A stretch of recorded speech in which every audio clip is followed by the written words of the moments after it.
Are you ready for the next session? Are you ready for the next session? There's so many nations represented here. So many people from so many different countries. And we want to thank God for those that traveled from far to be here.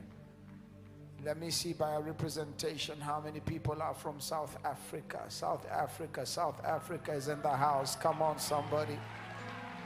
Come on, South Africa, rise to your feet. Glory be to God. South Africa is in the house. Malawi is in the house. Where are the people from Malawi? God bless you. Good to see you, Malawi. Do we have any people from Zambia? Zambia is in the house. Amen. Amen. Do we have people from Tanzania? Tanzania is in the house. Come on, somebody. Glory. Oh, wow. Glory be to God. Glory be to God. Burundi. Where is Burundi in the house? So, my dear friend surprised me today. Pastor Diodun said he was in Burundi watching Rhema Feast, and he said, this is not working. He got on a plane, and this afternoon I saw him here. He has come to enjoy the presence. Come on, Kenya. He was watching online. Pastor Diodun, I love you, my brother. Welcome. And it's great to have you. Nigeria. Where is Nigeria? You can't be that calm. Where's Nigeria? Everybody from Nigeria, please come. Please wave at God's people. Tomorrow we'll be hearing from Pastor Isi. She's here with her wonderful husband, my dear newfound brother Bobby. God bless you. And it's so good to have you both in Kenya right now. There's an apostle from Nigeria called Apostle Kizito. Run where I am. Just run where I am. I want you to just find your way to me. Yes, yes, run where I am. I want you to say hello to God's people on behalf of Nigeria. Come, come, come. We're getting ready for the next session, but I thought it would be good to just do a little bit of introductions. Which other country haven't I remembered? Uganda. My friends from Uganda. Hey, look at Uganda. Hey. God bless you, Uganda. Huh? Zimbabwe. What flag is that behind Zimbabwe? Ethiopia. I'm trying to see what flag this is. No, no, no. There's another flag there. The big flag. What big flag is that? That's Ethiopia. Come on, let's appreciate Ethiopia in the house. Amen. We have friends from Malaysia. Oh my goodness. I even have a son and daughter who came all the way from Latvia. Latvia. Where do you get the visa for Latvia? We had someone arrive on Sunday from Estonia. Where is she? Estonia. Wow. Which other country have I left out? South Sudan is in the house.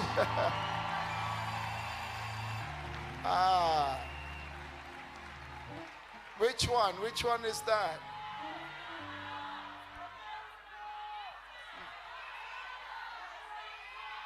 I know, I'll come to USA. There's that one there.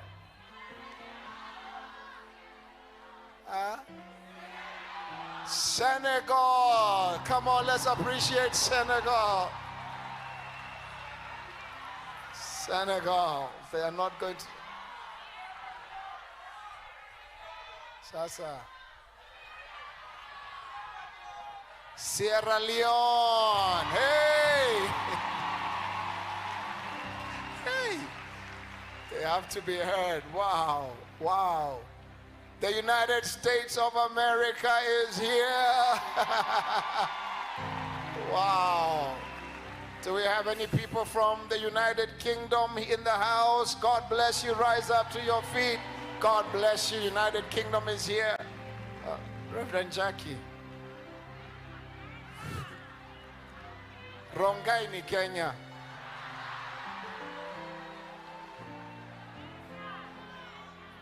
Cameroon is in the house. God bless you. DRC. Congo mko wapi? Msimame tafadhali. Everyone from Congo, God bless you. DRC is here. Wow.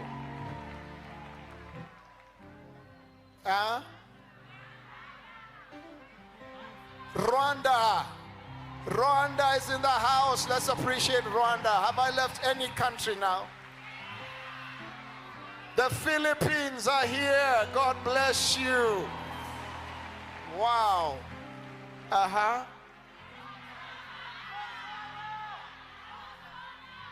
Ghana. Ghana, let's appreciate Ghana. God bless you, Ghana.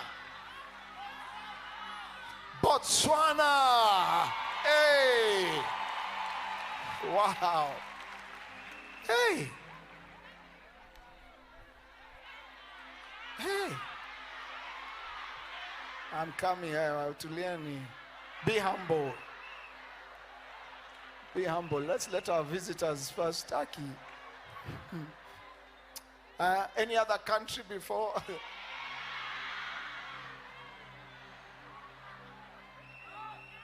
Have I left any other country?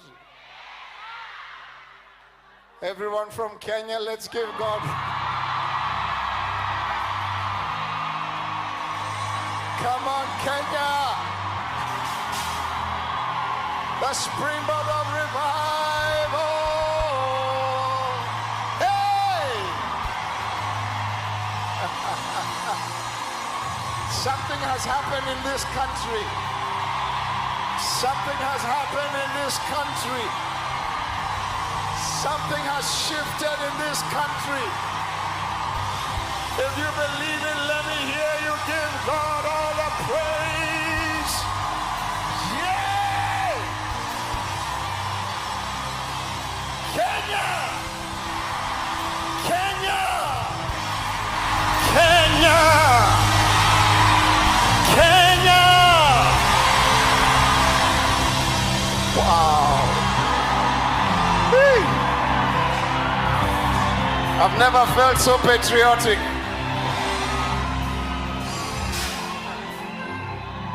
I feel like doing something very selfish. Forgive us, our neighbors. I'm going to ask if the team here knows how to sing the national anthem. Are you ready? Can we honor God and our nation right now? They didn't practice, so forgive them if they sing the verses in vernacular. Munajua national anthem? Kama mjui muniambia nani anajua, musinyonge wimbo. Mungu nguvu yetu.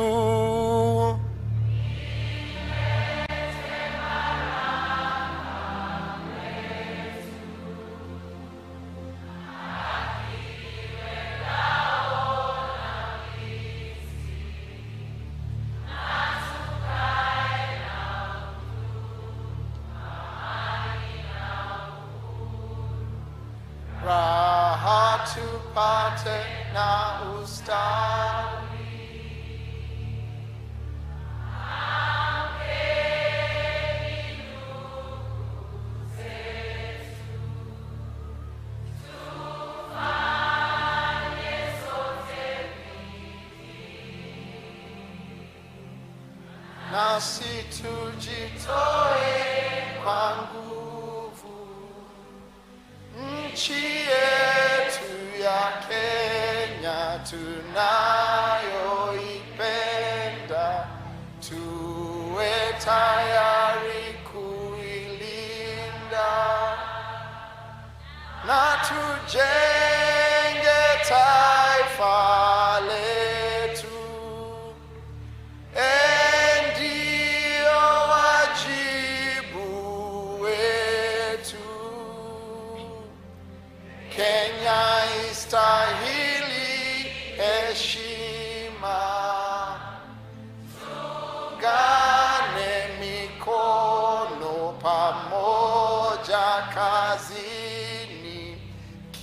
kila siku tuwe na shukrani.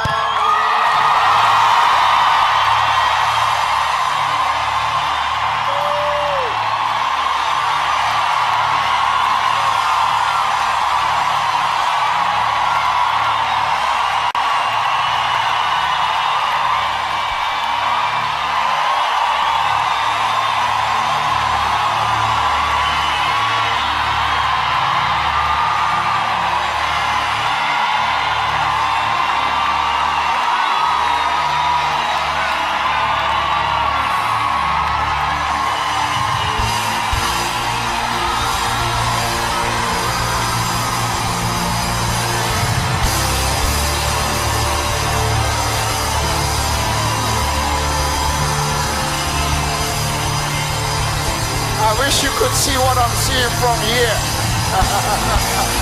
Woo!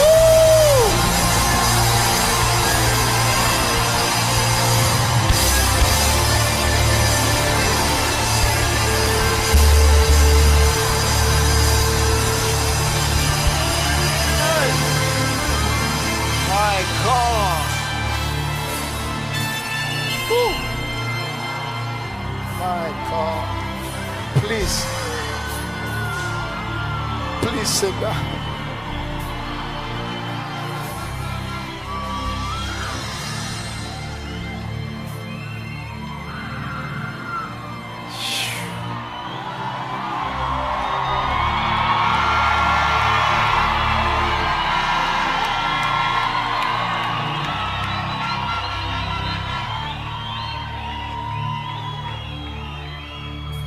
Hey. One of the things God put in my heart 17 years ago is that there would be a sound coming from Kenya. When I spoke to Danson last week, I said, when you come, we're going to do something. For those of you that God has used your sound to get to other markets and globally, you have a responsibility. So I told him, on this stage, you're going to do a live recording with 2 Kenyans. Because the time has come. And he told me, Kenya's time is overdue. The time has come. And we must hear the voice go to the nations, the music going to the nations, the business going to the nations, the entrepreneurs going to the nations. Woo! I don't know what Apostle Kimani is going to do.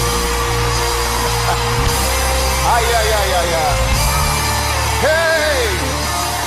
Tukane mikono pamoja kazini, kila siku tuwe na shukrani. No more depression. No more oppression. We break the back of death on our land in the name of Jesus. Hallelujah.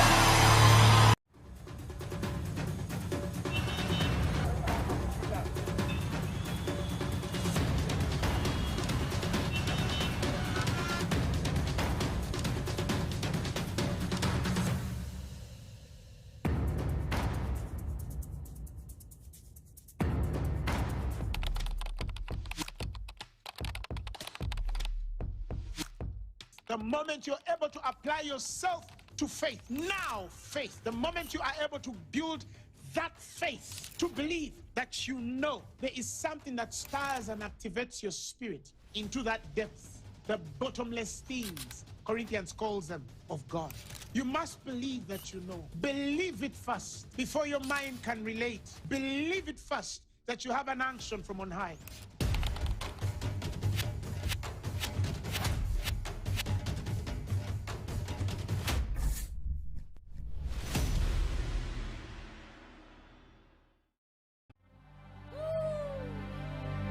Worthy. Worthy is the Lamb. Hallelujah.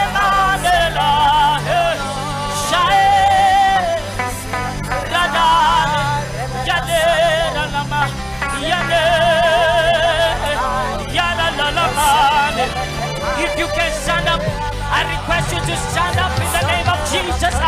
Alemande dilesaya, aratatatata balelia, elande bela cosa, alanamande dilesaya. Let this atmosphere be pregnant.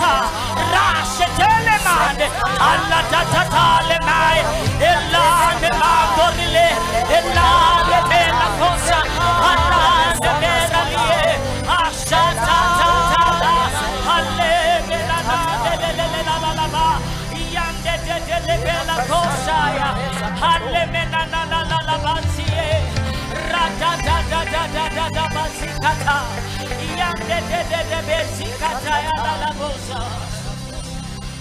you are Messiah, Messiah, Messiah.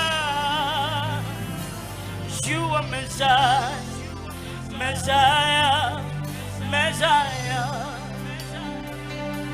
You are Messiah, Messiah, Messiah. Hey, you are Messiah, Messiah, Messiah. You are Messiah. You are Messiah, Messiah, Messiah, Messiah, Messiah. Hey, hey, hey. You are Messiah, Messiah, Messiah. You are Messiah. You are Messiah, Messiah, Messiah, Messiah, Messiah. Hey, hey, hey. You are Messiah, Messiah, Messiah, Messiah. You alone are Messiah. You are Messiah, Messiah, Messiah, Messiah.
provide for me. Jehovah, my shepherd, my protector, you provide for me. Let's go. Put your hands together for Jesus.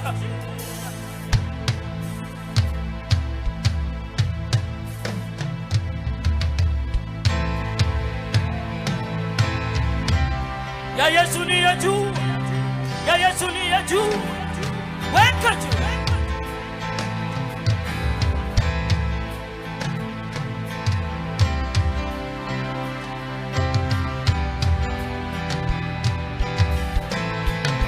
One more time.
I get a witness?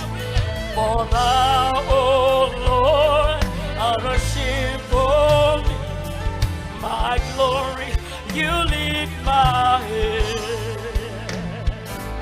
For thou, O Lord, art a shield for me, my glory, you lift my head.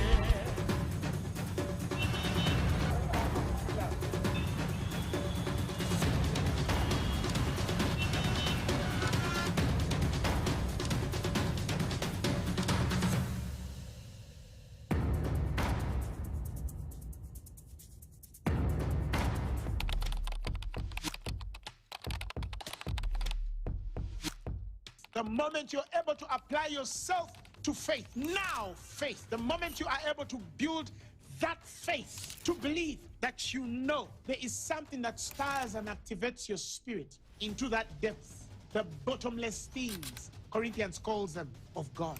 You must believe that you know. Believe it first before your mind can relate. Believe it first that you have an unction from on high.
strongest.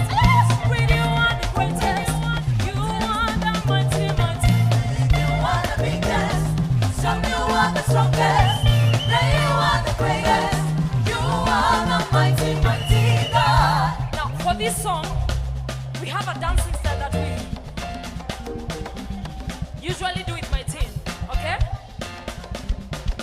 We have a dancing style that we usually do with my team, okay? So we say big, you are the.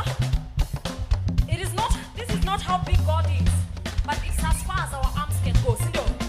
So we big, you are the biggest. Let me see. Strong, you are the strong. And then great, you are the great. Come, I say big, you are the biggest. Strong, you are the strongest. Great, you are the greatest. Lord, you are the mighty, mighty. You are the biggest. Strong, you are the strongest. Great, you are the greatest. You are the mighty, mighty. I say big, you are the biggest. Strong, you are the strongest. Great, you are the greatest. Lord, you are the mighty, mighty. You are the biggest. Strong, you are the strongest.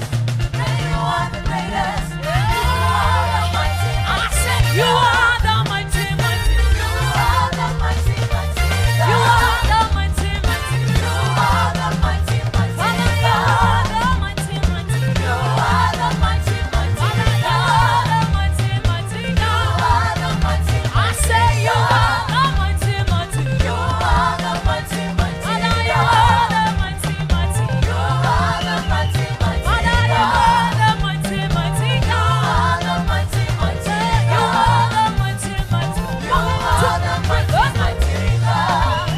Walk up, walk up, walk up, walk up, walk up.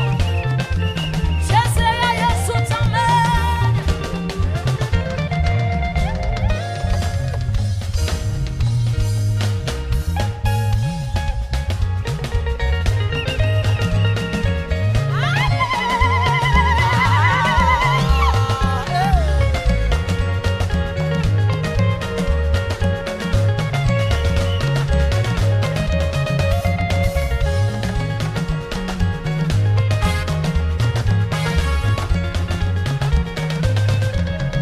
Tunamwinua Bwana, tunamwabudu Yesu. Tunamwinua Bwana, tunamwabudu Yesu. Sema tunamwinua Bwana, tunamwabudu Yesu. Tunamwinua Bwana, tunamwabudu Yesu. Sema tunamwinua Bwana, tunamwabudu Yesu. Tunamwinua Bwana, tunamwabudu Yesu.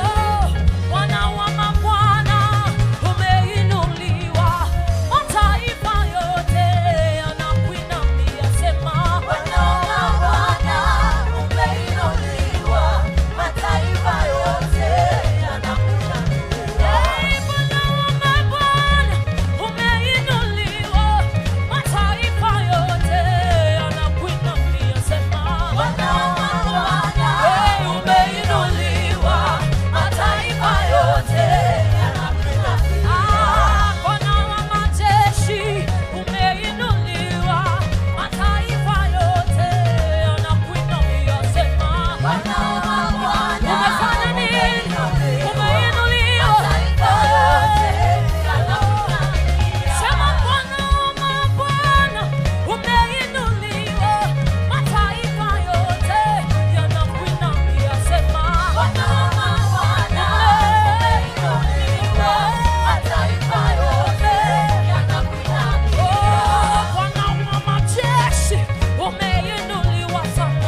people. He is amazing and lifted in this place. Therefore, He is Jesus the Messiah. And because of that, we have the authority we need in life. Do I have a witness in here? We have the authority we need. That's why we declare that there is no weapon formed against us shall prevail. Sent from any side. You shall scatter in how many directions? 7 directions.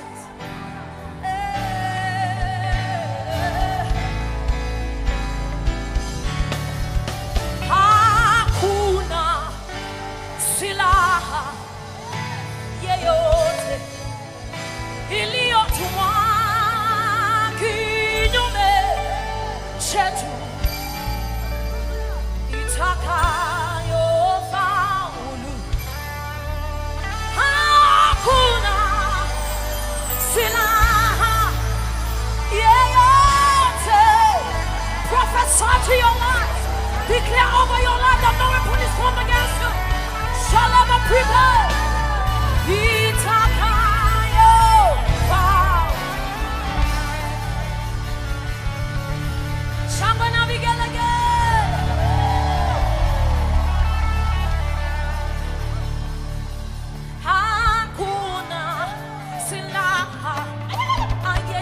Let me hear you sing. Kinyume. Let the heavens hear you. Declare one more time. Say.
pembe yangu umeinua, na ndiyo maana nina uhaki.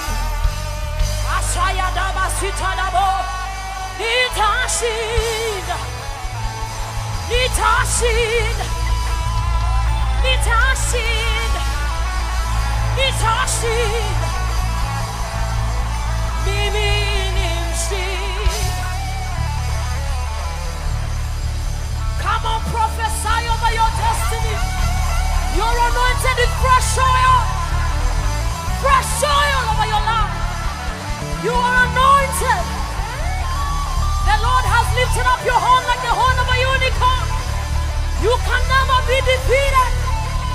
Greater is He that is in you than he that is in the world. Hallelujah. Tazama,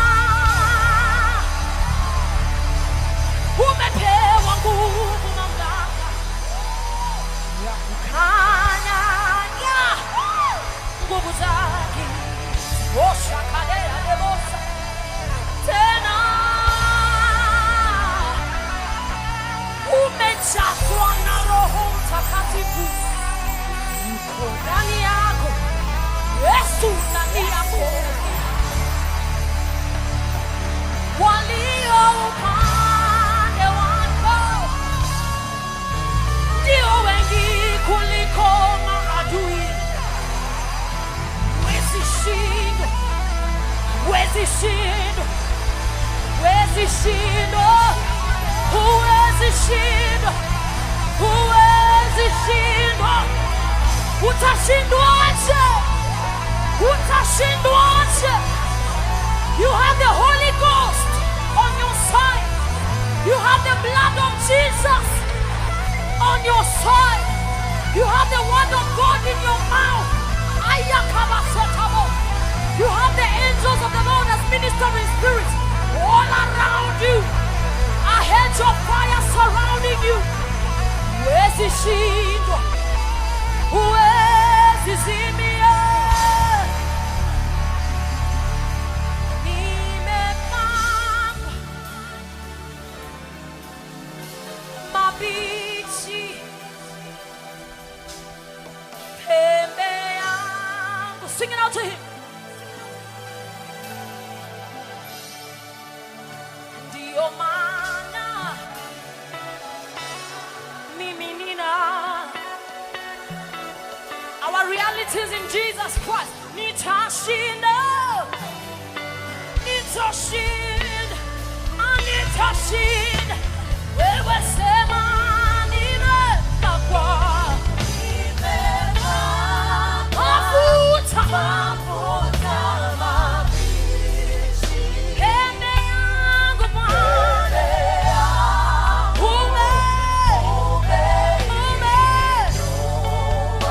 ndio maana nina uhakika, sema nitashinda mimi.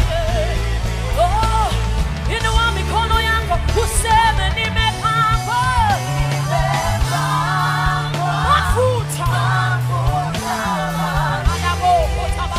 Pembe yangu Bwana, umeinua. Baba, ndio maana unaina uhakika. Nitashinda, nitashinda, nitashinda. Prophesy over your destiny. Sema nimepakwa.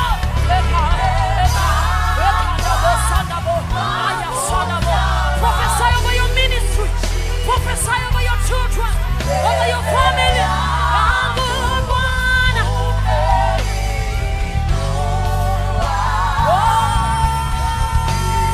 Come on, prophesy. We are priests and kings unto the Lord, and kings decree and declare.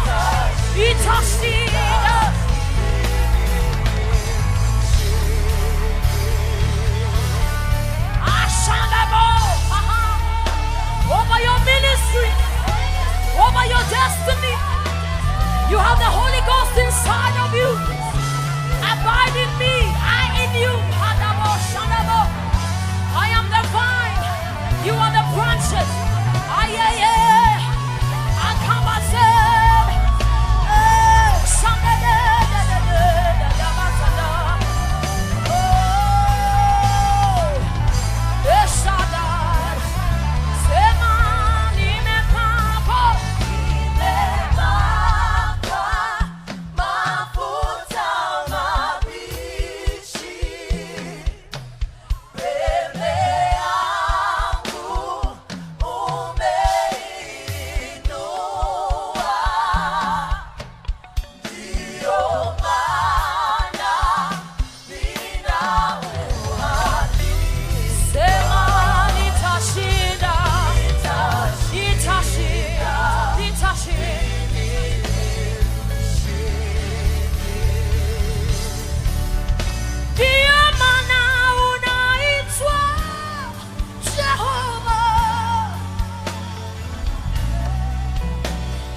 Let's sing that together.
Together as we appreciate Jesus Christ, the Messiah.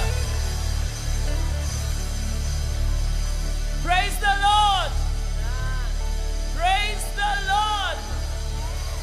Please appreciate the person standing next to you. Tell them you look better than you did yesterday. Tell them you are the best. You are God's best. God has great plans for your life.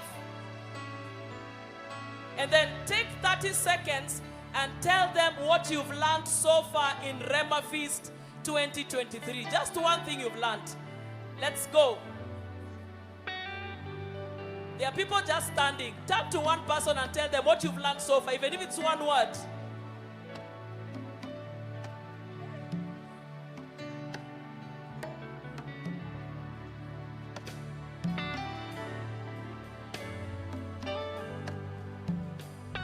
Have they said anything? Have they learned anything? Is it possible to shout what they've learned? What have they learned? Standards? Jesus? Jesus the Messiah? What else? I'm a teacher, so I'm always curious to know if the people are learning. So what have they told you they've learned?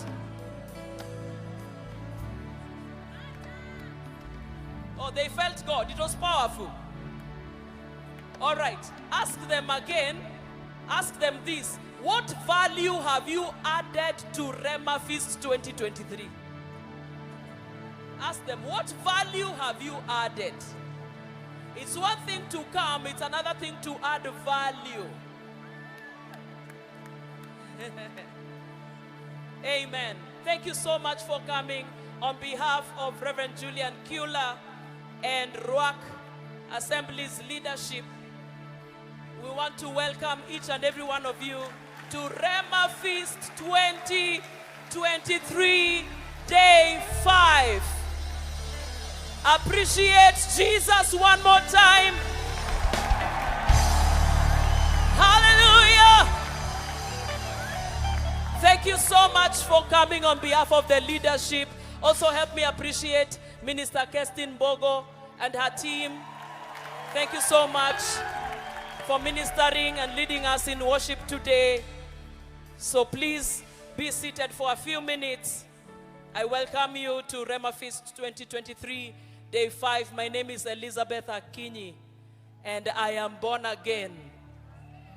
And many of you know me as a teacher of the word. I will not teach. This is my opportunity to learn. When a teacher is not teaching, they are learning from others who are teaching. And I'm honored to lead service this morning. It is always a privilege to see you. Some of the greatest people that have ever lived in this room are in Rhema Feast 2023. Some of the greatest people that God will use in these end times are gathered right here, seated right here. They may not look like it. God has a habit of using people who do not look like it, who are not in the league, who do not look the part. And so turn again to your neighbor and tell them, you are God's best. So are you ready for the word of God? Media team, take it away.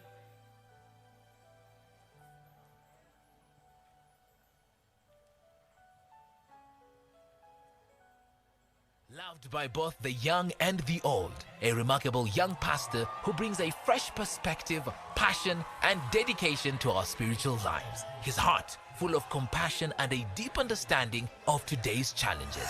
Pastor Tim Wangi is committed to guiding and inspiring us on our spiritual journeys. He is a senior pastor at Life Church International Rimuru, founder and president of the Truth Mentorship Society, an interdenominational ministry that reaches out to young people. He's a well-established business person in the event scene and a series of other family businesses. He is married to Claudia Kahura and blessed with 2 amazing children. It's my singular honor to introduce Pastor T. Wangi. Put your hands together as we welcome the man of God. Dynamic man of God on the front line, Pastor Tim Wangi. Let's appreciate him once again.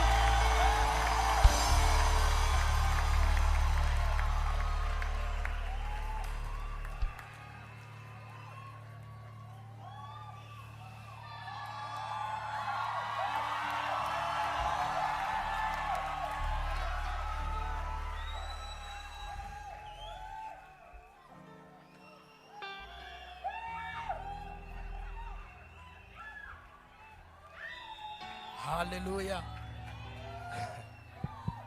Hallelujah. Praise the Lord. I say praise the Lord. Hallelujah.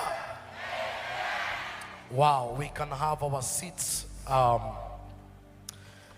so excited and honored to be here this morning. I consider this a very big privilege to share the word of God, and above all, to be among generals of our day. I can only give glory to Jesus. Hallelujah. I came with my dear wife, and I came with my amen. So, because it's the morning hour, we can chew some few bones. I want to believe you are here because you are hungry. And if I was to give my message a theme, I will call it Revivolution. Because I believe we don't need a revival only, we need a revolution. The status of our nation and the status of the globe cannot be fixed by revivals alone. We need a combination of revival and revolution. Daniel chapter number 2 from verse 32. I was asking myself, after this powerful meeting, what's next? Are we going back to our cities and just watch a generation die without Jesus? Are we going to watch our nation endorse things that are not of God? Or will someone be mad enough and say something must change in my day? One of my mentors told me, the world is recruiting and training while the church is entertaining and playing.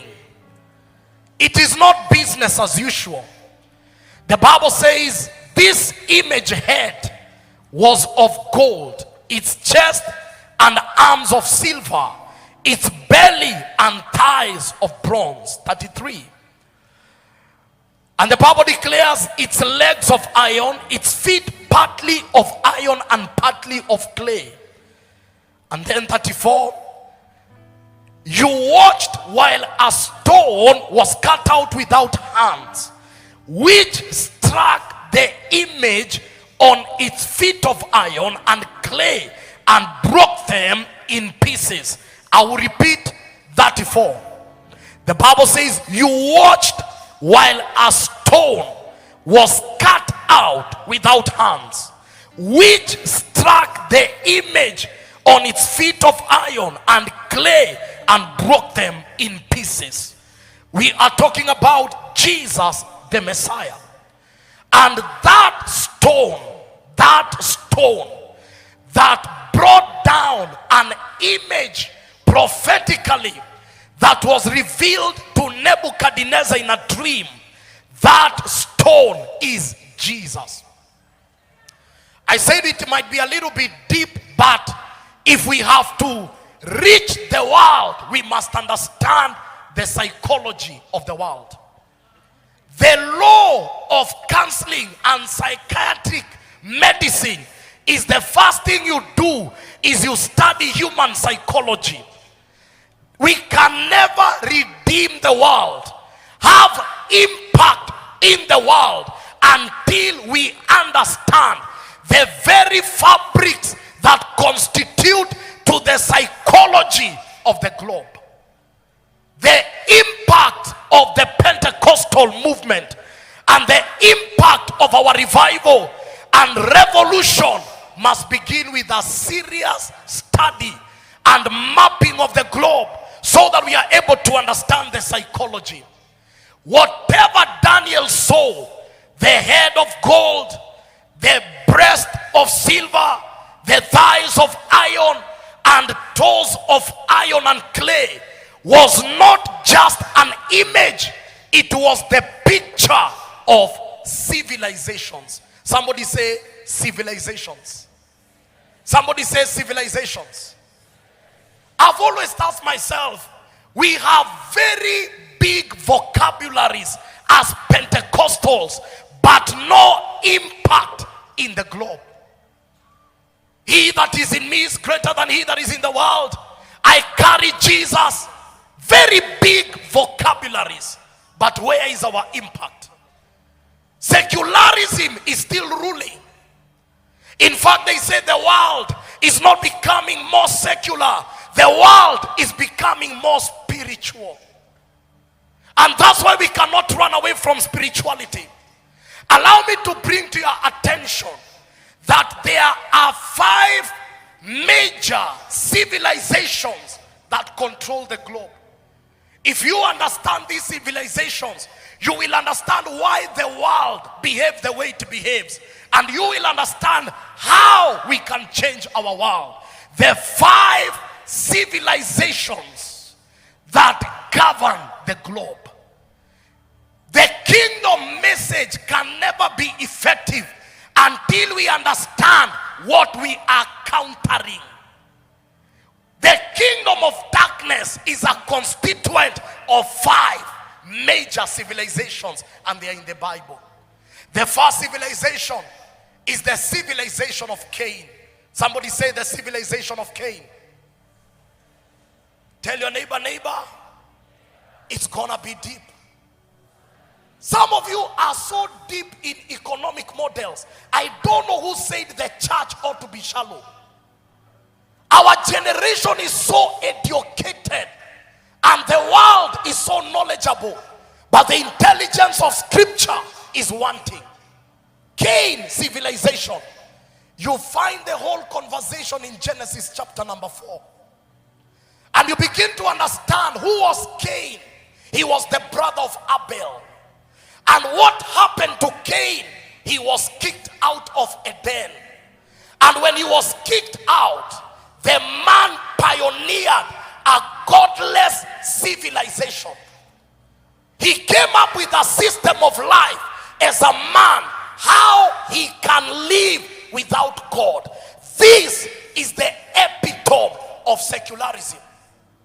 If you understand the Cain civilization, you will understand the origin of secular lifestyle, where men have designed a system of civilization, but God is not in the system. Number one, Cain was the pioneer of cities, but God was the pioneer of families. Cities are not buildings. Cities are ideologies and mindsets. Do your research. Many great cities globally struggle with the essence of worshiping the true God. From the east to the north, the south to the west, and even begin to do your study with the advancement of county government, where villages are being converted into cities. The first thing that enters is godlessness.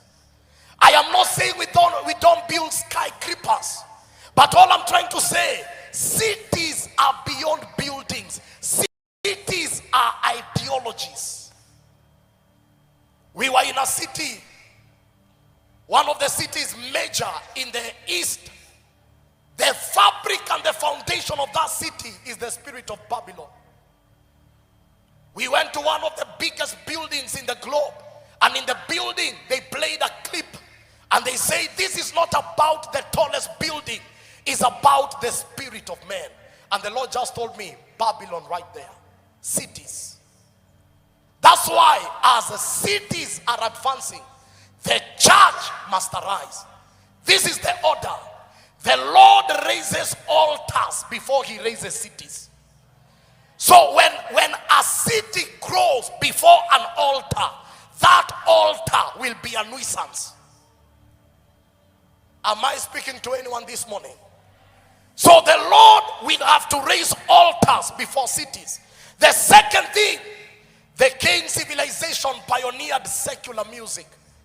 I began as a gospel rapper, and I refuse to call myself a hip-hop artist, because hip-hop is a culture, which is a culture of gangster mentality, rebelliousness, and all these things.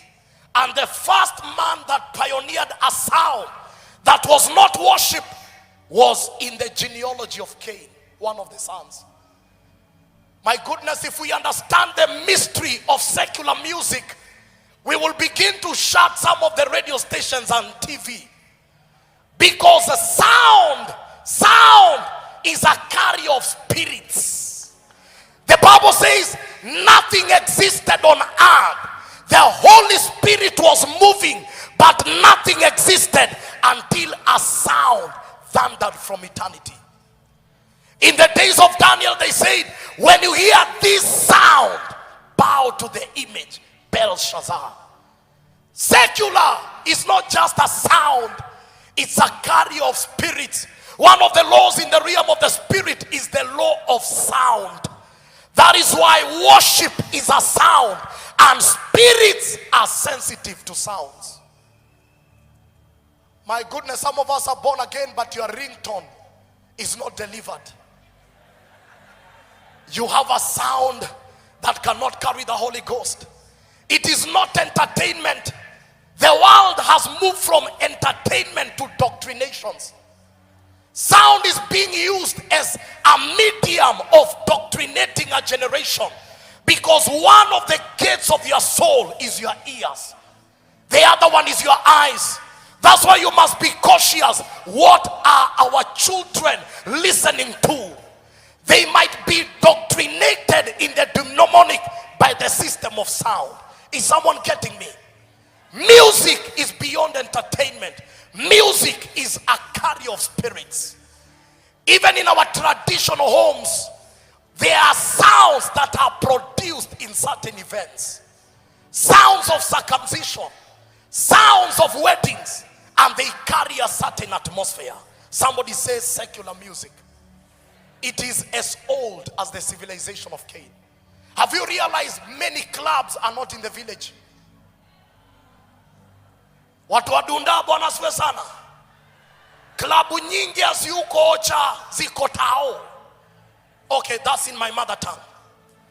Because I speak to a certain generation. Hallelujah. And the other thing you need to understand is that the Cain civilization introduced what I call metallurgy. My background is in geology. There is what we call iron ore, the extraction of metal. You read it in Genesis 4, it's there. People began to forge things out of metal, and that became the civilization of weapons and tools of farming. It's called metallurgy. Hallelujah. If a Form 1 can understand mitochondria, they can understand metallurgy. I don't know why we look shallow. If you can understand some principles in college, you can understand metallurgy. Somebody say metallurgy. This is what brought the essence of weapons and the essence of defense. Number 4, they introduced animal husbandry. Animal husbandry or advanced agriculture technology. Right now we're in the age of GMO, where nations are coming up with ways of feeding themselves. Number 4, animal husbandry or advanced agriculture. Number 5, the Cain civilization introduced polygamy. The first polygamous man is in Genesis 4. The man that dared to marry 2 wives is in the Cain civilization. What is that? It is called the disruption of the family setup. Now today we have journeyed beyond polygamy. We have entered into the ecosystem of Sodom, LGBTQ+. They have taken the whole rainbow. We need our rainbow back because it's a sign of covenant. So there is a disruption of a family order. God is not surprised when men are walking with a flag and saying, I think I'm a man trapped in a woman's body. There was a city called Sodom, which it was a gay city. A whole city that virgins were available because men had lost their passion towards women. So whatever is happening is not news. The Lord has seen it before. And the Bible says an intercessor by the name of Lot called upon the name of the Lord because of Sodom. And the Lord came raining with fire. Allow me to speak to my generation. Whatever we are calling human rights is beyond human rights. In the book of Leviticus, they don't call it sin. They don't call it weakness. The Bible calls it wickedness and abomination. Somebody say abomination. We need to understand there is transgression, trespass, iniquity. When you transgress, you have crossed the boundaries. When you trespass, you have gone beyond the boundary. Mercy can speak. But when abomination comes, judgment enters. Africa, the Lord is preserving us. Let us not be the damn site of moral chaos. You study the patterns of scripture. Israel was preserved in Africa. Were it not for Egypt, Joseph and his family would have died. It took Africa to preserve Israel. They came as 72 members, left as a nation of 2 million. Africa. Jesus was preserved in Africa. Even now, the moves of God are being preserved in Africa. We cannot look to the west. We can only lift our eyes above the hills because we are the solution of the world. In the radar of economics, they can call us the third world country. But in the radar of spirituality, we are the first world country. Let us know our identity. Let us not permit the civilization of the West corrupt our generation. Somebody must stand and declare it. Hallelujah. Hallelujah. Thank you, Holy Ghost. The other civilization was the civilization of vengeance. They pioneered vengeance. Families are going to stand. I say families are going to stand. We will marry young and divorces will come to an end. There will be no disruption of families.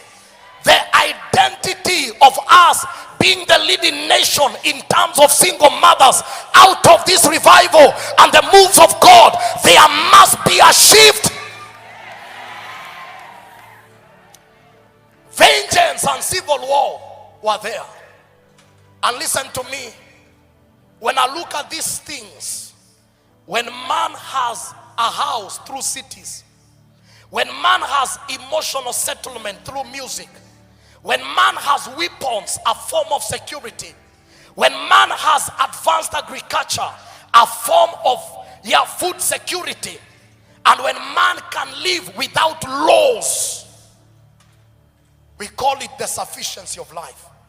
That's why our evangelism must move from God is going to bless you.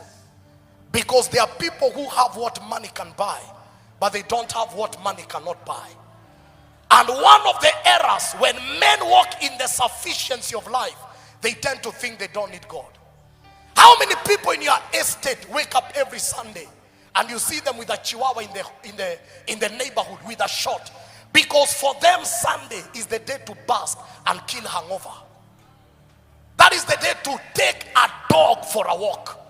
Because they live in a gated community. They have soldier on the gate.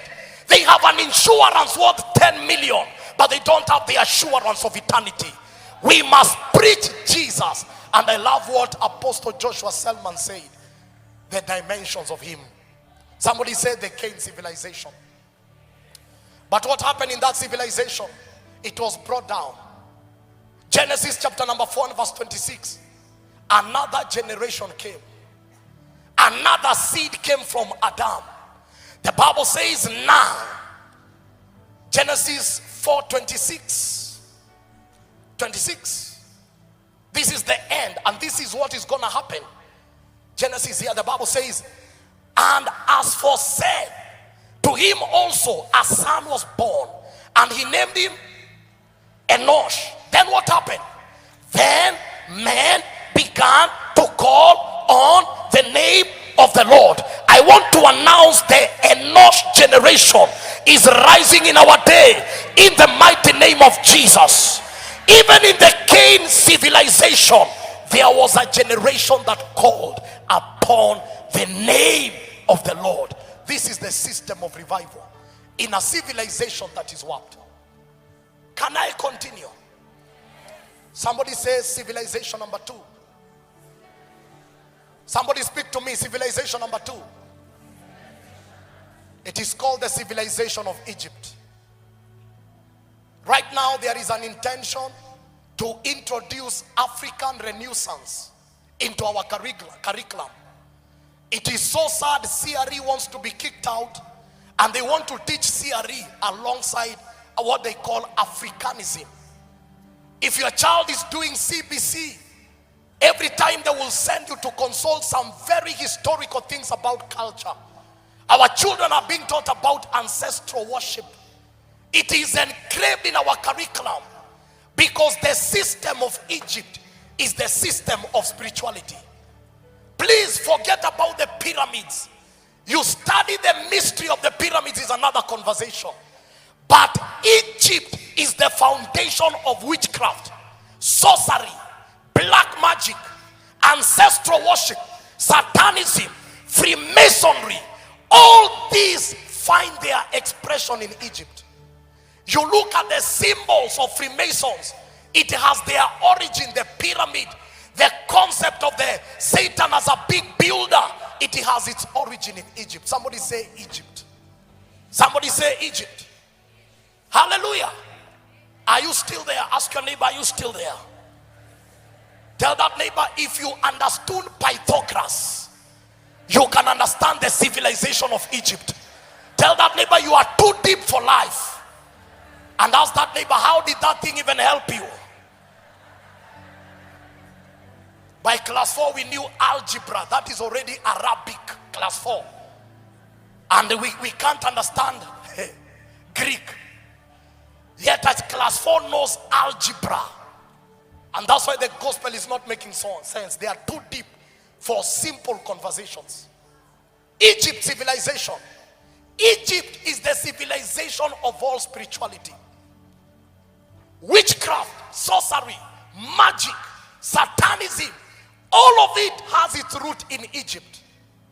And that is why when the Lord sent Moses back to Egypt, he never sent him with grammar, he sent him with power.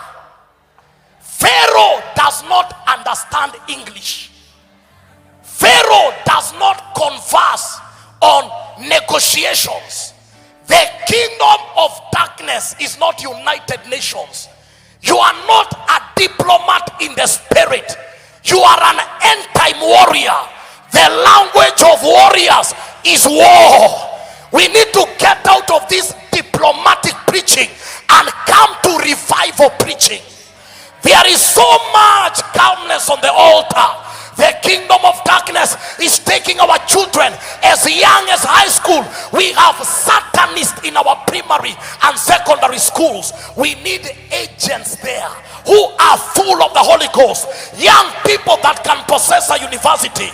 People that can enter there with the fire of the Holy Ghost. It is altar for altar, fire for fire, sound for sound. But let the living God answer with fire. Egypt does not understand grammar. It does not understand Hebrew. It does not understand calmness. The time for the church to be cool is over. We were baptized under fire. The time for us to operate with decorum is over. Egypt is rising. Witches are all over. Freemasons are even going on TV. What happened to our nation? A time has come for the church to arise. Hallelujah. And the Bible says, listen how you'll survive in Egypt. The Lord met Moses as a shepherd with a rod. And then he asked him, what do you have? He said, I have a rod. It was called the rod of Moses. But the Lord told him, cast it down. It became a snake. He told him, pick it up. It became a rod. Why? Because in Egypt, the custodians of Egypt have rods. You can't enter Egypt without a rod. Because when they entered Egypt in Exodus 7, Pharaoh called his men and they came with rods. And what happened is that Moses converted the rod of a shepherd to becoming the rod of deliverance. Some of us must begin to convert our rods. Your PhD can be converted into a rod of deliverance. Your doctorate, you are a doctor, yes, but that is a rod that can enter into Egypt. I don't know who I'm talking to, but Egypt understands rods. Kaya Shataya Poli Barataya. We are so cool in our day. The devil is taking over. The system of Egypt had an advantage. Their men had rods. The rod of Moses had to be converted into a tool of deliverance. I want to declare, you are not another accountant. Convert that into a rod of deliverance. In that office, you don't understand the foundations. Some of the people you are working with, they consult black magic. You cannot be cool in that office. People are being promoted. 5 years, someone is sitting on your locker. No. Something must give way. I say something must give way. Some of our relatives, we know them. They are the only ones who have made it, and they have interfered with the graces in family. No one has ever risen above them. We know the gods they consult. We know they consult. May you convert whatever you have. That business can be a road. I say that business can be a road. Egypt does not understand grammar. The first day Moses tried to negotiate with Pharaoh, Pharaoh said to Moses, you guys are idle. Intensify their work. Moses was walking and they said, who made you a leader? The second day he went to the rivers, because the river was the source of life of Egypt. In fact, before the rivers, Moses had to test whether God had delegated godhood. Because the Bible says, and God said to Moses, you will be a God, and Moses shall be, Aaron shall be your prophet. The Bible says, don't you know that ye are gods? Because in Egypt, Pharaoh was a god. So you can't meet a god at a prophet level. The Lord must leave you to a god level, so that you can have the conversation of territory. And when he appeared, it was not the rod of Moses that swallowed the rod of the wise men. It was the rod of Aaron. It was not the rod of Moses. The rod of Moses was there for heavier matters. Ricardo Manda Sataya. The rod of Moses was there for heavier matters. Elementary levels. He told, now you are the prophet Aaron. When I met God as a man, he told me to drop my rod. It became a snake. Now there is always a snake on the crown of Pharaoh. We must deal with that snake. It is the system of intelligence, and we must deal with it. And the wise men came with their rods. I want to tell you, them that are opposing us, they have their system. They have their system, and they are serious. That's why people are waking up at 3 to call on their gods. You are still sleeping. People are sleeping in graves so that their business can prosper. You are waiting for deals. Businesses are not on the table. People negotiate in the spirit. Oh Shabbat, I wish I can speak to somebody.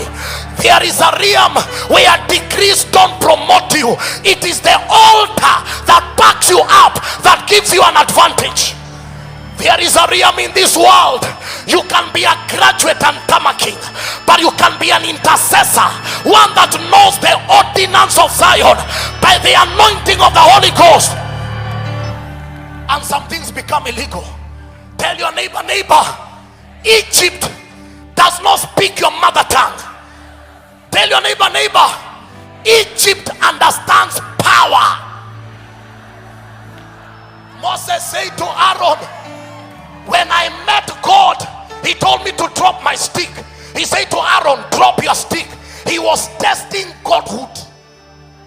And the stick became a snake, and it swallowed all the other snakes. By the time Aaron picked the rod, he also picked the rods of the opponent. It is called the disarmory. Kaya Shataya. It is called disarmory of them that contend against us. We are there to disarm. Witches can never prevail where we are. I say they can never prevail. We have another road. We come from another order. We have encountered the King of Glory. By the time this Rhema fest come to an end, I release you back to Egypt. Go and deliver your family. Go and deliver your generation. Go and tell Pharaoh, let my generation go. I come in the name of the Lord, the creator of the heavens and the earth. We want to declare over the powers of Kenya, let our generation go. Hallelujah. Somebody said the civilization of Egypt. My goodness, you know Africa is spiritual. That's why there are theologies Americans cannot teach us. Some of the dimensions of spiritual war, it is a theology in America, but it is a reality in Kenya. I serve in a territory. I know witchcraft. I know powers of darkness. I know when you meet a madman and he tells you kijana umeamua vita, and you tell him you are not a madman, you are a carrier of territorial spirits, and we come in the name of the Lord. We are here for territories.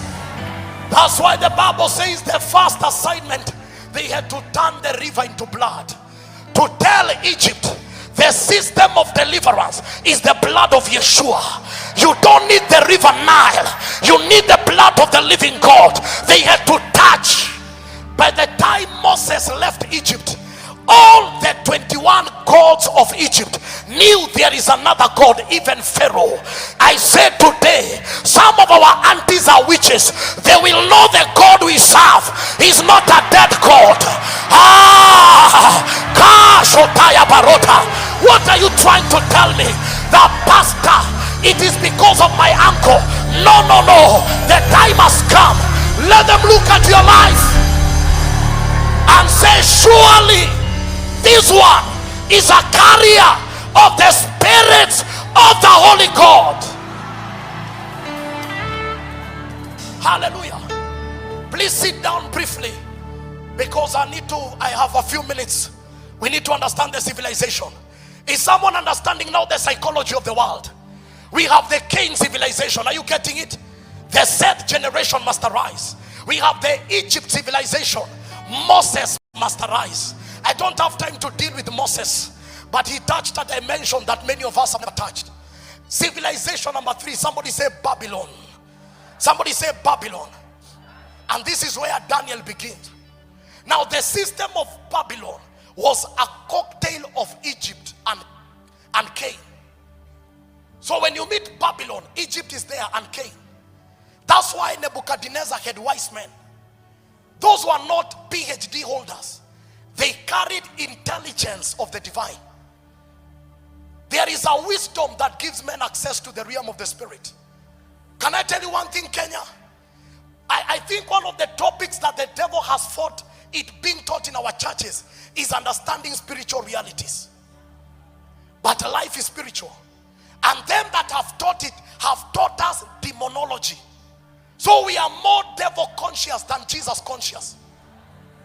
That's why when we pray, we shout. Because sometimes we think God is too far and the devil is too close. We need to revise our plays. You grew up watching a Christmas play where the devil was an adult and Jesus was a child. So in your mind up to date, you are praying to a child to fight an adult devil. He was not a child, he was the King of glory.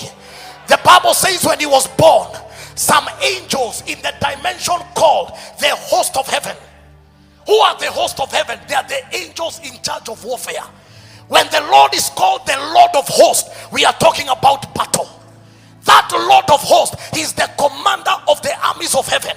When he entered a foreign territory of deities, the government of God showed up and they were singing hallelujah, because angels glorify God according to the level of their revelation. The seraphims cry kadosh kadosh, but the host of heaven, they cry hallelujah.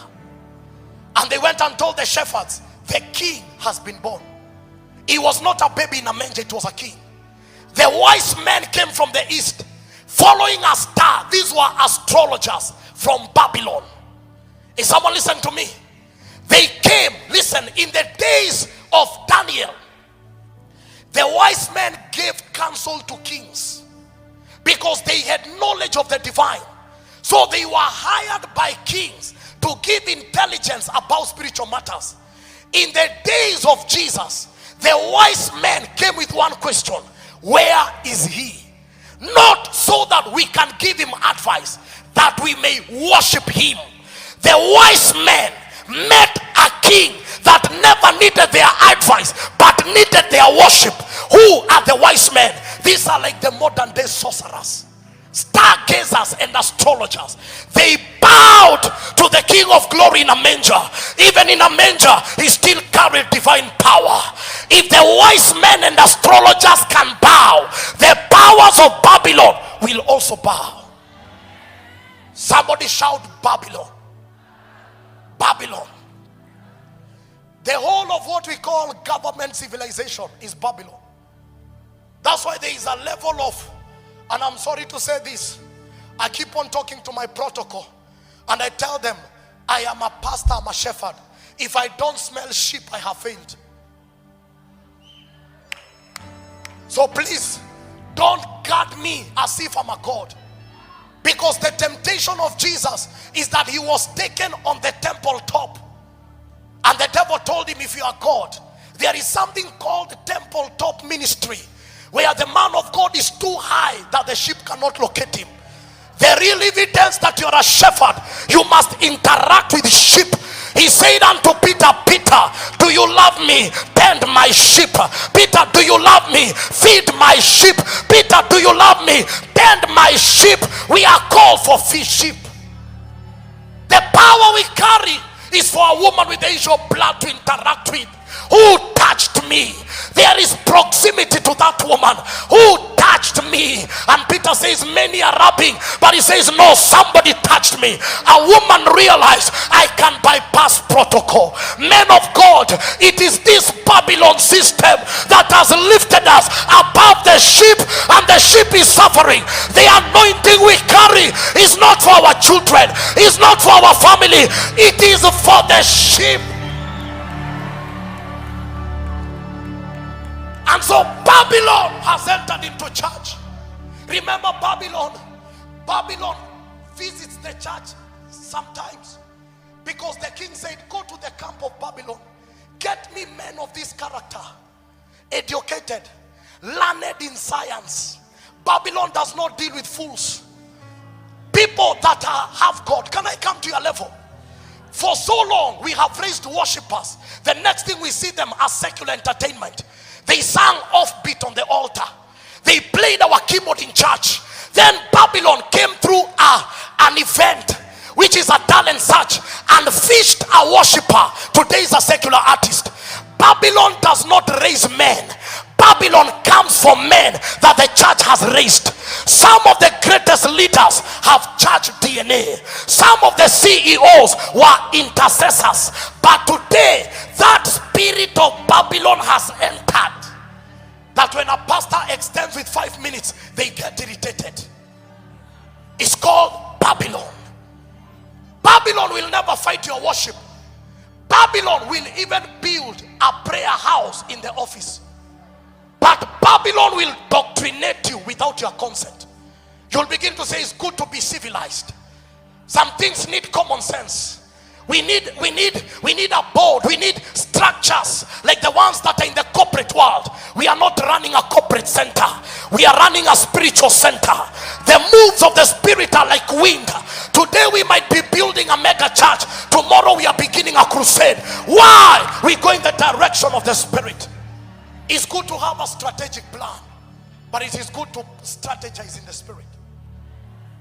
Majority of the people are hijacked by Babylon. Babylon will change your language. Babylon will change your name. Babylon will change your diet. Babylon will change your worship.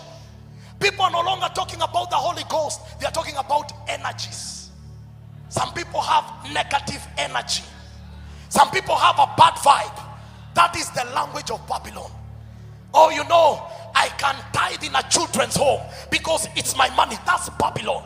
Oh, Jesus. A door was just open in America. Now you have necessity. And you keep on saying, oh, Africans with their prayers. And whatever opened that door was Acacia.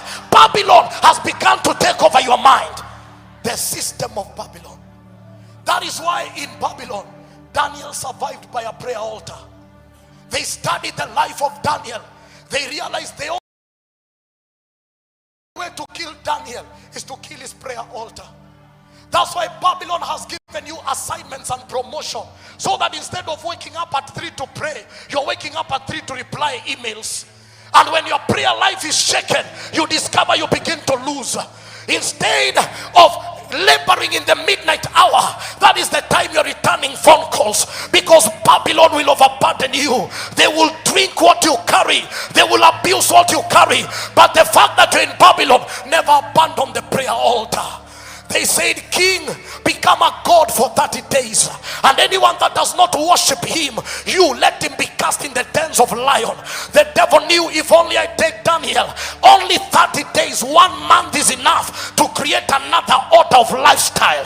If the man is quiet for 1 month, I have his destiny.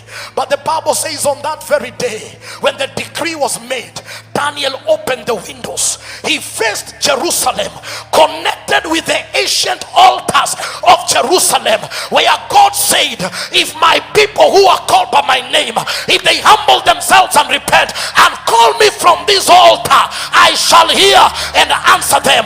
He opened the window. There is no barrier in the spirit. Released a shout.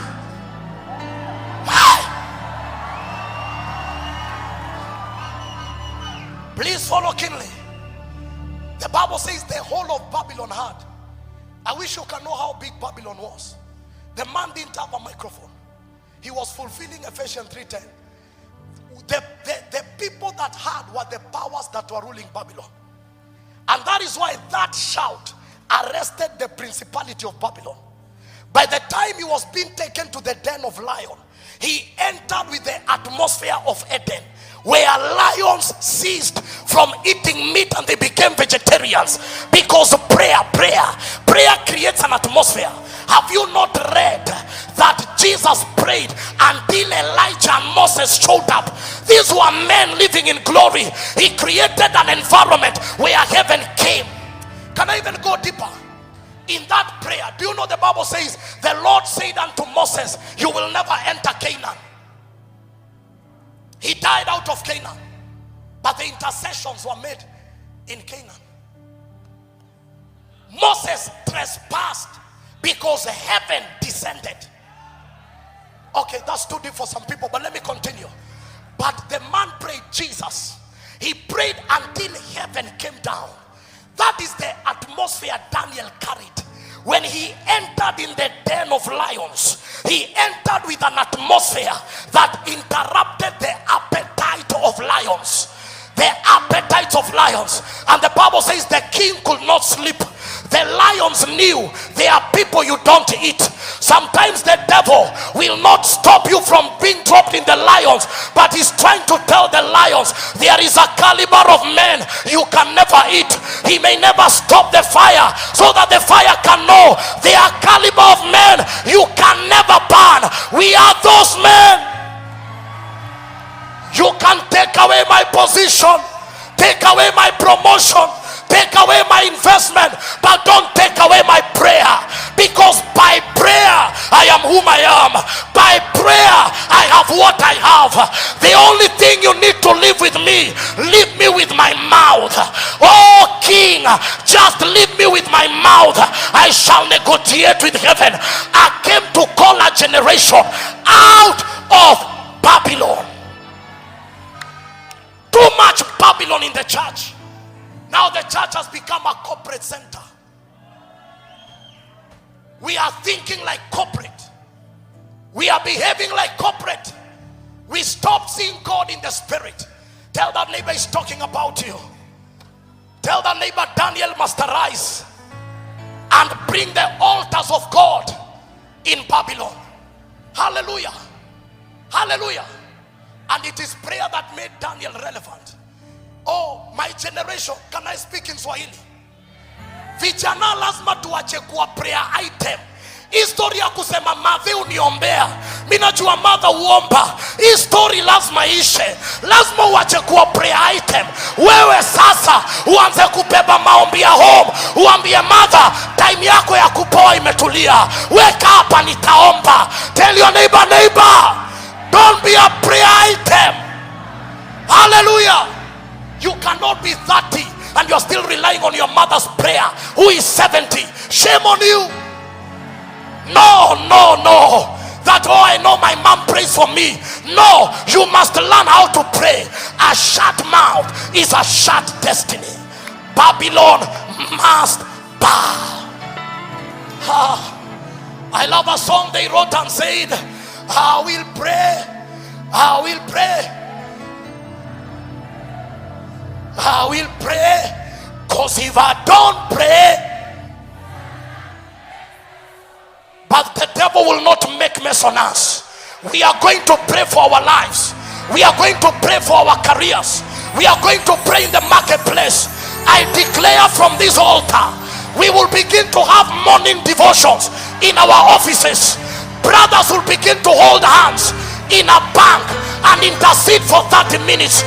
We will begin to have lunch hours in our offices. We will begin to see these things. I declare in Kenya, we will see prayer houses in the airport dedicated for believers. The hour cometh, Babylon will not silence us. Hallelujah.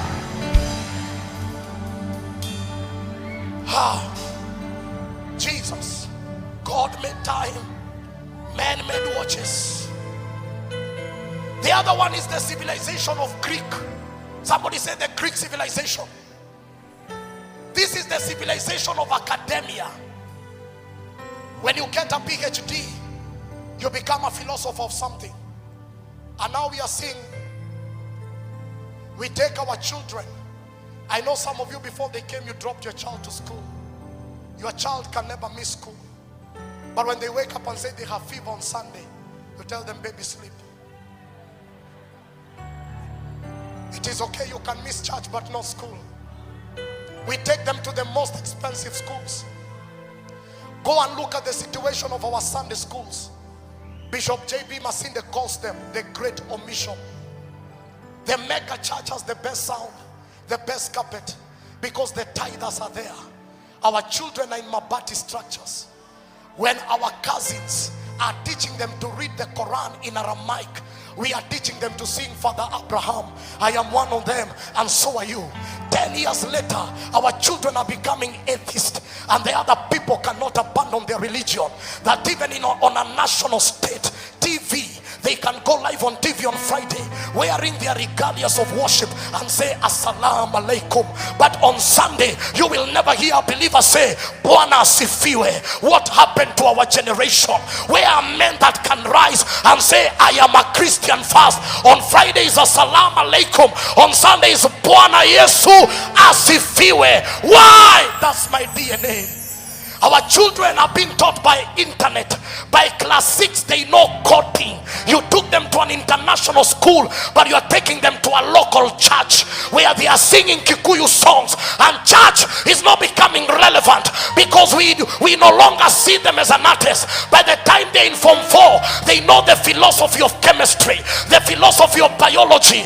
They were told when you put sodium in water is an explosion. But when they come to church, you tell them there is something called the Holy Ghost, and they have never seen him move. Our preaching is theory. They have labs in school. We need to have an upper room. Our generation will not die because of academia. Take them to school, but at night let them read 3 chapters before they sleep. Knowledge for knowledge. And that's why we have a generation that is trying to reason God. We have a generation that is saying God does not exist because Greek has risen at the expense of Hebrew. They are in school 4 years and they are in church 1 hour. Let me speak to the youth pastors. They come for 1 hour, they dance for 1 hour 30 minutes, and then you give them a motivation dose. That child is struggling with masturbation. That child does not know whether they are a boy or a girl. That child is struggling with weed. Motivation cannot take them out. They need the power that has kept us in the faith. The devil has not become more powerful. The kind of believers we are raising are wanting. The way we are investing in schools, let's invest in Sunday school. Let's invest in teens church. They don't need DJs. They need worshipers. They don't need motivational preachers. They need fire preachers. Kaya!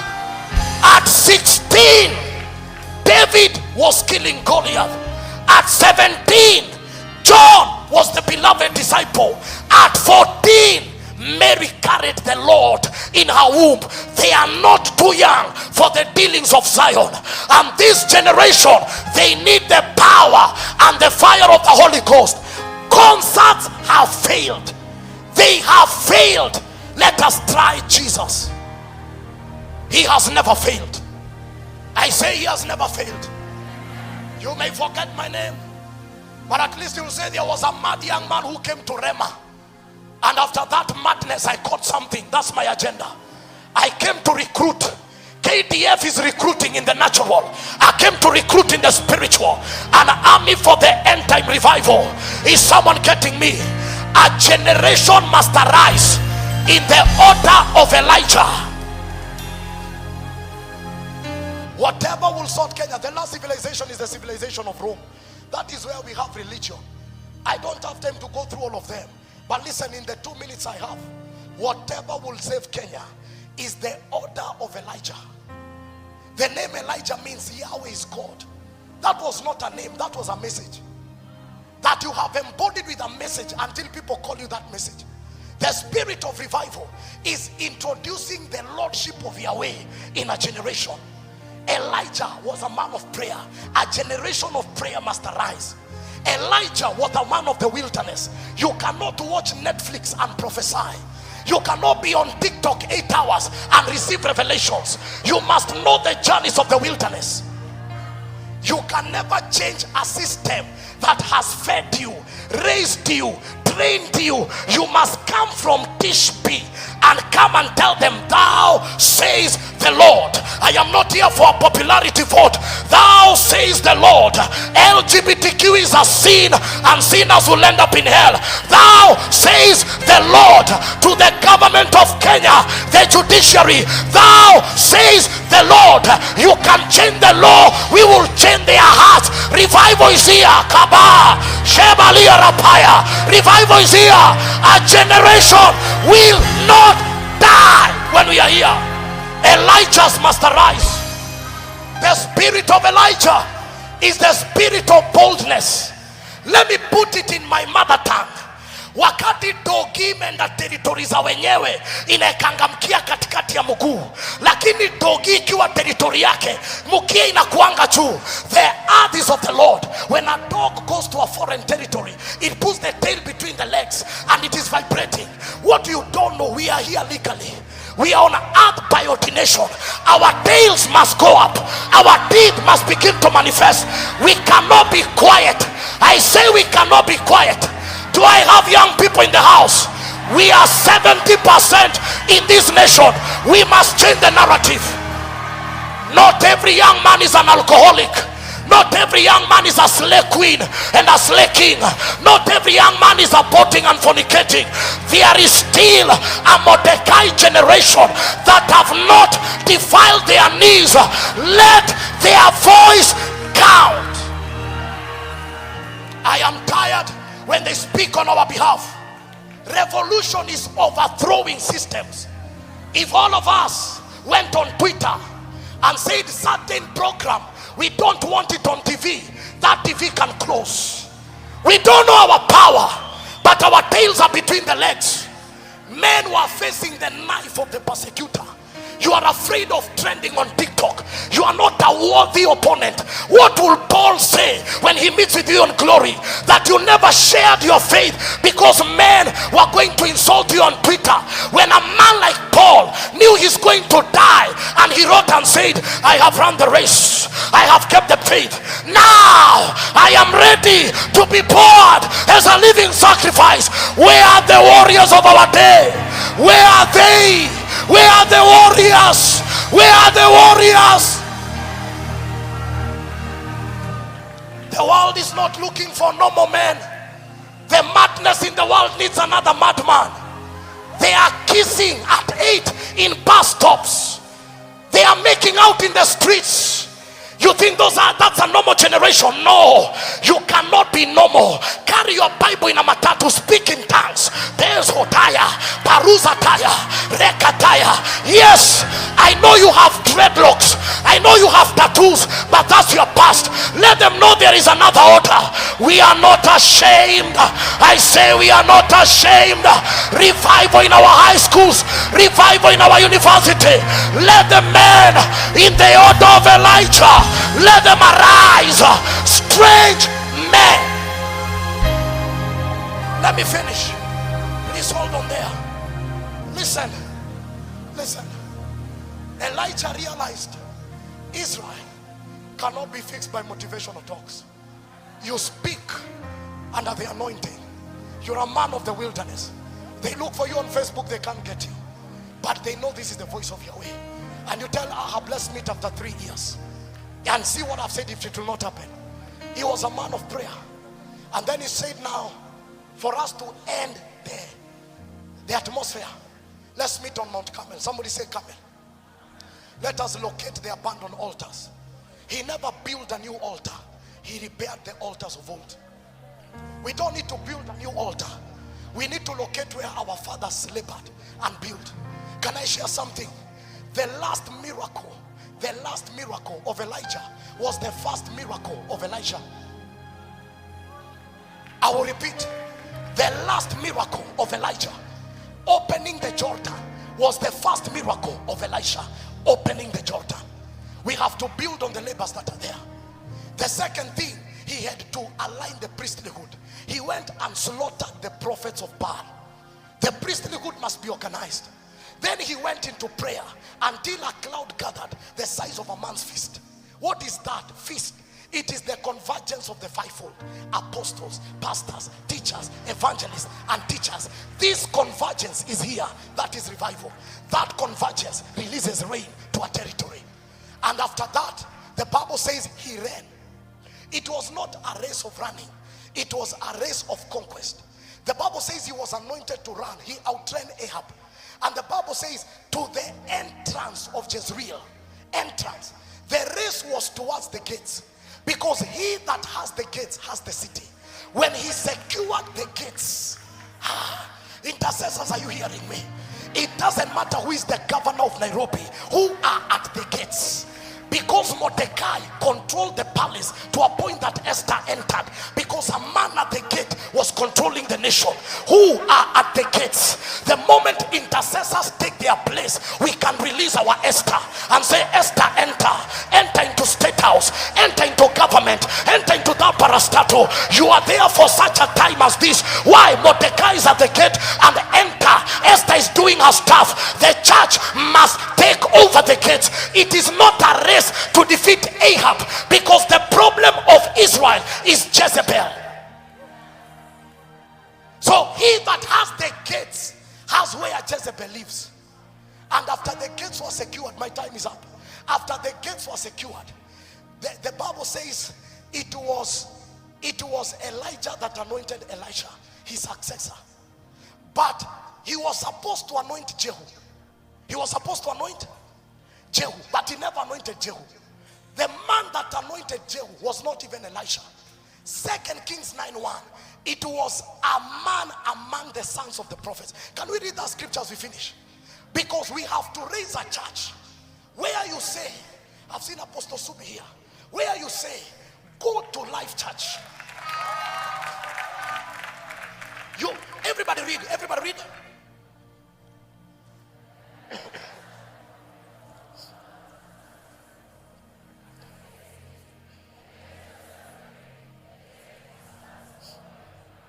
Let me explain it.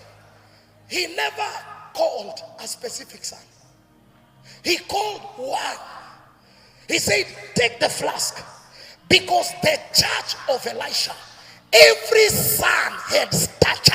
Hey, this is revival.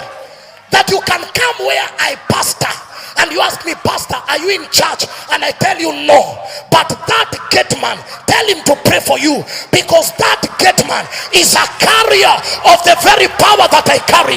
I want to declare over Kenya, we are moving from the pulpit manifestation to individual manifestation. I declare today, let the sons arise, the sons of Zion, the sons of glory. Let the people take the gates. We want to declare, oh ye ancient gates, be lifted up, that the King of glory may enter. Today in the name of Jesus, I release you to your gate. I release you to your gate. I release you to your gate. Oh, someone needs to take me out here. Listen, the person that killed Jezebel was not Elijah. It was not Elisha. It was a man anointed by a son of Elisha called Jehu. How did Jezebel die? Jehu entered by the very gates that were conquered by Elijah. The very gates. Can I tell you something? Some of our fathers have conquered gates. We don't need to reconquer. We need to enter. The sword that escapes Elijah, Elisha shall take. The one that escapes Elisha, Jehu shall take. We are anointed for battle. The sword, they escaped the sword that the people that escaped the sword of the fathers, the son are coming with your sword. We are saying, Jezebel, you may have ruled in the day of Elijah, but by the conquering of the gates, we are entering. And Jehu stood by the gates and said, who is by my side? And Jezebel began to apply makeup. It's called the power of seduction. But the people working for Jezebel were eunuchs, castrated, no appetite, no desire for sex, no desire for relationship. They looked at Jezebel and they said, once you are done slaying, we are going to slay you, because there is another coming of young people that are eunuchs in the spirit, castrated, walking in holiness, walking in power.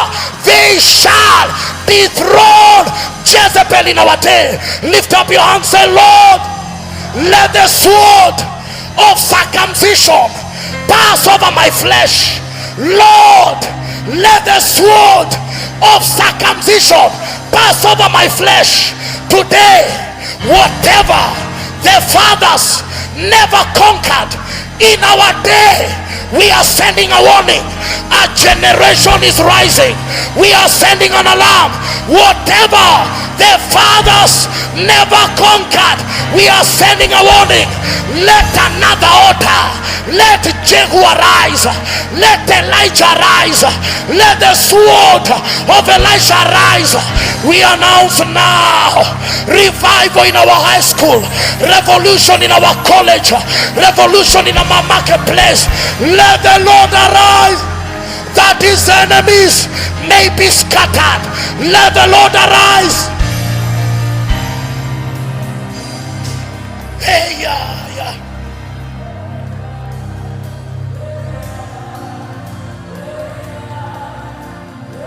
We came for war. Begin to pray in the Holy Ghost.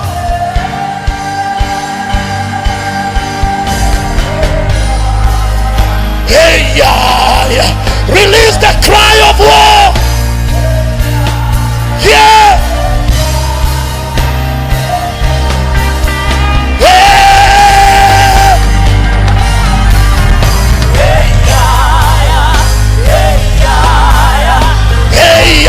Somebody release a cry of war.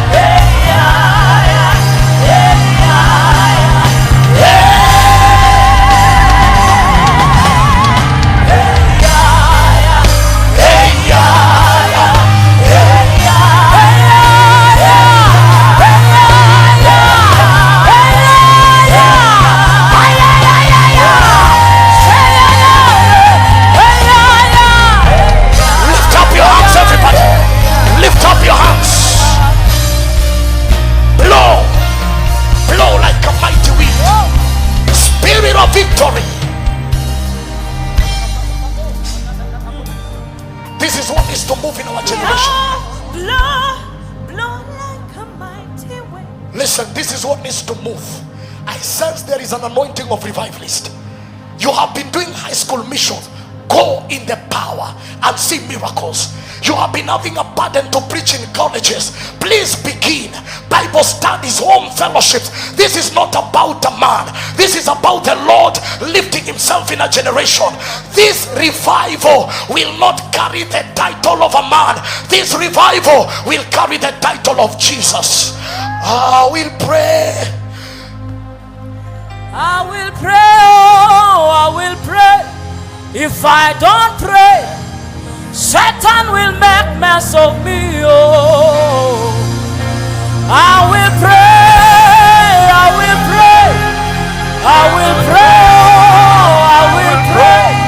If I don't pray, Satan will make mess of me. Oh, yeah, I will pray, I will pray, I will pray, oh, I will pray.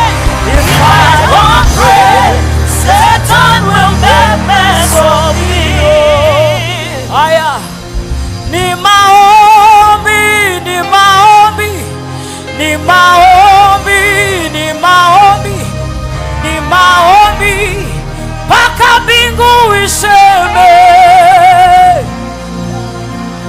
Ni maombi, ni maombi, ni maombi, ni maombi, tutaomba mpaka mbingu iseme.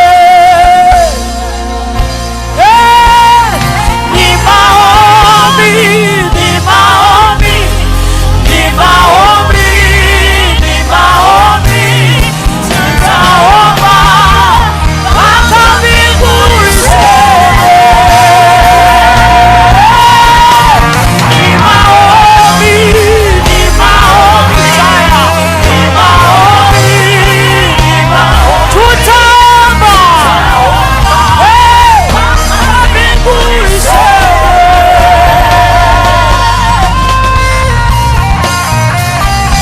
All over this place, lift up your hands. Lift up your hands and open your mouth and begin to pray for our generation. Begin to pray for God's purpose for your life, for this generation. Jeremiah 51:20 says, you are my battle axe. Today God is lifting you up as his battle axe and a weapon of war. Open your mouth and begin to talk to God about his purposes for your family. Your brothers will not die in alcoholism while you are there. Your family will not die in poverty because you are there.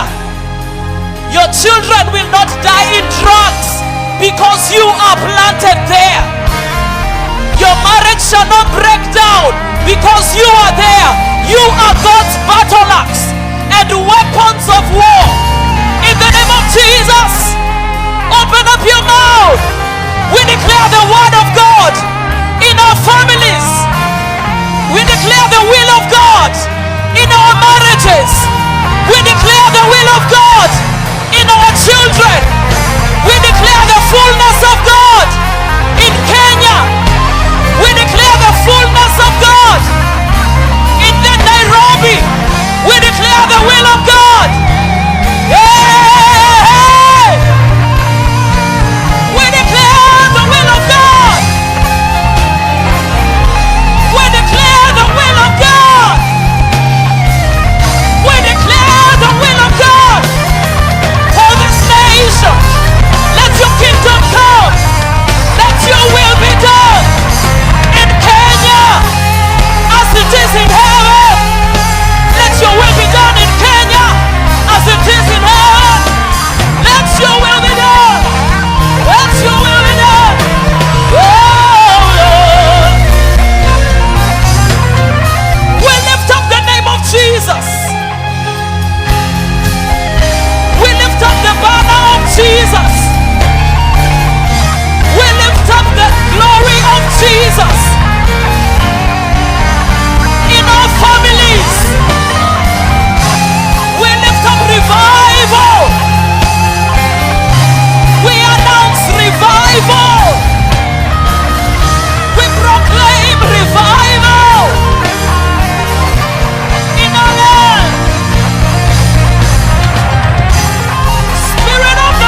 We didn't come to Rhema Feast to play games.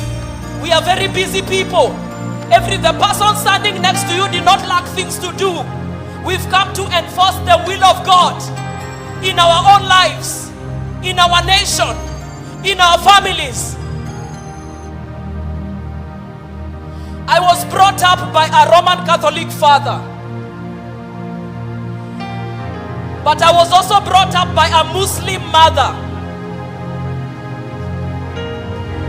addicted to pornography at age 5. Listen, Band, listen. I need to tell you something before we transition to the next stage. Brought up by a Roman Catholic father, staunch Muslim mother. That's where I was born. Addicted to pornography, sexually active from age 5. So your children are not too young. Our children are not too young to know God. When they come to Sunday school, it's not time to draw trees and houses. By age 5, I understood God. It took God for me to get born again. And then God gave me a strategy. When I got born again at 14, God gave me a strategy. When my father discovered I was born again, he would beat me with rods. I learned to pray in tongues under the bed. I became an intercessor praying under the bed because he would come drunk from the pub at night and beat my bed with metal. That is where I was bathed, in the things of God, under my bed. I made a torch. I used to read my King James Bible under the bed. I made a small space underneath. Because at 14, God gave me a strategy.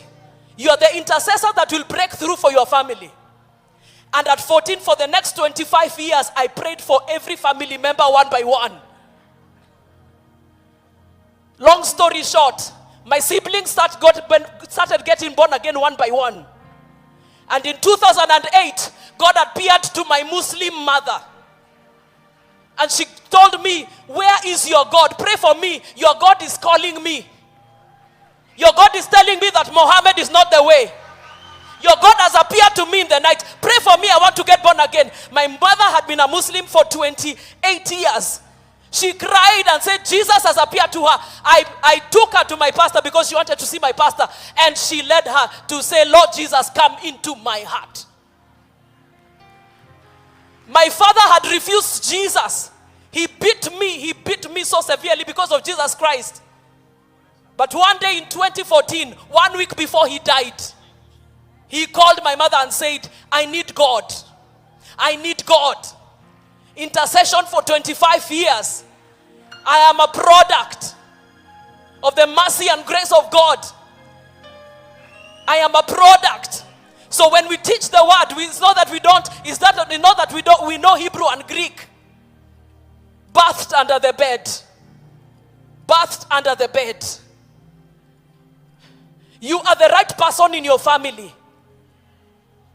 God did not ask you if you want to be born a Luo or Kyuk. Uliamuka ukapata unaitwa Odongo from Migori County number 44.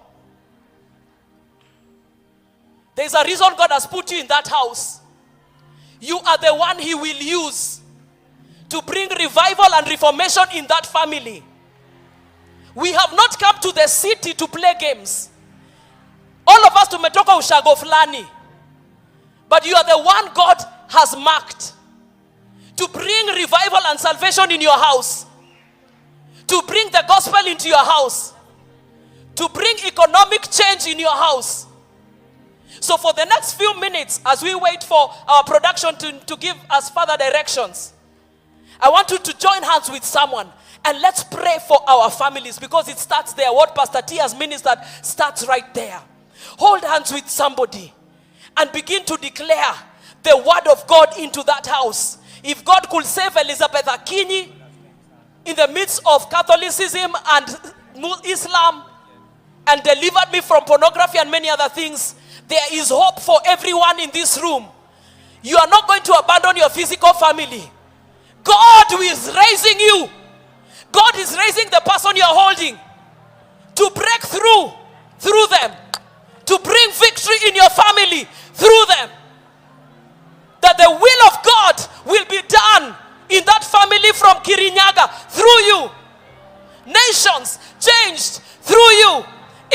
of Jesus.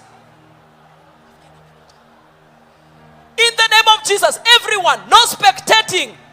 We are pressing through for our families. All over this place, no spectating. A few more seconds before we move on to the next dimension.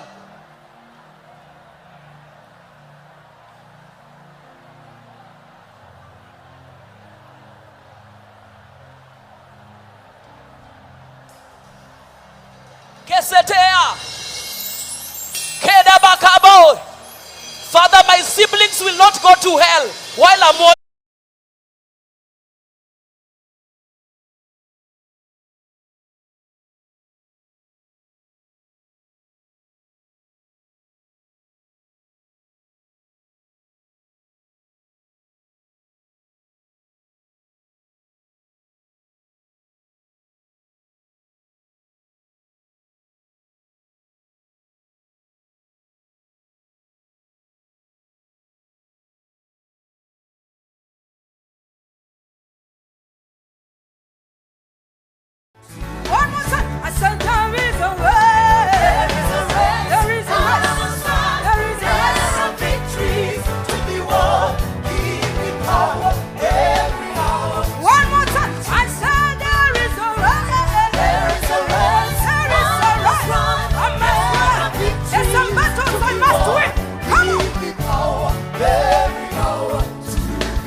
year, God blessed me with a beautiful baby boy. I don't know why you came here, but I want you to understand that you will leave this place celebrating the King of Kings. Some of you are about to receive great messages even now. Are you ready to celebrate? You better look for something in your hand and raise it high like this. Look for something in your hand and raise it high, raise it high, raise it high, raise it high. Come on, raise it high. Hey!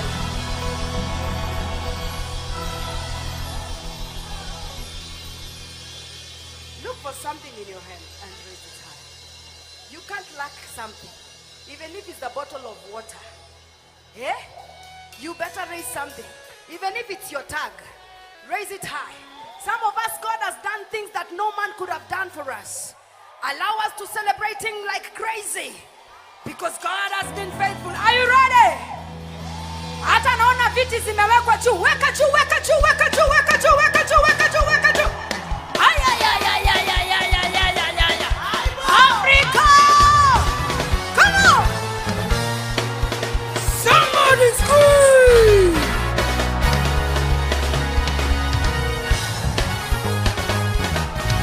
Somebody give Him your best shot!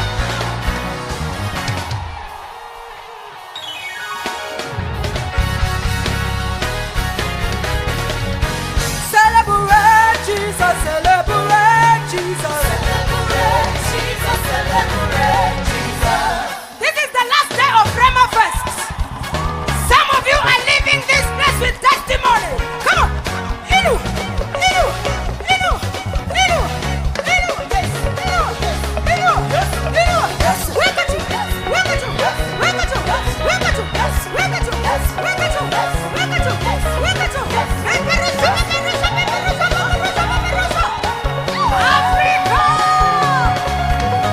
Celebrate Jesus, celebrate Jesus. Celebrate Jesus, celebrate Jesus. Celebrate Jesus, celebrate Jesus. Celebrate Jesus, celebrate Jesus. Celebrate Jesus, celebrate Jesus.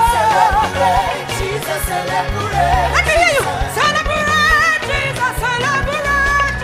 Celebrate Jesus, celebrate Jesus. Celebrate Jesus, celebrate Jesus. Shangilia Yesu, shangilia Yesu. Weka juu, weka juu, weka juu, weka juu, weka juu, weka juu, weka juu, weka juu, weka juu.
teach you something.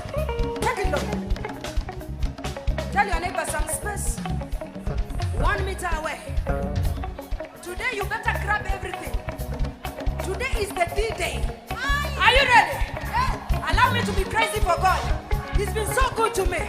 I don't know about you, but for me, He's an amazing God. Are you ready? Come on. Honor Him. Honor Him. Tunasema. Kwa jina la Yesu, ruka mara moja. Alafu unanyakua baraka yako. Are you ready? Nyakua. Nyakua. Nyakua. Nyakua. Ai. Wewe.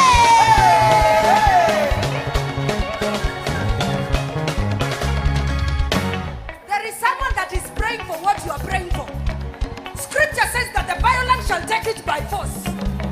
So wewe tu kaka hivi mwenzako ananyakua. Are you ready? 1, 2, 1, 2, 3, 4. Kwa jina la Yesu, ruka mara mbili. Twende. Nyakua. Nyakua. Haya. Aha. Aha. Aha. Tanzania have understood what is happening in Kenya. Are you ready? 1, 2, 3, 4. Kwa jina la Yesu, ruka mara tatu. Twende.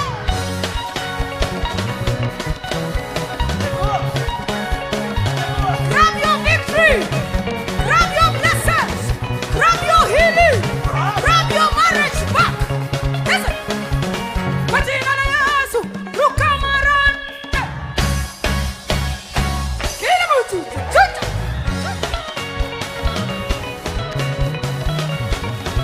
You cannot be contented with what you have even now. Somebody grab your blessings. Yeah. 5 is the number of grace. There is so much grace in the room today. If you perceive it, you better grab it. Are you ready? 1, 2, 1, 2, 3. Kwa jina la Yesu, ruka mara tano.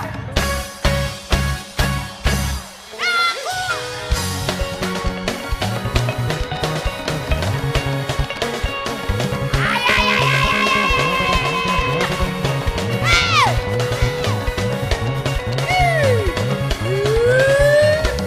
Kwa jina la Yesu, ruka mara sita. Twende.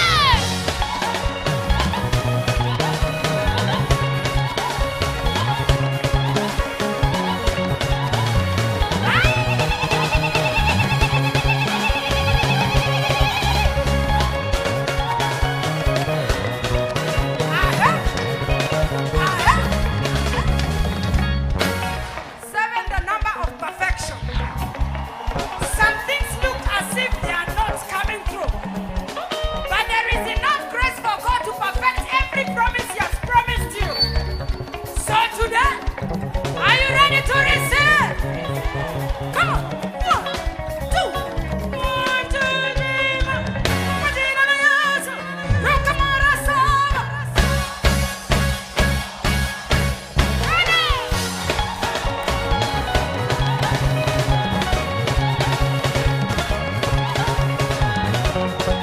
Nyakua.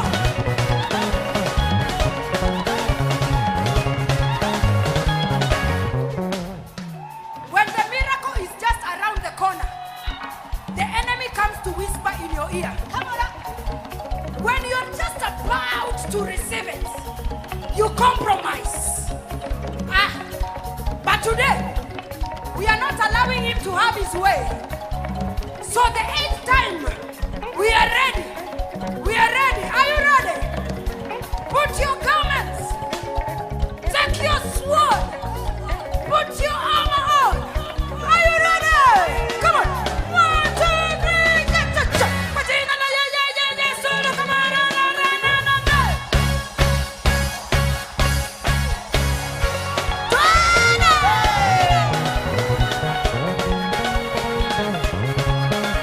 Nyakua. Nyakua. Nyakua.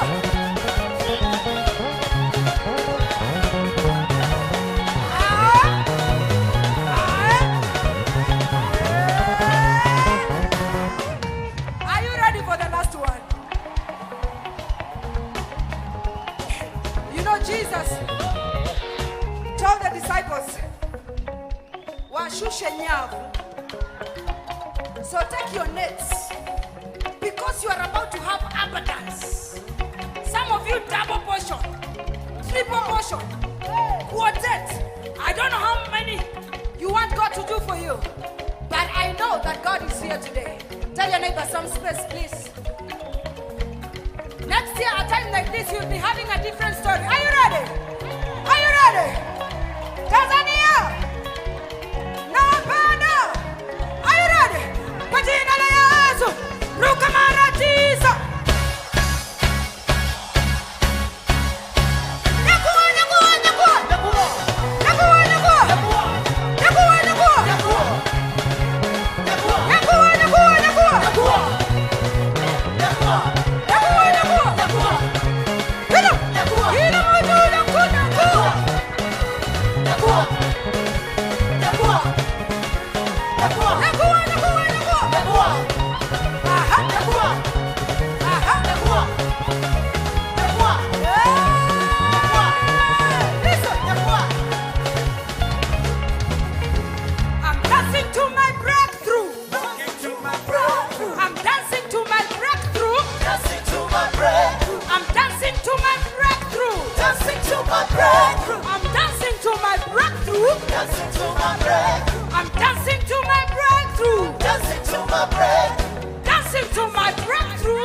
Hallelujah! Yeah, anamandu sakayale na namande saha. Aya namando sahade hade. I love you. Thank you, Holy Spirit.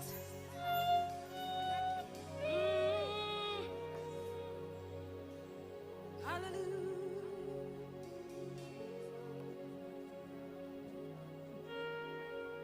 Thank you, Jesus. Worthy is the Lamb. Worthy is the Lamb. You are holy. Holy. Are you Lord God?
and all that is within me.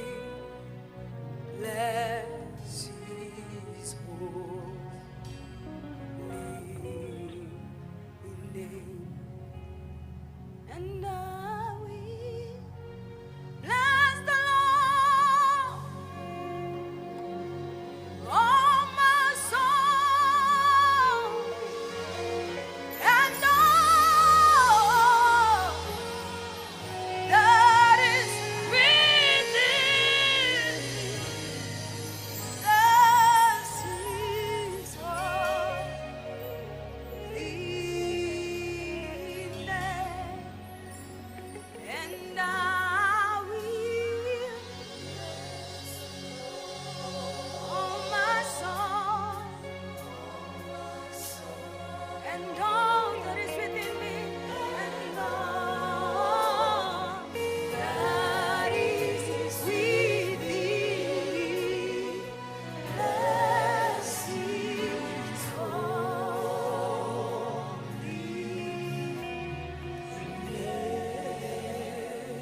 Belenina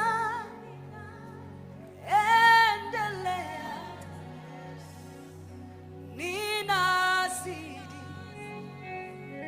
kutembea maombi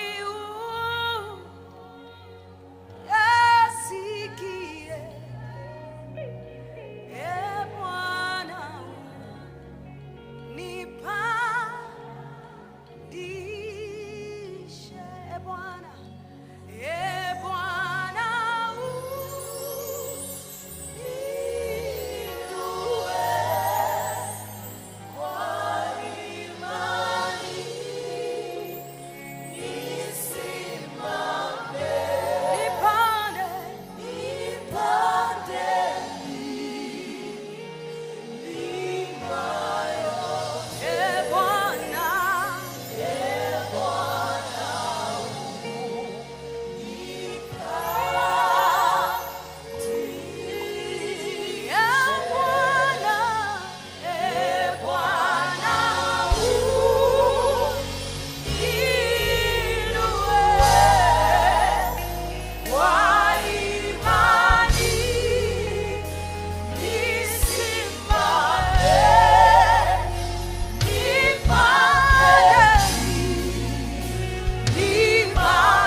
appreciate Minister Evelyn Wanjiro. Thank you so much for your ministry. You are a gift to the body of Christ. Before we get seated, I want to welcome you again on behalf of Reverend Julian Kula to Rhema Feast 2023, Day 5.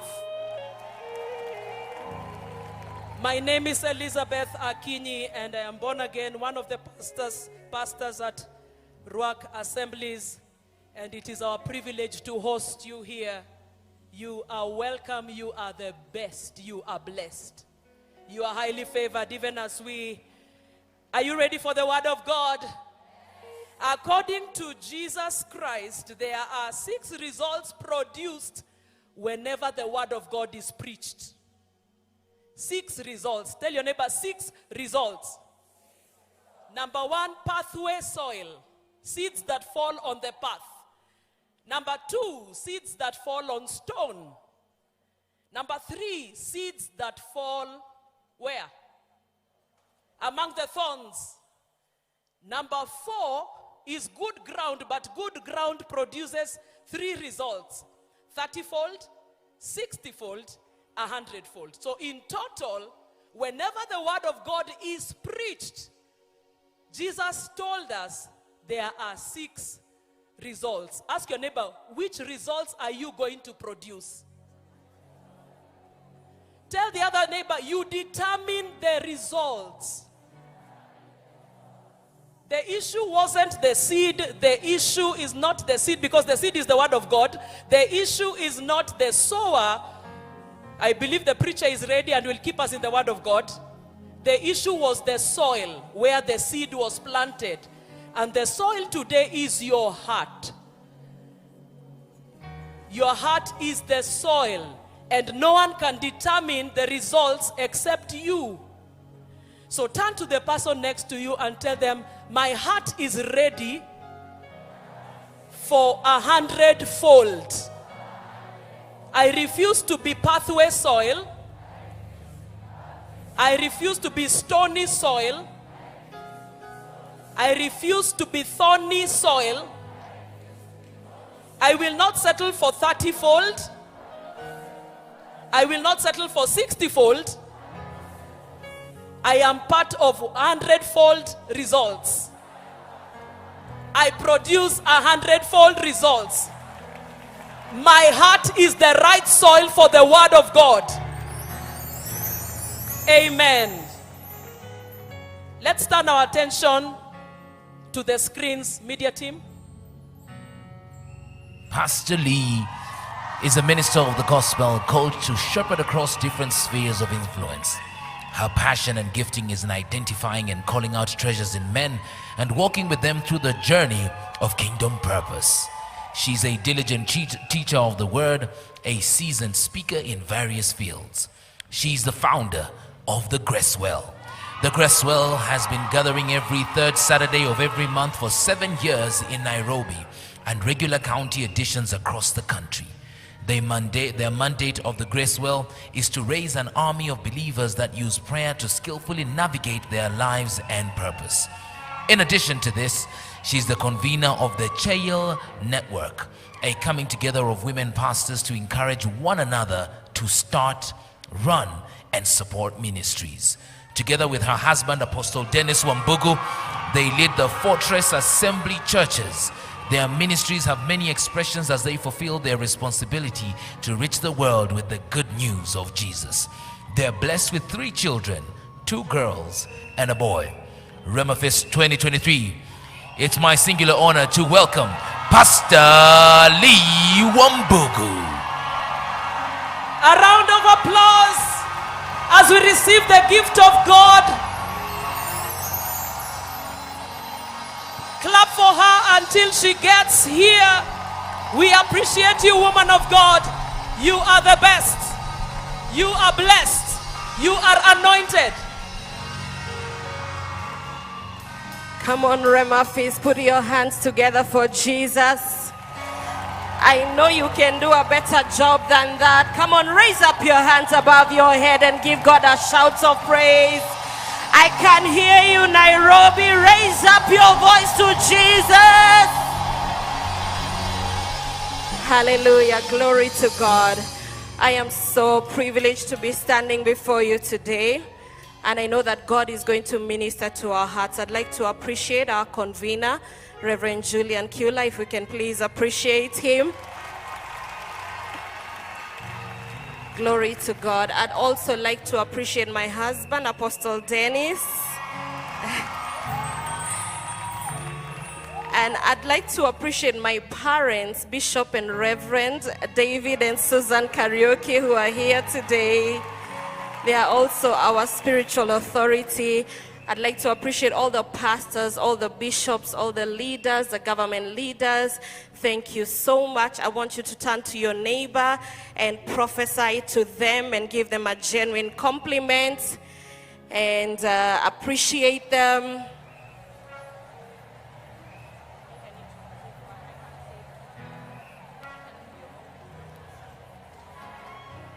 Come on, that one has an attitude. Turn to the other one that looks friendlier and appreciate them.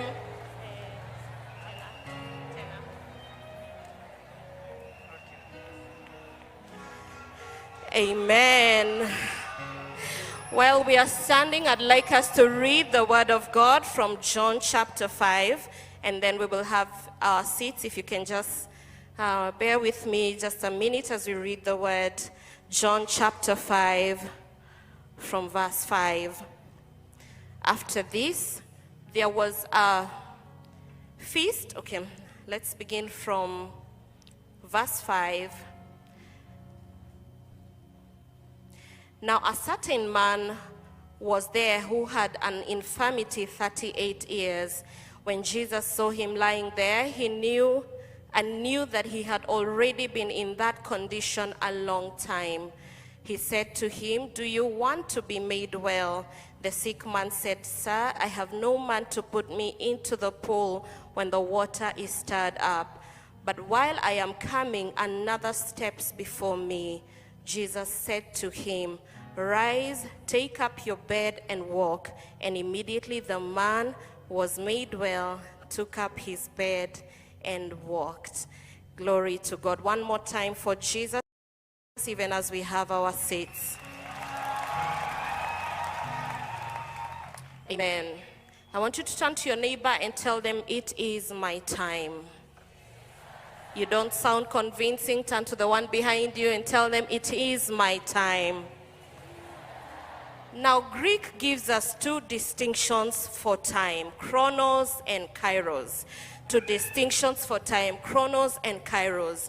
Chronos is quantitative. It is the measure of a period or a time when an action or a process or a condition exists or continues. This is the progression of events from past to present to future. Chronos is seconds, hours, days. Time in the natural world, as we would call it, is called chronos. Now, in the book of Genesis, chapter 1, the Bible says that God said, "Let there be lights in the vault of the sky to separate the day from the night, and let them serve as signs to mark sacred times, days and years." And so he put two great lights, one to govern the day and one to govern the night, so that they could separate the seasons. Chronology is a distinction of the measure of time, of days, of seconds, as I have said. Now, the movement of moments in time is primarily marked by day and night. Now, day and night don't just mark to show chronology, but they also serve as a promise. The Bible says in Psalms chapter 30, "Weeping may endure for a night, but joy comes in the morning." So day and night don't just show the chronology, they also distinguish the seasons. That says that as long as there is a day, there is going to be a night. And as long as there is going to be a night, there is going to be a day. So day and night show us that while night may be long, day is coming soon. While you may be sitting in the night right now, while you have been in a certain place for a long time, as sure as God is legislature, I want you to know that day is coming. So day and night serve as markers of the promise of God. I want you to know that you can build your life around the promises of God. You can bank on the promises of God. You can organize your life in the dark. You can organize your life in the backside of the desert. You can organize your life in the days of the wilderness. You can organize your life in the days of isolation. You can organize your days in your life in the days when it is silent, when nobody knows you, when nobody has heard of you, when nothing seems to be happening. Because of the promise of God of day and night, you can bank on the promises of God that while it is night, day is coming. I want you to know that day is coming for you. There is a season that is coming that is not going to look like the season that you are in. Things may be looking grim right now, but in a short while it is going to be daybreak. Day and night mark to show the promise of God. This is a very important concept because men can build their life around promises. When I was getting married, my husband gave me an engagement ring. When he gave me an engagement ring, this was not marriage. We didn't get married on the day he proposed. He gave me a ring that was a promise that one day we are going to get married. I began to plan my future. I began to plan the rest of my life based on what? A promise. I began to assure myself of what was coming based on what? A promise. I began to adjust my life based on what? A promise. Things began to shift around me based on the promise that one day we would get married. Now, somebody else suggested that we should get married. I wasn't married, but I said no. Based on what? A promise. I want you to understand that the promise of God is the sure thing that you carry upon yourself. The promise of God is the evidence of what he's going to do. Day and night mark the evidence of the fact that God does not fail. God does not change his mind. What he said about this nation is going to come to pass. What he said about your life, what he said about your family, God has made a promise. He does not break his word. He does not change his mind. He does not go back on what he has said. You can build your life. You can bank your life on the fact that God said it. If he said it, he's going to do it. Praise the name of Jesus. Amen. So Chronos becomes the season of preparation for men. Okay? So Chronos is not just for the passing of day and night, it is also the time of the preparation of men for the divine timing of God. So you must maximize what God has said for you to do in the period of Chronos. You must be able, you cannot be half-baked on the day that God opens a door for you. This is the season for you to maximize. These are the seasons of the making. The seasons of the wilderness are the seasons when nobody is seeing. When I say wilderness, I don't mean the seasons when you're not fruitful. I mean the seasons when David was not known. These were the seasons when he was tearing apart lions, when he was tearing apart bears. These were the seasons when there was nobody to give him accolades, when there was nobody to recognize what he was doing. In fact, had he said to his father that a lion came up to the sheep, took one sheep, I went after the lion and tore it apart and killed it, his father would have probably beaten him up. He would have said to him, are you not more important to me than 1 million sheep? Why would you put your life at risk where sheep is involved? Why would you do that? But I want you to know that these are the quiet seasons when things look like they are extreme. These are the seasons when men are fasting and praying. These have been the seasons of preparation for our nation. These have been the quiet seasons for many decades when men have been praying for the time that we are enjoying now. This revival that we are experiencing now has not been born today. There has been work that has gone into the Chronos so that we could prepare for the Kairos moments of God. The Bible says that Israel entertained foreign gods and then became half-baked. That shall not be us. You shall not be half-baked on the day of your assignment in the name of Jesus Christ. Amen. Unprepared, unprocessed, and untransformed minds did not carry the capacity to move from slavery into the promised land in the short time it should have taken them. And so we cannot be unprepared, but chronos, the timing of God, the years, the seconds, the minutes, these are the times that God uses to sharpen men for the sake of a day that is to come.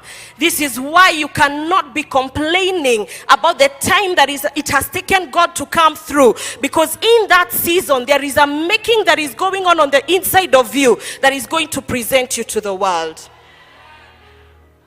The second distinction is called Kairos. Someone say Kairos. I didn't hear you. Come on, someone shout Kairos. Kairos is about divine moments. Kairos is not about minutes, it's not about seconds, it's not about hours, but Kairos is about divine moments. It is used to define preordained moments for something to happen in a man's life. Kairos is a preordained time when God has determined for something to shift in a man's life. Kairos is also an opportune time or a season such as a harvest time. Kairos is a windows of time that requires recognition and interpretation, for outside its understanding men miss it and have to wait for another time. I want to declare to somebody today, you will not miss out on your Kairos moment in the name of Jesus Christ. Do I have someone to believe with me? You will not miss out on your Kairos moment in the name of Jesus Christ. Correct perception of timing is the game changer for many people. Many people are not missing out on their opportunity, are not missing out on their miracles because they are not there, but they are missing out on their miracles because they missed to perceive what God was doing in a certain season. I pray for you today. May your eyes be open to what God is doing in our nation in the name of Jesus. Come on, someone say amen. May your ears be open, the eyes of your understanding be open to perceive correctly in the name of Jesus. It is perception that caused the woman at the well to stop drawing men and start drawing men. She was drawing one kind of man, but as soon as she perceived that he is a prophet, something shifted about what she was able to do, and she began to draw other kinds of men. Perception is what can change a man from being an ordinary man to a man that God can use for a generation. Perception is the simple difference from a man that is not making a difference in the world to a man that is doing exploits. The Bible says, they that know their God, they shall be strong and they shall do mighty exploits. Perception is the knowledge of God. Perception is what causes intimacy with God. When men perceive right, they are able to bring out something. They are able to birth the purposes of God. I decree upon you today, you are not missing out on that opportunity in the name of Jesus Christ. I declare this nation has come into full circle. We will not miss out on what God is doing in the body of Christ in the name of Jesus Christ. In the name of Jesus. The men that miss out on opportunities are not intellectually wrong. The men that miss out on opportunities, on divine moments, on the Kairos moment, on the move of God, are not men that are philosophically challenged. The men that miss out on the move of God in a generation are not necessarily those that don't understand, but the men that miss out are the men that stand on the sidelines as they look at the move of God, criticizing the move of God, looking at it and saying, this is not doctrinally correct, looking at it and saying, this is not acceptable. The gathering of people like this, as they complain and criticize, something is happening on the inside of a nation. Something is happening in the belly of a nation. God is moving in a nation and they miss out. It is not the intellectually incapacitated that miss out on the move of God. It's the men that have no perception. Men of perception can observe the move of God being handled by another man and will say, I will line up with what the man of God is doing. I will do whatever he needs me to do. Men of perception hold each other's hands. Men of perception do not say, I have to be in the limelight. I have to be in the flyer. I have to be the one to do it. Men of perception are the men that say, whatever God is doing, may I be counted worthy to be a part of what God is doing. If I be in any place, may I be found in the move of God. I pray for you today. Let their eyes of your understanding be open to the move of God in our day, in the name of Jesus. In the name of Jesus. The Kairos moment is the moment that causes men to seem like they appeared out of nowhere. This is the moment that men call the suddenly moment. This is the moment that people call the immediately moment. Come on, turn to your neighbor and tell them the word that we love, suddenly. To the other one, the Kairos moment is the moment where Joseph is in prison one day and in the palace the next day. These are the days when a woman is just, observing her own business. The next thing, she is, standing before a king as a queen. And I want you to know that the Kairos moment has been prepared by the Chronos. I feel like many times people ignore the fact that Chronos is the preparation of God. And I want you to know that all of the preparation that has come to be, I think it was Apostle Selman that said, you cannot ignore the fact that God can shift the destinies of men in a minute. You cannot ignore the fact that many of us were not where we are last Rhema feast. You cannot ignore the fact that God is able to alter the destinies of men in 1 minute. You cannot ignore the fact that in one moment the path that a person is taking can be altered by God.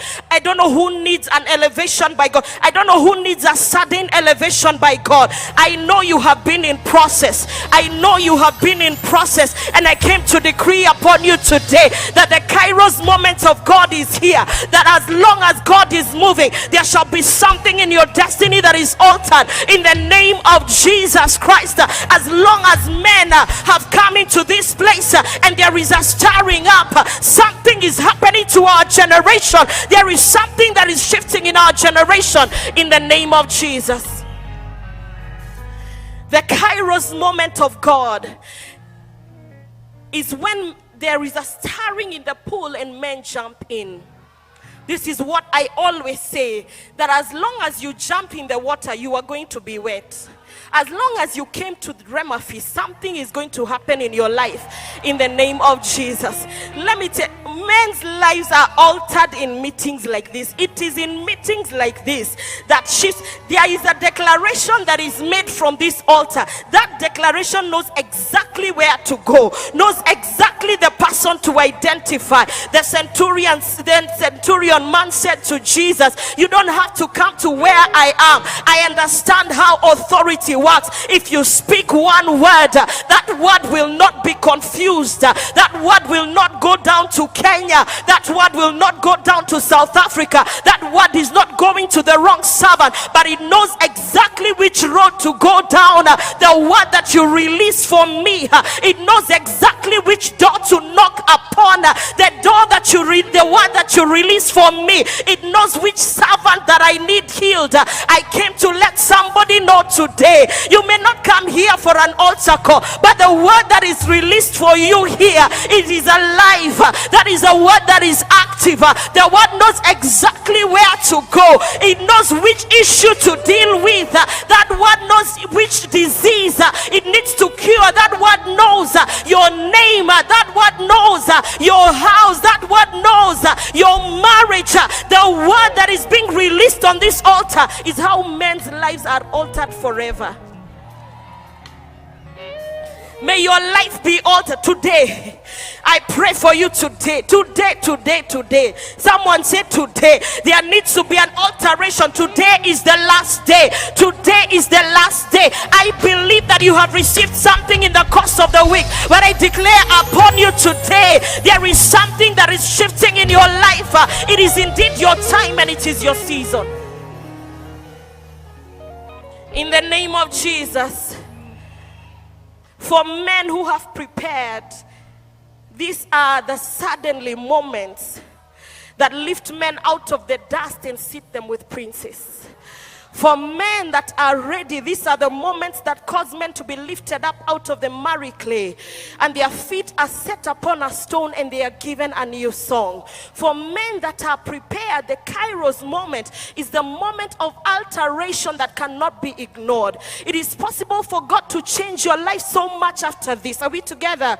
It is possible for God to change your life so much after this that you are unrecognizable. This is what I pray for you today.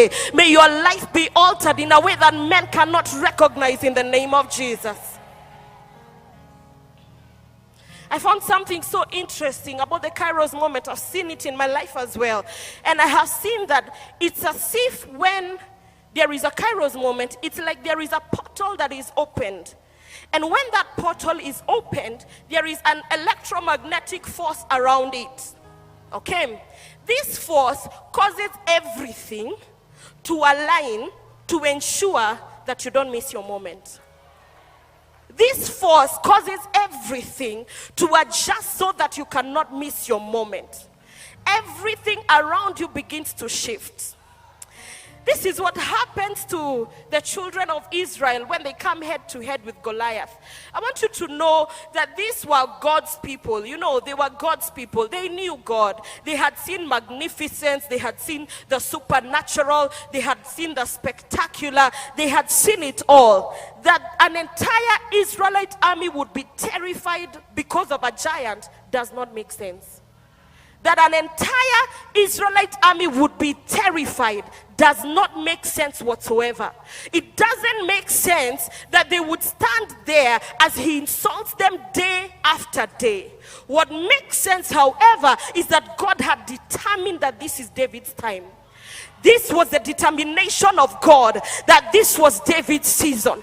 Goliath was a walk in the park for David. David had already faced bigger battles in the backside of the desert. Nothing could move him at that moment. Nothing could alter him at that moment. For him, it was ridiculous that Israel is struggling with such a battle. It was ridiculous. But I want you to know that when it is your Kairos moment, everything around you, it seems like it doesn't make sense. Why? Why would it make sense that Queen Vashti was married to a man she knew was unreasonable? She knew was, she knew he could kill her.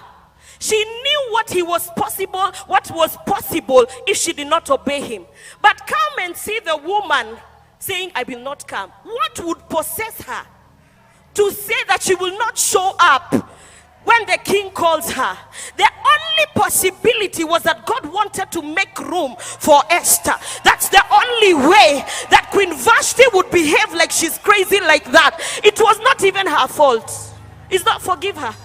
It's not even her fault that she acted like that. God had determined that as of today, Esther is getting a new introduction. And the introduction that I am giving to Esther is for the sake of the saving of Jews. That the children of God were so important to God that he was willing to move a queen out of the way for her. People are going to act crazy when it is your time. You will be looking around you and you're like, why is homosexuality on the rise like this? What is this? You will be looking around you and you're, I don't understand why people are acting crazy. I don't understand why things are going wrong.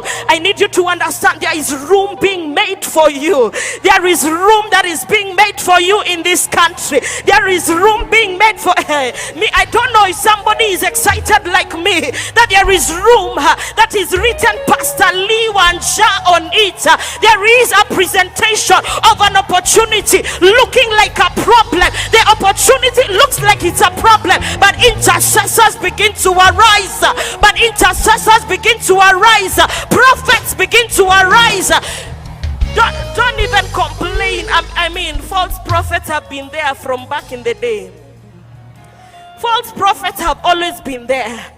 If it's really bothering you, stand up. Every prophet that needs to arise, here is your opportunity to say, here we are. We represent the authentic voice of God for our generation. We represent the authentic voice of God for our nation. We represent the authentic voice of God for our families in the name of Jesus. Unethical business practices, left, right, and center. An opportunity is being presented for you to begin to thrive in the places that men have failed. There are people who have started and failed things 1 million times that God is saying, here is your opportunity.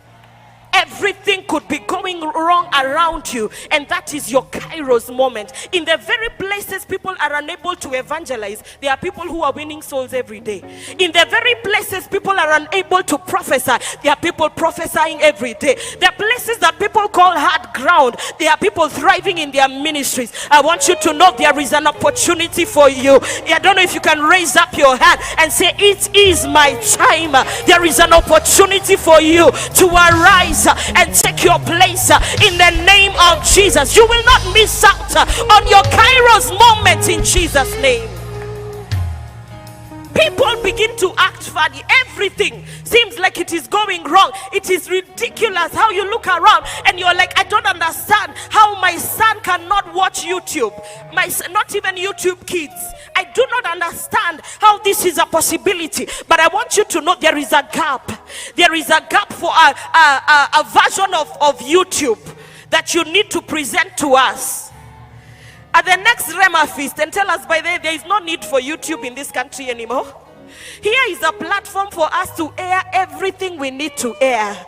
There is no need for us to do this anyway, because there is an opportunity for filmmakers. There is an opportunity for on media. There is an opportunity that as long as people are acting up, as long as things are going wrong around us, this is our Kairos moment. I pray for you today. May you rise up into the place that God demands in the name of Jesus. This is not even for you. For the sake of the kingdom, for the sake of our generations, for the sake of generations to come, there is a gap, and we must be the ones to fill that gap in the name of Jesus. So Jesus perceives that this man had been here 38 years, chronos, a long time, chronos. But there was something else that was happening, is that an angel would come and stir up the water, and the first person to jump in would be healed. And the man tells Jesus, the problem is I am as prepared as I can be.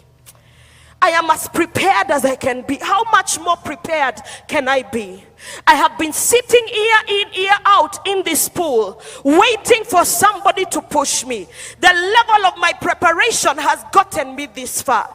Indeed, the angel is the chronos moment. The stirring up of the pool indeed is the chronos moment. But Lord, I am not able to jump in. For one reason or another, I am incapacitated to jump in. For one reason or another, I am not able to come into my moment. But I want you to understand the stepping in of Jesus the Messiah becomes an alteration of the whole idea of the Kairos moment. In that moment, he says there is indeed a moment when you should jump in, but there is a moment when I step in. So then I understand that Jesus, because God is not limited to time, he is the creator of the time. He's not limited to time. He cannot say that he obeys time. He cannot say that now the man, you have to wait. Or Jesus to say, let me wait. When the angel stirs the water, I will push you in. He cannot say that. Why? Because he is above time. And so he says there is indeed a chronos moment. There is indeed a chronos moment for preparation. There is indeed a Kairos moment for jumping in. But then there is the moment I step in as Jesus the Messiah. I don't know why I feel like there are so many people that have done everything that they can do to prepare for the move of God. And many times they have felt like something has gone wrong in their lives. But I want you to know, you came to Rhema Feast 2023. This is the moment when Jesus the Messiah is here, and when he steps in, number one, he nullifies the need for the pool. Number two, he nullifies the need for the angel. Number three, he nullifies the 38 years that everything that he has done up to that moment is no longer necessary, because by the mercy of God, Jesus stepped in. He stepped in and he says, I am going to make you well. The jumping into the pool is no longer necessary, but I am here now. I stand as your healer.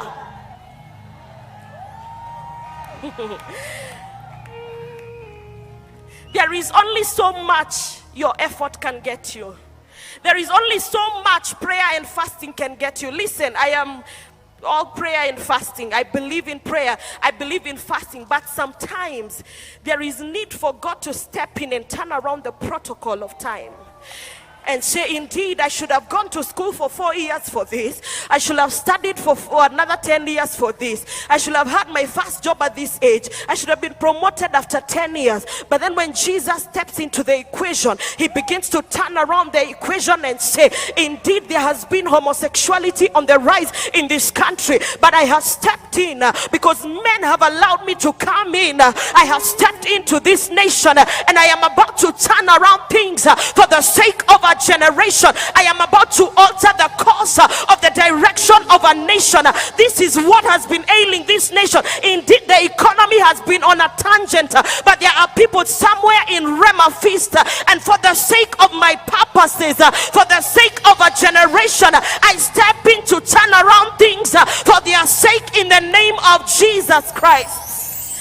So I came to let you know that Jesus the Messiah is here to turn around a situation for someone's life, to turn around someone's destiny in the name of Jesus. There are people who don't even know. So, okay, how should we jump in? What should I do? What should I? And then Jesus says, let me show you. Let me show you. This is what the Bible says. The zeal of the Lord will accomplish things. There are things that are accomplished by our zeal. There are things that are accomplished by our hard work. There are things that are accomplished by our efforts. But there are things that are accomplished by the zeal of God. There is a zeal we cannot be able to match. Not if we fast for 100 years. There is a zeal we cannot be able to rise to. But when God's zeal is on it, that thing is settled in a minute. He says, I am letting out a war cry. And I want you to know that God is a man of war. And God does not go to war against his own. If he went to war against his own, it would be a kingdom divided. A kingdom divided against itself cannot stand. So when God goes to war, he goes to war against the destiny. He goes to war against the enemies of the destinies of his children. So when he raises up a war cry, you are not on the other end of that war cry. You are standing with him. You are seated with Christ in the heavenly places, and he's saying, what is ailing you, my daughter? What is that is preventing the destiny of this nation? God is letting out a war cry. I feel specifically that God is letting out a war cry against homosexuality in this country. God is letting out a war cry against corruption in this city. And listen, God's war cry is not God's war cry. You are his war cry. You are the weapon of war. The Bible says that you are hidden as a weapon of war in his hand. You are a hidden arrow in the shadow of his hand. So when he said he's letting out a war cry, he's saying it is you I'm releasing to address the imbalances of a generation. You have been empowered by grace. You have to live according to it. We have been empowered by the grace of God. There is a gap for us to fill in this nation. So Jesus steps in And when he steps in, the man is healed. We know that there is a stirring up in this nation. There is something that God is doing in this country. Isn't that so? There is something that the Lord is doing in this country. The waters have been stirred. The waters have been stirred. On the first night, Apostle Grace mentioned tectonic shifts. And I was amazed because I've been thinking about tectonic shifts this whole week. And tectonic shifts are, okay, so the Earth's crust is made up of tectonic plates. So tectonic plates are huge slabs of rocks. They are many, but the main ones are about 6. And so they are in the Earth's crust. And these slabs, they sort of move freely. But then once in a while, they move freely like the army in Joel chapter 2. They don't jostle each other. But once in a while, they collide. When they collide, there is either an earthquake or a tsunami. Are we together? 2 people said yes. Good. So they collide and there is a tsunami or an earthquake. Now, when a tectonic plate collides with another inside water, there is a shifting, there is a stirring up of the water, and that's what we call a tsunami. I was so amazed to discover that a tsunami can begin like 2 centimeters high. But as it comes towards the land, it begins to accelerate. It doesn't work the other way around. It doesn't start with an acceleration. It's that it starts slowly and begins building up and begins accelerating as it is coming towards the land. When there is that kind of a stirring up, it's very different from the waves that you see people surfing. The waves that you see people surfing are very high but are not strong. They cannot destroy anything. But a tsunami is not high, is not strong at the crest. It is strong at the trough, at the bottom. At the bottom of the tsunami is a strength that cannot be seen. As it comes close to land, it begins to increase in intensity. So it was prepared as a stirring up. But as it comes to the ground, it becomes a suddenly. Because the minute it hits the ground, it begins to move with a force that suddenly things are beginning to be swept everywhere. Now, there has been a stirring up in this nation. In fact, there has been a stirring up for a long time. But I want you to know, because people are like, where is revival? What is revival? This is revival. Because this is the thing about revival for it to last. It is not necessarily the highs in the crest. It is the beginning of the alterations of the actions of men. It is the dynamic transformation of the hearts of men. It is the dynamic transformation of the minds of men. As men are being changed, a force is beginning to rise on the underground. Something that cannot be seen. But I want you to know, even the things that are unseen, there are men who can hear.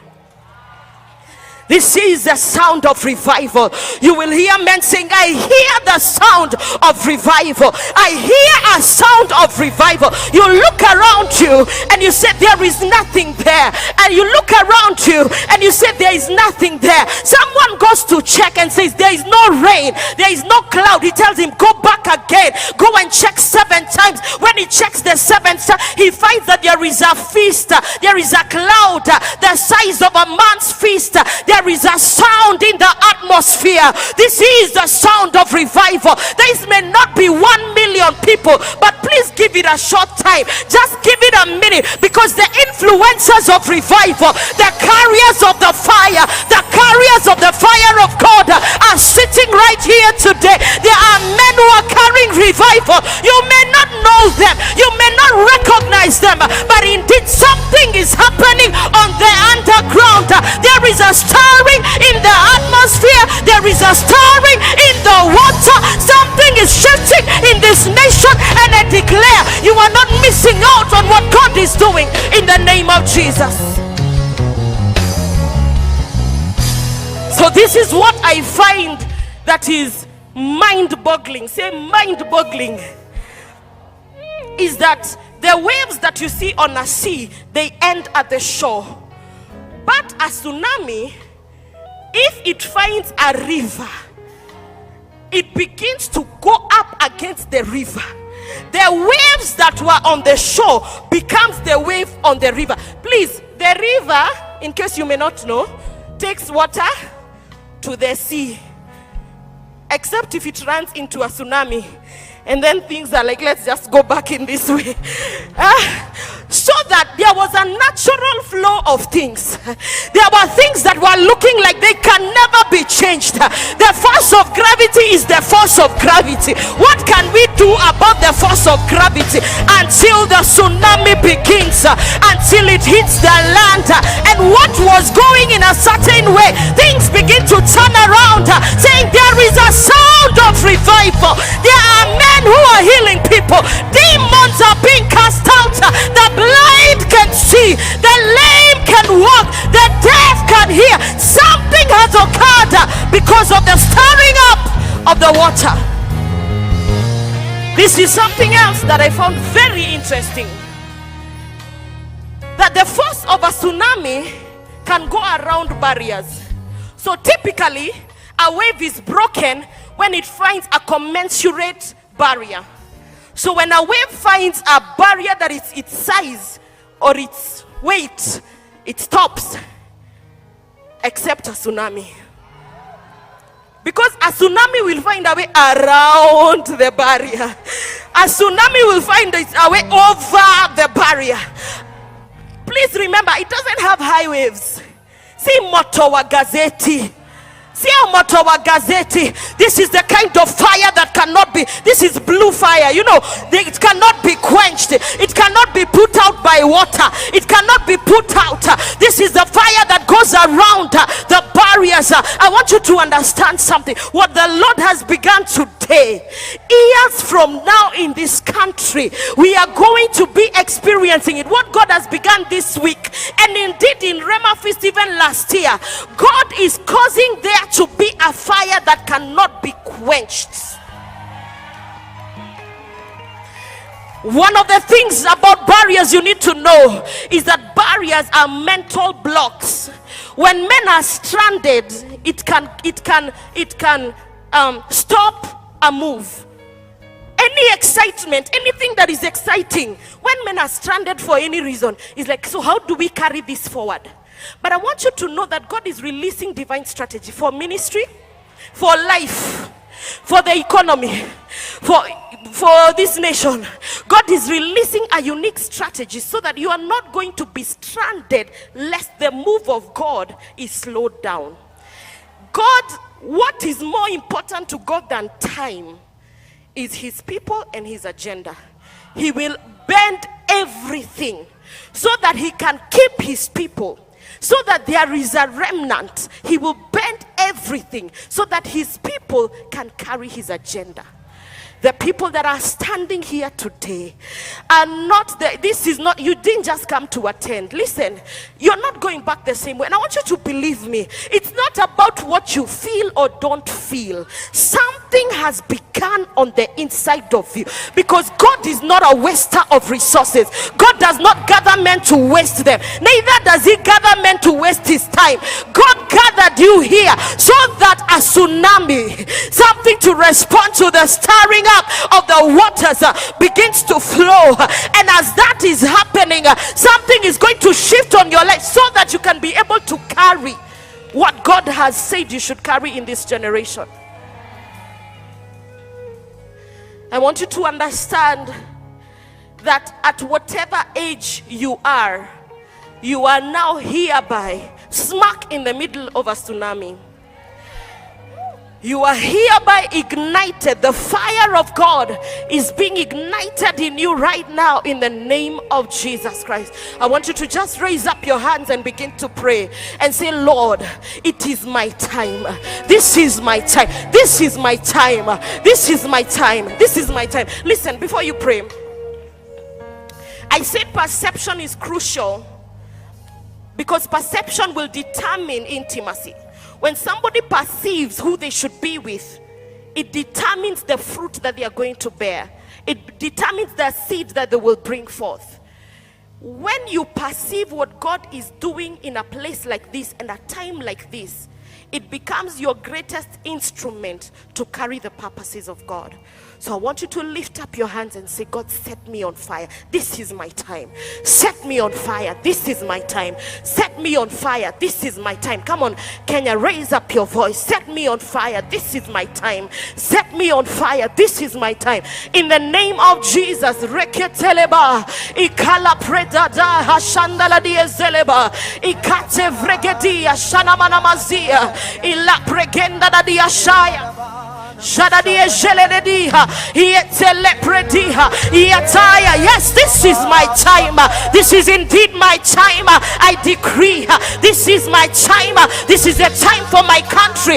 In the name of Jesus. Sheleba ikata lavregenda lediha iantalaba shahanda ladi ietaha shakatali zekanda ladi jedeba iantalapazaya. Come on, someone decree. Speak with the words of your mouth and decree. I am not living here. This is not business as usual.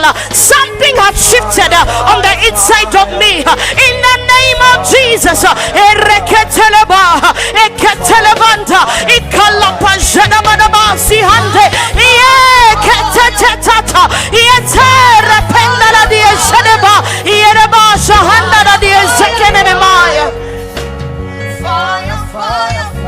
In the name of Jesus. With everybody raising up their hands, I want to make one prayer, and I want to pray for every woman that God has called in ministry. I feel a fresh fire coming upon you, whether it's in intercession, whether it is on the pulpit, whether it's off the pulpit. As long as God has called you into ministry, I sense just a fresh baptism of the fire of God. A fresh baptism of the fire of God. A fresh baptism of the fire of God. In the name of Jesus. In the name of Jesus. A fresh baptism of the fire of God. Right now, in the name of Jesus, I feel especially a grace for women who are under 25. Women under 25 that God has called into ministry. Receive the fire of God right now. In the name of Jesus. Receive the fire of God now in Jesus' name. God is anointing for himself intercessors. God is anointing for himself intercessors. God is anointing for himself right now prophets. God is anointing for himself apostles. The Lord is anointing shepherds after his own heart, teachers in the name of Jesus. Let there be the fire of God even upon you right now in the name of Jesus Christ.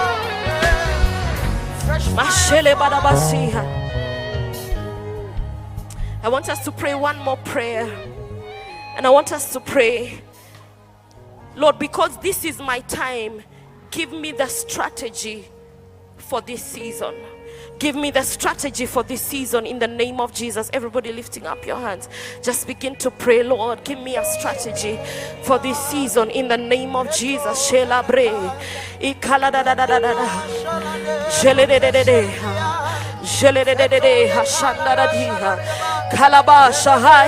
How to steward this revival.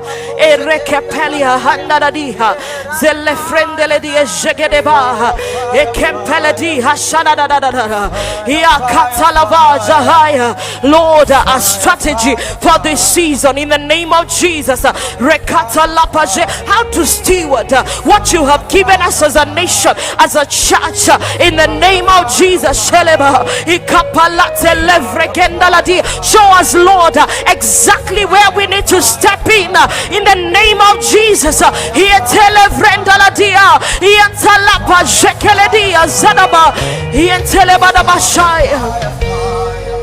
Finally, I want us to pray, Lord, anoint me, equip me for this season. Lord, anoint me, equip me for this season, empower me with speed for this season. I don't have time to waste. I need supernatural speed in this season in the name of Jesus. Father, I need a sudden shift to step into your agenda for this season in the name of Jesus. In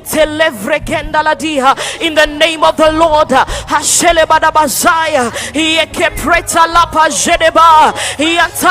Shenema, Ikala de Jekeredia, Zandara de Jedebaya. Fresh fire fall. Bless today. Fresh fire fall. Fresh fire fall. We need a move, Lord.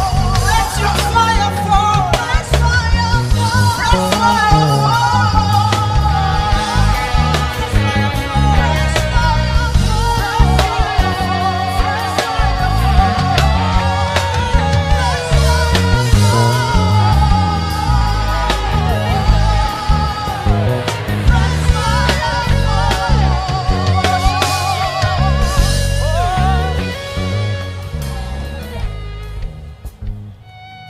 It is your time. The 5 foolish virgins eventually came back with the oil, but they were not allowed to enter because of time. The people in Noah's day watched him building the ark for 120 years. But one day the Lord shut Noah and his family in, and they couldn't enter because of time.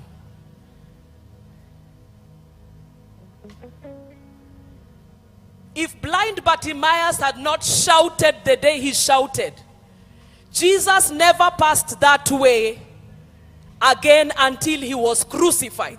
So if blind Bartimaeus had not shouted that particular day, he would have missed the time. I'd like to request you to put your hands on your head before Team Evolve comes up. There's a song that summarizes what Pastor Lee has ministered.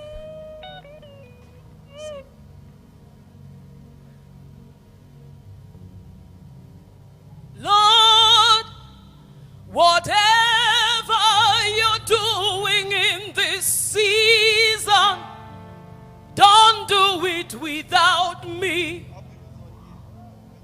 Don't do it without me. Lord, whatever you're doing in this season, don't do it without me. Don't do it without me. Let's sing that together. Lord, whatever you're doing in this season, don't do it without me. Don't do it without me. Sing it again. Lord, whatever doing in this season, don't do it without me. Don't do it without me. For 30 seconds, pray for you. Pray for you. Lord, I cannot miss the timing. I cannot afford to miss the timing of what you're doing in this season. I will not be among spectators in this season. When you're doing something, I get into it. Spirit, soul, body. I enter your seasons, O Lord. And of the sons of Issachar who understood the times and knew what Israel ought to do, Father, give me perception to understand the times so that I may know what to do with my life, so that I may know what to do with my family, so that I may not know what to do in my career, so that I may not know what time it is in my ministry. What time is it in my life? Lord, open my eyes to know what time it is in my life. At 25, at 49, at 58, what time is it in my life? Open my eyes to perceive the time so that I may know what to do.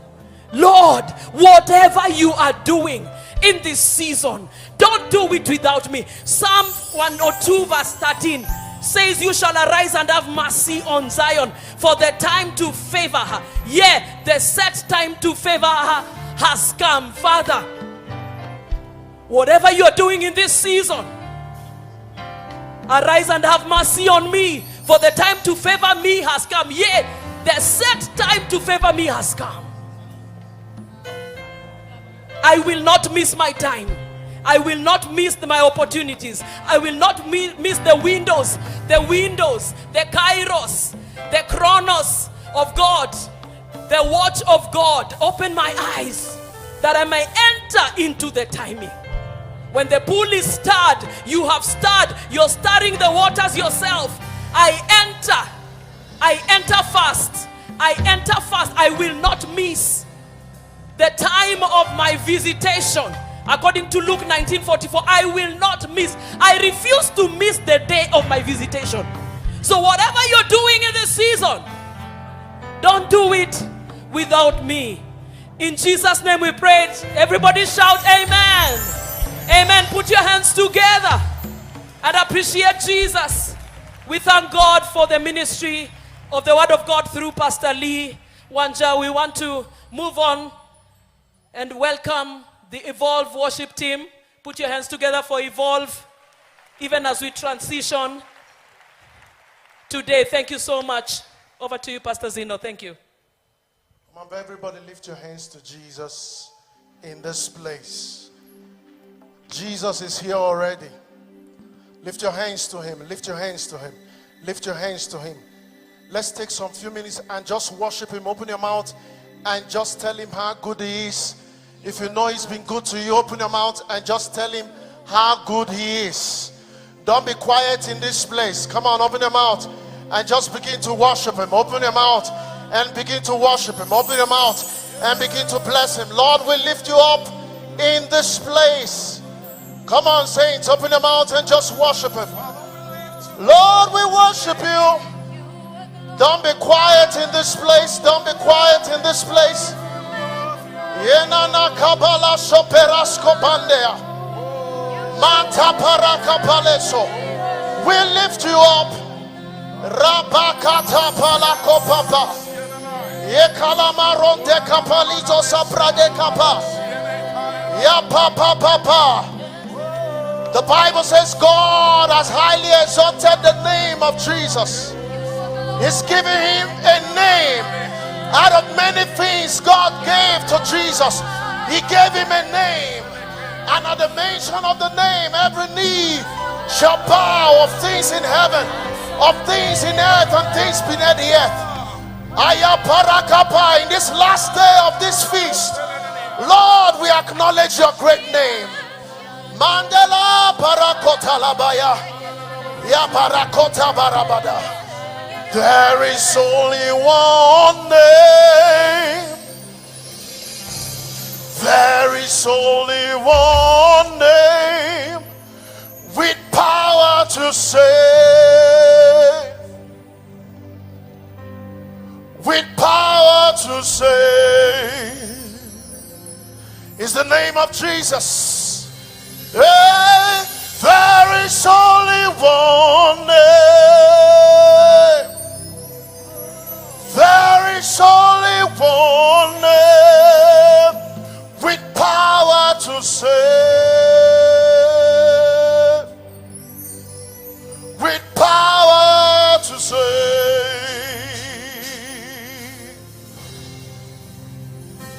Our God is champion. Is champion. He reigns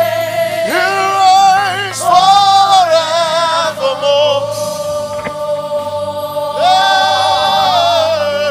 Forevermore. Lift your voice everywhere you are this morning. Say, our God is champion.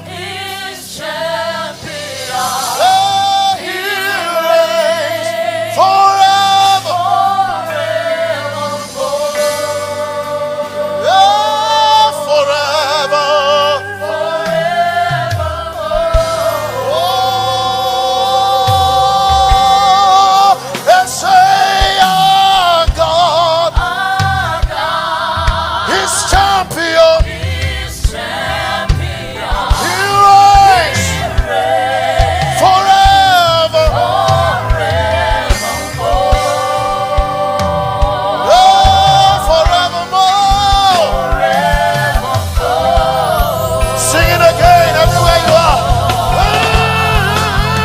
We are God. His champion. Ekala Shabala de Mazo. Forever. Forevermore. Forevermore. Live it up. Say our God. He's a mighty God. His champion.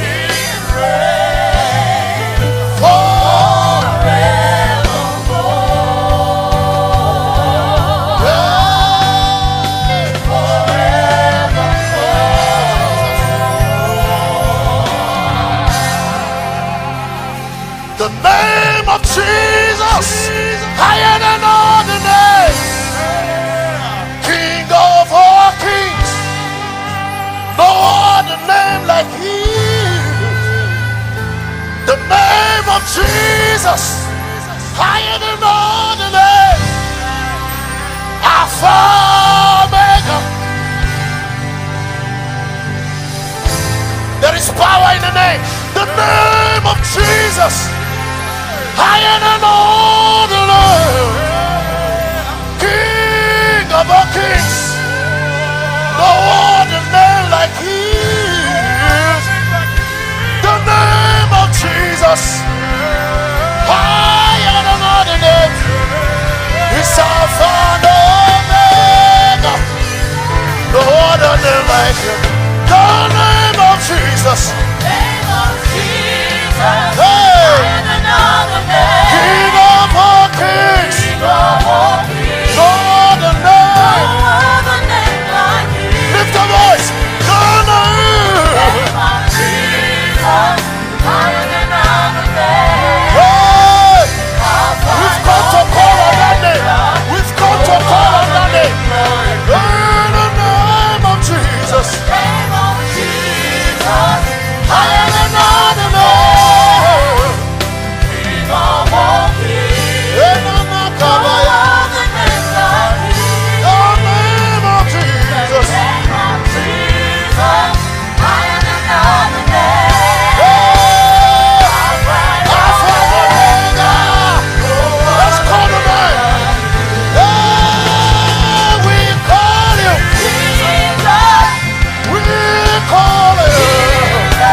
Somebody call the name. Jesus.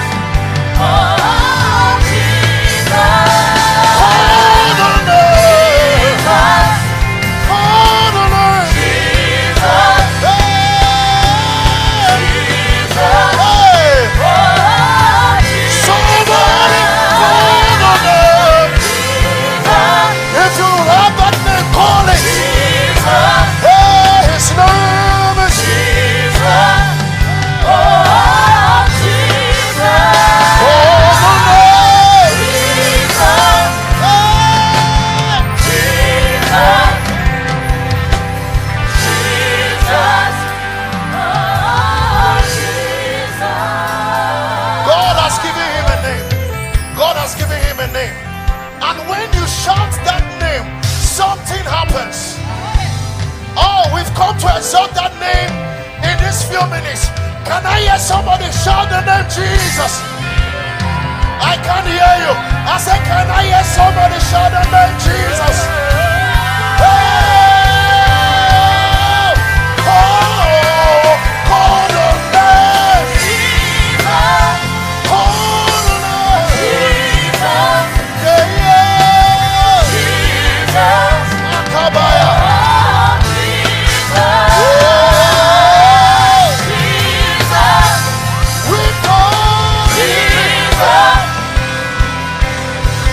Jesus.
Jesus. No one can be compared to you, my Lord. You're the Messiah. You're the Savior. No one else like you. No one else. Yatakalemitia saya. Rakakabetialesi. Ianeataumiakashi kayaba.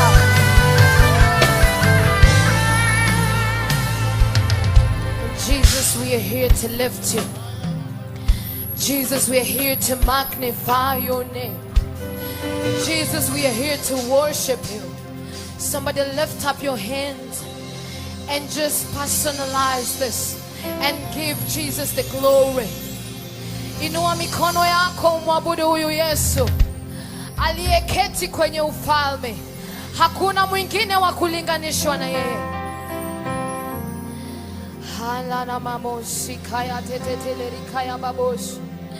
Saya mamosi kaya lelelele kaya baboshi. Yesu tunakuinua.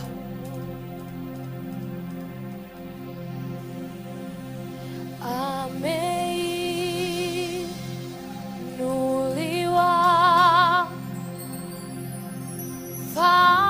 Mfalme Yesu. Hakuna mwingine.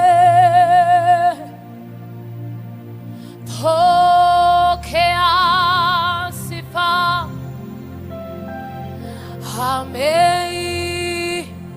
Ameinuliwa Mfalme Yesu. Hakuna mwingine. Pokea sifa.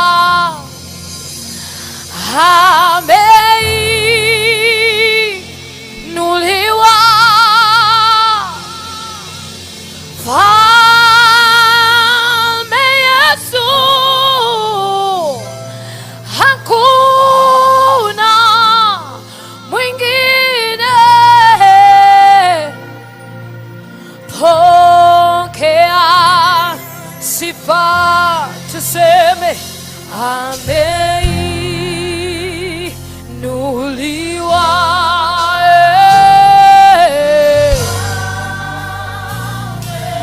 Twaungana na malaika. Hakuna mwingine.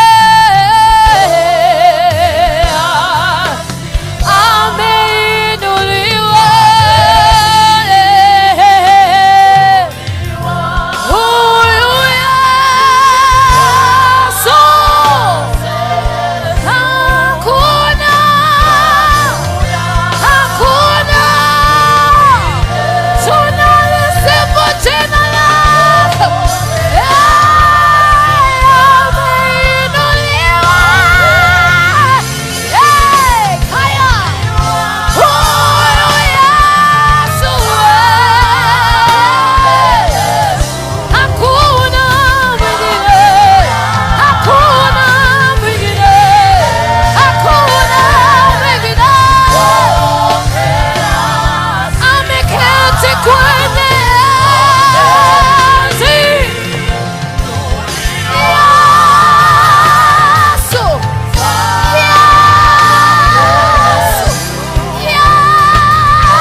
shout of praise. I said, give him a shout of praise.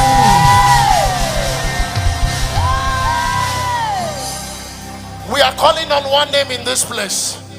I said, we are calling on one name in this place. What's the name? I can't hear you. What is the name? I can't hear you yet. What is the name? Come on, let's go.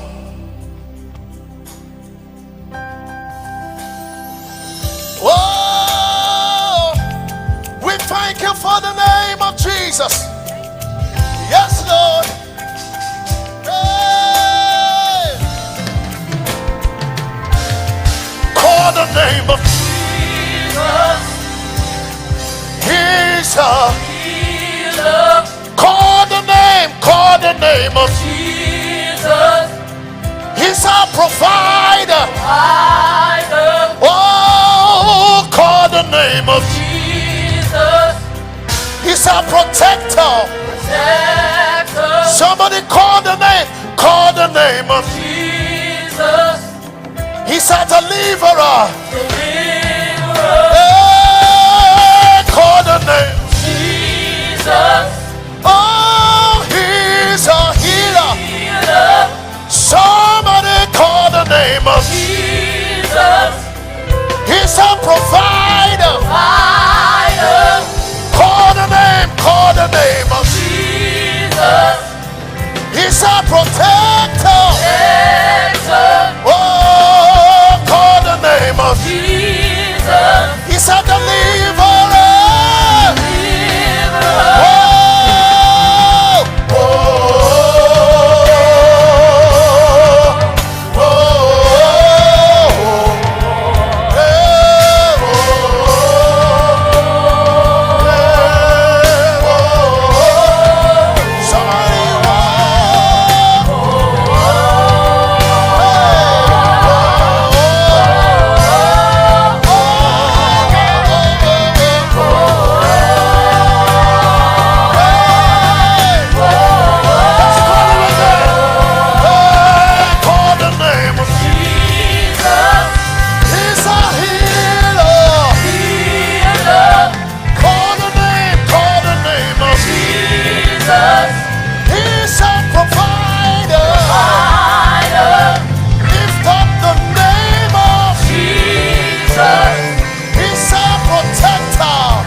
all over this building. Somebody call the name Jesus. I can't hear you. Let's do it 2 more times. Hey, call the name Jesus. Now, I want you to do it loud with a louder shout. Call the name Jesus. Give him a shout of praise in this place. Give him a shout of praise in this place. Jesus.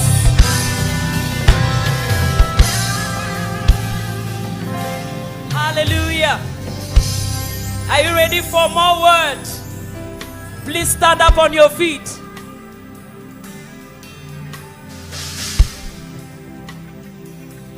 They put me to service lead and I'm a singer.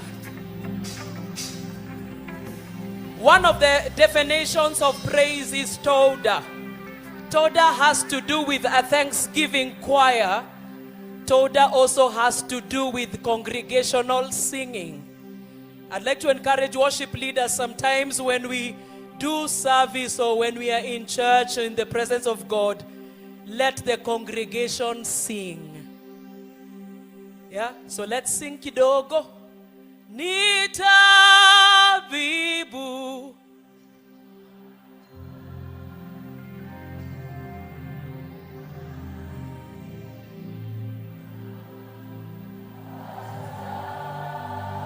That's good. Na rehema. Sadaima.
Jesus, the Messiah. We are ready for the word of God. Media team, please cue us for the video. Reverend Jesse Mwai is a senior pastor with Christ is the Answer Ministries in Nairobi, Kenya. He is married to Njoki Mwai and they are parents to a 15-year-old daughter. Reverend Jesse Mwai is an honors graduate of the Pan-African Christian University.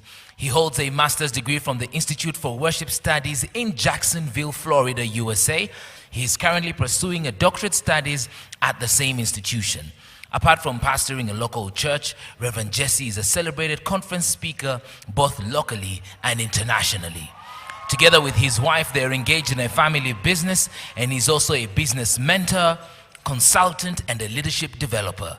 Reverend Jesse is a gifted worship leader and a much sought after Bible expositor. He's also passionate about youth empowerment, leadership development, mentorship, and coaching. Rhema Fest 2023. Let's make welcome Reverend Jesse Mwai.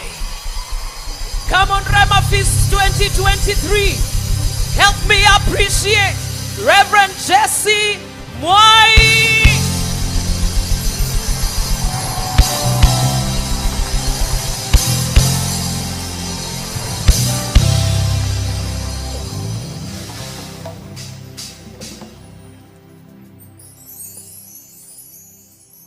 Well, please be seated, and thank you for that beautiful welcome. I take this opportunity to just appreciate my brother and my friend, Reverend Julian, for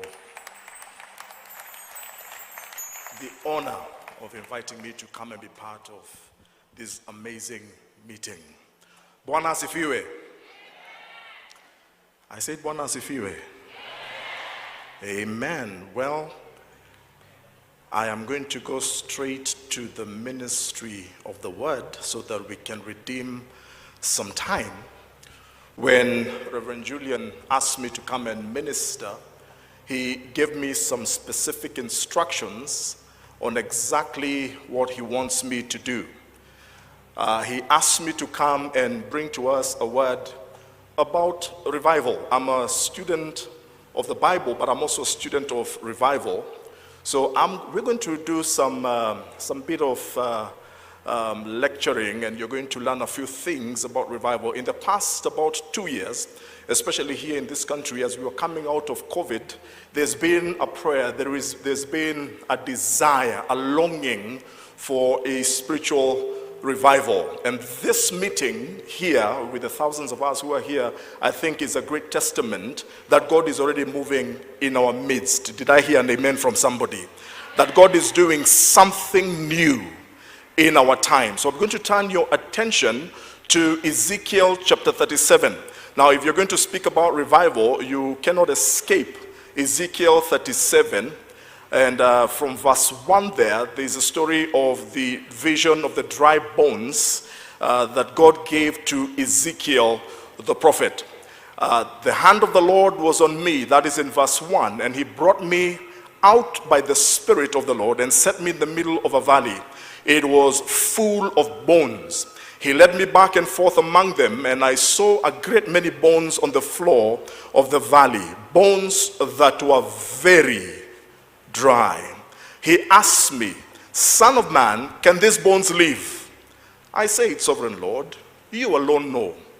Then he said to me, prophesy to these bones and say to them, dry bones, hear the word of the Lord. This is what the Sovereign Lord says to these bones. I will make breath enter you, and you will come to life. I will attach tendons to you and make flesh come upon you and cover you with skin. I will put breath in you, and you will come to life. Then you will know that I am the Lord. So I prophesied as I was commanded, and as I was prophesying, there was a noise, a rattling sound, and the bones came together, bone to bone. I looked, and tendons and flesh appeared on them, and skin covered them, but there was no breath in them. Then he said to me, prophesy to the breath, prophesy, Son of man, and say to it, this is what the Sovereign Lord says, come, breathe from the four winds and breathe into this slain that they may live. So I prophesied as he commanded me, and breath entered them. They came to life and stood upon their feet, a vast army. Then he said to me, Son of man, these bones are the people of Israel. They say, our bones are dried up and our hope is gone. We are cut off. Therefore prophesy and say to them, this is what the Sovereign Lord says. My people, I am going to open your graves and bring you up from them. I will bring you back to the land of Israel. Then you, my people, will know that I am the Lord. When I open your graves and bring you up from them, I will put my spirit in you and you will live. And I will settle you in your own land. Then you will know that I, the Lord, have spoken and I have done it. declares the Lord. Father, thank you for your word. We ask, would you speak to us in the next few minutes, Lord, in this session. And Lord, I submit myself to you, dear Lord, as your vessel. And I pray that your people, dear Father, will receive the word with thanksgiving. For we ask all these things in Jesus' name. And somebody should have said amen. The sound of revival. Turn to your neighbor and tell them the sound of revival. As God's people, we need to be like the sons or the men of Issachar, who the Bible says understood the times and knew what Israel should do. We need to be people who are discerning of the times that we live in. And God is always up to something. He's always doing something new. And whatever God intends to do, he begins to reveal it to his servants and to his people. Friends, I want to help us to understand that the road to revival runs through the past. I say the road to revival runs through the past. Now, if we receive a revival today, it's not because God has never revived his people. It is only that we want to get into the flow of what he's about to do in our season. Now, let me give you a little history here. 100 years ago, now we've just come out of the COVID pandemic, just about a year or so ago. But how many of you realize that 100 years ago, that was between about 1918 to 1920, there was another pandemic? So the COVID-19, a lot of people thought that this was something that happened out of the blue and it has never happened before. But I want to tell you that throughout the history of mankind, there have been many pandemics. Now, 100 years ago, and actually they say, historically speaking, that at least every 100 years, there is going to be a pandemic. So should Christ tarry, and of course, in 100 years, I doubt any of us will still be around. But 100 years from now, there will still be another cycle of another pandemic. But 100 years ago, there was the Spanish flu. It is estimated that about 500 people around, who are about a third of the world's population at that particular time, were actually infected. Eventually, in that Spanish flu, at least 50 million people died worldwide. Coronavirus only took about almost 7 million people, but the Spanish flu took about 50 million people.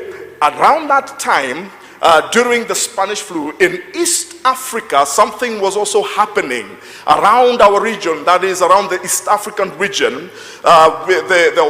This region was divided. This region had its own issues. Remember, it was also the season when we were going through colonialism, and the church was divided. The missionaries were still here with us, but the church was greatly divided. And so much so that there was a lot of nominalism in the church. People were converting, but they were not really being converted in their hearts. People were becoming Christians just by name. Something that sometimes we also see in our own time. Corruption was the order of the day. In fact, they say, historically speaking, during that time, the corruption was so rife that it was present in the church, just like we see today. And during that time, of course, Africa was at the throes of colonialism, and there was political upheavals everywhere. It was quite a society. It was quite a time during that time. Now, guess what? 100 years later, we are just coming out of another pandemic. And when you look at the state of the church in this season, in this time, we are also very divided. There's a lot of Christians everywhere, but sometimes there's so little impact. So many people call themselves Christians, but they are just Christians by name. Today, in certain sections of the church, there has been a push where people are encouraging believers to go back to African traditions. There is the saying right now that before Christianity came, that we were first of all Africans. And I don't want to go there much because I don't want to step into people's toes. But there's that move and that push that we need to go back to African traditions, a sacrificial system, and what have you. We are in a crisis as a nation, as a body of Christ. Ethnic divisions in this country are at their worst, and by the way, you still find them also in the church. Of course, you realize politically in this country there's also a lot of upheaval and so many things going on. And friends, all I'm just trying to tell us is that history is repeating itself. 100 years ago and what we are now is very much the same. It is within this context, 100 years ago, in 1918 and 1920, that some members of the church, and of course it began somewhere in Uganda, some members of the church began to desire, they began to thirst for something more. And I know that we have come to Rhema because we are thirsting for something more. Do I have a witness in the house of the Lord? Because we are thirsting for more. We are saying we are tired of what we are seeing. We are tired of corruption in our country. We are tired of nominal Christianity. We want a change. We want a spiritual revival. A certain gentleman by the name of Simeon Sambibi, I hope I'm pronouncing that correctly, from the Church of Uganda, and he was an Anglican. This man became so dissatisfied, and together with another gentleman, they joined hands and they began to pray. They began to call on the name of the Lord. And guess what? Something began to happen.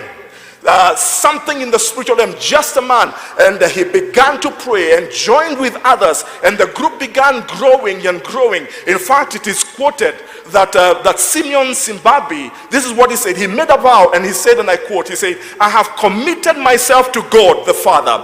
As from today, I desire to be genuinely holy and never unintentionally to do anything unguided by Jesus." He said, "I am committed to God. I'm committed to holiness. I want to do the things that God wants me to do." Do I have anybody in this house who is saying, "I am here because I want to hear the voice of God. I want to do the things that God wants me to do. I'm not here to entertain. I didn't come to see how many people showed up at Rhema Feast. I am here because I am hungry for something different." Is there anybody who is here who is tired of the status quo?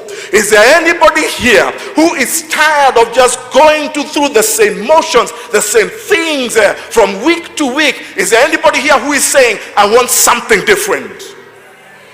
Simeon decided there's got to be. See, God doesn't look for a crowd. Thank God for this crowd. God is just looking for one man. Listen, God is just looking for one woman. He's just looking for one person.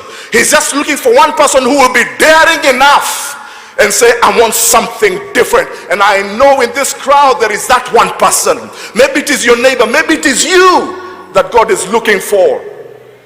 So this man, Simeon, he was dissatisfied. He was dissatisfied with the scene that he was seeing, that there was so much immorality in the church. And he began to pray. And as he began to pray, certain movement started happening. And it began in the grassroots, in people's homes. There was something that started being stirred up. And as a result, friends, a small revival began to break. Are you still paying attention to this historical aspect? Because it is important. I'm going somewhere with this. Something began to happen. Things began to change. And they began from just a small place in the grassroots, in people's homes, in small groups. As people began to meet and people would begin to pray together, things began to, the Holy Spirit started moving. People started being filled with the Holy Spirit. Bondages started breaking. People started confessing their faith, and lives began to change. This movement began to spread not only now in Uganda, it crossed borders. And then before we realized it, it started affecting the whole East African region. And in 1937, that movement made its way into Kenya. Thank God for this nation. And then things started happening. And this is what we normally refer to as the East African revival. Have you ever heard of the East African revival? That's what happened, and that's how it began. And it began spreading as it made its way into the country, started spreading throughout the whole country and throughout the region. And although this movement was Anglican in origin, it affected every denomination. Isn't that what we need? We don't need more denominations. We don't need to be divided along denominational lines. It began going to the Methodists and the Presbyterians, and it began affecting everybody who desired. And often in its stages, this movement was called the Rwanda movement because of its where it was first manifested. But then universally, it formed a group of people in Uganda, listen to this, who started calling themselves, and I hope I pronounce this correctly, Balokole. Somebody say Balokole. Balokole. Now, the Balokole were they call themselves the Balokole because they were the saved people. That's a word in Luganda. It means the saved people. Now, initially, that name was supposed to be an insult, because the world around them look at these people and they say these guys are Balokole. But then these guys who had been revived embraced that title, and they accepted that term, and they often refer to themselves as the Aboluganda, the brothers and sisters who are in Christ. They call themselves the brethren. They call themselves the fellowship. And this is where the singing of that Luganda hymn, Tukutendereza Yesu, came from. Anybody ever heard of Tukutendereza? You want to try and sing it? Tukutendereza. That's as much as I know. But that became their anthem. And whenever they came together, they would sing together. It was a song of joy. It was a song of identification. It was their anthem. And they were proud to say that they are the Abolugan. They are the brethren, the fellowship. In fact, Tukutendereza became a greeting among the brethren. So you will find two people who are born again, when they will meet together, instead of, in our time when we say hi, how have you been? For them, when they met, they would be so excited. They would just start singing Tukutendereza. Why? Because they were the brethren. Now, this movement continued spreading around the East African region, and the focus of the Balakola, these saved people, was they focused on a repentance from sin. They focused on the cross of Jesus Christ. They focused on the baptism of the Holy Spirit, and they also focused on sanctification and the quest for holiness. Notice, these people were so into the things of God that the things of this world did not matter to them. All they wanted was more of Jesus Christ. Do I have anybody in the house who is saying, that's all that I want? I want more of Jesus Christ. Conversion was an overwhelming experience of brokenness at the cross. In fact, when somebody got born again, it provoked a public confession of sin. And other previous Christian experiences, maybe you had been baptized before you were even born again. All those experiences that they had gone through did not matter until you had been saved. In fact, the term was kulokoka. You had to be kulokoka. That's why we get our term kuokoka, because you had to be born again for you to be truly part of this great fellowship. These guys continued, and for them their mantra was Jesus only. And I know that the theme for this particular meeting is Jesus the Messiah. For them it was Jesus only. Somebody say Jesus only. These guys emphasized their unity in Christ. They emphasized that it did not matter what tribe you came from, what ethnicity you came from. They emphasized it did not matter what denomination you came from. Everybody was united together. For them, they were brethren. Now, some of you may not realize, may not know that the Pentecostal movement or the charismatic movement that today we enjoy, and the reason we have this particular gathering here was as a result of the East African revival. Did you know that? We are a product of the East African revival. Somebody say amen. Because over the next decades, those who are born again, wherever they went, they spread the good news of Jesus Christ. Wherever they went, they preached the gospel. Churches were begun. And even up to the 70s and in the 80s, this movement was still alive and well. And those who had been born again were still on fire for the Lord Jesus Christ. Friends, what we are experiencing today and what we are seeing today, this is the aftermath of the East African revival. So why are we here? And I'm just going to take you there in just a short while. In the text that we have just read, the text of the vision of the dry bones that was given to prophet Ezekiel will help us to also be able to map ourselves. Where are we in this journey of revival? Now remember what I have just told you, that 100 years ago the world was coming out of a pandemic. We are just coming out of a pandemic. Friends, as the world was coming out of a pandemic 100 years ago, that's when the East African revival began. Who knows that maybe as we have been coming out of Corona, that God is preparing us for another revival. Who knows, friends, that what we are seeing is that this is just preparation for what is just about. And I believe in my heart that God is up to something. But this time around, I believe with all my heart and with no disrespect for any other nation, that this revival is going to break off from Kenya, from this nation. God, because we have seen meetings in this country in the past 1 year that we have never seen even before Corona happened. I believe God is setting us up, and I pray and I hope that you will not be left behind, that you will not be caught up in the propaganda that we are seeing. Some people trying to deny and say there's no need for a revival. I want to tell anybody who thinks there's no need of a revival, I don't know where you're living, but I know that we need a Holy Ghost revival. What we need in this country is not a new political movement. What we need is a revival. Let me tell you, when a nation is revived, even corruption will bow down. When a nation is revived, economically things turn around. When a revival happens, our social system turns around. Why? Because everything that we are seeing today has its roots in the spiritual realm. How many of you understand what I'm talking about in this place?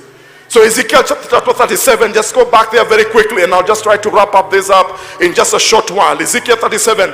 So Ezekiel is taken by the Lord into the spirit, and then he says, of course, that he is taken into a different realm because God is about to speak to him, and he brings him to this valley, the valley of dry bones. And the Bible says there that this valley had dry bones. In other words, this valley that Ezekiel finds himself in, obviously probably it may have been a battlefield, because these bones were scattered all over this place. But the Bible says that they were not just dry, they were not just dead, they were not just bones, but they were very dry. In other words, even the moisture that normally you will find in bones of a carcass had already dried out, which means that these bones had been there probably for a very long time.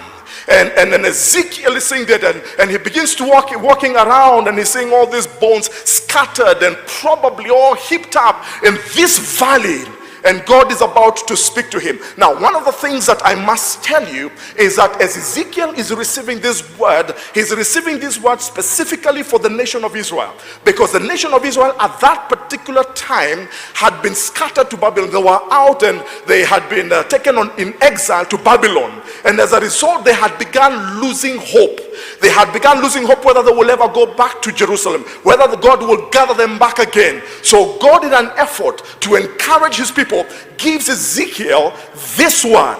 And he tells Ezekiel this, I'm talking about the people of Israel. I'm talking about the nation of Israel. So God speaks to Ezekiel to go and bring this word of encouragement to the nation. But then you also have to understand this. Now, let me tell you something about this particular prophecy.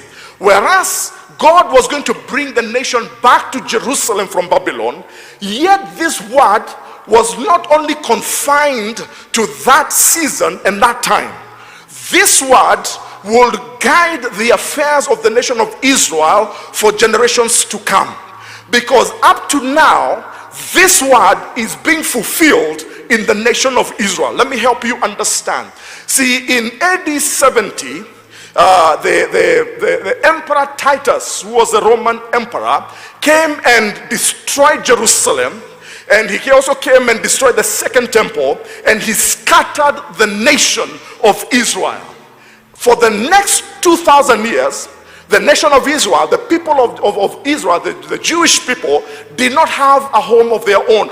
They were scattered to the four corners of the world. Some of them ended up in Russia, others even in Ethiopia, in other parts of Europe, and all over the world. They were scattered all over the world. For the next 2,000 years, these people did not have a place of their own. And then something began to happen in the late 19th century when through some Christians, some born-again people, because of fulfillment of prophecy, began to encourage the Jews to go back to Jerusalem.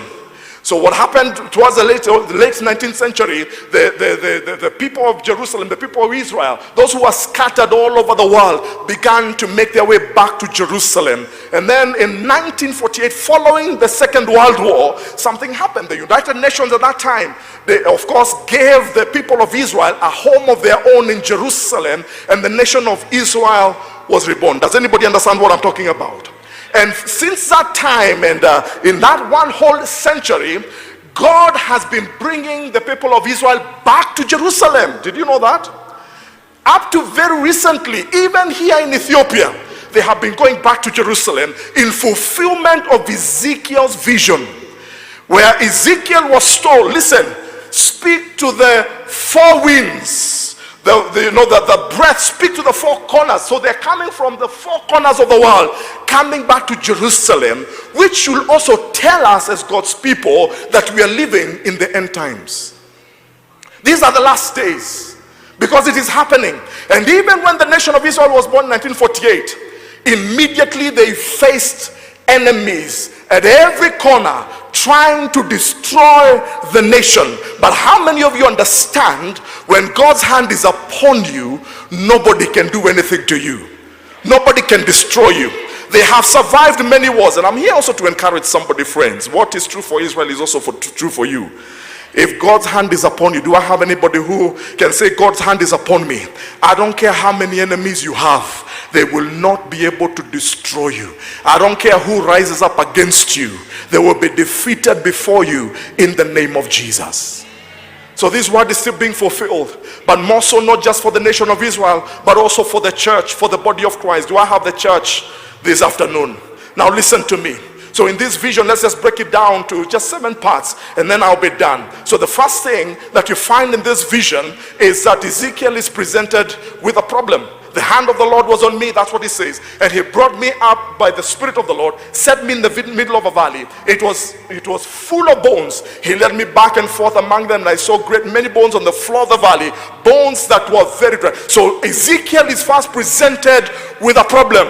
See, before God can send a revival, usually there's a problem. You didn't hear me. Before something is brought back to life, it must first be dead. When we look around in our nation, in the times that we're living in, there are so many dead bones around us. Come on, talk to me in this house. There are dead bones of religion. There are dead bones of false spirituality. Can we talk about Shakahola in this place? That is false spirituality. There are dead bones in our political system. There are dead bones everywhere. Am I speaking to Kenyans around here? When we look at our nation, there are dead bones everywhere. And sometimes when we look around, all we see is problems and problems. When you read your newspaper every day, there are dead bones. It's only news of dead bones. Families are breaking down. LGBTQ is gaining prominence by the day. Dead bones. Somebody said dead bones in this place. We can hardly put food on the table, yet we work so hard. Dead bones. And Ezekiel sees these dead bones and is presented with a problem. But thanks be to God that God does not just present you with a problem. When he presents you with a problem, it only means he's about to do something great and something awesome. So the second thing that we find is not just a problem, but there is a prayer that is offered. So God speaks to Ezekiel. He asked him, "Son of man, can these bones live?" Now look at the response of Ezekiel. Ezekiel says, "Sovereign Lord, only you know." Now that's not a statement of doubt. What Ezekiel basically is saying, this thing is so big that only God can do something about it. See, if you can sort out your own problems, you don't need God. Do I have anybody in this house that sometimes you're facing mountains? You're facing problems that are insurmountable. You're facing things that you know with your own strength. How many of you know that there are things that even your money cannot help you with? How many of you understand that there are some things that even your education cannot sort you out? That who you know will not help you. Have you ever gone to before God and say, Lord, unless you do this, Lord, unless you come through for me, Lord, unless you deliver me, this thing is too big. And what Ezekiel here is saying, he's saying, Lord, it is only you who knows. I tell you, this nation, it is only God who knows. But God is about to do something, friends. So he asks, can these bones live? But then the third thing, apart from the problem, apart from the prayer, there's a prophecy. Notice, so God, after Ezekiel speaks to him, because prayer is dialogue, now there's a prophecy. So the prophecy is, so God tells Ezekiel, prophesy to these bones and say to them, dry bones, hear the word of the Lord. This is what the sovereign Lord says to the bones, I will make breath enter you and you will come to life. I will attach tendons to you and make flesh come upon you and cover you with skin. I will put breath in you and you will come to life. Then you will know that I am the Lord. So I prophesied as I was commanded. Notice, so apart from a problem, there's a prayer. But then the third thing is there's a prophecy. And God tells Ezekiel, prophesy to who? To the dry bones. Speak to the dry bones. Listen, that is why we have to keep preaching to the dry bones. You're quiet up in here. That's why we have to keep speaking to our situations. Rhema Feast is about speaking to dry bones. The dry bones in our lives. See, a lot of people don't understand. You see, prophecy is both forthtelling and foretelling. When we preach, we are prophesying. When we preach, is an act of faith. We are speaking to things that are dead. We are calling those things that are dead, and we are calling them as though they are alive. We are speaking life to them. And I want to declare, even over this nation, we must speak over the dead bones of our nation in the name of Jesus. And it is not just for preachers, it is for everybody who is here. Did you know that every one of you who is seated here, as long as you have the word of God in your mouth, you can prophesy. You can go back home and prophesy over your children. Come on, somebody in this house.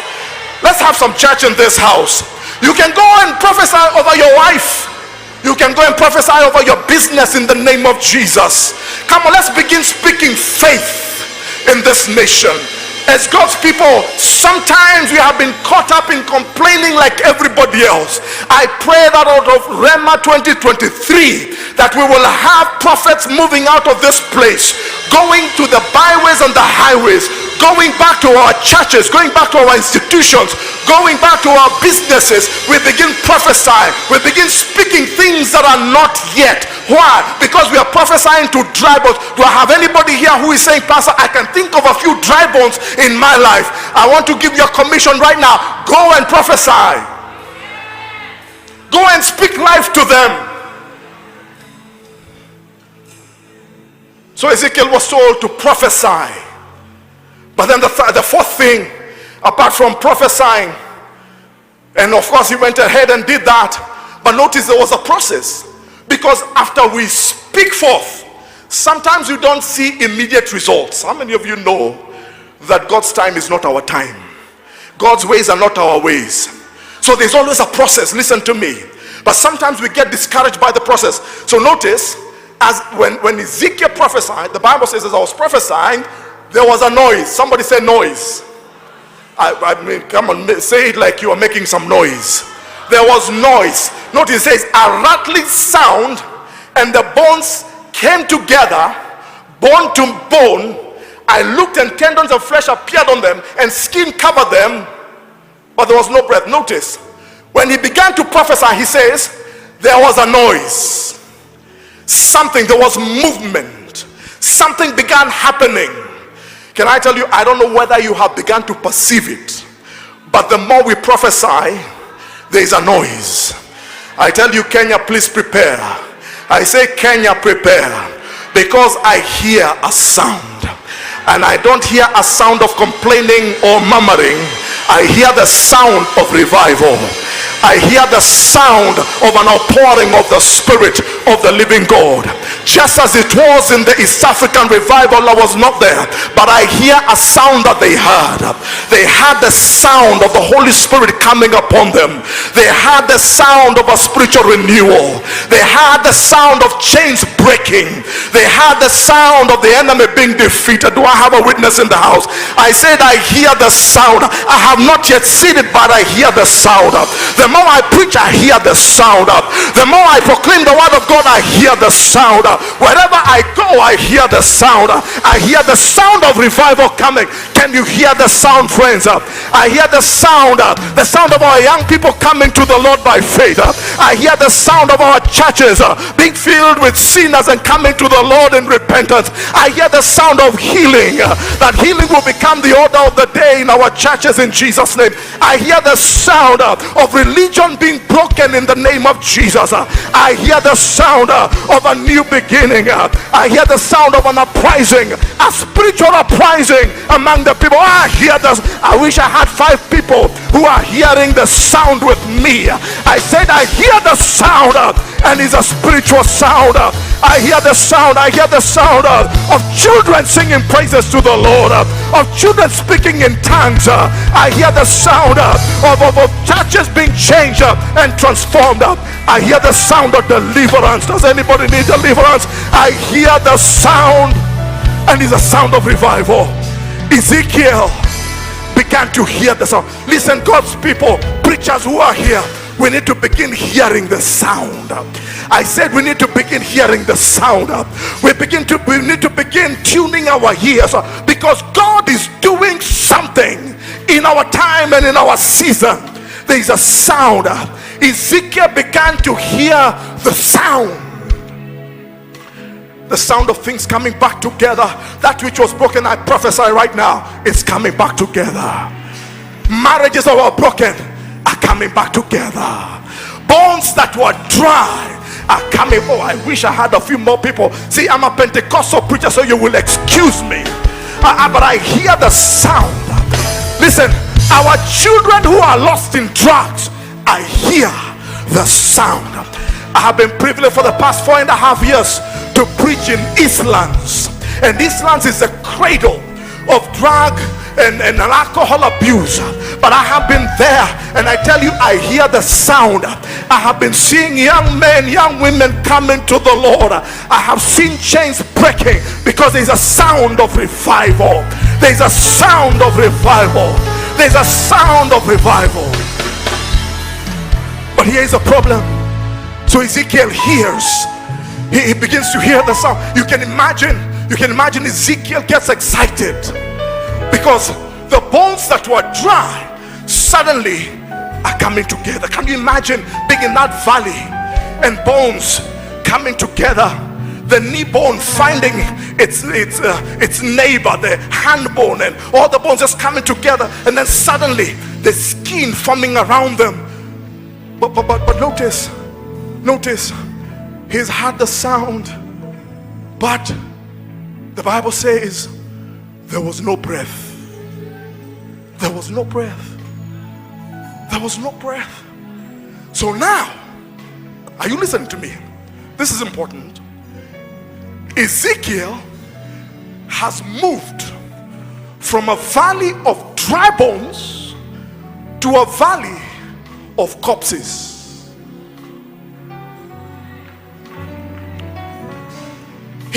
It's good, yes, thank God for what he's doing. But now, what good is a valley of corpses?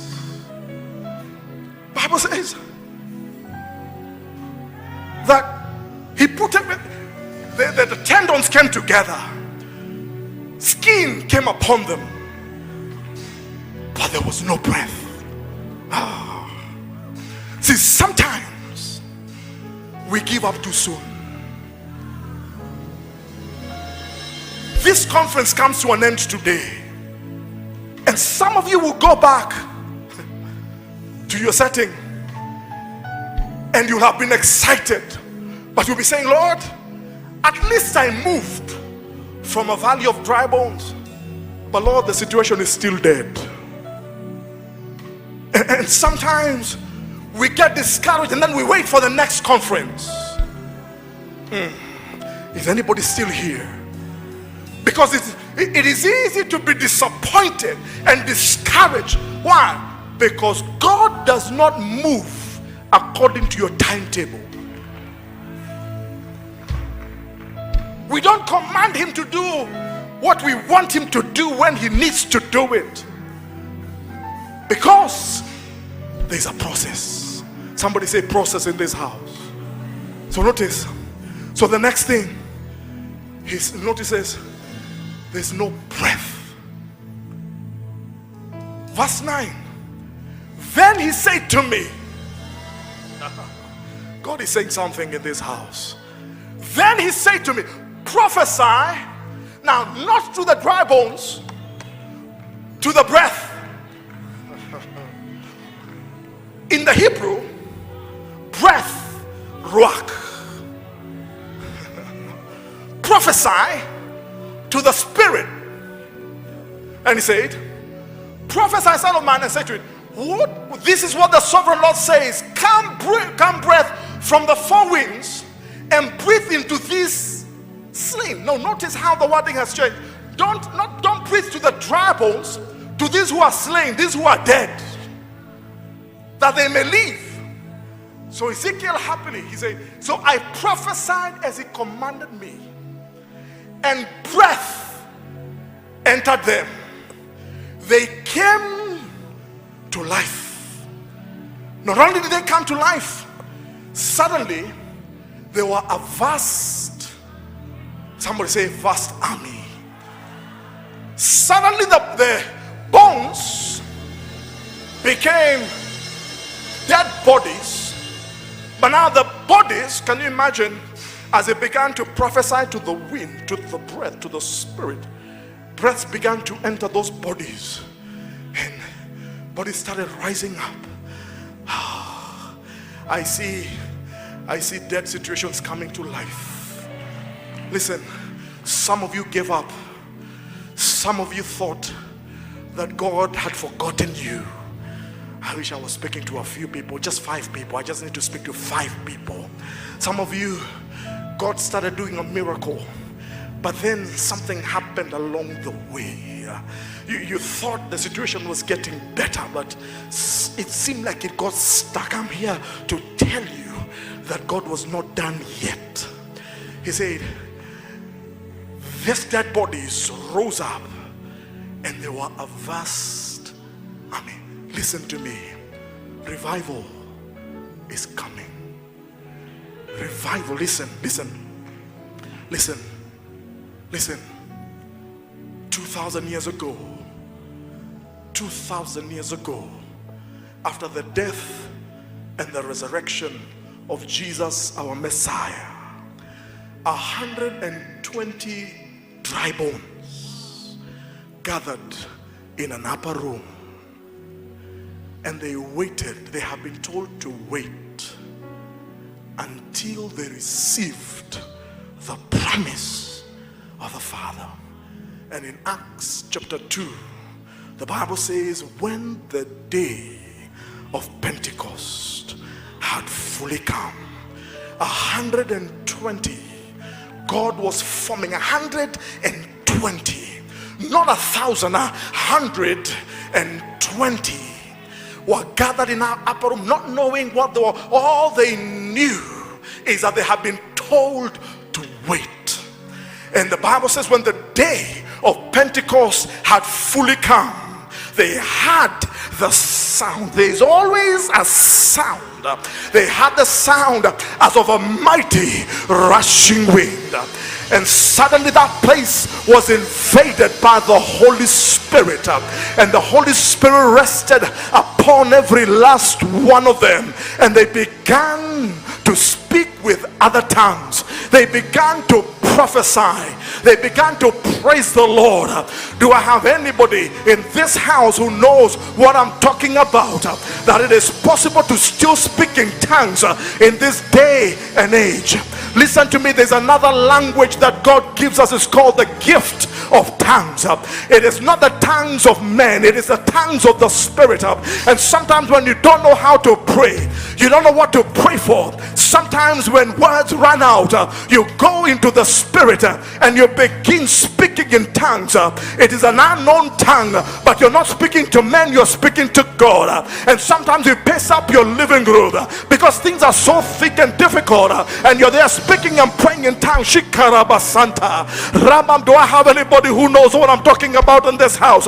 In this last days, friends, this revival we are waiting for is not going to come through some inspirational and motivational speaking.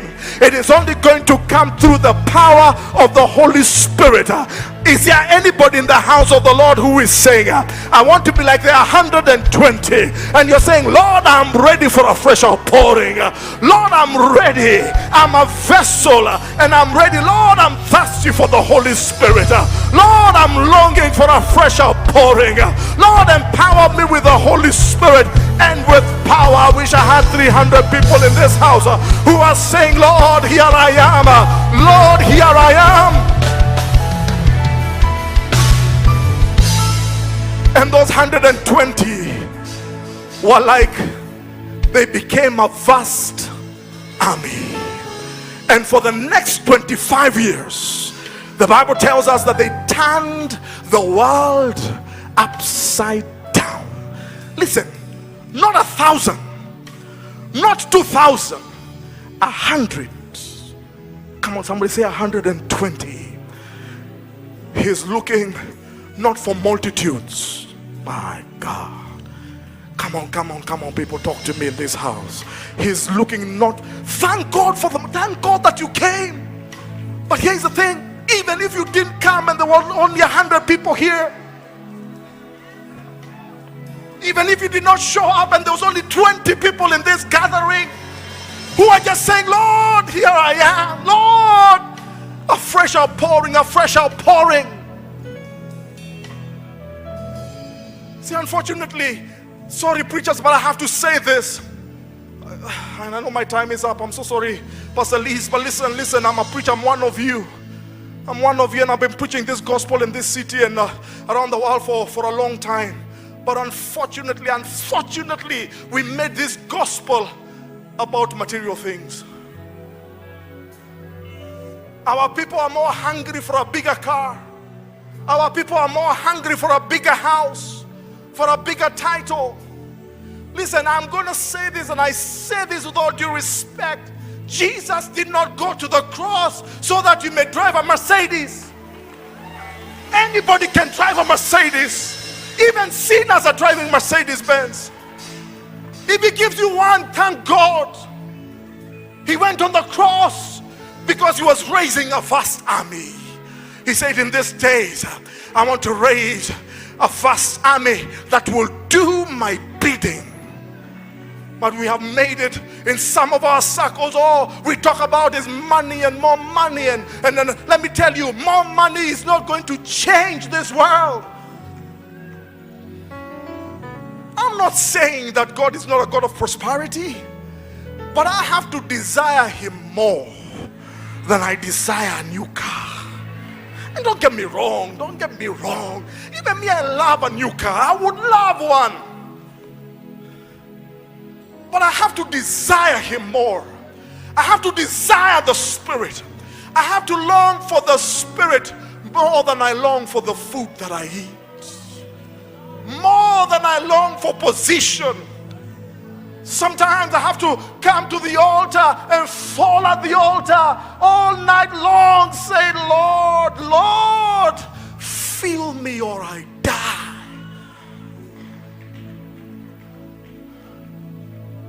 Oh Lord, we fill our altars with people wanting things.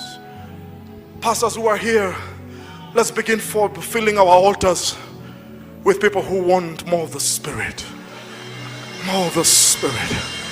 More of the Spirit. People who will come and fall at the altar saying, when I go to that board meeting tomorrow, I want to be full of the Holy Ghost. When I go to negotiate that tender, I want to be full of the Holy Spirit.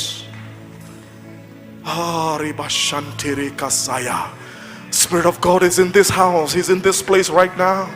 I don't know what you're waiting for, but He's already here. He's already here. He's looking for some dead bones. He's looking for some dead bones. He's looking for some dead bones. So the power. But beyond that, friends, listen. He has a plan.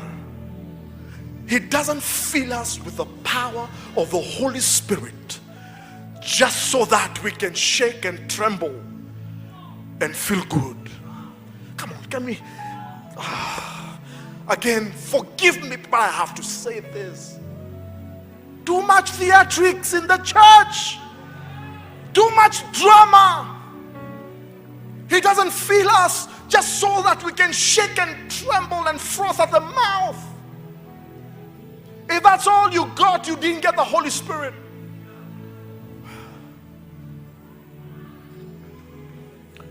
If all you have is drama,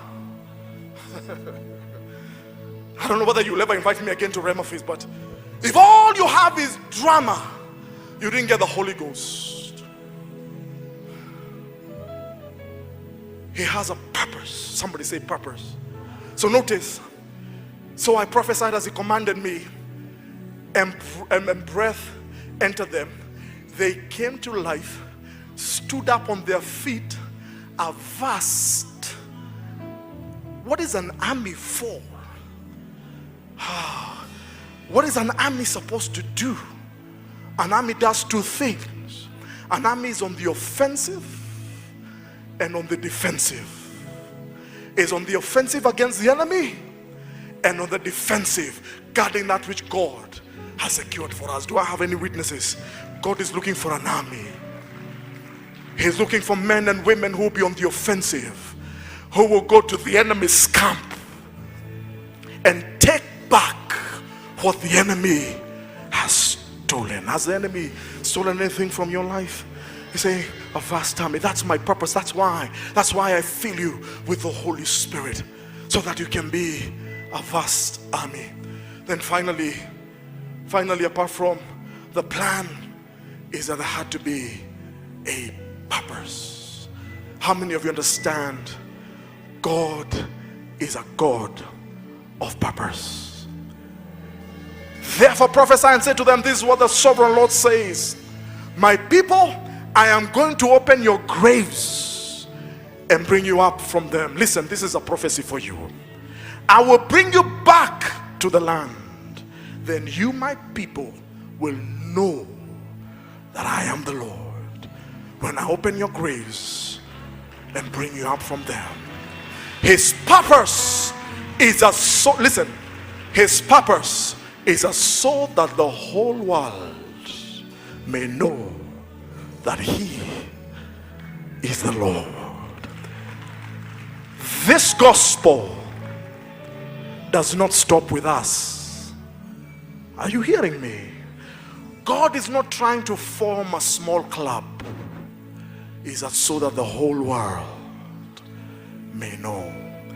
I finish with this. There are some of you who are here, and God will send to the nations. He will send to the nations. You will not go necessarily as a missionary. You will go as an entrepreneur. You will go as a professional. But so that the whole world may know. Lift up those hands right now. Father, in the name of Jesus, may your word permeate our hearts and our spirit. Fill us, Lord. Come on, somebody just pray for yourself right now. Hallelujah. A fresh outpouring. Hallelujah. Together for Pastor Jesse Mwai. Come on, appreciate him. Hallelujah.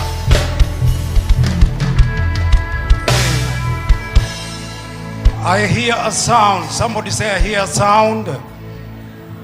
Amen. Pastor Jesse Moy has taught us that you can sit down for a few minutes. That there was a progression, that there was a movement from bones to corpses, from corpses to an army. And what I understand about an army, that there is rank in an army.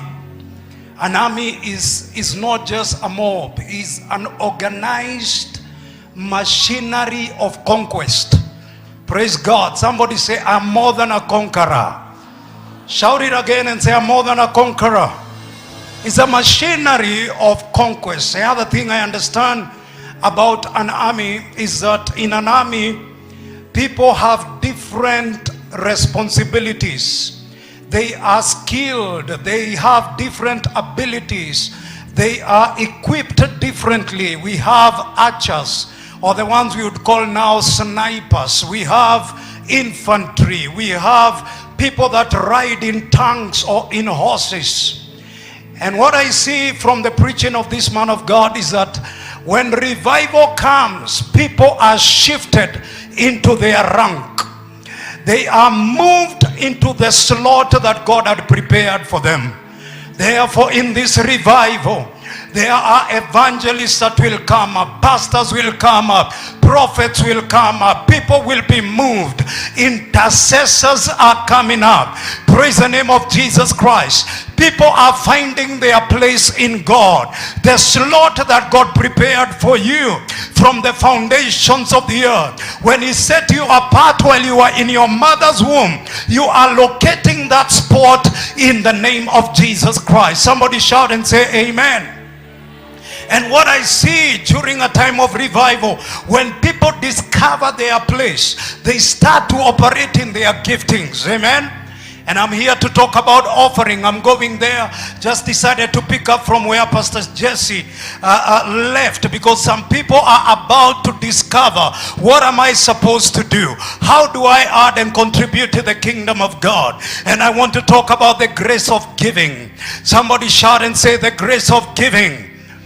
In this army that is rising up, there are people that are going to discover, wait a minute, God is raising me up for a specific reason, or for a specific responsibility, that God is giving me a particular grace. Graces are being stirred up in this meeting and during this week and in this time of revival. There are people who will discover, wait a minute, the grace that God has given me to operate in is in this particular area, and you're gonna flow in that grace. Somebody shout and say amen. What I've discovered from the book of 2 Corinthians chapter 8 and verse 1 is that giving is a grace. Somebody shout and say, giving is a grace. The Bible says, moreover, brethren, we make known to you the grace of God bestowed upon the churches in Macedonia, that there was a recognizable grace that had come upon the churches in Macedonia. And he said, I want to make known to you that grace, because it is important for you to know that there is a particular way also that the grace of God operates. And Paul did not want to have them ignorant, so he wanted them to understand this manifestation of the grace of God. Verse 2, the Bible says that in the great trial and affliction, the abundance of their joy and their deep poverty. Somebody say deep poverty. Yeah, we know there is poverty and there is deep poverty. The Bible says they abounded in the riches of their generosity. Amen. I have avoided mentioning the other one because of where I come from. It would have complicated my pronouncement a bit. So I decided to call it generosity. Praise the name of Jesus. That they abounded in the riches of their generosity. What situation were they in? What circumstance were they in? They were in deep poverty, but they abounded in the riches of generosity. One thing I've realized, that you can be generous with 50 shillings and you can be stingy with $1 billion. Do you agree with me that generosity is not a function of what you have in your pocket? Generosity is a function of your heart. Generosity is a function of the heart. And the Bible says that these people had a grace that was causing them to be generous even when they had scarcity, even when they did not have enough, even when they were in deep poverty, they were still generous. Praise the name of Jesus. We go to then verse 3. Verse 3 says, I bear witness that according to their ability, yes, and beyond their ability, they were freely willing. The grace of God causes you to go beyond your ability to function on a level that is higher than normal people, to function on a level that is greater than the ordinary, that you operate beyond your own ability. Praise God, that during a time of revival, where people start to operate under abilities that are extraordinary and supernatural, when you go back to the marketplace, when you go back to your station of calling, you start to experience that grace that you have received operating, and you will know this cannot be you. Paul spoke and he said, the grace of God over my life was not in vain, but I labored more than all of them, yet not I, but the grace of God that was upon me. He said when he was working, he realized that there was something extra that was backing up his labor and backing up his work, and he knew that that was the grace of God. As you leave, today is the last day for this meeting, but as you go report to your station on Monday, you will discover that there's something, that you have divine backing in your calling, that you have divine backing in your marketplace, that you have divine backing in your boardroom. Why? Because you're operating under the grace of God. Somebody shout and say amen. Beyond their ability. And the Bible says there that they were freely willing. Verse 4.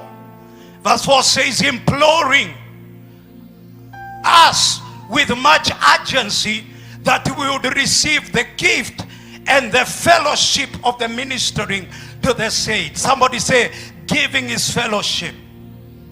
Now, fellowship is not just when we gather together. Fellowship is when we supply and are supplied. Giving is one way in which you practically supply to what God is doing. In fact, giving is a quantitative way, is a tangible, quantitative and practical way for you to measure your contribution in what is happening. Is one of the rare ways that we can put a figure to what we are contributing to the work of God. Hallelujah. That is the only way that we can say, in this particular meeting, I am giving this particular amount as my practical, tangible, calculable contribution to the revival, to the meeting, to what God is doing. And the Bible says these people were in poverty. I think if Paul had received an offering from these people and he was in our day, this would have been a scandal. Said, man of God takes a poor's money. But I see also Jesus going to the treasury and watching a poor widow give money. And Jesus did not go to the poor widow and say, no, you're poor, stop giving. It's because Jesus and Paul understood that the way the poor can change their financial state, especially if their financial state is of a spiritual nature. If the reason of their poverty is a spiritual reason, then you cannot deal with a spiritual reason intellectually. You cannot deal with a spiritual problem in a conventional way. So they understood that giving is spiritual, and when they give, although they are poor, their state will change, their circumstance will change, their situation will change. Somebody shout and say, giving changes me. And I know many of you have testimonies of what giving to the work of God, partnering with the work of God has done to you. Praise the name of Jesus. They begged him, they implored them, they pleaded. He said, please receive our offering. And this is why I understand that they knew their slot. When they heard what God was doing through Paul, what they heard what God was doing converting Gentiles, and God was healing people, they said, Paul, here, we want to do something. And they identified their slot. They identified their grace. And they said, we might not be preachers ourselves, but we have what is called the grace of giving. And what they did, when they understood that they had that grace, they started to beg for the opportunity. They were not trying to avoid the opportunity to give. They were begging for an opportunity to give, because they understood that whenever anything is given to you as a gift and as a grace only grows when it is used. If you want to be a better singer, keep singing. If you want to be a better preacher, keep preaching. The only way how to learn intercession is by praying. You don't know how to intercede by reading a book. You know how to intercede by putting your head between your knees and praying. The way the grace of giving flows is you start from below and you start giving, and you start to change. You start to be transformed. Why? Because the way you grow in a grace is by using that grace. Hallelujah. Am I talking to anybody? Somebody shout and say, the grace of giving. Hallelujah. Go to the next verse as I wind up. He said, and not only as we had hoped, but they first gave themselves to the Lord and to us by the will of God. The Bible says, number one there, that what they were doing was in the will of God. That giving is in the will of God. People might rise against giving. People might beat us down because we tell people to give. But I come here in this gathering to announce that giving is the will of God. Giving is God's mystery of elevation. God changes circumstances by the laws that he has given us, by the principles that he has put in place. And giving is an undeniable principle of the kingdom of God. Here they said this is the will of God. But one thing we see is that they first gave themselves. There is a level of giving that you cannot give if you have not first given yourself. You first put yourself on the altar, and everything else that you have follows you. Hallelujah. The people that have not yet given themselves will keep on criticizing, will keep on avoiding the opportunity to give. Why? The problem is not resources. The problem is not that they don't have money. The problem is that they have not given themselves. Because where the heart is where the treasure will go. Amen. In fact, they say, if you want to know where the heart of a man or a woman is, look at where they put their time and where they put their money. If a person is using all their money to drink, I am telling you without being a prophet that that person is a drunkard. But if a person is sending their money to church, I can tell you without being a prophet that that is a partner of the kingdom of God. That is a co-worker together with Christ. But the way they are co-working with Christ is through their resources.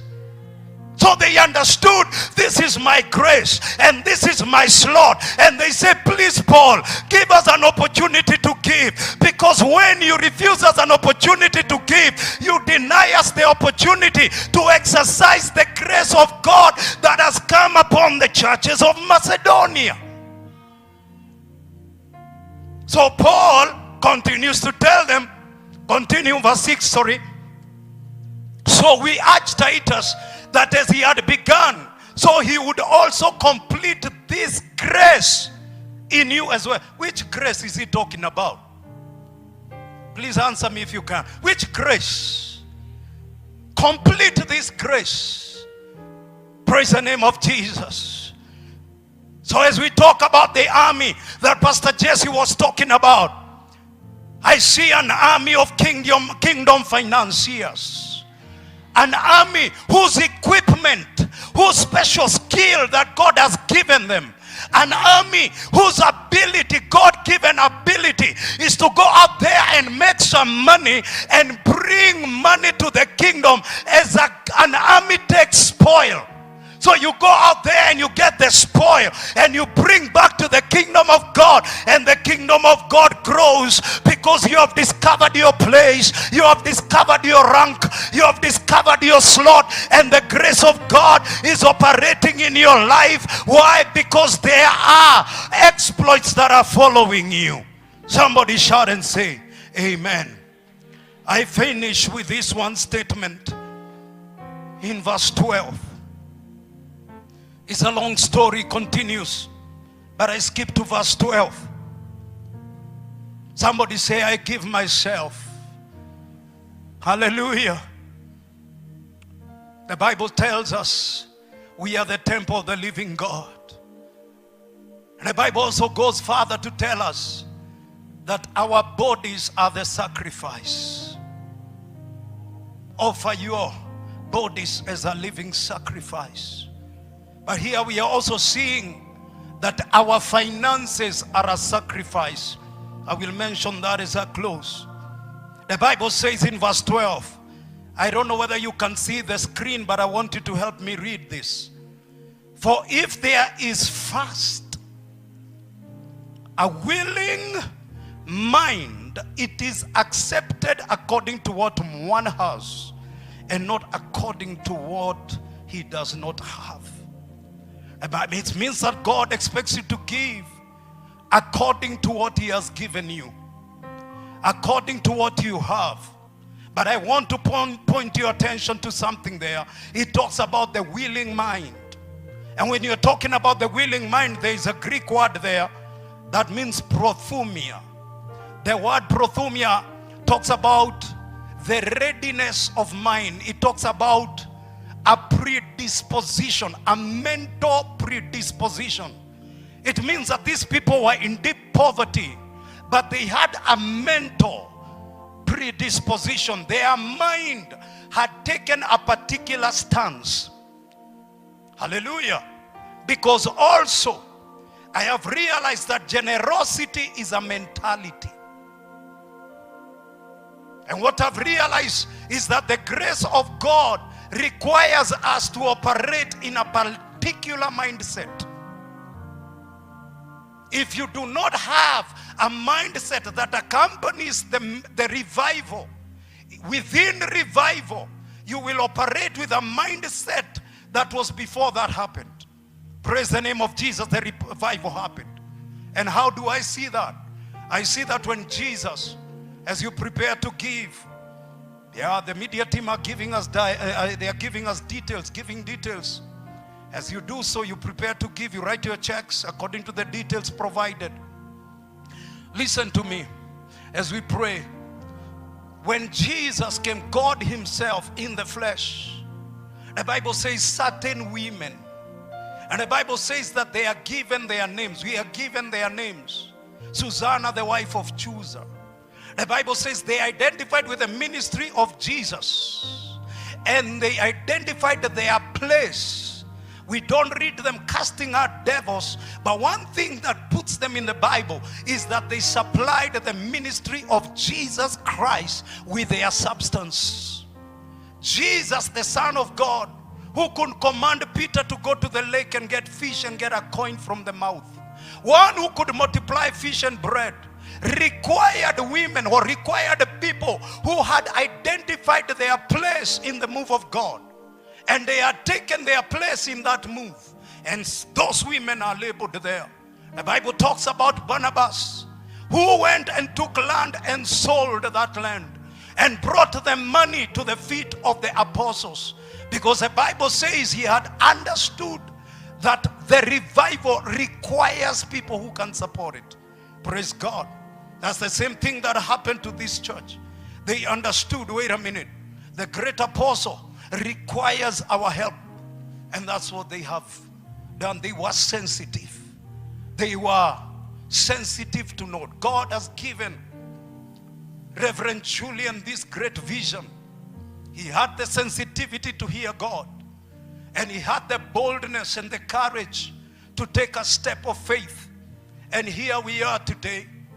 But this great move of God requires people who will identify themselves with it in their finances. Who will identify themselves with it. Who will identify their place in that great army. And say, Pastor Julian, I will give what God has given me. And they will do so generously. I want us to rise kindly. If you say, Pastor, I have the prothumia, I have the predisposition to co-work with Christ. My mind is in agreement with what God is doing. And my mind is aligned to be a giver and to be a supporter of the great move of God. I would like us to rise up, please, as we pray. Rise up, please. I will say a prayer and then you will sit down.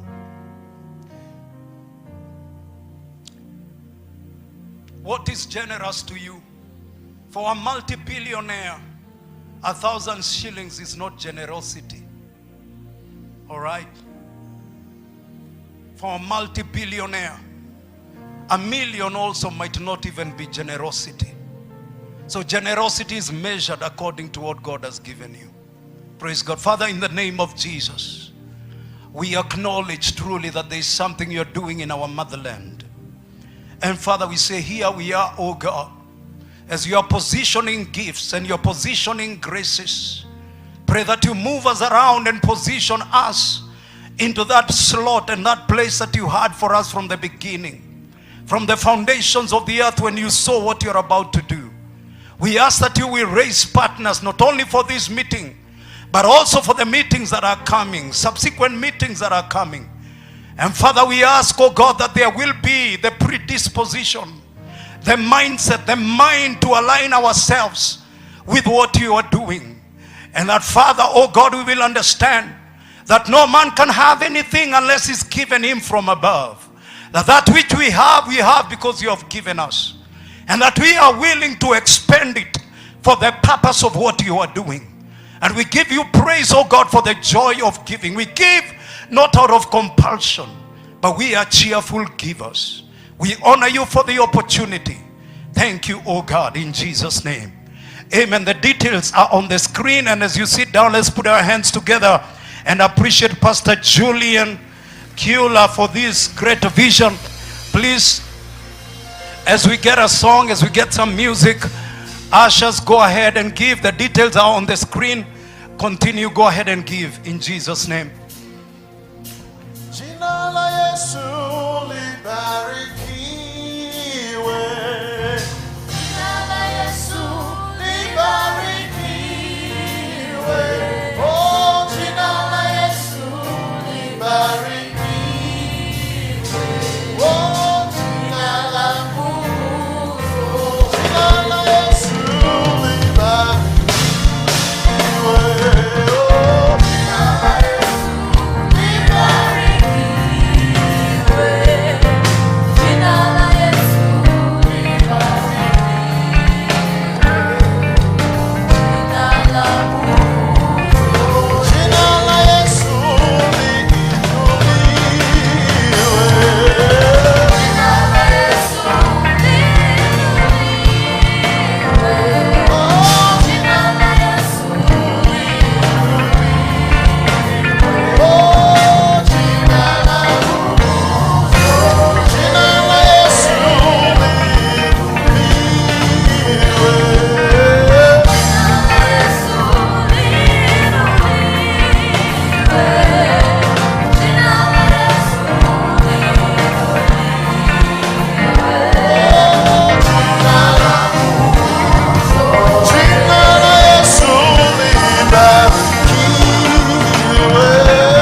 much. Now, we have men of God here, but we want to appreciate our mama. Mama Pasha Masinde is with us. Come on, appreciate her. Thank you so much, Mom. Amen. God bless you so much. We also have bishops that are here, apostles, evangelists, ministers of the gospel of Jesus Christ. I saw Apostle Suna, Apostle Julius Subi, Bishop Bishop Mamboleo, Bishop Malombe, Bishop Jesse Reri, Bishop Philip Karanja, Bishop Ndongo. Those are the ones I can see from here. Let's appreciate them. Let's appreciate them. And all the men of God, apostles, evangelists, pastors, we honor you.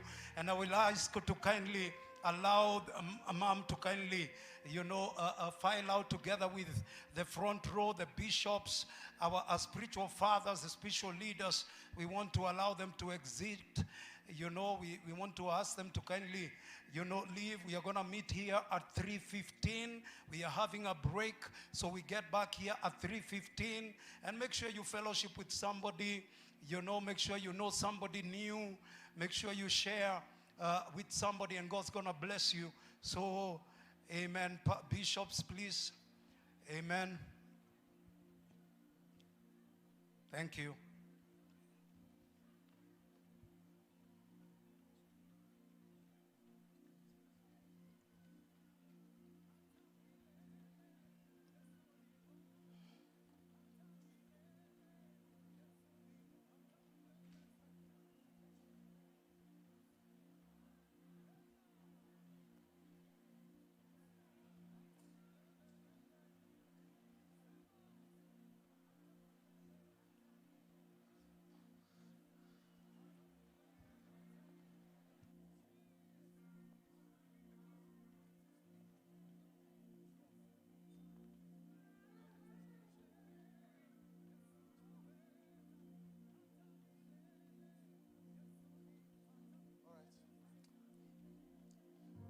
Let praises rise from the inside of me.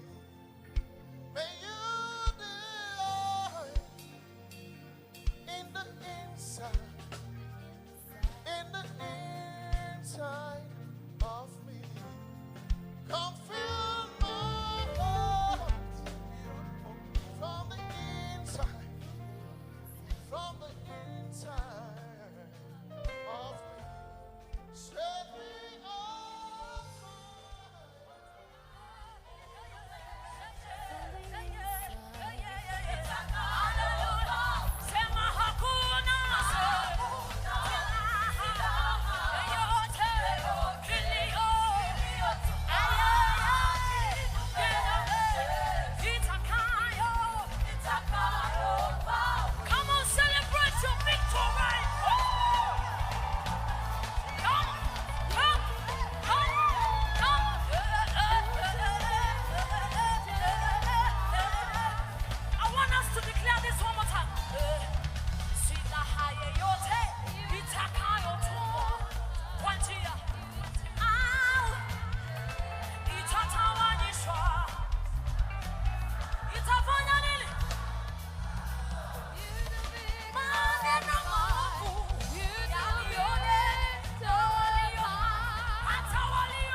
name alone, Jesus. Be enthroned in this place. Bless your name alone, oh God. Be lifted in this place. We give you all the glory. Oh God, receive us from the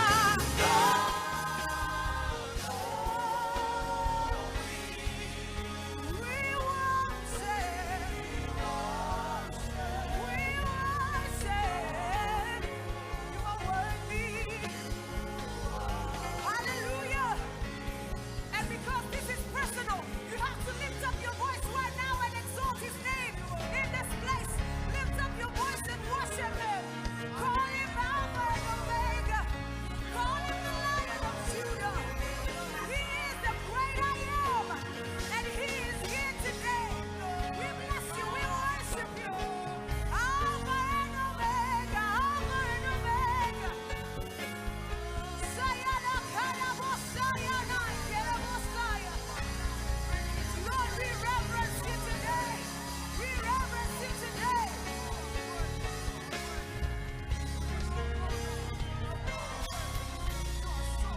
Oh, we bless you, we bless you, we bless you, we bless you. Oh, be exalted, Jesus. Ralesiana Kalina Rabasayana. Rekeseyana Rabosaya. Oh, we bless your name. We bless your name today. We worship you, Jesus. No one is like you, oh God. Mataifa yote yatakusanyika mbele zake Bwana Mwokozi, na makabila zote zitakusanyika mbele zake Bwana Mwokozi, wakimwimbia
will sing my praise unto you, my Lord.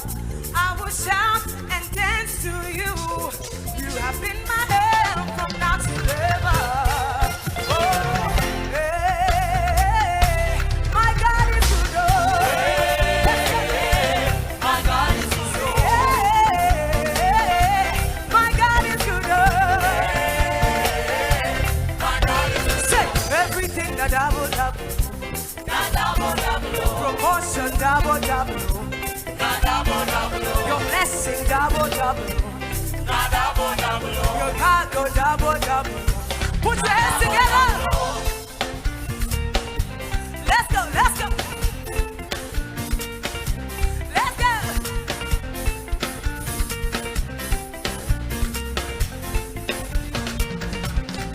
Say everything na double. Promotion double. Your blessing double.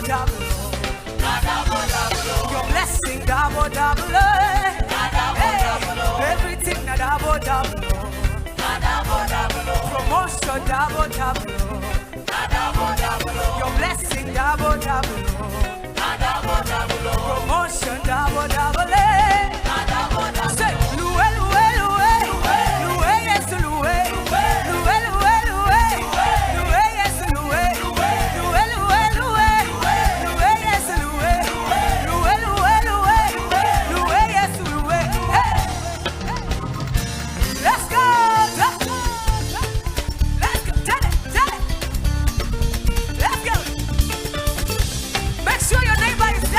Jesus, let's go. We say, you are good and the mercy is forever. Hallelujah. Say, you are good and the mercy is forever. Hallelujah. Say, you are good and the mercy is forever. Hallelujah. Hey, you are good.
Final say.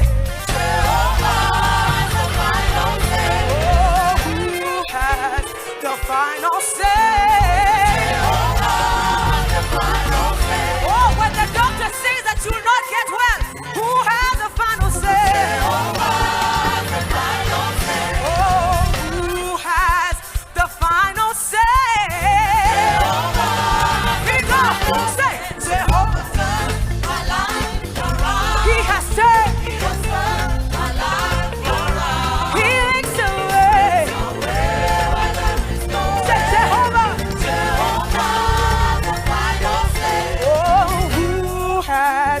Final say. Jehovah, the final say. Oh, he that has faith today, I ask you, who has the final say? Jehovah, the final say. When the whole world has written you off, in whose word do we believe in? Jehovah, the final say. Oh, who has the final say? Jehovah, the final say. Go, Jehovah. He has said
Kadosh, Kadosh, you are mighty on your throne.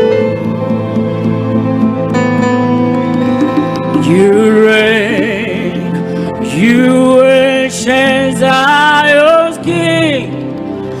Kadosh, Kadosh, you are mighty on your throne. Lord, you reign. You reign, you ancient Zion's King. Kadosh, Kadosh, you are mighty on your throne. Lord, you reign. You reign, you ancient Zion's King. Kadosh, Kadosh, you are mighty on Lord, you reign. You reign, you ancient Zion's King. Kadosh, Kadosh, You alone. you are mighty on your Lord, you reign, you reign. You reign, you ancient Zion's King.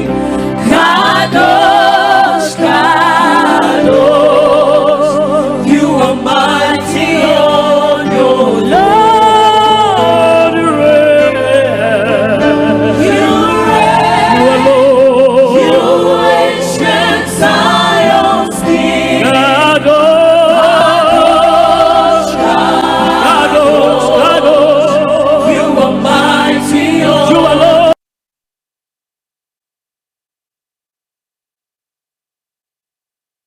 You ancient Zion's King.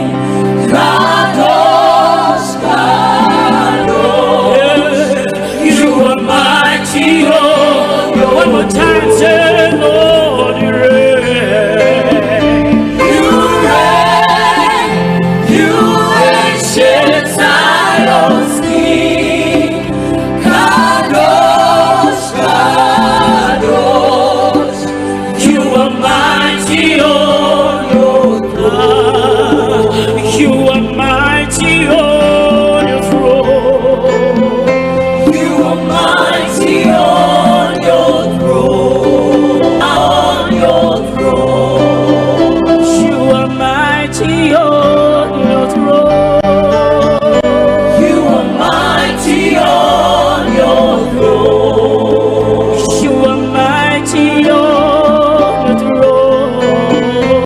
You On your throne. You are mighty on your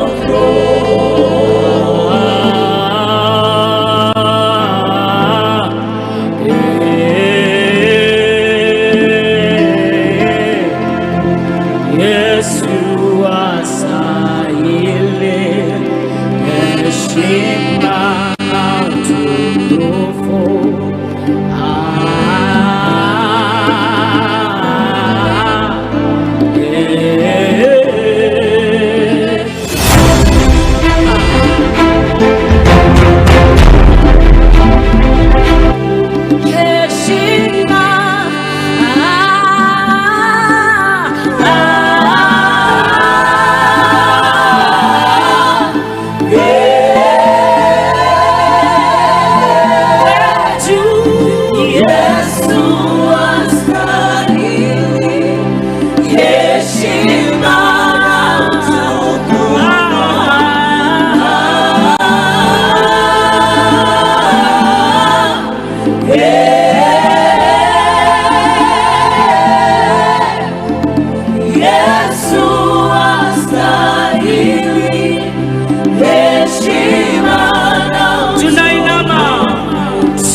The moment you're able to apply yourself to faith, now faith, the moment you are able to build that faith, to believe that you know there is something that stirs and activates your spirit into that depth, the bottomless things, Corinthians calls them, of God. You must believe that you know. Believe it first before your mind can relate. Believe it first that you have an unction from on high.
Uweponi mwako kuna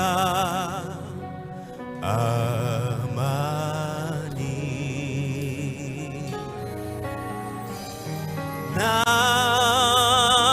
Napenda nikae nawe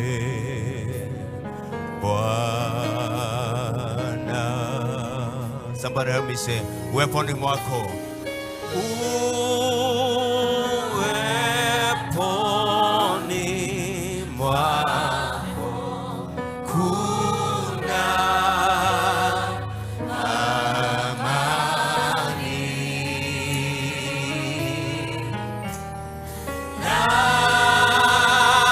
Napenda nikae nawe Bwana. Uweponi mwako.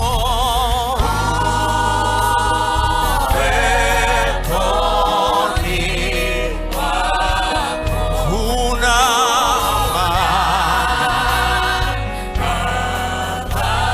amani. Napenda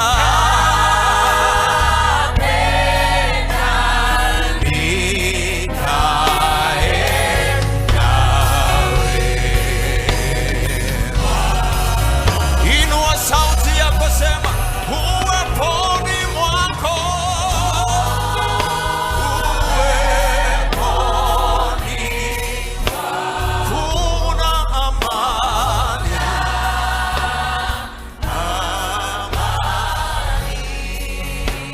Napenda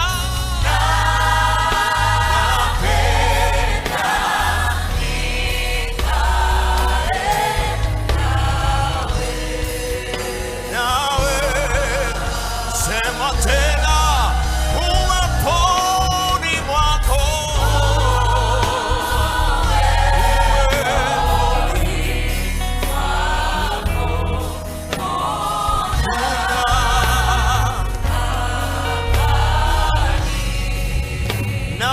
Napenda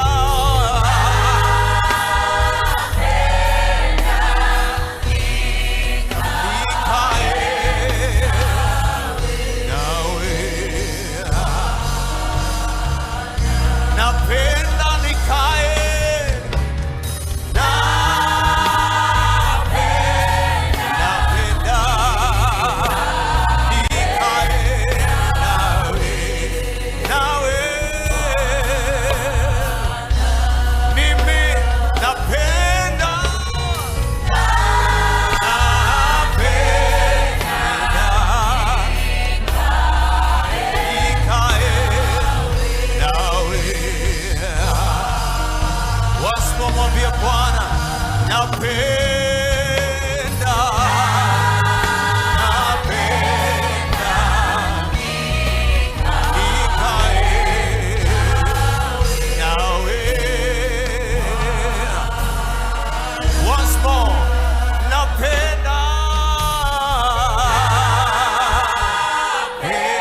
Somebody celebrate the presence of God in our midst.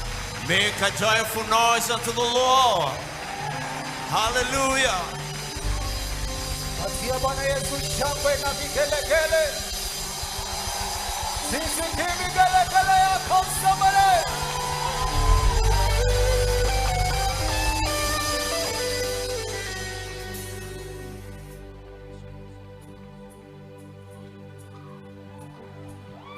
Hallelujah.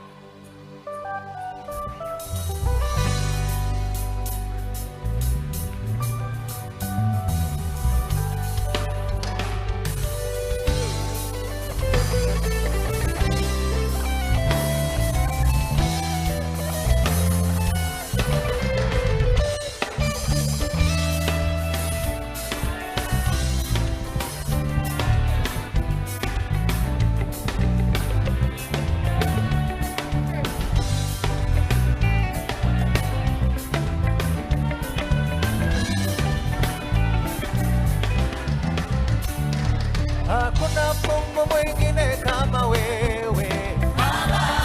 Hakuna Mungu mwingine kama wewe. Unayefanya mambo ya ajabu mimi sijawahi kuona. Unayetawala dunia yote wewe Mungu wa milele. Unayetenda miujiza katikati ya dunia yote. Tena umetukuka juu ya mataifa yote. Wanadamu wote na malaika pia wanakuabudu wewe. Wanadamu wote na malaika pia wanakuabudu wewe. Wanainama wanainuka wakisema wewe ni Mungu. Sifa zako zimetanda dunia na mbingu yote Baba. Hiyo maana tunasema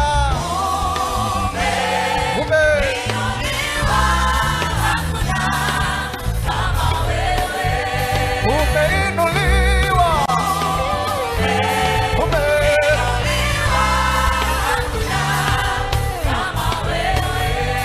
Umeinuliwa sana.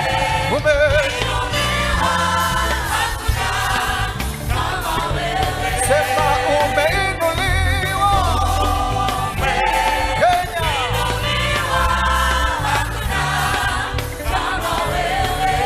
Wacha nisikie vigelegele ya wateule.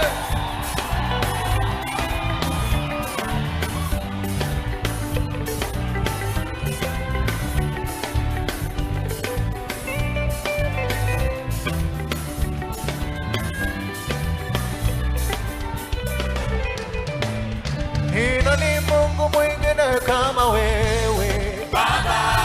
Ni nani Mungu mwingine hapa Kenya? Anayetenda mambo ya ajabu mimi sijawahi kuona. Tena ametukuka juu ya mataifa yote.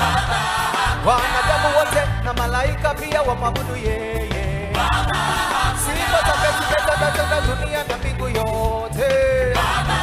Utukufu wake umetanda dunia na mbingu yote Baba. Hiyo maana tunasema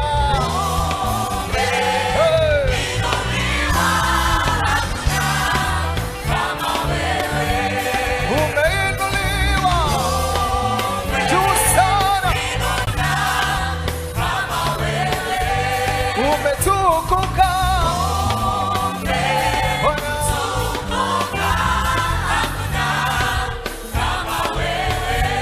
Umetukuka.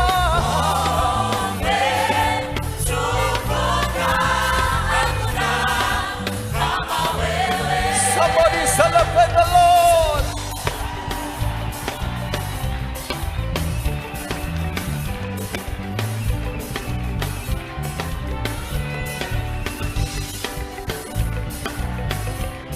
Ongezea Yesu shangwe na vigelegele.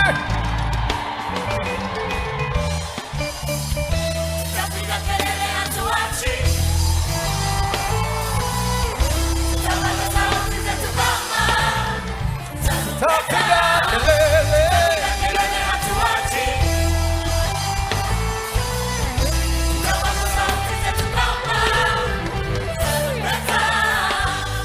Tunakuinua Bwana, wewe wa ajabu.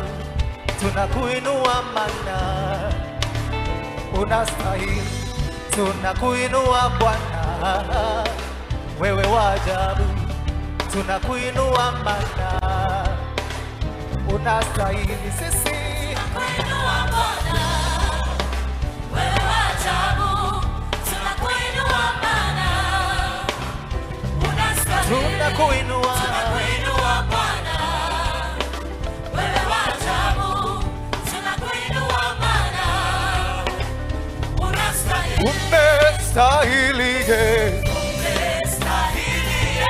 umestahili Baba, umestahili Baba, umestahili Yesu, umestahili Baba, umestahili Baba, umestahili Yesu, umestahili Baba. Tutapiga kelele. Iya, iya, iya. Tutapiga kelele.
Bwana, nimerudi tena.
makofi kwa Bwana Yesu.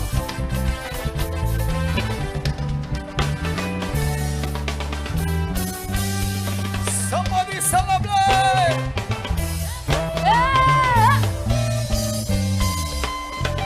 Wapi mikono juu kwa Yesu. Inua.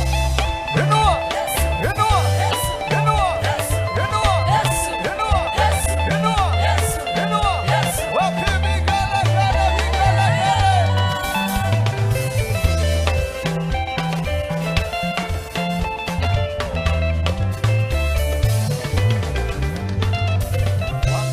wa milele Mungu wa baraka ni nani sema? Wa milele Mungu wa baraka ni nani? Wa milele Mungu wa baraka ni nani sema? Wa milele Mungu wa baraka ni nani sema? Say.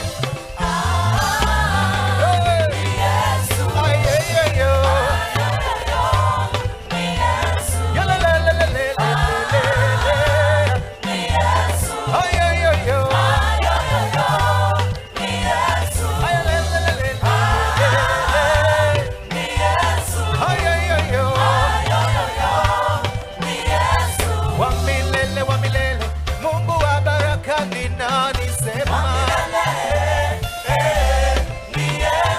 Wa milele Mungu wa baraka ni nani imba?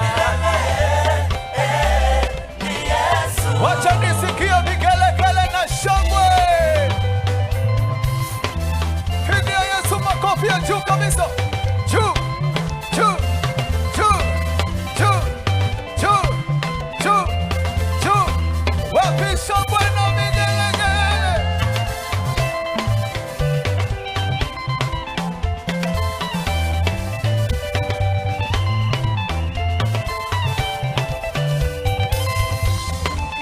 Hata milele Yesu ni Bwana, hata milele Yesu ni, hata milele hata milele Yesu ni Bwana, Kenya hata milele Yesu ni Bwana, hata milele sema Yesu ni Bwana, hata milele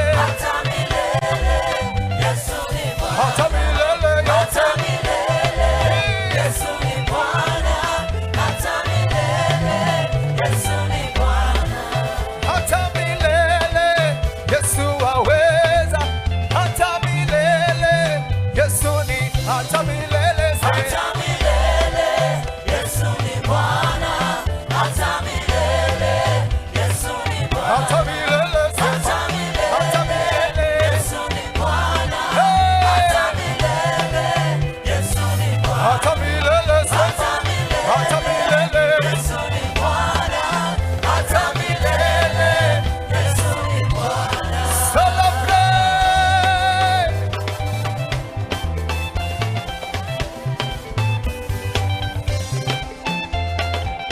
Give him glory, give him glory. Somebody raise your voice and declare praise to the Lord Most High.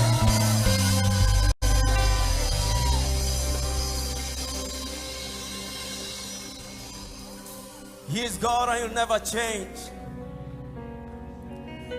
And at the center of it all, it's you there I see. It's you there I see.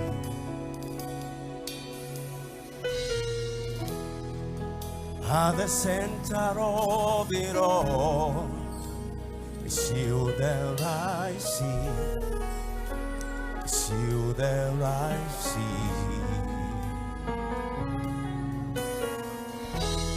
There is power in your name.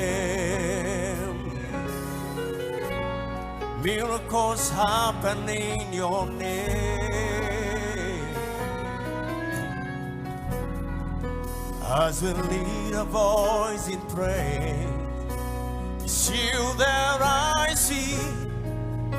It's you there I see. at the center of it all. It's you that I see, Jesus. You that I see. Say it again.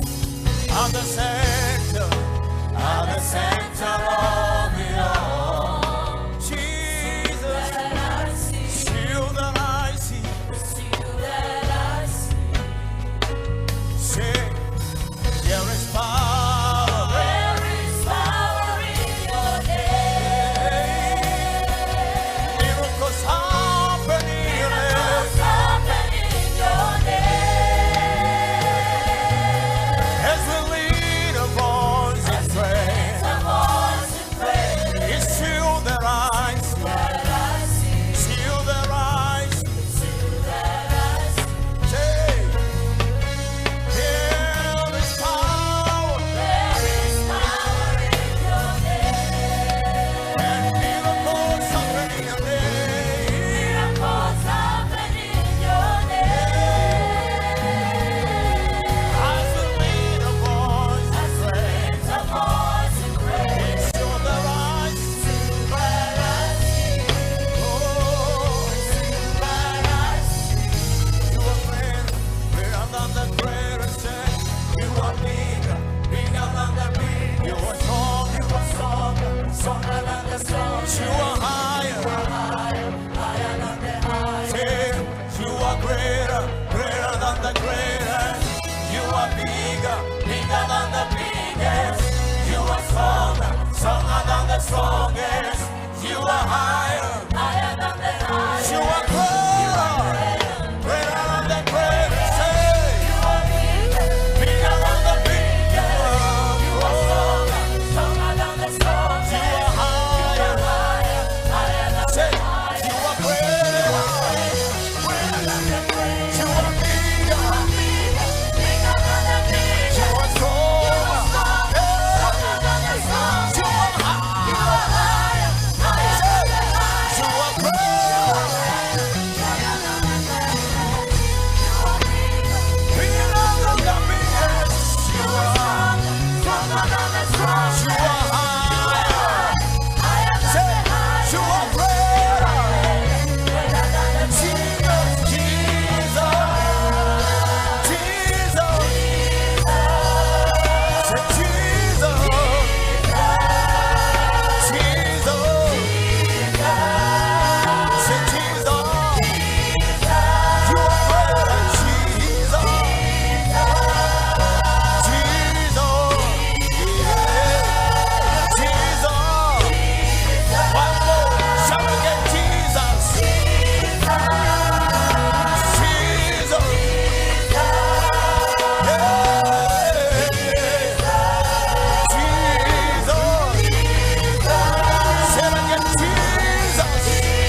Miracles happen in your name.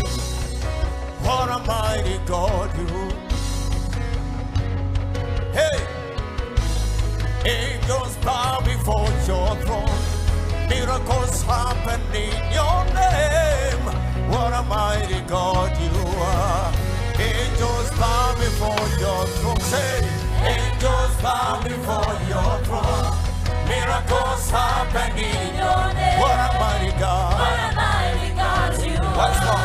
Angels bow before your throne. Angels bow before your throne. Miracles happen in your name. What a mighty God. What a mighty God you are. We lift you high. We lift you high. Yeah. We lift you high. We lift you high. Say, we lift you high.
Leka prego padele brodosi atakalia.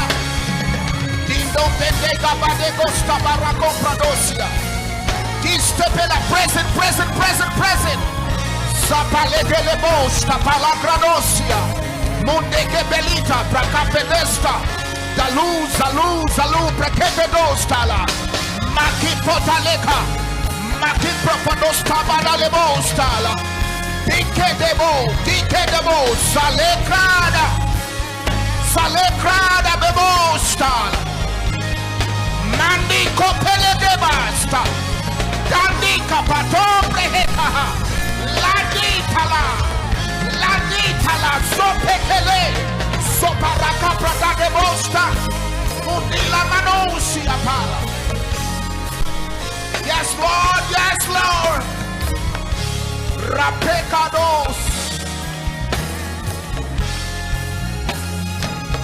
Jacabos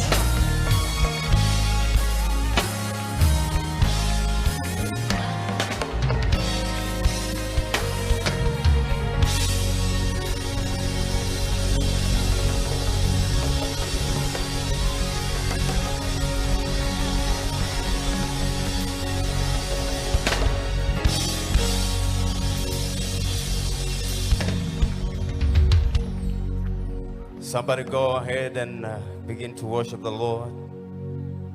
Bless his name. Give him glory and praise. We are here in his presence. Tafuta maneno mazuri ya ku appreciate the presence of God in this place. Can you raise your voice and begin to worship him? Can you begin to bless the name of the Lord? Saying, thank you for your presence, oh God. Thank you that you're in this place. Thank you that you are here. Thank you for what you're doing in our midst. Thank you for what you're doing in my life. I worship you, I bless your name.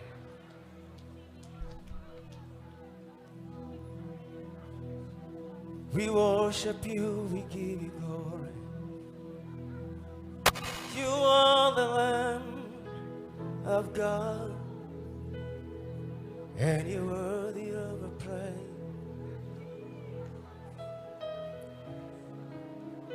We're here to worship you, God. We're here to declare glory that is due to your name. God who has given us peace. Peace in our hearts, peace in our nation. We acknowledge your doings, oh God. We acknowledge the peace that you've given us, oh God. You are Jehovah Shalom. You are Emmanuel. You are God with us. We bless you, Lord. We bless you, Lord.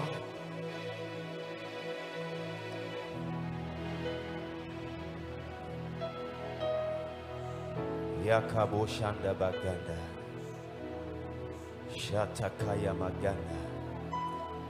You're worthy to receive glory. You're worthy to receive honor. You're worthy to receive praise. You're awesome in this place, oh God. You're awesome in this place, oh God.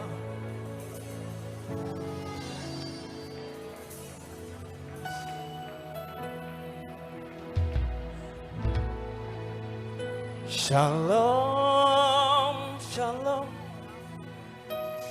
Jehovah, shalom. Shalom. You're welcome in this place. Shalom, shalom. Yeshua, shalom. Shalom, you're welcome in this place. Shalom, shalom. Jehovah Shalom, Shalom, you're welcome in this place. Shalom, Shalom, Yeshua, Shalom, Shalom, you're welcome in this place. Somebody help me say Shalom. Shalom, Shalom, Jehovah Shalom, Shalom, you're welcome in this place.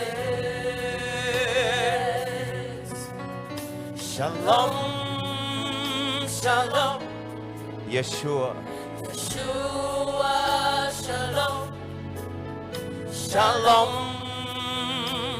you're welcome in this place. Say Shalom, Shalom, Shalom, Jehovah Shalom, Shalom, you're welcome in this place. Shalom, Shalom, Yeshua, Shalom, Shalom, you're welcome in this place. Sing Shalom, Shalom, Jehovah, Shalom, Shalom, you're welcome in this place.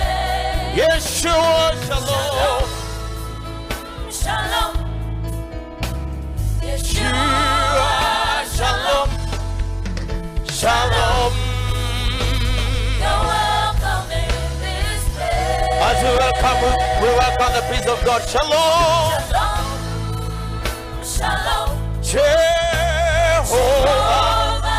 Shalom, Shalom, you're welcome in this place. May your peace continue to reign in this place. Shalom, Yeshua, Shalom, we Shalom, you're welcome in this place. You're welcome in this place. Shalom, Shalom, Jehovah,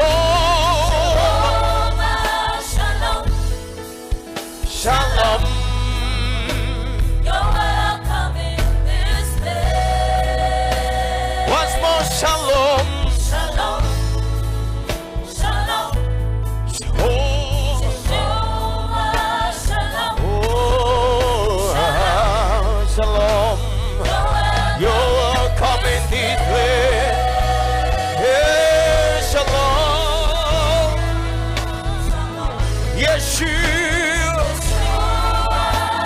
Shalom, Shalom, this place. Can you welcome him in this place in your life? Just welcome him. Lord, you're welcome in this place. Shalom, you're welcome in this place. We know what you do when you're in this place. We know what you do in your presence. Shalom, Shalom, we welcome you in this place. Let your peace reign. May you come and reign. We welcome you. Shalom, Shalom.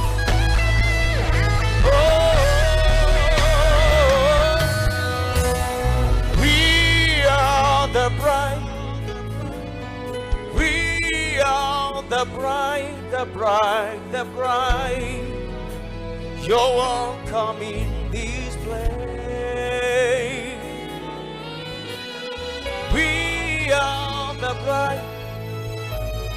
We are the bride, the bride, the bride. You're welcome in this place. We are the bride. We are the bride. We are the bride, the bride, the bride. You're welcome. You're welcome in this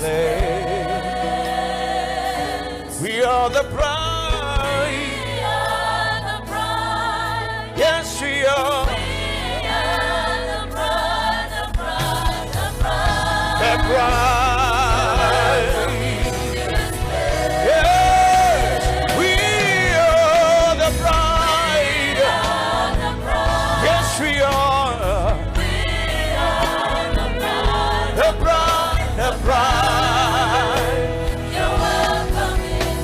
Say it again. We are the bride. Yes, we are.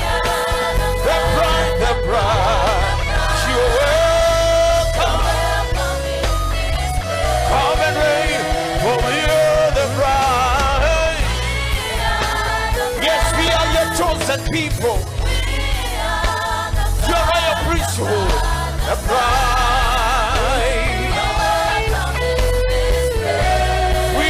Chosen ones, we are the bride. Oh, the bride, the bride, and you're welcome. Once more say, we are the bride. We are the bride. The bride, the bride, the bride. You're welcome in. Shalom, shalom, Jehovah, shalom, shalom, you're welcome in this place. Shalom, Yeshua, shalom, you're welcome in this place. Once more, shalom. Shalom. Shalom.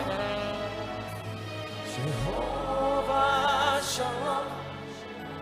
Shalom. You're welcome in this place. Shalom. Shalom. Yeshua, shalom.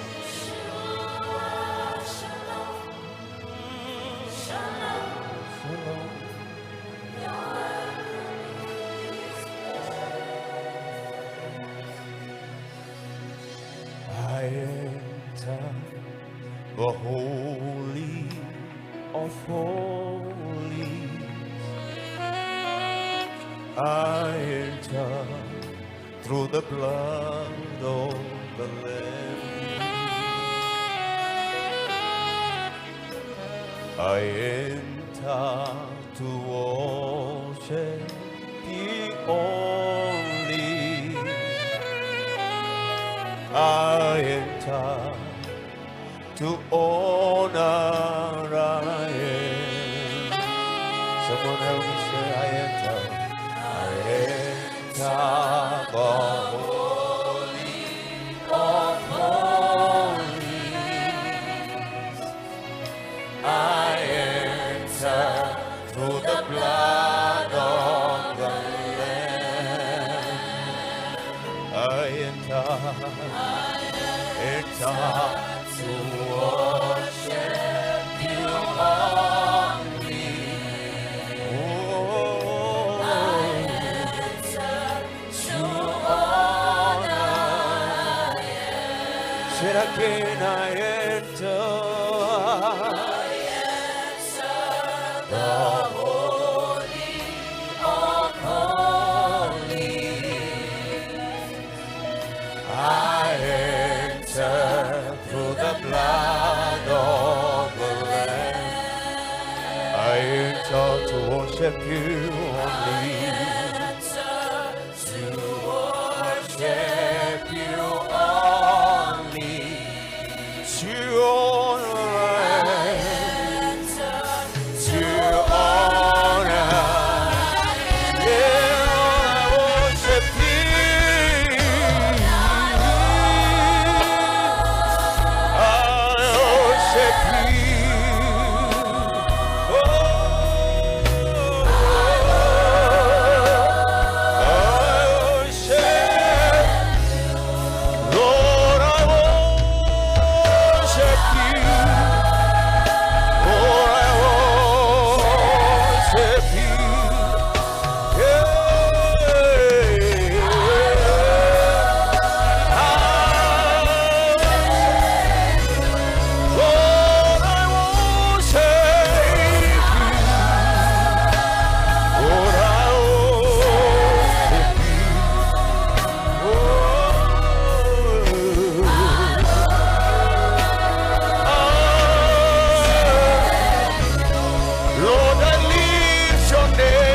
and thank you for joining us virtually. I'm here to, just do a recap with my amazing friend, Pastor Wai. Hello, Pasi. I'm good, you're well? How do you feel about this beautiful thing? Everything that is happening.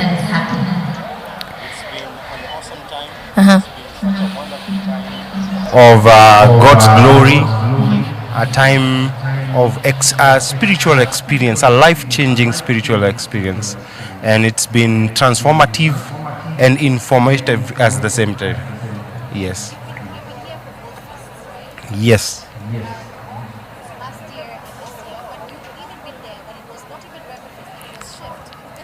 Yes.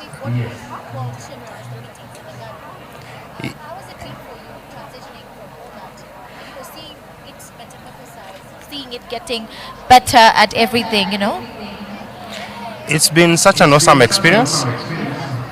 The first thing that I would say is I got to encounter the church that's Papa Center then. Yes. That was in 2008, and there was a shift conference happening in the city. I think it was Charter Hall. And that's a long time back. Then the next time in 2011, and in the year 2012, I attended the Shift conference again. Yes. And for me, it was very transformative. I remember the last session we had Bishop J.B. Masinde ministering, and that's when I knew this is my church, and I've never looked back since then. Yes. So from Shift, we did Shift 2012, 2013, 2014.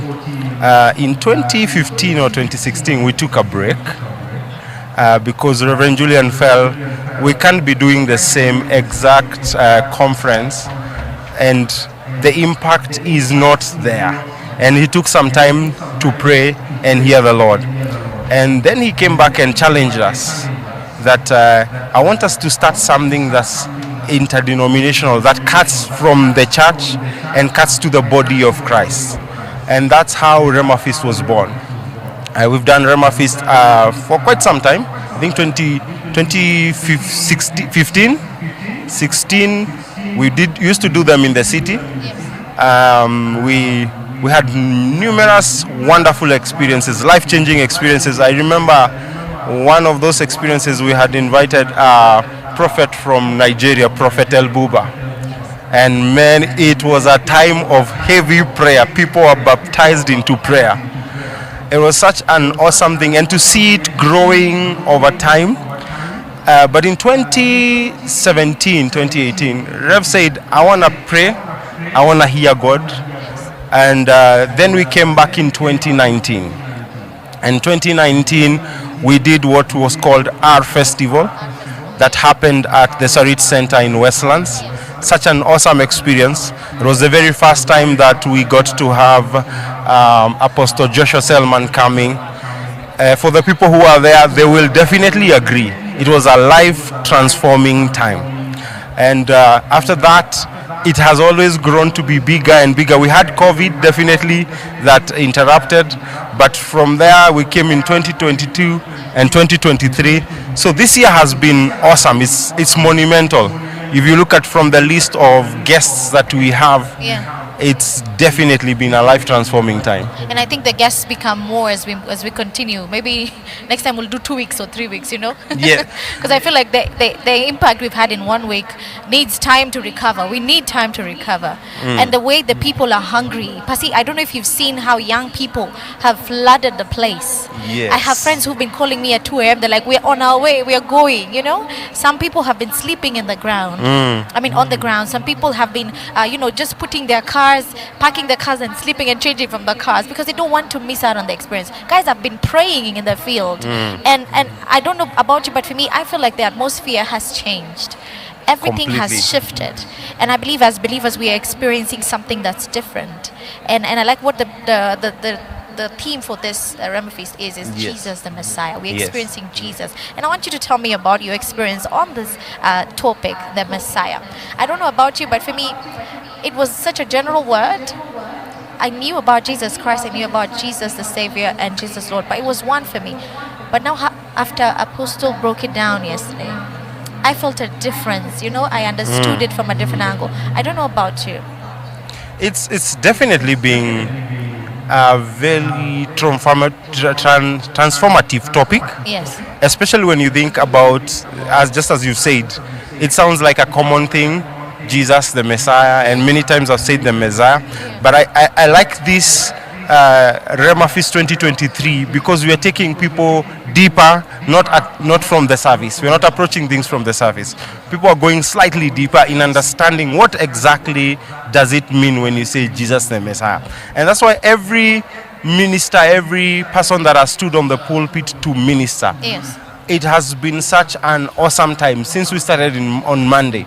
As in, it has been message after message after message in understanding what exactly is Jesus the Messiah. Yes. What did he do?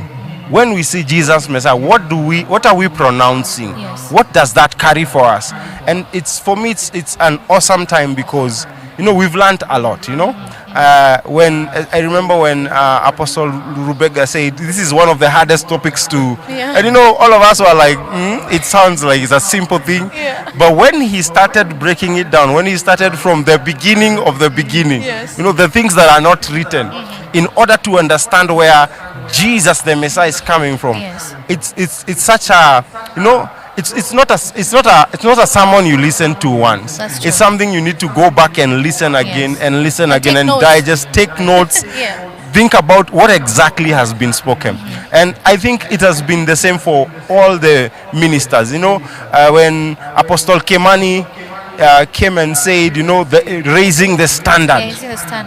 Because many of us, we've been thinking, it's just a simple thing. But Jesus came to raise a standard for the children of God. That's true. So when you listen to what Pastor T spoke today, and he was talking about rescuing our generation, that Jesus came and died on the cross for us, and we have to rescue our generation, not just for one soul, for our generation. That's true. So we have to be at a place where we are listening, but also we are being transformed. And also I've been loving the work of the Spirit. I think we have had so many people coming to receive Jesus Christ. That's true. It's been such an momentous thing happening within the conference that we have, every time there is an altar call, there is an overflow of people. From when we started the first day on Monday, we had many souls respond to the gospel, and it's been such an awesome moment to see what God is also doing with young people, because we have a lot of young people who just know the terms, the things about Christ on the surface layer. But now they are going deeper. There is a hunger, and I believe this is the generation. When we've been prophesying about revival, we've been prophesying about the change of the atmosphere of the nation. We are the people. We are definitely the people that God is using, and it's such an awesome moment to be in this place because you can see the response of the people responding to the gospel. Yes, and Pastor, you've mentioned something. Maybe as we wind up, what is the next thing for the church? Because we've talked about the spirit of excellence, we've talked about precision. We are emphasizing on the place of preaching the gospel. No more covering, no more compromising. We're taking Jesus back to the pulpit and to our churches. What is next for the church? How do we come out of this? Because this feast is beautiful, is amazing, but it's going to come to an end. What next? Briefly, in 2 seconds.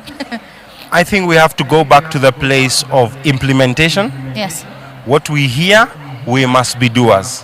As the scripture says, we are not hearers alone, but we are doers. So I think we need to go back to the place of doing. Now we have learned about prayer. Now that we have learned that we have to raise a standard, we have to go out there and raise that standard. In prayer, in the study of the word, in our walk as believers, in sanctification, in holiness, the things that have been emphasized. And also going back to teach them to others. Okay. Yes. Great. I'm so sorry, guys. We don't have much time, but thank you so much, Pasi. I feel like there's more. We are expectant. We are ready, and we can't wait to see what next. So God bless you as you stay tuned, and see you next time. Bye bye. Thank you.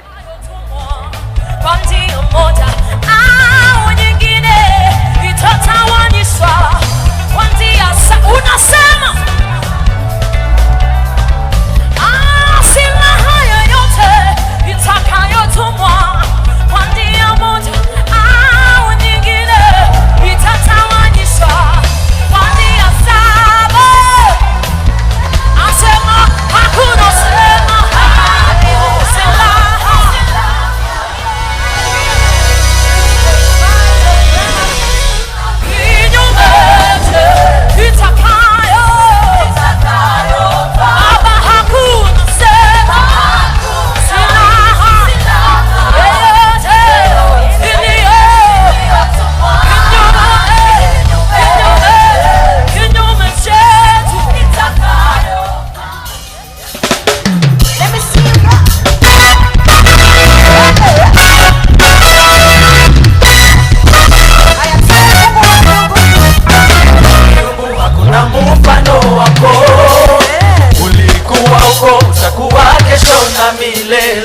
Put your hands together like this. Go there. Pigia Bwana Yesu makofi.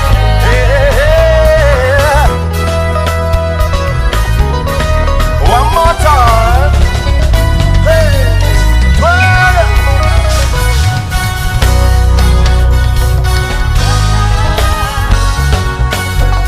Hey, wastahili sifa zote. Our collective, are you ready? You say, Uhimidiwe, uabudiwe, wewe ni Bwana milele. Sifa zako zinywani mwangu, watawala milele. one more time. Uhimidiwe, uabudiwe, wewe ni Bwana milele. Sifa zako zinywani mwangu, watawala milele. ni jina gani lastahili sifa? Yesu ni wewe. Aliyenena moja na likawa. Yesu, Yesu ni Yesu. Maswali yangu, nani mwenye majibu? Ni wewe. Nikilemewa, nani nitamkimbilia?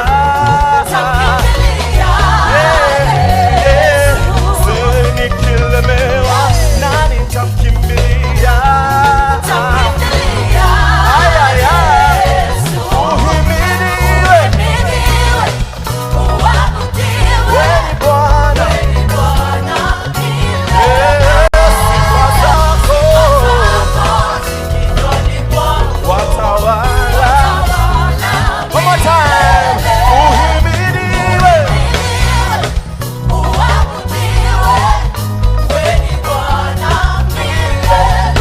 sifa zako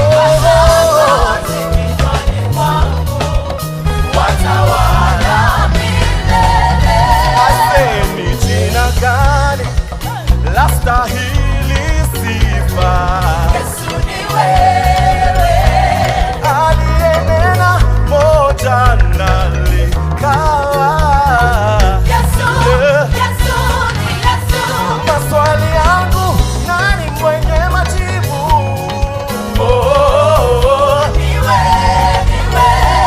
Nikilemewa, nani nitamkimbilia? Yesu. Nikilemewa,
umetutendea ukarimu mwingi.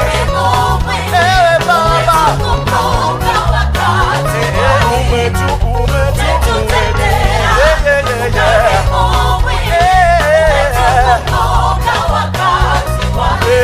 Bwana, pokea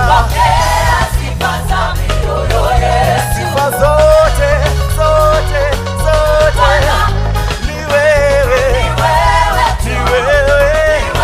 wastahili. Oh Bwana, pokea sifa za mioyo yetu. Ni wewe wastahili. Let's sing. Oh, oh, oh, oh, oh, oh, oh, oh, oh, oh, yeah, yeah. Oh, oh, oh, oh, yeah. Moyo wangu utainuka na kukusifu Baba. Akili yangu imetambua mimi ni wako Baba. Mwili wangu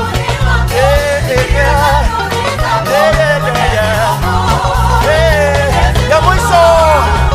Moyo wangu utainuka na kukusifu Baba.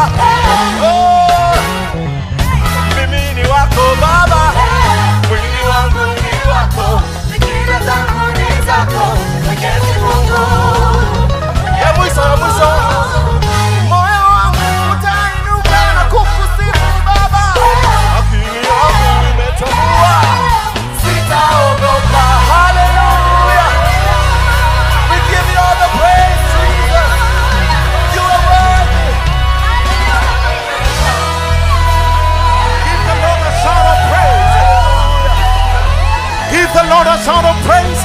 If you know that the Lord has been good to you, give the Lord a shout of praise. Bring it down, bring it down.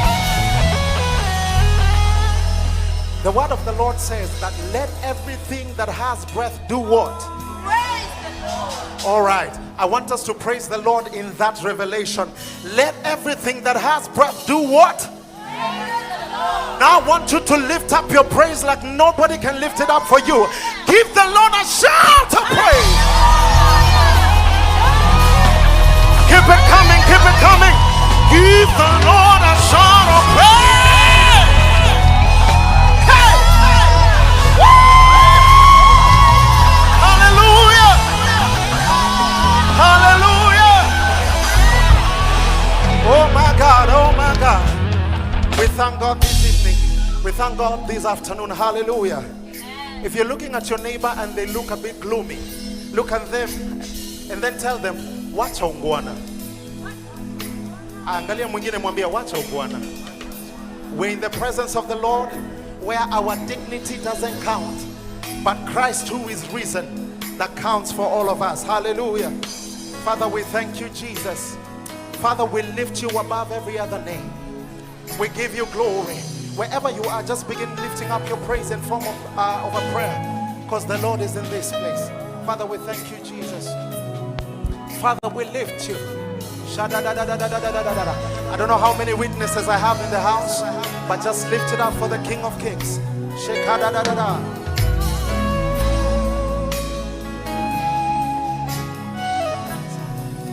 Say, we lift you high, Yahweh, Yahweh.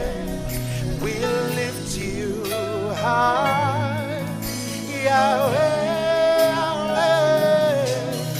We lift you high. Help me say. Hey, we lift you high. Lift it up one more time, say, we lift you high. Let the King of Kings hear that praise, because we lift you high. Our collective, help me say, we lift you high. Hey, we glorify. Say, we lift you, Messiah. For there is no one like you, Yahweh. Say, we lift you higher. For there is none like you, my God. Say, we lift you high.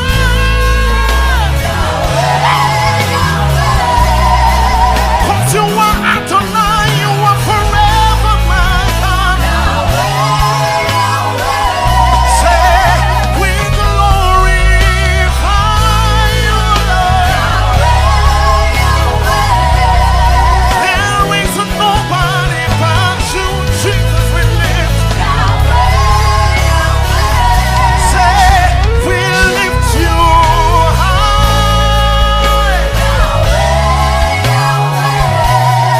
There is none like you, Yahweh. Sema Yesu, Yesu, Mfalme. Inua jina la Yesu.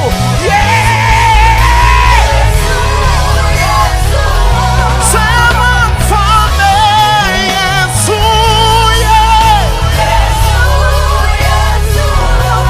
wewe ni Baba kwa wajane, one more time. We lift you high, Yesu, hilo jina la kuaminiwa ni jina Yesu. Lift up praise and from the worship. Yesu inuliwe, Yesu imidiwe, hakuna kama wewe. Kama unajua Yesu ni neno lako, inua sauti yako, patia sifa sababu yeye ni Mungu. Hey! Hilo jina ni jina juu ya majina yote.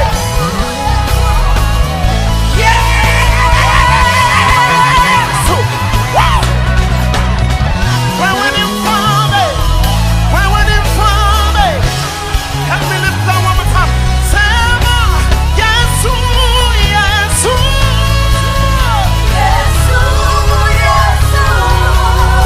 Mfalme juu ya wafalme wote, Yesu. One more time.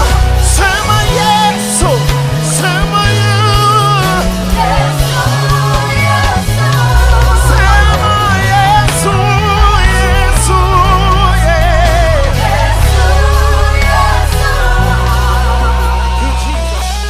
jina la kuaminiwa ni Yesu na Yesu pekee. Oh, shadadadadadadadadada. Oh, yeah, yeah. Take it down. Shadadadadadadadadada. Jesus is here and he wants to do business with us. Zekaladadadadadadadada. Sema Yesu, jina lako ni la kuaminiwa. Mfalme Yesu, Yesu, jina lako ni la kuaminiwa. That's all we are lifting to the King of Kings. Help me say, yes, jina lako.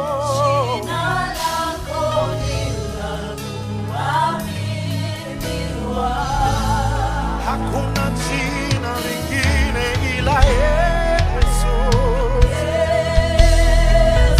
Jina lako.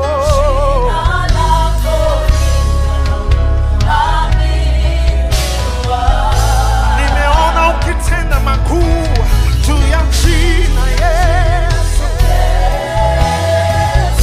Jina lako.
for the King of Kings.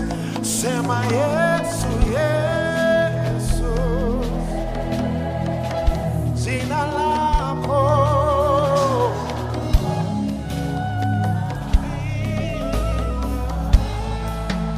And then this part that says, wakuabudiwa, wakuheshimiwa.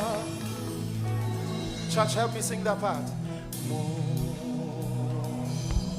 Wakupewa sifa na utukufu. Sema Mungu,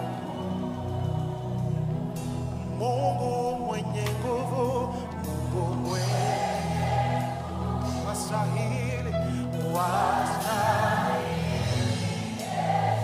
hakuna kama wewe,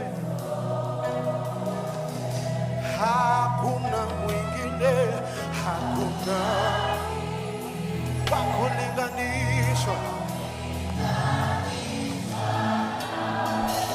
Hata malaika wanajua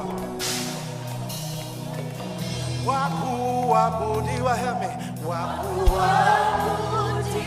kuheshimiwa, ni wewe.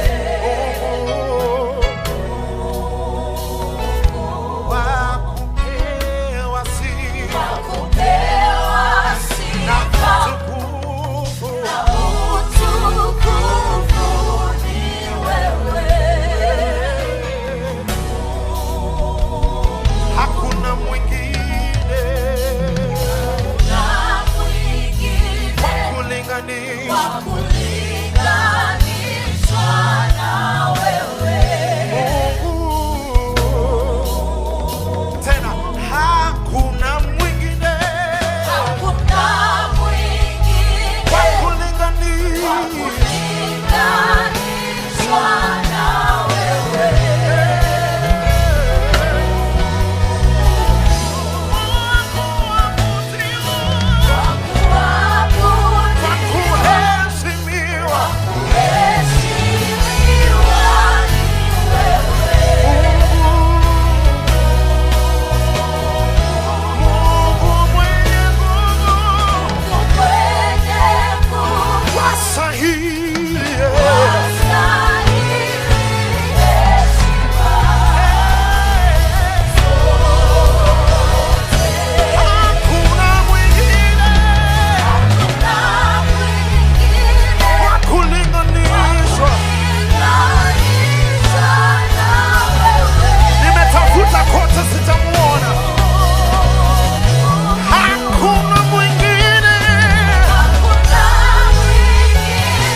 One more time.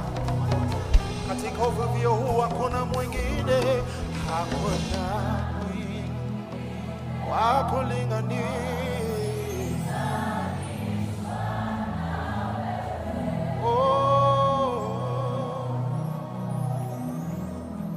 Hakuna mwingine, hakuna wa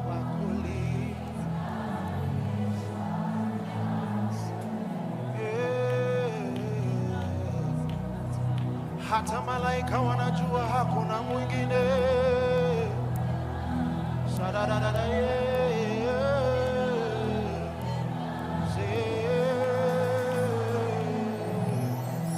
oh shadadadada, hakuna mwingine.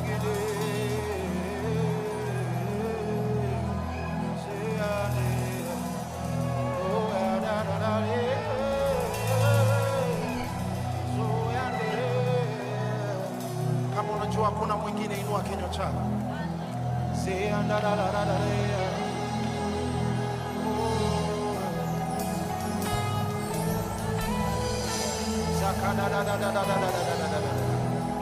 If you can speak in other tongues, this is the time to raise it up.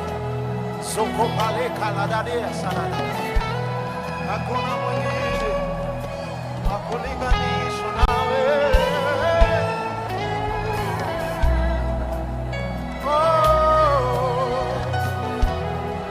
Hakuna kama wewe, hakuna mwingine wa kulinganishwa na wewe.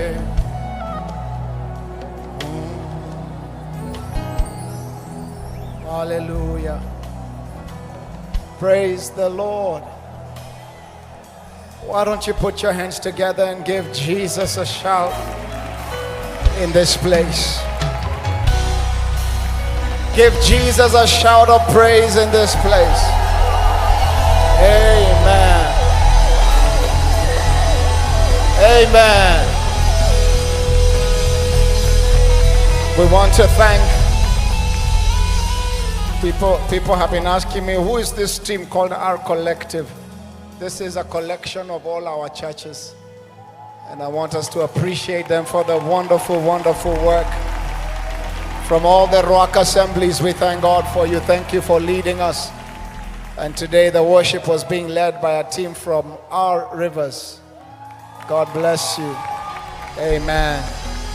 Amen. Thank you. Thank you. Msijali, mnaweza ondoka.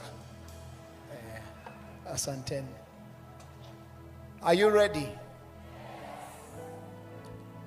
Now, yesterday was a very interesting day. I spoke to Pastor Jerry Easy. He was holding a meeting in Nigeria. And so, are you ready to hear from Pastor Jerry Easy?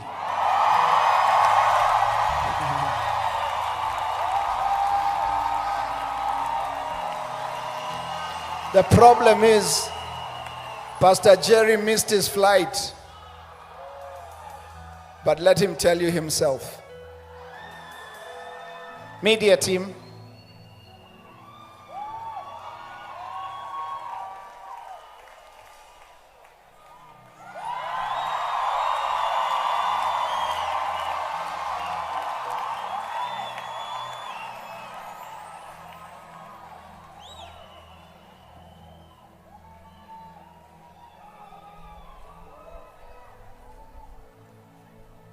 Hallelujah, hallelujah, hallelujah.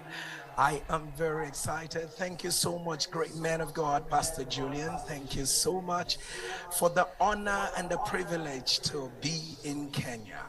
And I must sincerely apologize. And I don't even know how to begin. But we were all at the airport yesterday and waiting to fly down to Nairobi when we were told that there was a storm at the airport, and that the storm was 2/3 the size of Nigeria. I don't know how they explained the storm, but it was actually a big one. So we waited for just a few hours to be sure that we'll be cleared to fly. But then again, all things work together for good to them that love the Lord and to them who are the called according to his purpose. So I consider it a huge privilege to be here. And once again, thank you so much. Thank you, Kenya. Thank you. Thank you, Pastor Julian. Thank you. And I consider it a great honor to be here. The devil didn't even win after all, because I am right here speaking to you and you're seeing me right now. Because what our God cannot do does not exist. And so it's such an honor to be here, great man of God. God bless you, sir, for having me on Rhema Feast. Amen, Pastor Jerry. And you know, they think we are doing a recorded video, so that they know this is live, just say hello one more time to Kenya. I am saying to everyone on the now, if you can hear me, can I hear you thunder fire from where you are? I need you to do that one more time. Can you shout fire a second time?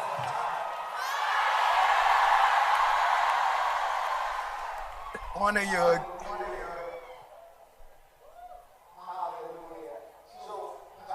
I am delighted we found a solution, and in this day and age this might be also a solution for us in the future, so that because prayer and the things of God don't have distance. And so I believe from where you are that you are going to just take over this session and allow God to just speak to our people from where you are. Absolutely great man of God. And I want to say to everyone under the sound of my voice, it is the season of a great revival across the body of Christ. And I know that God is about to do the unthinkable and the unimaginable today. I am very excited to be here today. And we say today, I want to appreciate each and every one of you. Thank you. I look forward to being in Kenya, but to God be all the glory. And I believe in the next few minutes that we have together that God is going to do what he intends to do, and the kingdom of God will be established over all our lives, and we are going to see the Messiah walk for us, walk in us, walk through us like never before. Can I hear you scream aloud, amen? And wherever you are, Father, we bless your name. We honor you. We thank you for such a great privilege to be here today, Father. We give you all the honor. We give you all the adoration. Lord, let the next few minutes, oh God, unveil your will. Let the next few minutes unveil your agenda. Let the next few minutes unveil the very essence of our being here. Father, oh God, lekendi basuba deshe, karasuba ledi koroshada, eperosibadaya. Now, if you can hear me, can you just spare the next 30 seconds and speak in the Holy Ghost? Can you speak in the Holy Ghost for the next 30 seconds? Rekubande kosopatala, ereshibanda kota, rekidabasata debea, lekibata rasubadikada, eshebi katonaba, rakoponte kete, resibandaka, eteba la kubasha, and lebiada korosa, rekebendo sopota, rekobasha tade, lekobosa, rekibatana, ishakobata, eremenekoto, lebiesekuta, ashapadaya, ekobalasa, ekibandekete, lebiadasa, in the name of Jesus. Our great God will bless your name and will honor you. Father, we say, let Jesus be heard. Right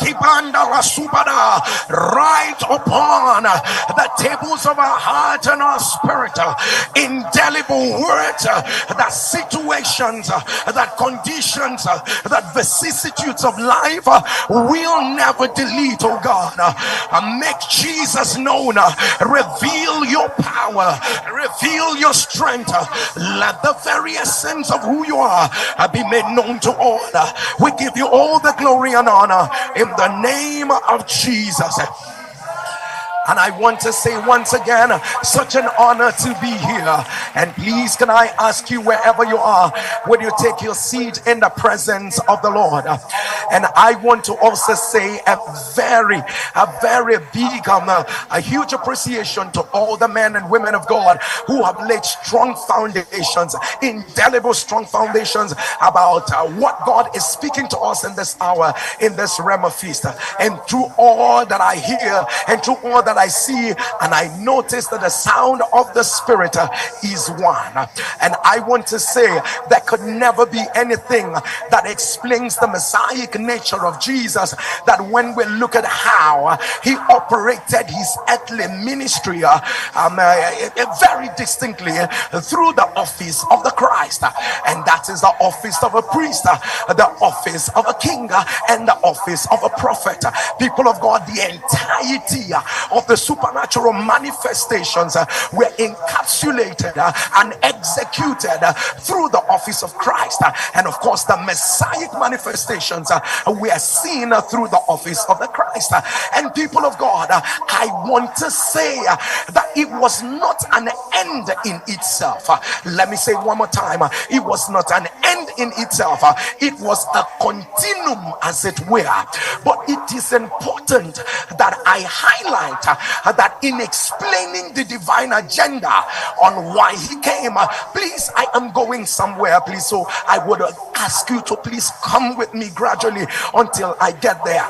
In unveiling the divine agenda on why he came on earth, it was the writer of the book of Luke that explained it in a very distinct manner, that said it in very distinct manner as it tried to give us that huge narration about when he entered the temple.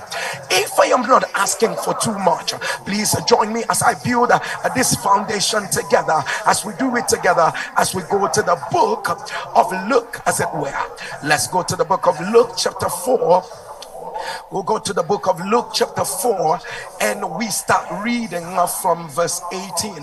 The book of Luke chapter 4 from verse 18. Now let me read verse 17 so that I will bring context to this. The Bible says, and there was delivered to him the book of the prophet Isaiah. And when he had opened the book, he found the place where it was written. Verse 18, the Spirit of the Lord is upon me, because he had anointed me to preach the gospel to the poor. He has sent me to heal the brokenhearted, to preach deliverance to the captives, and recovering of sight to the blind, to set at liberty them that are bruised, to preach the acceptable year of the Lord. And he closed the book and gave it again to the minister and sat down, and the eyes of all them that were in the synagogue were fastened on him.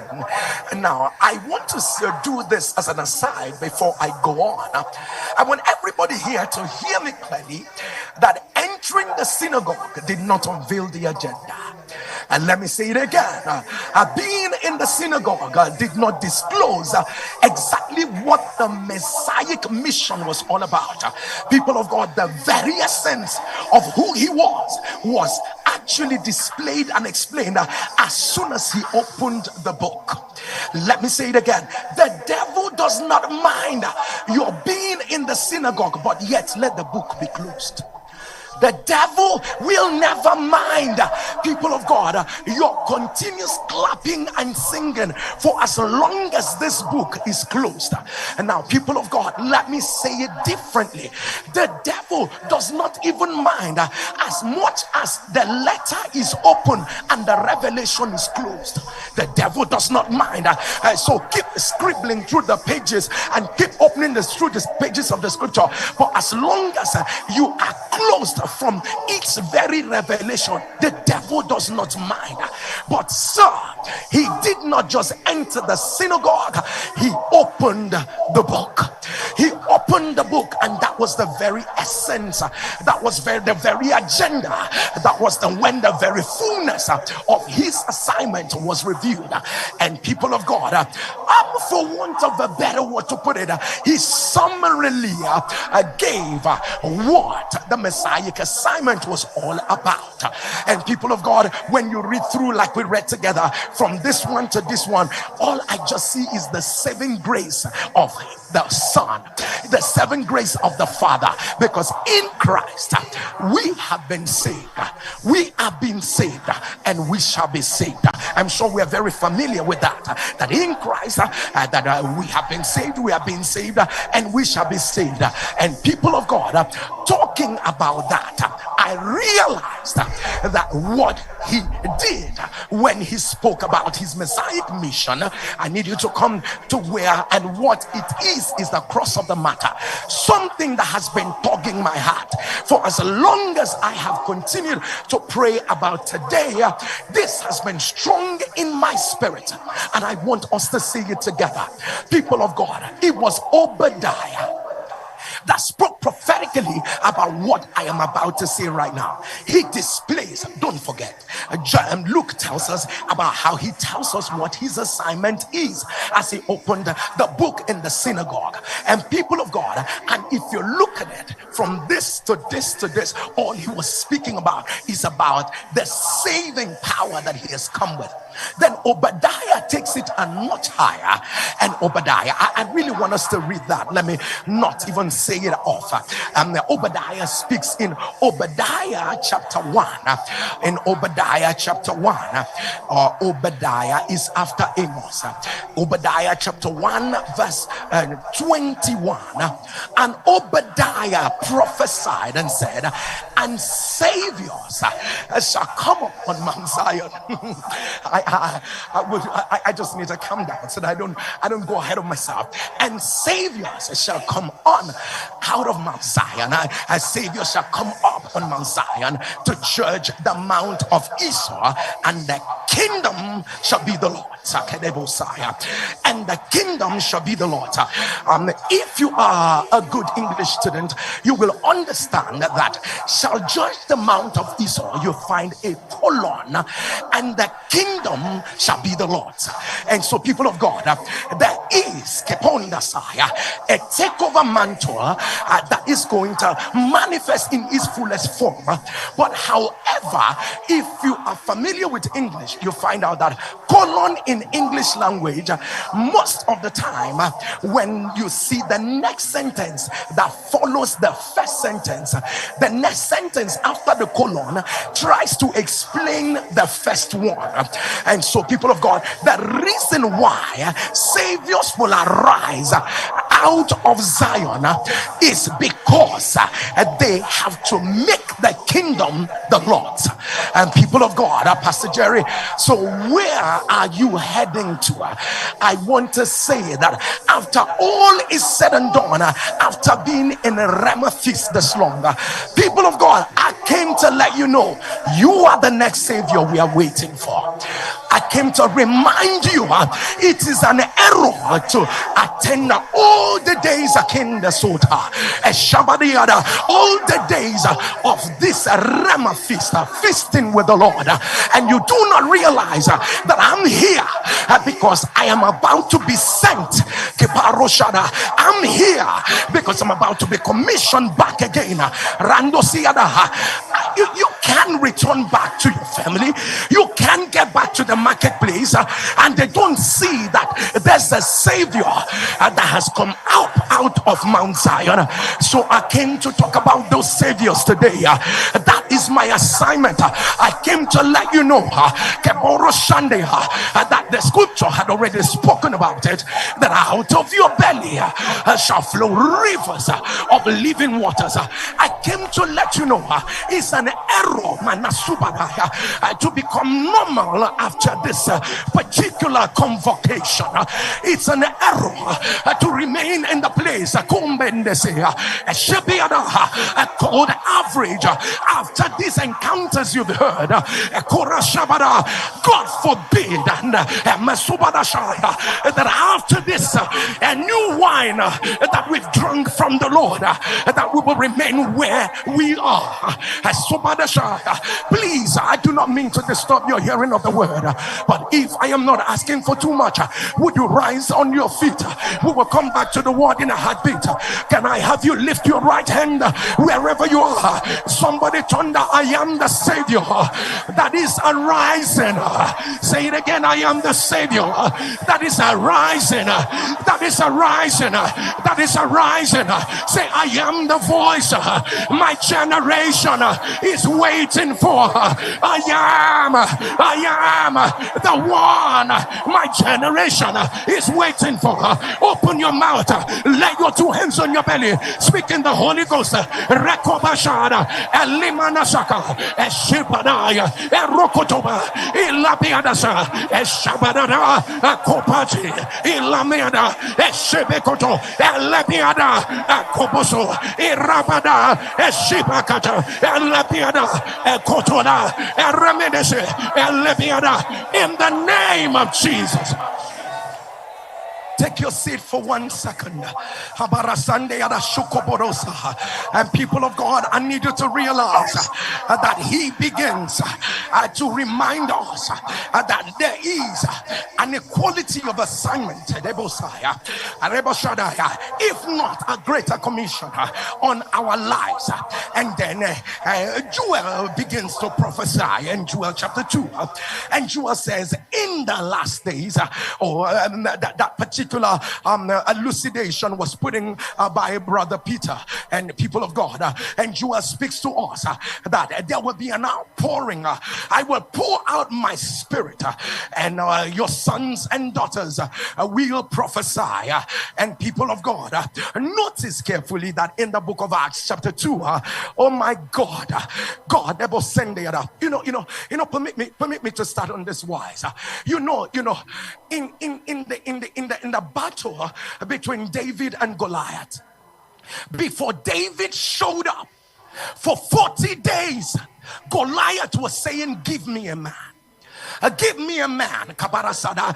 Give me a man, Kobasha. For 40 days, Goliath was screaming, give me a man, give me a man. How did we have thousands of men in the army, but there was no man? How did we have people with shield and their spear, but there was no man? And all Goliath was saying was, give me a man. I need to have a man. Let me say this to you. It is easy to criticize those armies. It is easy to sit on the sideline and say, all these loaves of bread. But let me remind you that even right now in your family, there is a condition and a situation that all it is asking is, give me a man that can crush me. Give me a man that can Sunday. Listen, whether you are ready for this or not, that man attended Rhema feast. That man, that woman, you know, Parasaya. I came to let you know the devil lied. Kabbalah, when he put autism or tried to put a negativity in your family. But what you didn't realize is that whatever the devil did is asking, give me a man. Ashabada dosiha, alibada satoria, alakura Sunday, ashabada, Sunday. Oh my goodness, people of God, there's never been transitions through dispensations. People of God, I need you to know, if you're a good Bible student, there's never been manifestations like never before until God finds a man. Until God finds a man. You thought it was Goliath that was talking. No, sir. It wasn't just Goliath that was talking. Goliath represents a hungry generation. Goliath represents situations that shouldn't be in your family. Goliath represents whatever that is, and all they are asking is, give me a man. Can I put it in a more contemporary term? Be the man. Whatever that is going on in your family is asking you, be the man. You want to be a cool mother. You want to be a mother that observes all the ethics and etiquette. But then again, situation is saying, be a fireful mother. Be a mother at the gate. Give me a man. That was what Goliath was screaming. I didn't come for everybody. today, but I came for some people who are saying, whatever you need, Lord, however you will make me, I am the answer. I am the answer.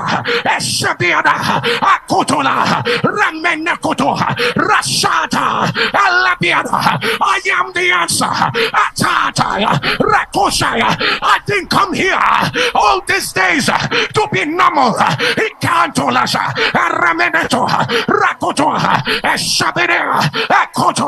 Somebody lift up your right hand. Can you thunder? I am the answer.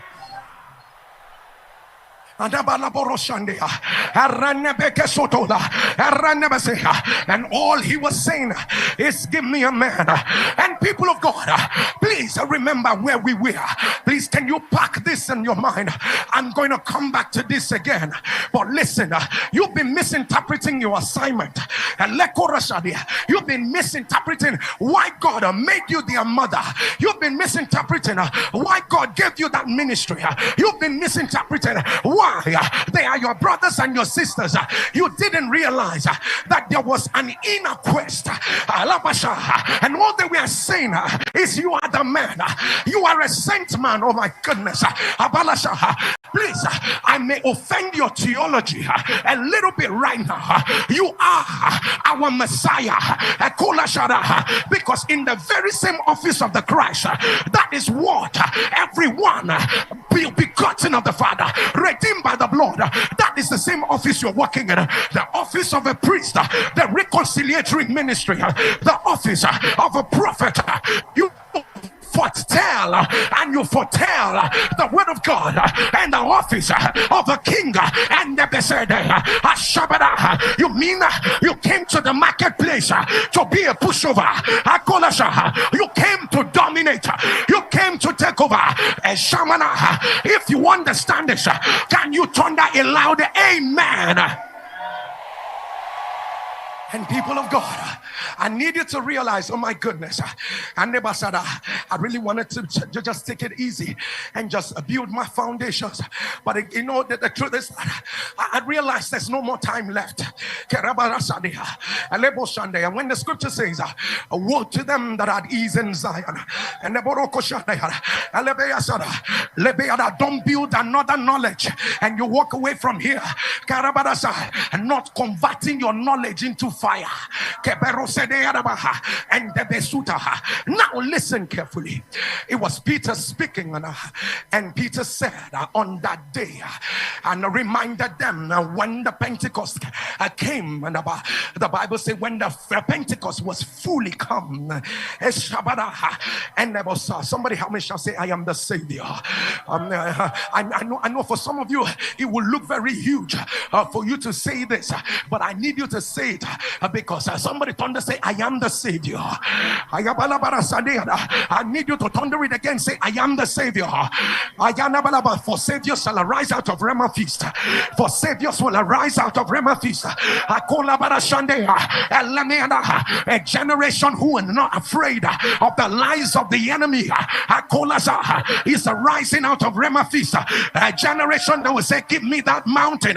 They are rising out of Rhema feast. Let somebody thunder a louder amen. And so I need to say this so that you have it at the back of your mind. And so he says, in the last day, I will pour my spirit upon all flesh, and your sons and your daughters will prophesy. And in 1 second, before I say any other thing, I'm sure you are very familiar with this, that the Pentecost was not exactly when Jesus and when the Holy Spirit manifested, as it were. We're very familiar with that. The Pentecost is a feast of the Jews, which they've been celebrating again and again. It's a feast of the Jews, but I'm sure that now when we speak about Pentecost now, Pentecostals, we no longer remember the feast of the Jews anymore. We no longer, all we remember is the Holy Ghost. All we remember is speaking in the Holy Ghost. All we remember is just fire and the miraculous. Those are the things that we remember. So, sir, Let me do this as an aside. I never really wanted to talk about it. So at some point, remember, I'm talking about the rising of saviors, the rising of messiahs. Let me say this, people of God. Do you realize, people of God, that Pentecost was a religious observance of the Jews? Do you understand? A religious observance of the Jews. But when the Holy Ghost came, so the Holy Ghost hijacks Pentecost. Now listen to this. Doesn't change the name. It is still Pentecost. But then again, what it used to be known for is no longer what it was known for.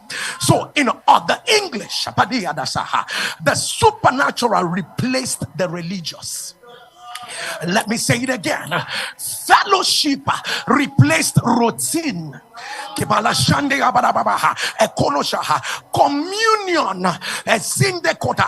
replaced the regular. So people of God, and I want you to realize that every believer is supposed to pray. But let me beg you, let it not be religious. Let it not be muttering too many words that leave no impact on your destiny. People of God, the danger of what we do is the negativity that routine presents it with, that takes the power and life out of it. I'm sure I've said something very long right now, but let me say this. Because we are a prayer people, a study of the word people, there's a tendency for you to erase the scriptures and then you glance through it, because every believer is supposed to read it, and then you don't meditate on it, and then you do that and it becomes a routine. But what the Holy Ghost did on the Pentecost was that it totally hijacked the religious. It took the religious and pushed it out of the way, and replaced it with the supernatural. And people of God, let me say this. Every cloak of religion comes from a heart that is first of all cold to fellowship. Let me say it again. Every cloak of religion begins with a heart that becomes numb to divine stimuli. This is how men become religious. So what they do is that they show up. They must show up in church, and they must, but the heart is no longer fertile to be the ground for the supernatural. And please put that in one corner of your mind. And the supernatural, I pray for someone under the sound of my voice. Let the supernatural hijack every religious spirit. You know what religion says? Observe the ordinances, but yet there will be no manifestation. That is what religion says. Religion says, sit through a Rhema feast, as it were. Hear all that you need to hear. But then again, as you are walking away from here, let it be another academic class. Let there be no manifestation. That is what religion says. And Rokotoba, but did they not tell them that the people who are in Rhema Fest this year, that the stirring of the milk has produced butter in them, that a generation full of fire, full of power. Remember, I came to talk to saviors, for saviors shall arise. I want to be able to say, if there is something wrong, hold me responsible. I want to be able to say, if my children are not great, hold me responsible. I want to be able to say, if giants don't arise from my loins, hold me responsible, for saviors shall arise.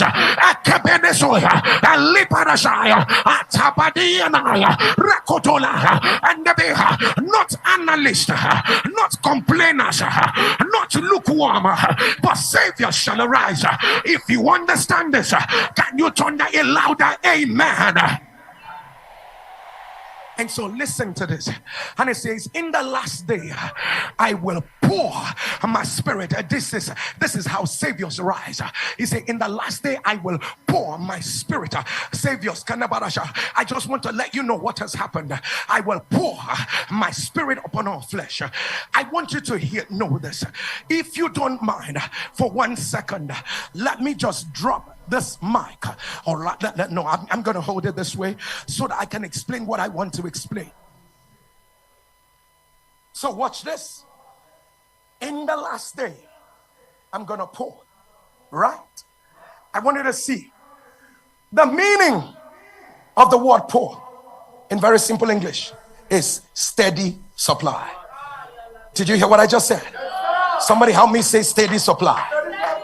No, you didn't say that like you meant it. Can you say steady supply? Steady supply. I want you to say like you understand it. Somebody shout steady supply. Steady supply. Saviors, I'm talking to you. I'm not talking to everyone. I'm talking to saviors. Those who know that not on my watch. Not on my watch. Not while I am their mother, not while I'm their pastor, not while I'm still in that business. No, not on my watch. So he says, saviors, this is for you. He says, in the last day, I want you to watch this. I will pour. Sir, I will pour. In the last day, I will pour. So I'm going to pour. This is God saying, I'm going to pour. In the last day, I'm going to pour. I'm going to pour. Please don't blame me that I'm repeating it, but I'm going to pour. I'm going to pour. Are you seeing this? I'm going to pour. He's still pouring. Don't forget that the word is steady supply. Steady supply. So there's a steady supply. There's a steady supply. There's a steady supply. There's a steady supply. There's a steady supply. He's still supplying. He's still supplying. He's still supplying. He's still supplying. He's still supplying. He's still supplying. He's still supplying. He's still supplying. He's still supplying. Oh my God. Oh my God. It's already full. It's already full. It's already full.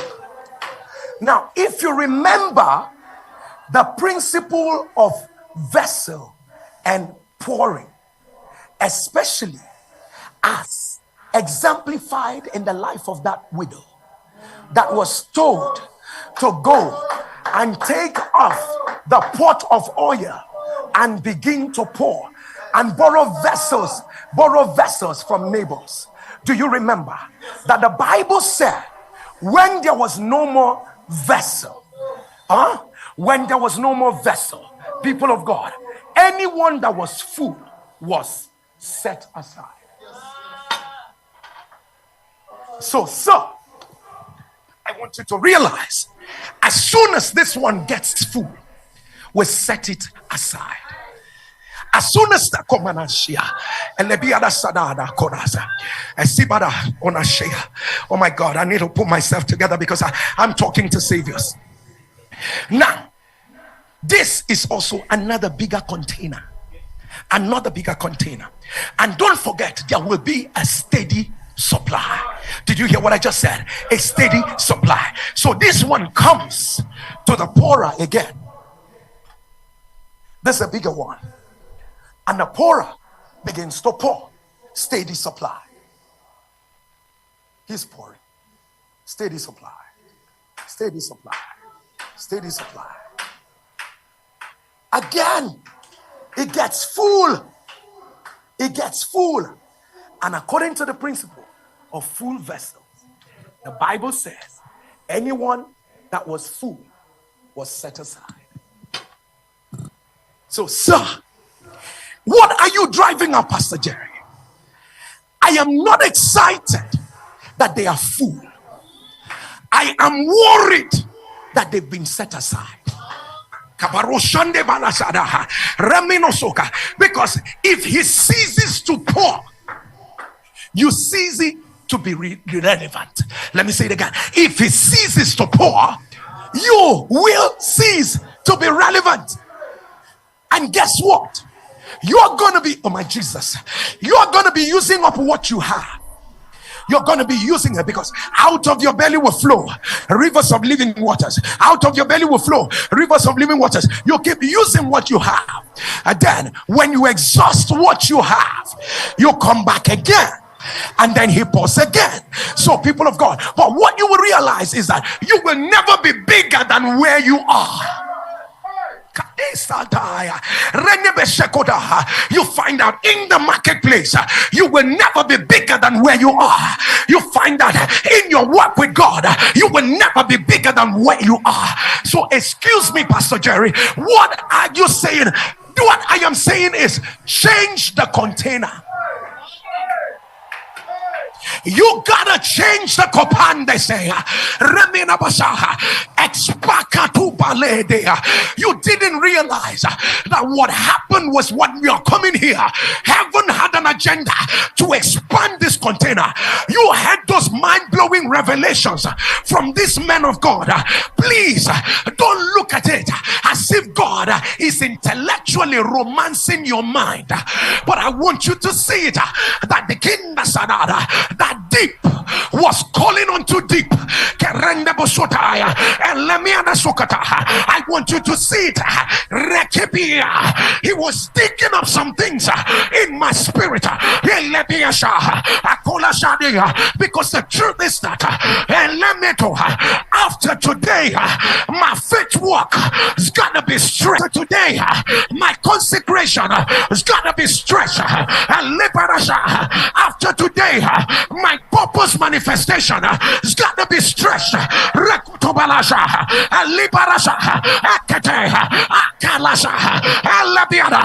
need you to call your name. Call your name and say, Jerry, I want you to turn that stretch. I need you to call Jerry. I need you to turn the stretch. I need you to call your name again. Say Jerry. Call your name Jerry. Say stretch. Shout it stretch. Shout it stretch. Shout it stretch. Shout it stretch.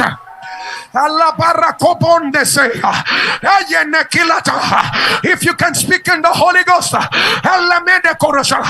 open your mouth, speak in other tongues. Let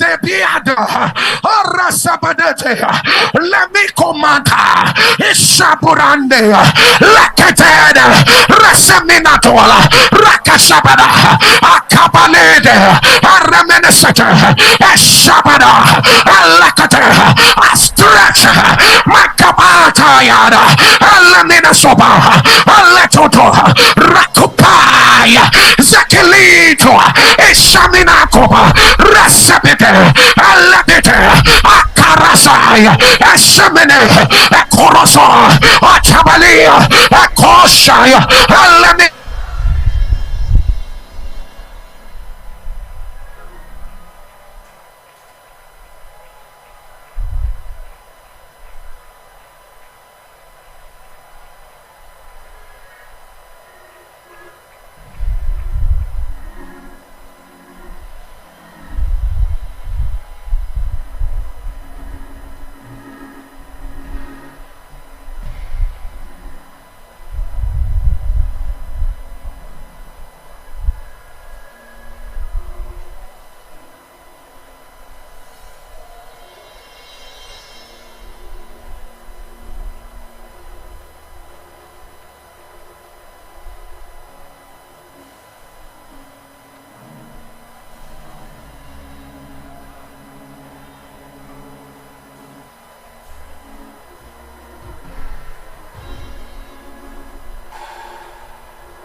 I want to say it again. It operates from eternity into time. Pastor Jerry, what are you saying? I just need to let you know that what God is saying, you need to know and understand. Where am I in the prophetic agenda of God? Oh Jesus, oh my God, how do I explain this? What should I be doing in the prophetic agenda of God? What manner of prayer should I be praying in the prophetic agenda of God? I want to explain this. So one day God says to a man, I'm going to destroy the world. I'm going to destroy the world with water, and I am going to cause a massive flood. All I need you to do is to build an ark. Build an ark. People of God, he understood the prophetic agenda of God. He was living in the future of his generation. I just need to, you didn't get this. So where his generation were yet to access, he was already living in that reality. So he begins Sunday. He begins to build an ark. He begins to build an ark, living in the future of his generation already. But people of God, this is why we are different. Everyone will not understand you, and you must let them know I am not moving from time to eternity. I'm coming from eternity into time. Everyone will not understand. Where are these ideas coming from? Sometimes it doesn't make sense. Where are these instructions coming from? Why is God speaking to you about taking over cities? Why is God speaking to you about taking over nations? You don't even look like it. I am not moving from Gregorian calendar to the prophetic. People of God, so Jesus begins to teach his disciples on how to pray, and he says, when you pray, I say, our Father who art in heaven, hallowed be thy name, thy kingdom come, thy will be done on earth as it is in heaven. So sir, you know what we do is that when we understand the prophetic agenda of God over our lives, we become the voices that impose. The word is called impose the agenda of God over humanity. Intercessory ministry becomes sweet when an intercessor understands the prophetic agenda of God, and what he's enforcing becomes the will of the Father. What he's enforcing is not his ideas anymore. What he's enforcing becomes the very fullness of God. If you understand what I just said now, can you turn that louder? Amen. And people of God, this is exactly what Peter made reference to and said, that thing Prophet Joel prophesied about. He said, look at it. I understand the prophetic agenda of God. I came to tell saviors, wouldn't you know that if you look into the perfect law of liberty right now, you will understand what God is saying. It is time to stop doing small things. Wouldn't you look again and see what God is saying? You say, Lord, I know it is time to sail in the boat over to the other side, but in the prophetic agenda, he's saying it is time to step out of the boat and walk on waters. I'm talking to saviors, and I know they can read my heartbeat. They can read my heartbeat. And you're saying, Father, you know what? And I'm gonna look for who has the money. And he says, it is time for the fish to produce your coins.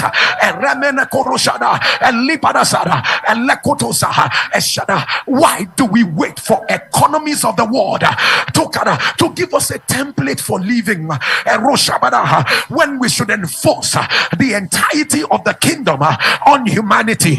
If you understand what I said, lift up your right hand wherever you are and thunder with a loud voice and say, as it is in heaven, so shall it be on earth.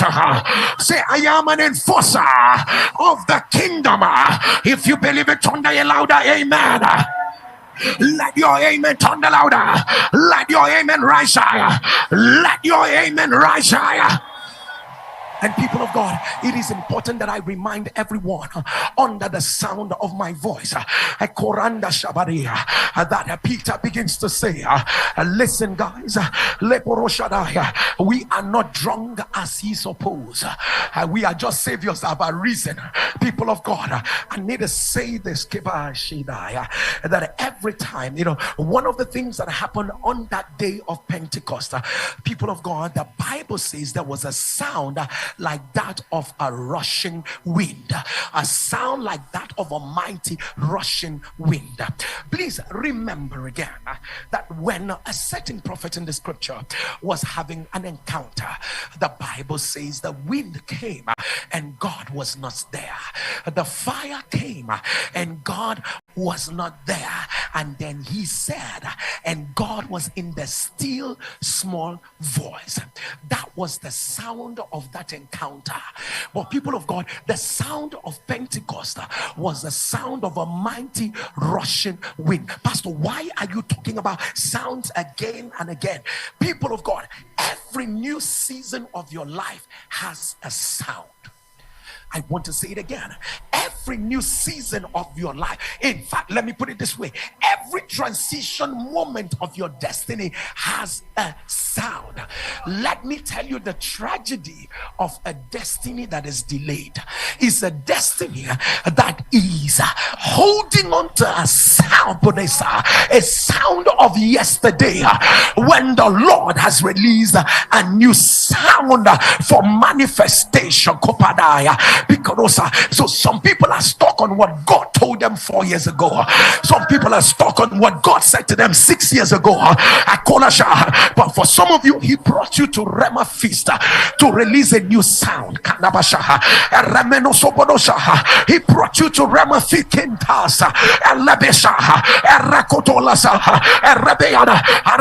and you are not confused about this sound. Because if the sound of war, according to trumpet, is confused, if the sound of the trumpet comes with confusing sounds and uncertain, who shall prepare for battle? So sir, this transition is coming with a sound. Some of you feel something pushing in the womb of your spirit, like a pregnant woman. You feel your baby kicking all through this conference. You feel your baby kicking. There is a sound God is releasing in your inner man.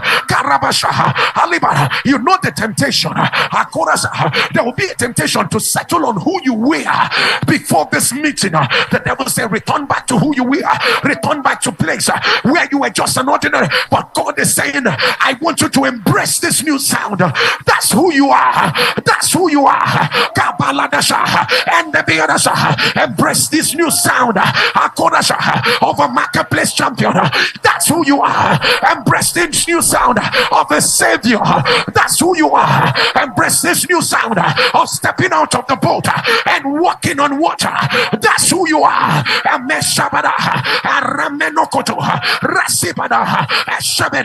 If you understand it, can you turn that a louder amen? I want you to know you gotta find the sound. People of God, I need you to discern the sound. I'm afraid to say, for your neighbor, it might be coming like a mighty rushing wind, and it might be loud enough for you to assume it's also your own sound. I need to say this again. You know, your neighbor's sound might be so loud that you will hear it and think you're hearing your own sound, but your sound might just be that of a still small voice. Father, Don't let me leave Rhema feast without not understanding and discerning what my sound is. And people of God, you know what? As I get ready for us to pray together, and Peter says to the rest of the people, while they were saying, you know, these men are drunk. You know, these men are drunk. You know, and Peter come for the first time, and then Peter looks at them, standing up, and moves out. Hey, Jesus, and moves out. I said to them, the Bible says Peter standing up with the 11 lifted up his voice. Pause a bit. Let me tell you about Peter. Remember this guy. This was the guy that Jesus said, the cock will not crow thrice and you will deny me. This was the guy who said, I go a fishing and I've waited for this guy. I don't know where he went to. I go. This was the guy that was so temperamental that all he did was to bring out a knife and sliced off the ear of Marcus. People of God, this was the guy that Jesus said to, thou savourest not the things that be of God. In other words, you are carnality personified. Did I forget to remind you that this was the guy that Jesus called Satan, people of God? But then again, this is the guy that stood up, walked out, broke out, and looked the people into the eye and said to them, the days of timidity are over. The days we were defined by how you felt about us, they are over. The days we were scared of our destiny, the days we ran after sin and unrighteousness, they are behind us. The days we had no courage. I need you to rise on your feet wherever you are. Lift up your right hand with a loud voice. Thunder, I break out. I didn't hear you. That's why I came. Raise your voice and thunder, I break out. I need you to shout it again. Can you scream it? I break out. I break out. I break out. I break out. I break out. I break out. If you believe it, thunder a loud amen. There is an assignment on my life. I break out. I cannot remain where I used to be. I break out. That's a fresh mantle on my life. I break out. Eyes have not seen, ears have not heard what the Lord has prepared for them that love him. Men on feet are running, men on chariots. I break out.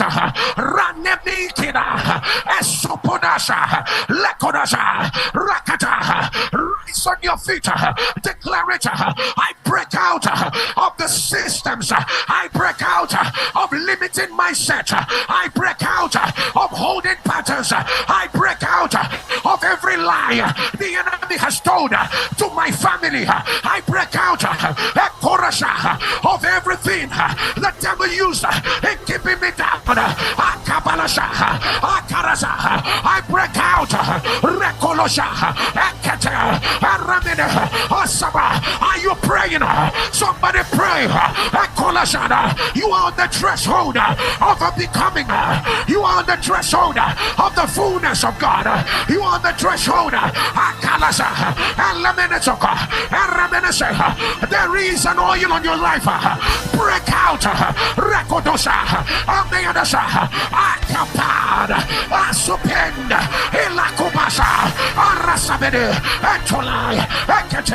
Ishaba, Atulabi, Arekade, Asada, Asata, Alabia, Asumada, Atalia, Akarasa, Asaba, Atana, Arekada, Asibada, Atalada, Arabisa, Akorasa, Alabia.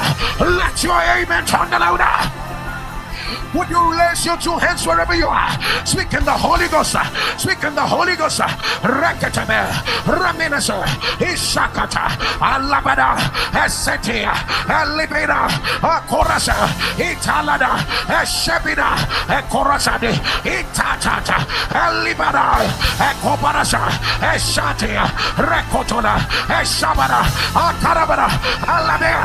Right now we decree, let the healing power of God, let the healing power of God, let the healing power of God invade the atmosphere. Let the power that raised Jesus from the dead, that's a mighty move of God. That's a mighty move of God. For the preaching of the cross is not in words, but in the demonstration of the power of God. And the let there be a fire of revival. Let there be a recognition. Let there be a release of new gifts of the Spirit. A release of new gifts of the Spirit. Let the mantle for marketplace champions, let it begin to drop. Let it begin to drop. Let it begin to drop.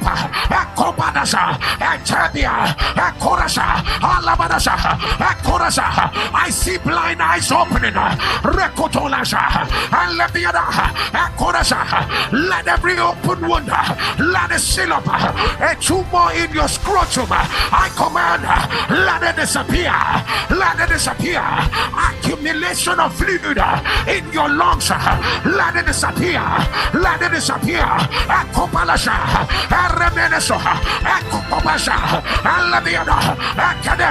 Every muscle paralysis, let it disappear. Any parent of a child with autism, I command, let the power of autism, let it be reversed. Let it be reversed. Let it be reversed. Let it be reversed. Let fibroids, let them disappear. Let fibroids, let them disappear. Minnesota, right now, let the healing power of God, let the healing power of God, and the let every heart enlargement, let every ringing in your ear, let them be reversed. Let them be reversed. On equal legs, on equal legs, let them become equal. On equal limbs, let them become equal. Partial deafness, let it be reversed. Right now, right now, right now, right now, right now, right now, right now, right now. Let your amen turn louder. And we pray, let the glory of God assimilate like never before. Let the glory of God mantle everyone. Let there be a contact, a kalasha, and engulfing. Oh my God, oh my God, a kalasha. I see people set on chariots. I see people set on chariots of fire. I see people placed on chariots of fire. A kalasha. Yes, sir. Yes, sir. Let a new mantle, Rakadasha, let a new mantle of access, let it be released, right now, right now.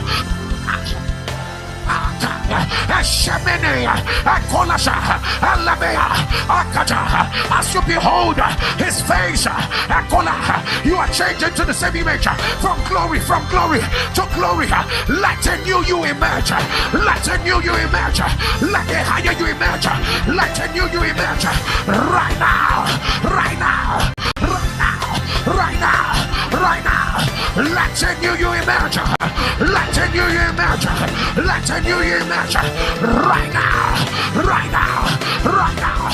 Receive of the Lord. Every ministry person receive an empowerment like never before. Your voice shall be heard. Your voice shall be heard. Everyone in the marketplace, take your place. Take Take your place. Take your place. And keep on and shove it in. Your plan, Lord. Plant your feet on the solid ground to stay. The Lord plant your feet on the solid ground to stay.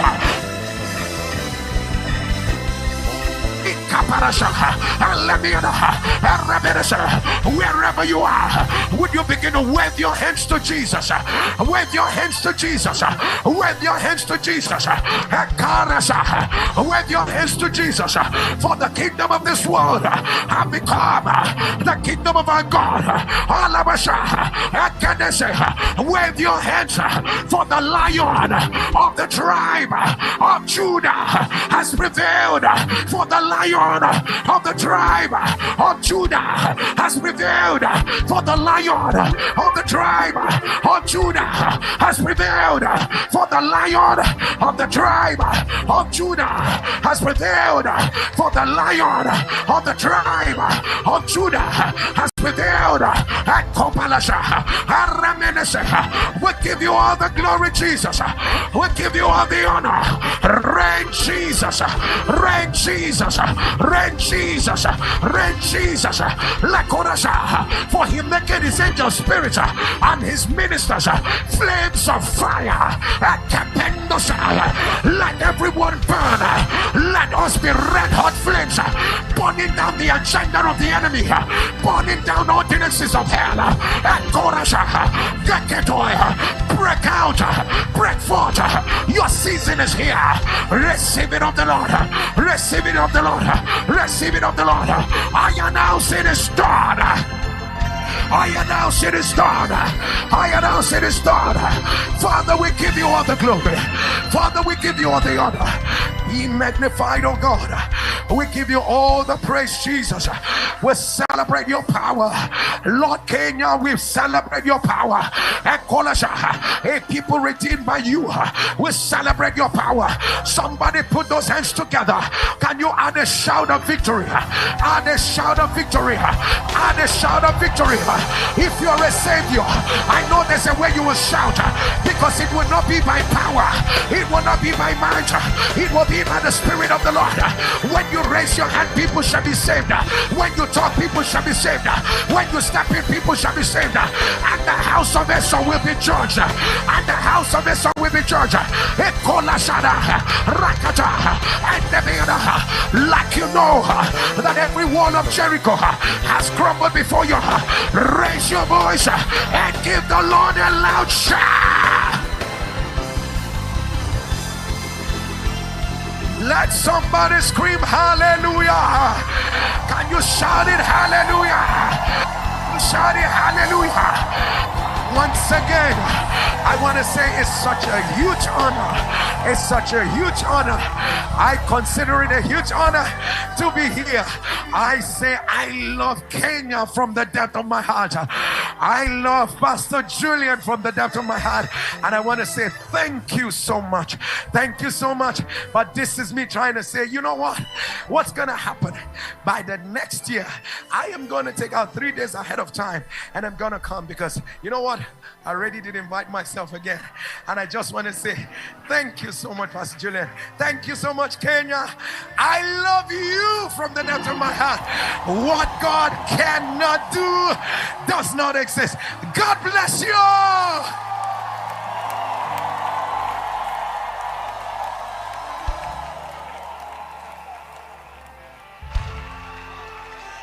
Well, somebody give the Lord a shout.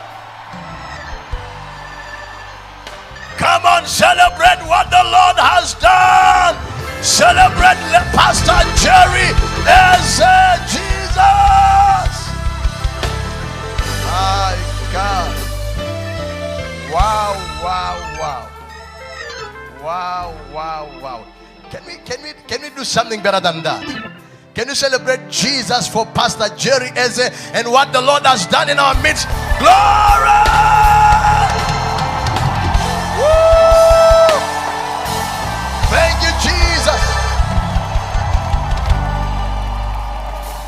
Before I show you what we're going to do, we're going to share the Holy Communion together.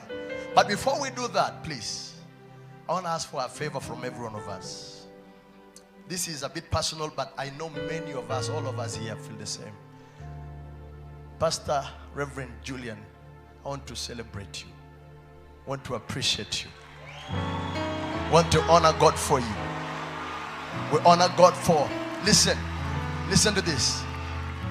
There is too many people in our world today who are living with visions and dreams in their hearts, what they could have done, what they could have done for the Lord, what they could have done for the Lord, and they haven't.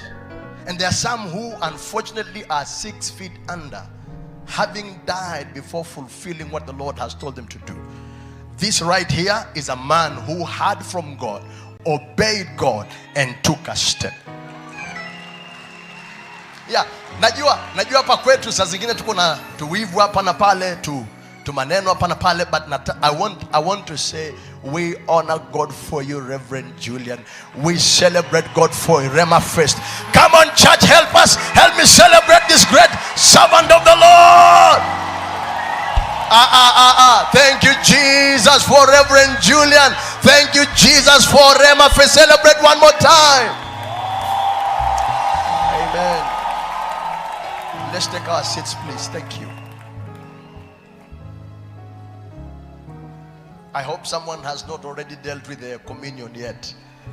I was very concerned with that. Praise the Lord. What you have, maybe you don't know, but that's some communion materials that we are all going to partake. Glory to God. I want to read the book of 1 Corinthians chapter 11 verse 23. The book of 1 Corinthians 11 verse 23. For I received from the Lord that which I also delivered to you, that the Lord on the same night, yeah, we have in the screens. Let's all read it if you may, please. 1, 2, go. For I have received of the Lord that which I also delivered unto you, that the Lord Jesus, that same night in which he was betrayed, took bread, and when he had given thanks, he broke it and said, take it, this is my body which was broken for you.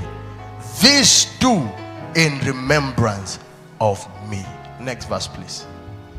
After the same manner also he took the cup when he had supped, saying, this cup is the New Testament in my blood. This do ye as often as you drink it in remembrance of me. We are going to remember everything the death, burial, and resurrection of Jesus Christ stands for in our lives. As we take the Holy Communion, Pastor Jerry has released such tremendous anointing for healing. And as we take this Holy Communion together, tumors are going to cut off. Cancers are going to dry off. Deaf ears are going to open up. There is power in the blood of Jesus. The Bible says in Revelation, they overcame him by the blood of the Lamb and by the word of their testimonies. Maybe right now, some of you, you've been stuck, you've been bound, maybe because some witches somewhere took your picture and poured and shed some goat or sheep blood facing Mount Kenya, or facing Mount Elgon, or facing a certain river in your village, and that's why you're stuck, you're not getting married. As we take Holy Communion right now, that power of witchcraft is going to break, and you shall have a breakthrough in your life in the mighty name of Jesus Christ. Somebody say amen. So in that package, maybe you don't know, but there is both the bread and the cup. Maybe you do not know. If you open the upper layer, you will find the bread. Say amen. I don't want to assume all of us know, because we are from all over the world, all over Kenya. Wengine tumezoea kukula buffalo, tumezoea kukula chapati, you know. So just to be sure you know. Praise the Lord. Go back to verse what? Verse 20. Yeah, go back to 1 Corinthians 11 verse 24. Thank you, Jesus. 1 Corinthians 11 24, please go back to there. I Okay. Just to save the time, let's all lift up the bread. Let's all lift up the bread. Father, in the name of the Lord Jesus, we thank you for the body of Jesus Christ that was broken for us. Today we take this bread and we partake the very blessing of the broken body of Jesus. Let every part of our life that is broken be mended right now. And Lord, we are just so grateful that you sent Jesus to break his body for us. We take this bread now as we remember. In Jesus' name, amen. Let's all have the bread together.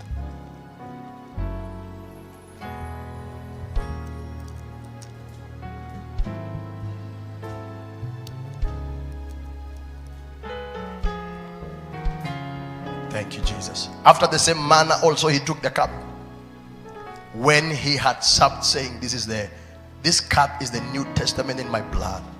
This do ye as often as you drink it in remembrance of me. I want all of us to just raise the cup and give thanks for the blood of Jesus. Father, we thank you for the blood of Jesus Christ that was shed for our sakes. And I thank you that that blood right now is speaking. It's speaking with the better things than the blood of Abel. Right now, we partake that very blessing of the shed blood of Jesus. In Jesus' name, amen. Let's all take the cup together.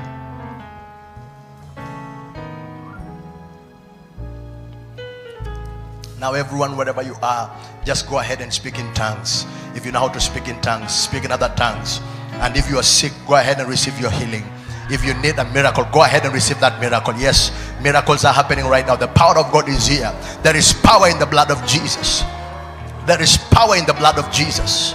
O darike profrosia inkratopa sakateke telebaha rimando zotoko stadigara rivende bazaya rivende bazaya rivende bazaya rivende balito zaha balito zaha balito zaha. Let chains be broken, let destinies be healed, let families be healed, let marriages be healed. There is power in the blood of Jesus. Go ahead and speak to the Lord. Go ahead and speak to the Lord. Go ahead and speak to the Lord. Those of you online, I hope you took the bread. I hope you had the cup. Please join us. There is no distance in the spirit realm. Go ahead and give thanks for the blood of Jesus. Right now the blood is speaking. It's speaking. It's speaking. It's speaking for your children. It's speaking for your grandchildren. It's speaking for your business. It's speaking for your career. It's speaking. It's speaking for your destiny. Mandoria bazie rato kataba rato lirebasa lirebasa lirebasata lirebronto sokaha marabe bazikata. You can receive whatever miracle you so desire. You can receive whatever miracle you so desire. Shandarada brahma sile de abate maruzeke pramashakata talabadia. O radila masete, o radila masete, la dire leko sataya, le crosita tabarabashaha, le revente ke baramamamasha. Just lift your hands in the name of the Lord Jesus. There is power, wonder working power. Thank you, blessed Lord Jesus. Oh, there is power. Deliverances are taking place. Demons are coming out of people right now. Healings are taking place. I see the power of God. My God, help those people who are under the power of God, Lord Jesus. Yes.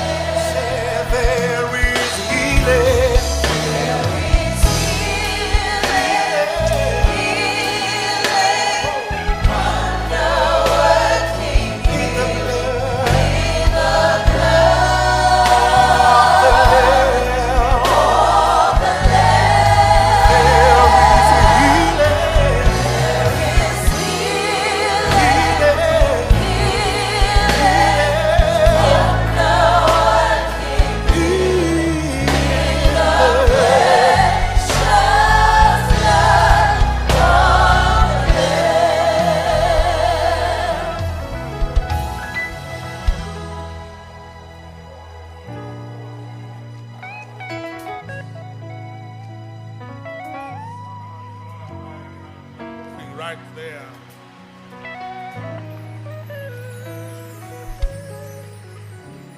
How many of you hear a new sound? Let me ask again. How many of you hear a new sound?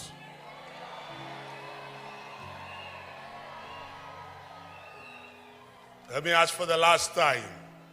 How many of you hear a new sound?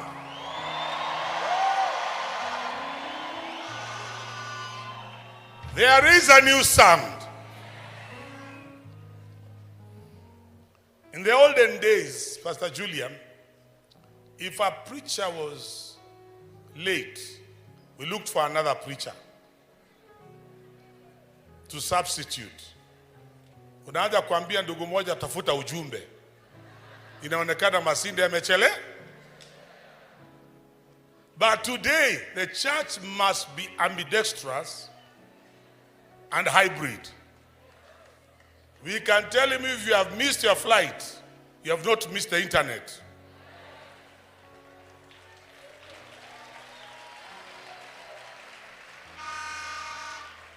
Christians, we must be ready to receive ministry online and physically. And tonight there was a demonstration of what the future of the church is.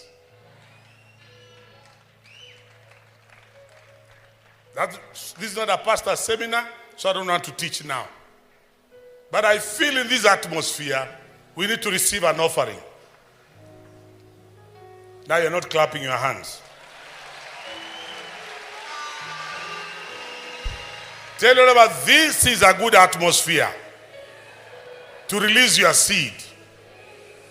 So I'll ask the media people to give us a pay bill number as this team prepares one song. Eugene. Now, we noticed yesterday when you are trying to use the app, Safaricom app or the M-Pesa app, it is not working because we are so many at the same time. Do you understand me? So go to the old ways, go to the settings. Go to the SIM applications. Operate from that angle. If you stay on the app, you'll find it's not working for you. But if you go to the settings, go to the SIM applications through mobile data, you'll find the old system we used to use when M-Pesa was introduced. That one you'll be able to transact without competition. But there are those of you who brought cash. Ushers, where are you? The ushers are there. Take an envelope. They have their baskets. Please, they are coming around to wait on you. Let's release our offering. This is fertile soil for you to release your offering. Am I right or am I wrong? Am I right or am I wrong? Our pay bill for those of you watching online is 4237097. 4237097, account Rhema Feast. Do that now as we sing one song before we receive the ministry of Dunsin Oyekan, who's in the house right now. So the choir here will give us one song as we, because I know when Minister Dunsin comes, we shall be worshiping. Even me, I may be on the floor. It will be me alone at the altar with my Father. So before you go to the altar alone with your Father, can you release your offering? Can you release your seed? Because we don't know how long you shall stay at the altar with your Father. Can we say amen? Are you receiving this ministry? Are you loving this ministry? Are you being blessed by this ministry? Let us release our offering. Let us pray for it. Father, there are men and women here tonight who are releasing an offering into the work that you are doing in this place. may the offering they have released not live their lives.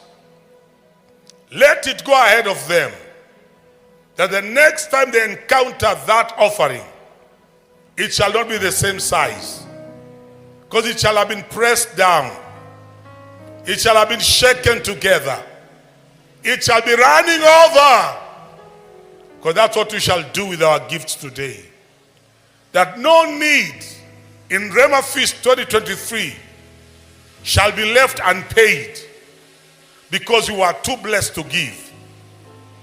Lord, I call on your people to release those finances, and may you bless the work of their hands, bless their families, and bless their ministries. In Jesus' mighty name. And together we said, and again we said, you can write a check to the Purpose Center Church. If you're writing a check, the Purpose Center Church. M-Pesa 4237097 is the pay bill number. Account name Rhema Feast. Cash, there are ushers coming with baskets.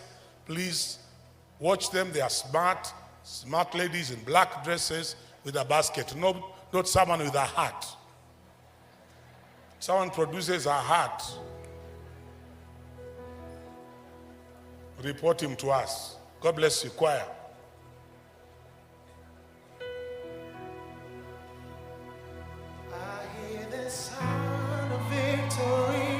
I hear the sound of victory.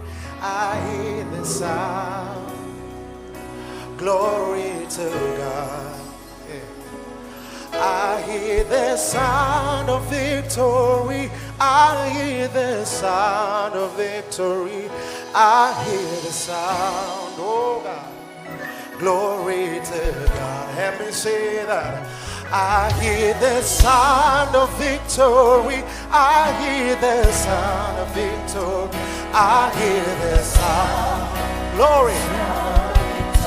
Say, I hear the sound. I hear the sound of victory. I hear the sound of victory.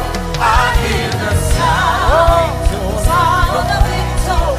Say, I hear the sound of victory. I hear the sound of victory. I hear the sound. Hey. Sound of victory.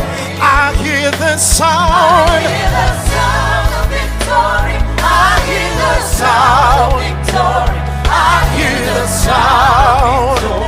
Glory to God. I hear the sound of victory. Deep down my spirit, I hear the sound. I hear the sound of victory.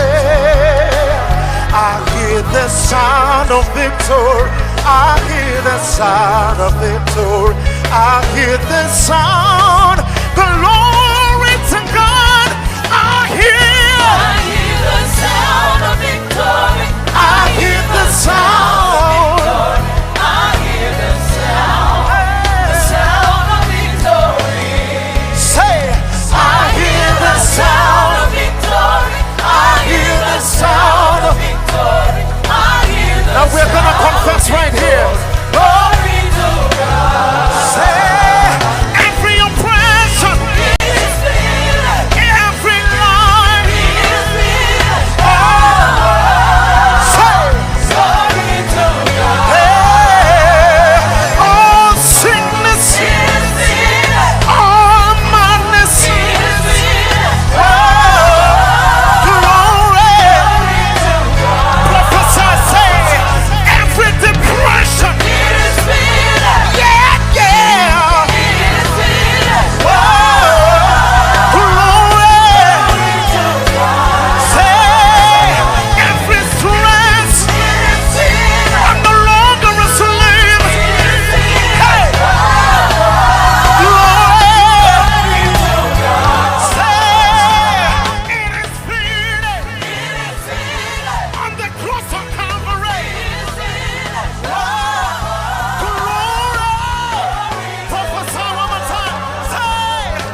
took victory for us. So you better lift it up and say, it is finished. It is finished. Wow. Say, you're going to help me prophesy one more time. Say, everything is under my feet because it is finished. Wow. Now we're going to prophesy it one more time. Yes, I have victory. It is finished. It is under my feet, Lord. Wow. But now we're going to bring it up. Say, it is finished. It is finished. Yeah, yeah. It is finished. Shout to cause it is finished. It is finished. It is finished. It is finished. Once I hear the sound, I hear the sound of victory. I hear the sound of victory. I hear the sound of victory. I hear the sound of victory. I hear the sound of victory. I hear the sound of victory. That's why we say this. That's why we say this. Hallelujah. Hallelujah. Oh. Hallelujah. It's the sound of victory. Hallelujah. Hallelujah. Say, let the sound of rejoicing. Say, hallelujah. Hallelujah. Hallelujah. Oh. Say, hallelujah. It's the sound of victory. It's the sound of victory. Hallelujah. Hallelujah. Hallelujah. Hallelujah. Oh. Say, let the sound. Let the sound of rejoicing. One more time. Hallelujah. Hallelujah. Hallelujah. Hallelujah. Hallelujah. Hallelujah. It's the sound of freedom. It's the sound of freedom. Hallelujah. Hallelujah. Hallelujah. Let the sound of rejoicing fill. Because of us. Say, it is finished. It is finished. It is finished. It is finished. Oh, glory to God. Yeah, say it is finished. It is finished. It is finished. It is finished. Oh, glory to God. Oh, say it is finished. It is finished. Oh, glory to God. Oh, it is finished. It is finished. Oh, listen to this. Say, if he said it, he will do it. If he said it, he will do it. If he said it, he will do it. If he said it, he will do it. If he said it, he will do it. If he said it, he will do it. If he said it, he will do it. He will do it. He will do it. He will do it. He will do it. He will do it. He will do it. He will do it. He will do it. He will do it. He will do it. If he said it, if he said it in his word, if he said it, he will do it. He will do it. He will. Come on, lift your voice, yes. Upon your life, whatever he said is finished. Aya, Alabakataya. If he said it, it was finished on Calvary. Alabakoshatakaya. Yeah. Come on, you can raise a better shout than that. 1, 2, 3, give him a shout.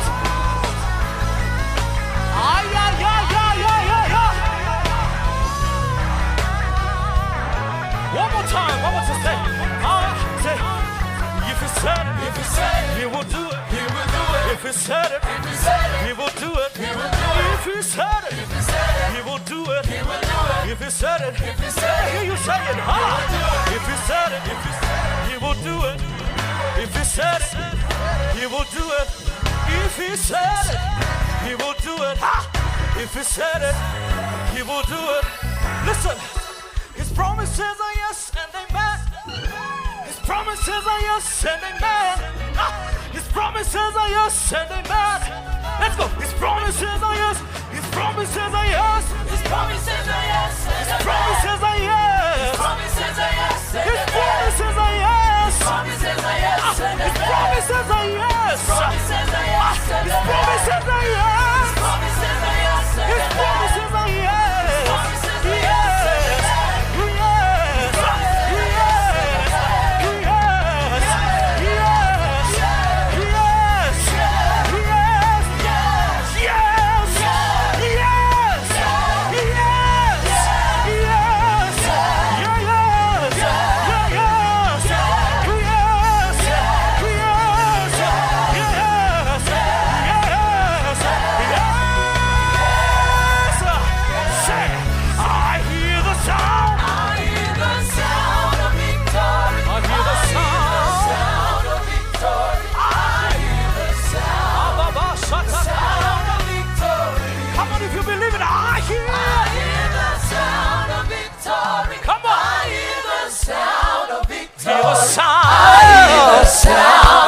Glory to God. Over every suicidal thought. Sound of victory. I hear the sound of victory. I hear the sound. Victory. Sound of victory. Can you hear the sound? I hear the sound of victory. I hear the sound of victory. I hear the sound. I hear the sound of victory. Say glory to God.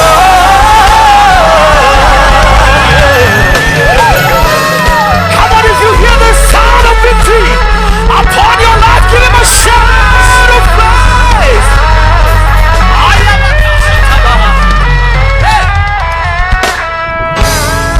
Thank you, Jesus. Thank you so much, Daddy. We love you. Let's give the Lord another big shout of praise. I am not very certain that we have all given our offerings, but this can go on and on and on until we are done. But I want us to receive the ministry. Sorry, sir.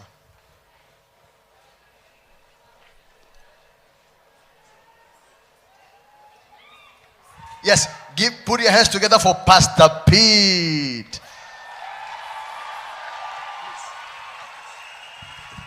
Bwana sifiwe. Praise the Lord. It's been an amazing journey throughout Monday, Tuesday, Wednesday, Thursday, and this is Friday. Are you ready for the grand finale? I can't hear you. Are you ready for the grand finale? My people at the back, are you ready for the grand finale? I feel like the expectation at the back is more. Are you ready to receive your miracle?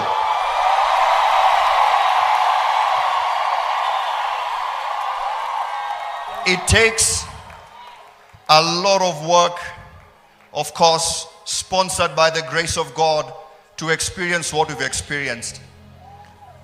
And before we invite the minister to come and lift up our worship to God, allow me to observe some protocols in this place, because we might not have the opportunity to do it again.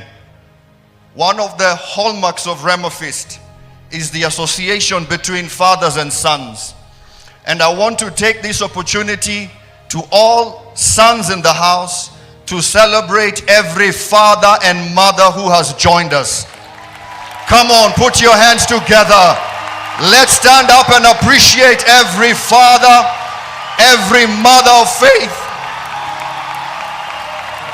Bishops, archbishops, reverends, we honor you for your sacrifice. We thank God for all you've done. We stand on your shoulders. We've stood on platforms we did not build. and we stand on a work that we did not pay our sacrifice for. And we say thank you. And every young person who's here, I want you to put your hands together and celebrate every father in the house. Celebrate every father in the house. There are so many. Papa Mamboleo is here. Archbishop Nderitu is here. We thank God for everyone who's here, who's joined us. Bishop Tumising is here. Put your hands together for Bishop Tumising. Apostle Juma is in the building. We thank God for Apostle Kimani, who's been a blessing to us.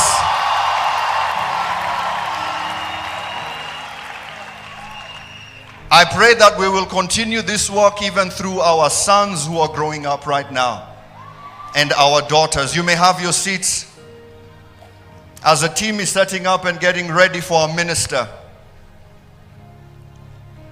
Have you been blessed by Rhema Feast? Have you been blessed by Rhema Feast? Have you been blessed by Rhema Feast? Let me see by a show of hands how many, before you put it up. How many of you are not here last year's Rhema Feast and this is your first Rhema Feast? Those are so many hands.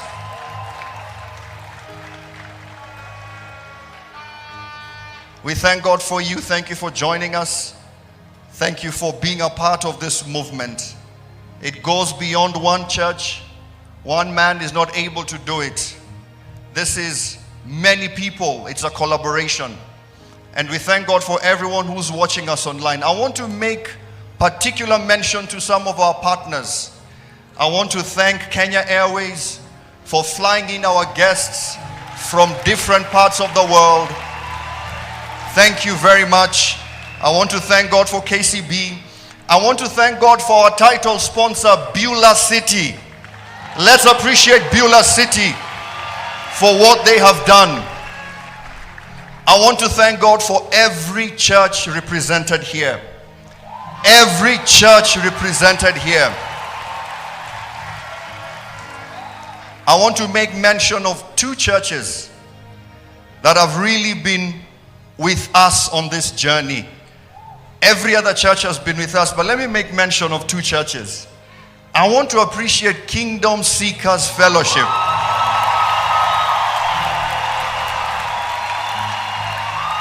They gave us tents, they gave us chairs. Apostle Kimani said, everything you need, take it, have it.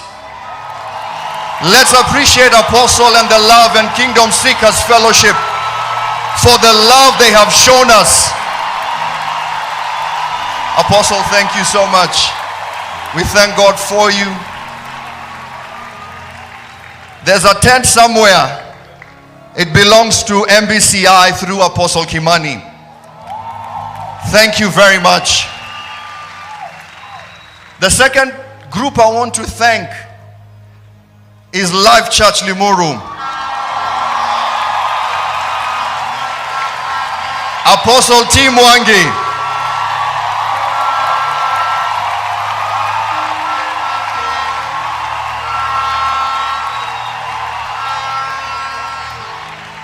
I must be honest, if there's a radical man we have worked with, it's Apostle T. Mwangi. From last year, he has been canceling other suppliers, and he's been saying kingdom work must be done by kingdom people. And he has given us all his things, tents, all his staff members are here, his church is here, his pastors are ushers, his pastors are protocol members. Apostle T, we thank you and we bless God for you, for everything you've done for us. Come on, put your hands together for Apostle T.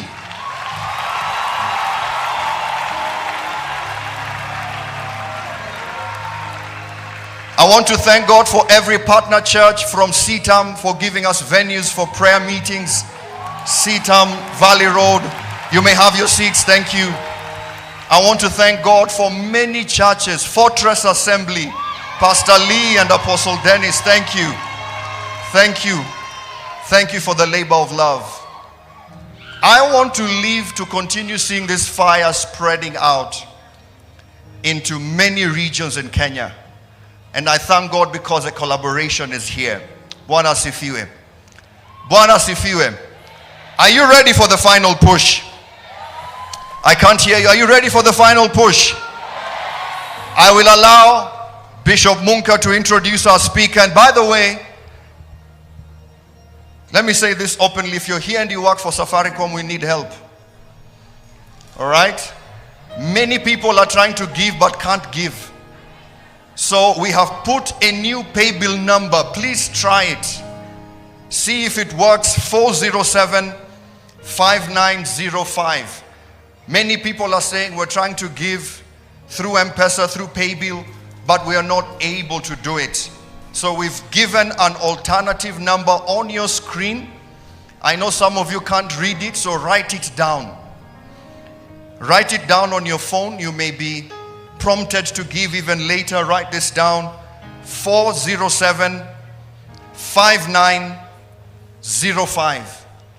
407-5905.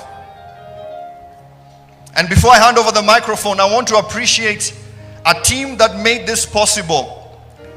The team that planned Rhema Feast 2023. Some of them are here. I'd like you to stand up. Please stand up. We want to appreciate you right now. Shama, please stand. The team, the secretary, please stand. Please stand. Please stand. Are they all here? Please come. Please come. I want you to see the people who've been laboring. Please come and stand here. I know we are taking Dunstan's time, but I want to appreciate you all for the love and the labor. Please come, Pastor Maureen. Run, run, run, run, run. Kizito, run. Every person, some of them are in the OB van working hard. Did you enjoy Pastor Jerry Ease's session? Did you enjoy it? Our media team made it possible. Our media team made it possible. Some of you think that Rhema Feast is done by 3,000 people. It's actually done by 12 disciples. A group of just 12 people, 80% of them being under 30, plan everything that you see.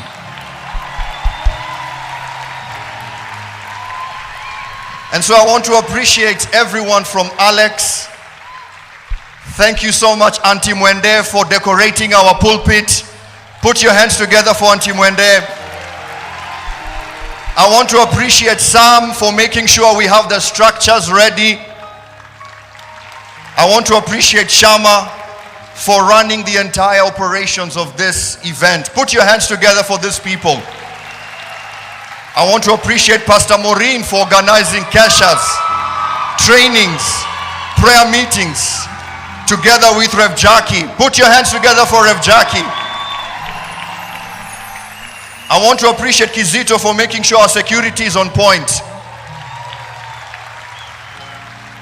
These men and women have not been sleeping. They have been running night and day just to make sure Rhema Feast happens. A lot of them are in the media team. They are not here. There's a bunch that's not here, serving water, moving around and doing what God has asked them to do. They believe in something called operationalizing the visions from the Father. And they do it. They do it till the end. And so Kenya, let's appreciate these wonderful souls who are here. Auntie June for making sure we are fed well. Celebrate them one more time. Thank you very much, team. God bless you. I'll hand over back to Reverend Munka to introduce our guest today. Thank you so much, sir. Let's appreciate Pastor Pete, please. Wow. Apostle Grace said that one of the dangers, one of the things that happens in the body of Christ is we attack one another. But the beautiful thing about Rhema Feast is bringing us together. All churches, all members of the body. All members of the body. Give the Lord praise for that. Let's all be upstanding on our feet. Thank you, Lord Jesus. Can I announce what's going to happen? After this ministration, we then go into the next portion. And that next portion, after this ministration, we go to the next portion. In the next portion, Apostle Grace Lubega will be coming to speak to us. Right after him will be Apostle Selman. And then the two of them will come together for impartation. So you better be here. Over to you. Glory. Celebrate God for what is up for you tonight. My God. Glory to God. Are you ready? Church, are you ready? Rhema Feast, are you ready to worship the Lord? Are you ready to receive as a new sound? Give the Lord a big shout of praise as I welcome Minister Donsin Oyinka. We love you. We thank God for you. We give God praise for you. Lift your hands to Jesus tonight. For we have not come to a mount that can't be touched. We have come to Zion, the city of the living God. We have come to innumerable company of angels. We have come to the blood of sprinkling that speaks better things than the blood of Abel. We have come to the spirit of just men, men perfect. We have come to Jesus, the mediator of the new covenant. Ladies and gentlemen, this is not Kazarani Stadium. This is Zion, and upon Mount Zion there shall be deliverance, there shall be holiness, and the people shall possess their possessions, for they go from strength to strength. Each one appears before God in Zion. Lift your hands to Jesus. Lift your hands to Jesus and sing in the Holy Ghost. Paul said, I will sing in tongues, and then I will sing in understanding. The new creation way of worshiping is lifting up hands without wrath. Lift your hands and bless it. Release your worship. Release your worship. Hey, release your worship. Release your worship. Raise your voice. Raise your hands and bless him. Give him glory. Somebody exalt him. Marado peruda stapelia nakaya. Etele peradata. Somebody release a sound from your spirit. I said release a sound from your spirit. Release a sound. Shenemene koperudi gana natalia nateya. Eko peruana site lada. Elusta piradia. I have more than the song. Today I brought myself. I am the sacrifice. I have more than a song. Today I brought myself. I am your worship, my God. I have more than a song.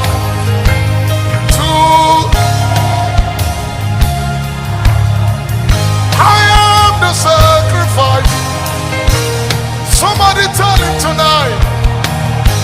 Oh, I brought myself. I am your worship. Shall receive.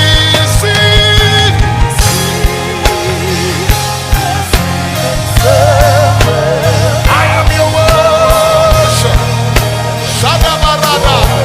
Somebody say,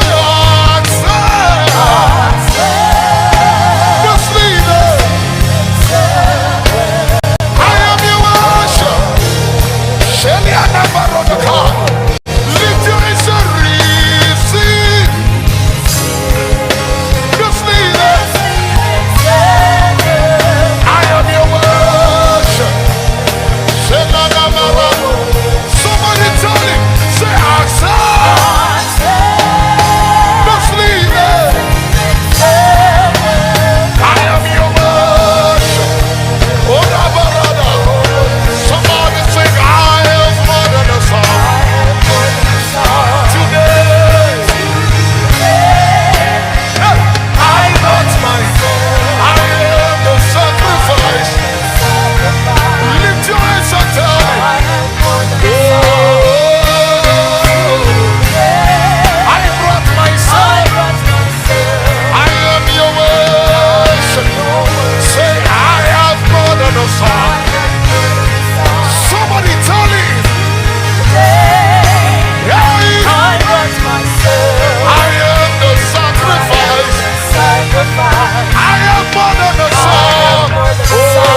altar with my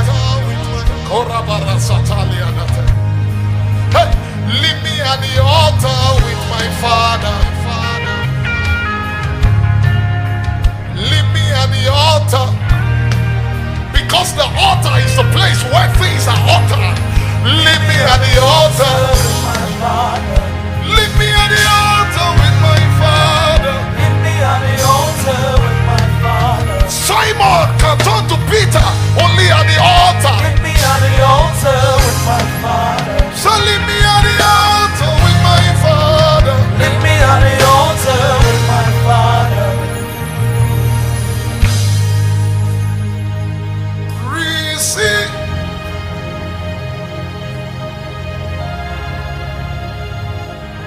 I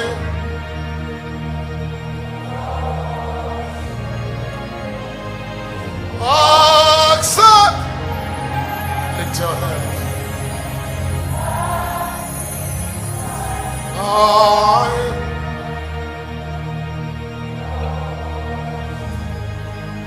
So leave me at the altar with my Father.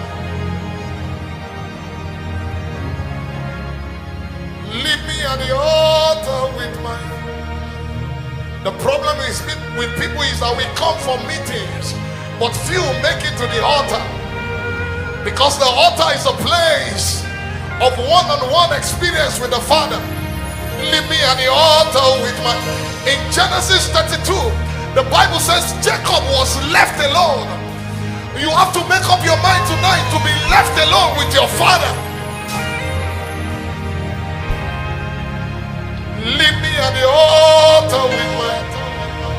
Because Jacob can become Israel only at the altar. Leave me at the altar with my Father.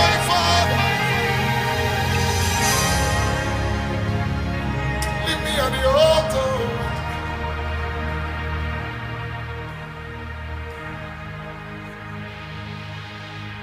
Receive.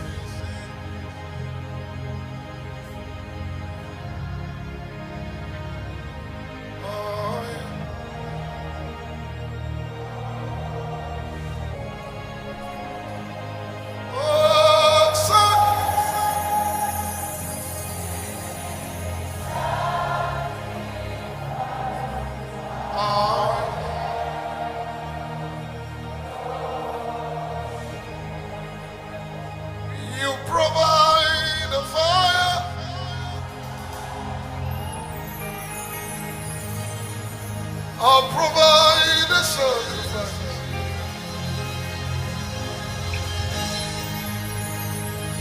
You provide the Spirit.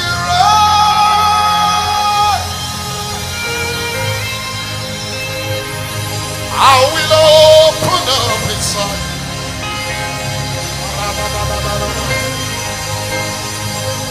You provide the fire.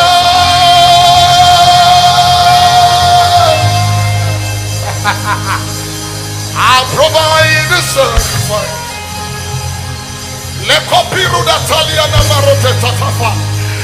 You provide the Spirit. Yeah, yeah. I will open up inside. Fill me up, Lord. Fill me up, Lord. Fill me up, Lord. Fill me up. Shabbat. Fill me up. Salabarada. Sende parada kapala. Fill me up, Lord. Fill me up. Fill me up. If that's your prayer, open yourself to Him tonight. We've not even started worshiping. What we are doing is aligning to the will of the Father. Fill me up. Fill me up.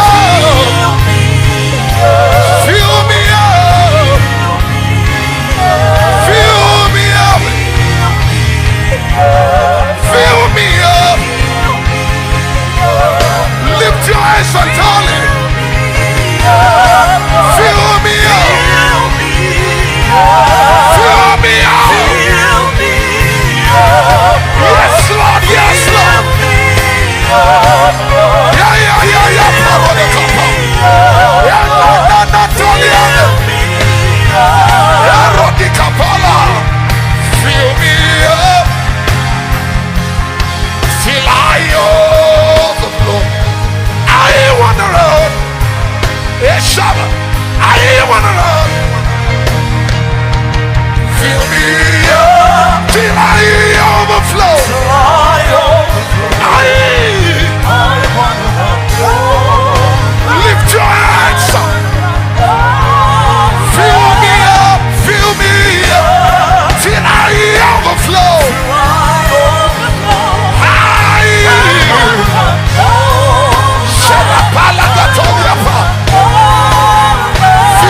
Yes, he's here, my God. Akanda peruna telia natalasa. Menuatelia. Mekoperia nataya. Isopekopaya. Enatelia. Feel me up. Till I overflow. Overflow. Overflow. Overflow. Overflow. Just enough would be enough. Hey, just enough would be enough. I shout, just enough would be enough. Just enough. Just enough would be enough. Just enough. Just enough would be enough. Just enough would be enough. Just enough would be enough.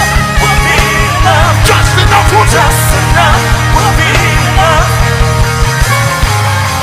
be enough. Just enough. Just enough would be enough. Just enough. Just enough would be enough. Feel me up. We've not even started worshiping. What we are doing is aligning. Feel me up. This is the place where flesh is mortified.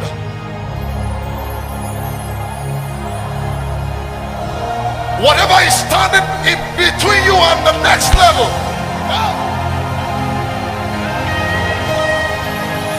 Because I sense tonight that ancient wells is about to open.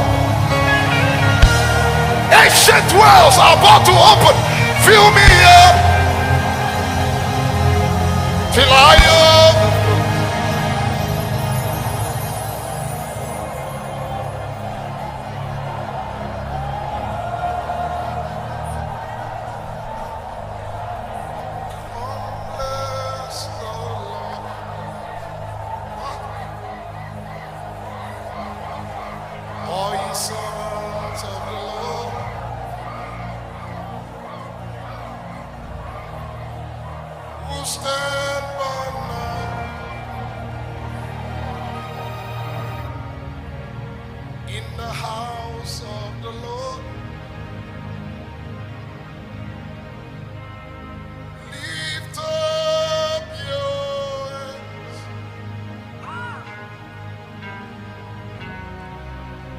to the holy place, when bless the Lord.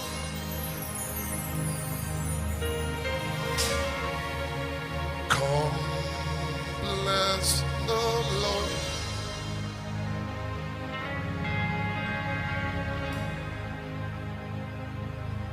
Oh, my spirit worship your maker. Worship your maker.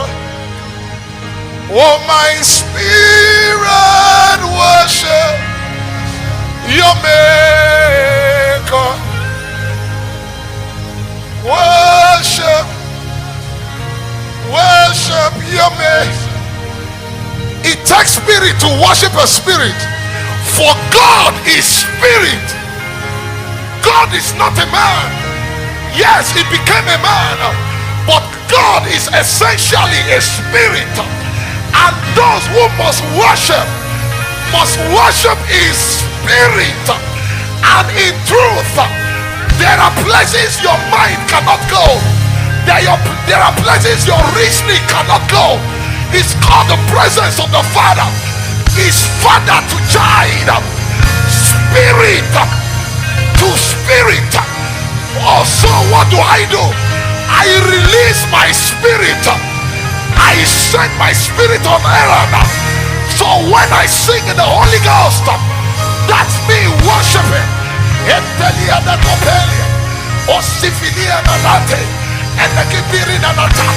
Oh, my spirit worship.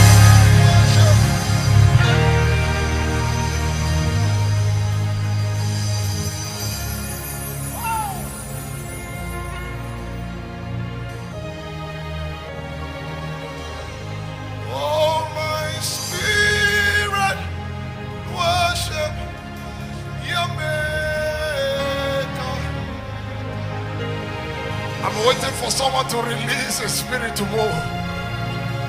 You think they speak English in heaven? No. They don't speak English in heaven.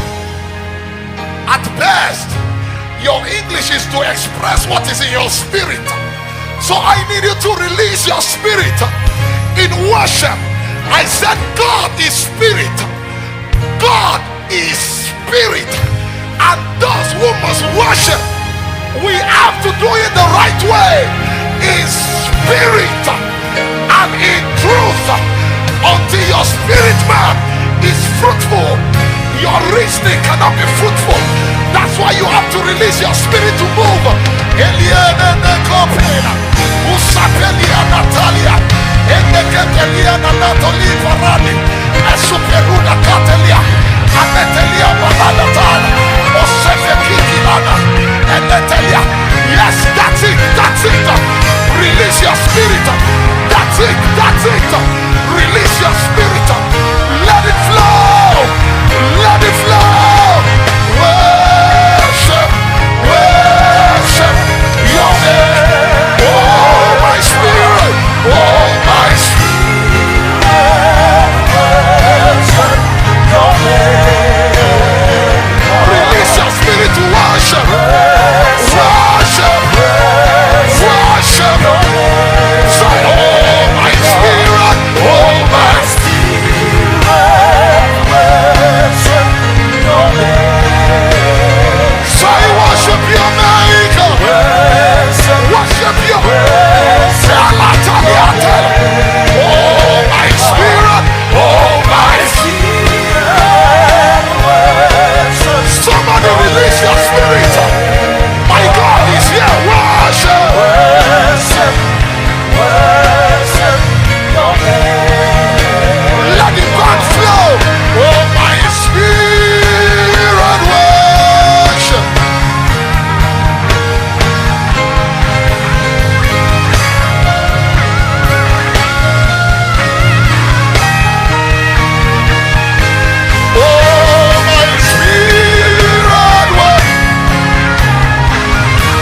Release your spirit. Come on, come on, come on. Come on, come on. All over this place. My God is here. Oh, my spirit. Open the music. Let it flow like a river. Let it flow like a river. Let it flow like a river.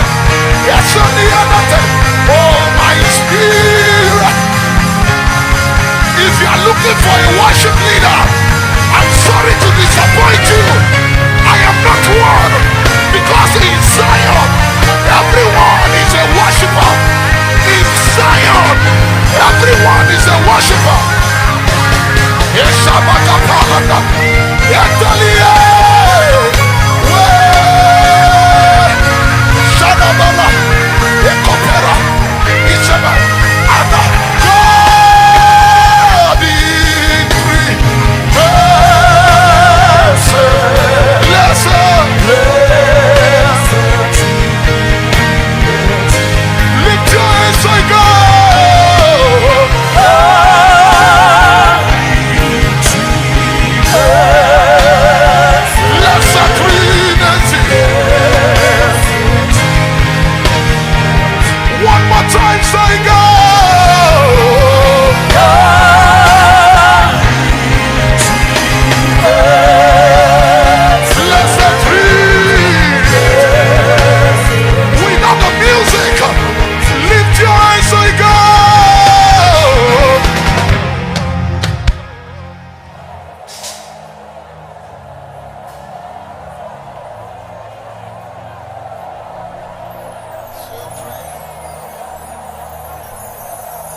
is the Lord.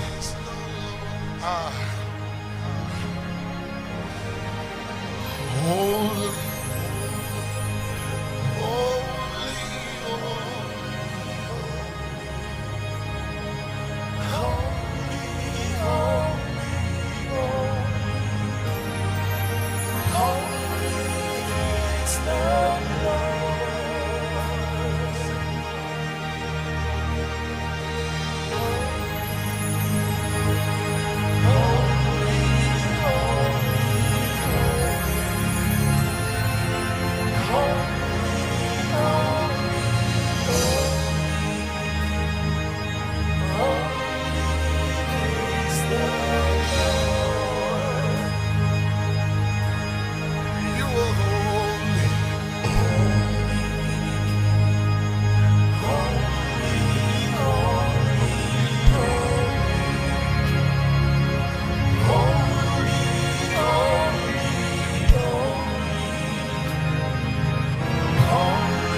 My God, there's a strange grace here. I can feel it.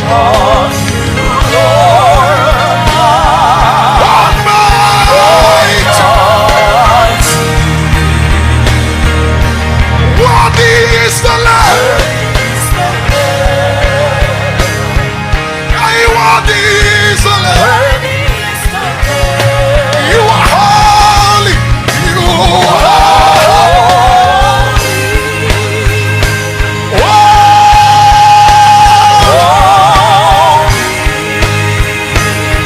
Are you Lord? You Lord.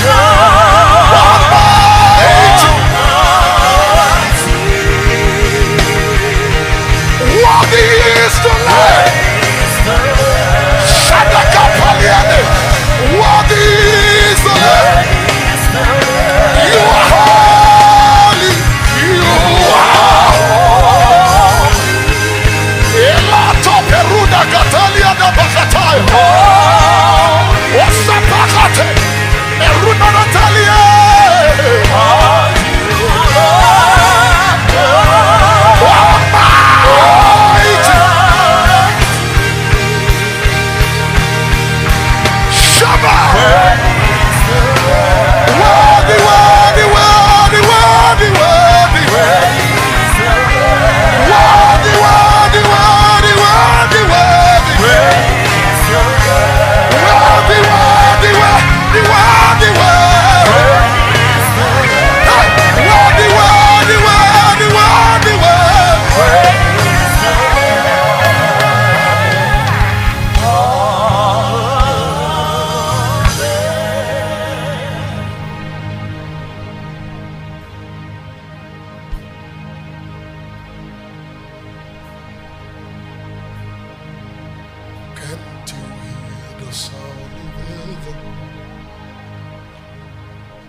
It's like the sound of many waters. It's the sound of worship coming from the throne.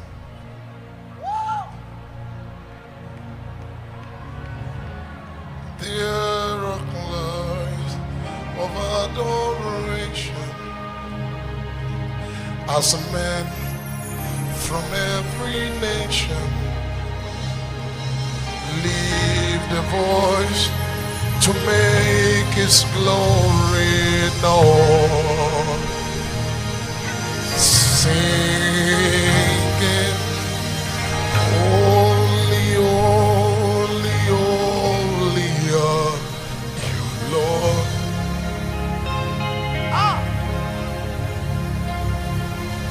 Holy, holy, holy are you, Lord.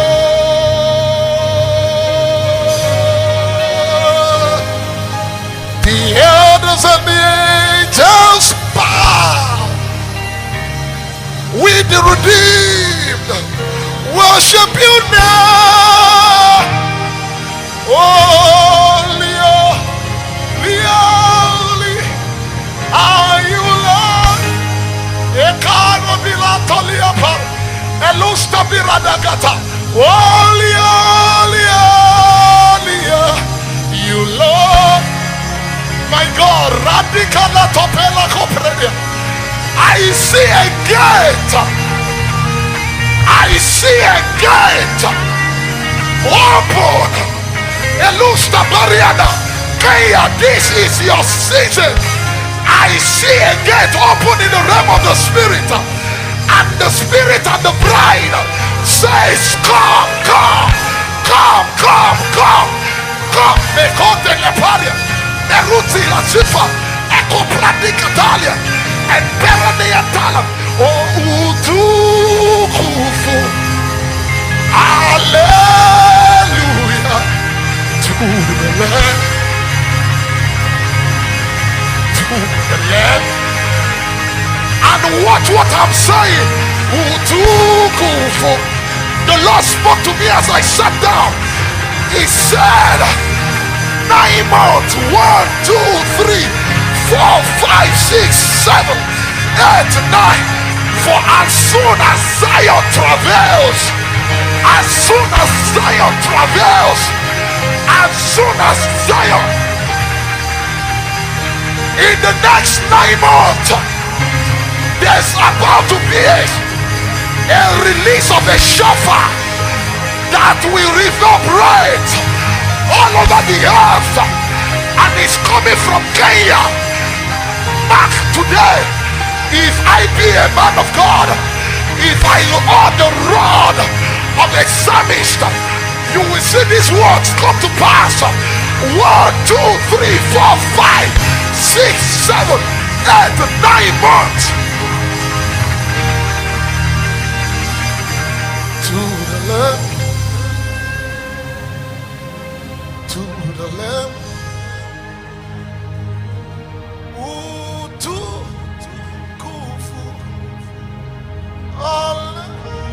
Hallelujah to the Lamb, to the Lamb, to hallelujah to the Lamb, to the Lamb.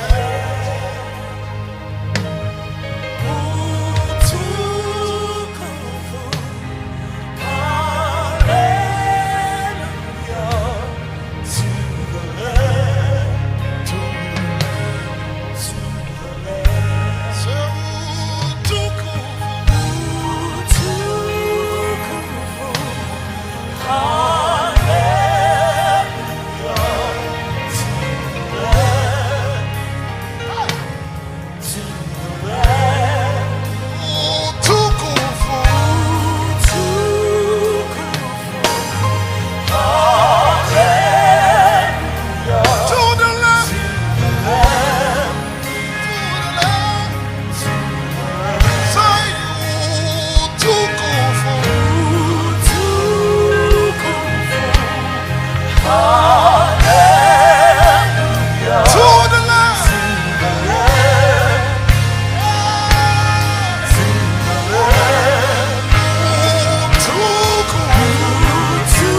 I've come with a message from the Lord. Hallelujah. This message unto you I give. Kenya is your time. It is recorded in His word. Hallelujah.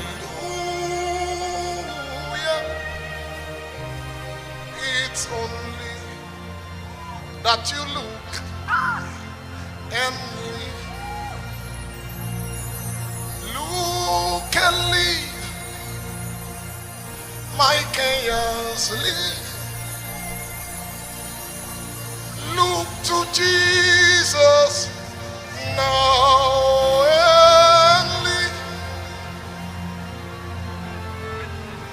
It is recorded in His word. Hallelujah. It is only that you look and live. Look and live. My Kenyans live. Look to Jesus now and live. It is recorded in His word. Hallelujah.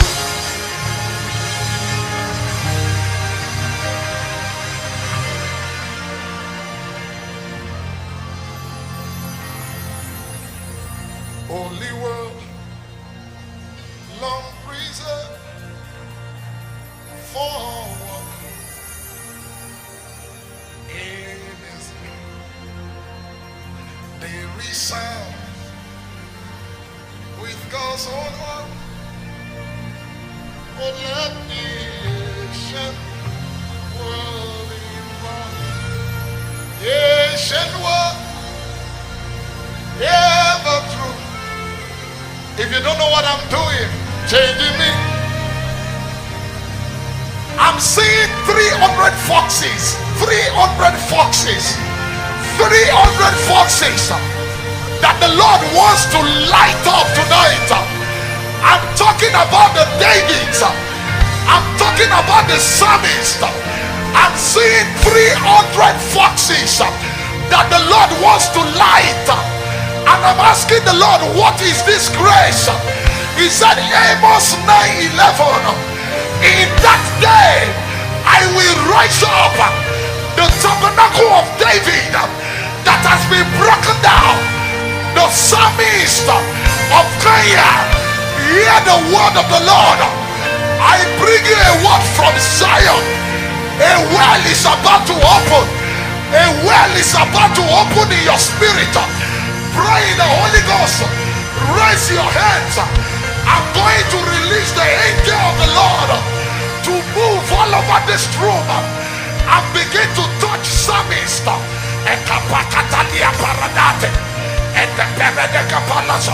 Lift up your head to you gates and let the King of Glory come in. Lift up your head so you get and let the King of Glory come in. Shout. Lift up your head so you get. Shut up. And let the King of Glory come. Lift up your head so you get. And let the King of Glory come. Ibalada.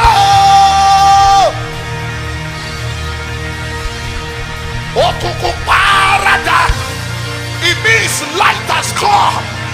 Darkness must disappear. And the light shines in darkness. And darkness cannot comprehend it.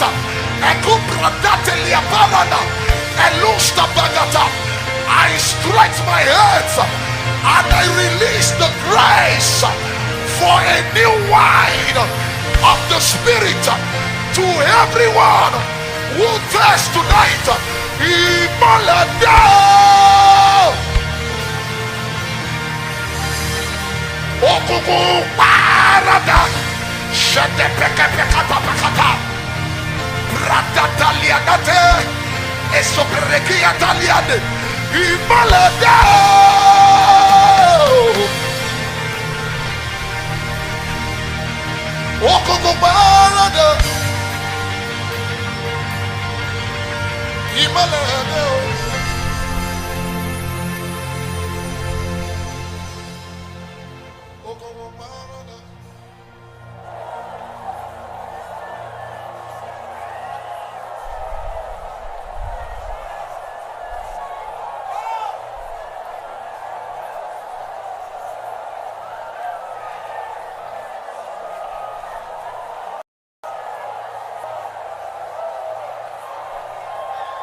Holy Ghost.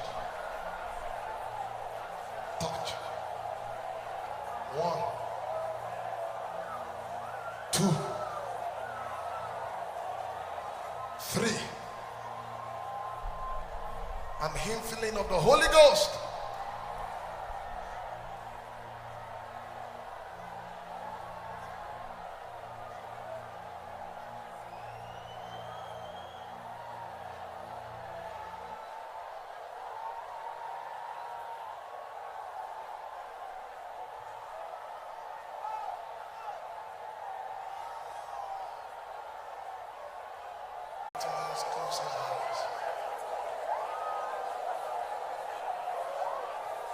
Please lift your hands and be silent. Everyone under the sound of my voice. Close your eyes. Father, the same way you anointed me some years ago, and you began to give me songs in the night, I ask for every psalmist here, let this grace touch them now. Touch. Touch. Touch. Touch. Touch. Touch. Touch.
The glory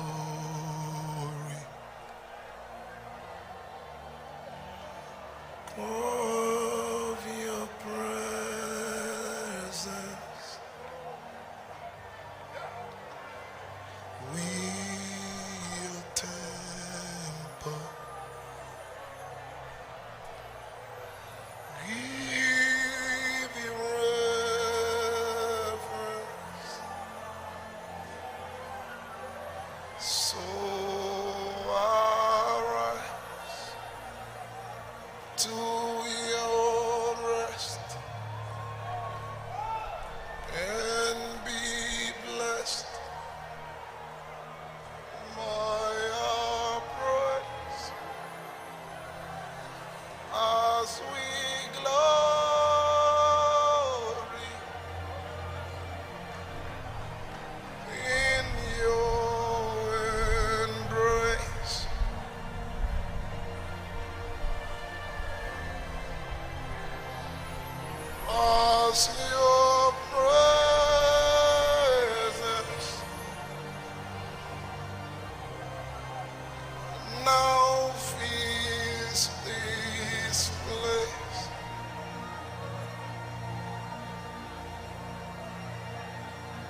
to say. Oh,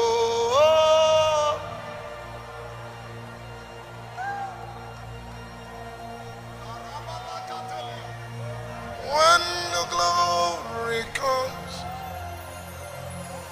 there'll be no words to say. Oh,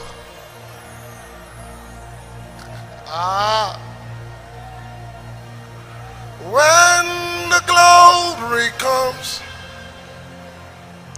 there'll be no words to say. Oh,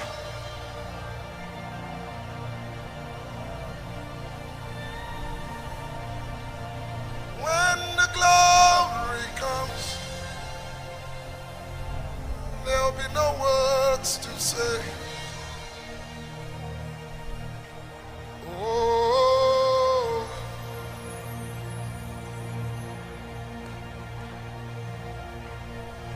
when the glory comes, there'll be no words to say.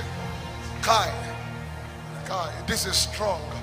Oh,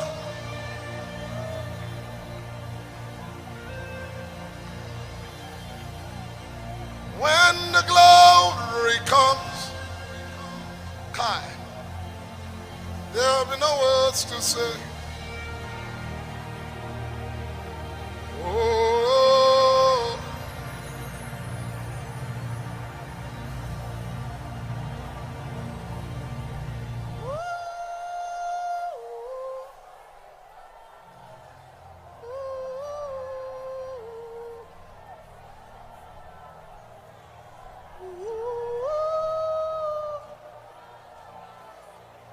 somebody just drink. Kai.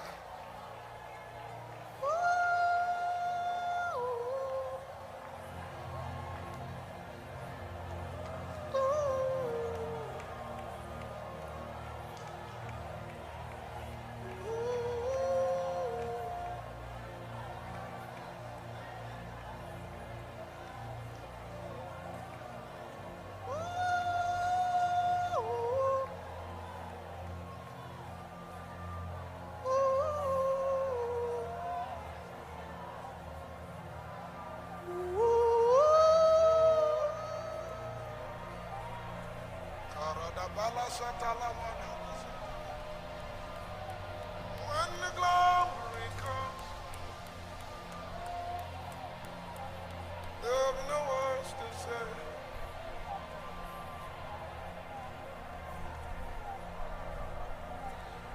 I know I have the liberty. If I a song minister, find your way to the front.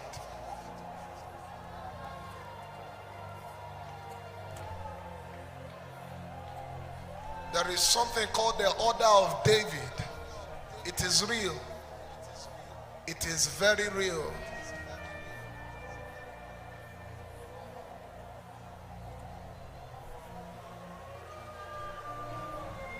It is very real. I've tasted it.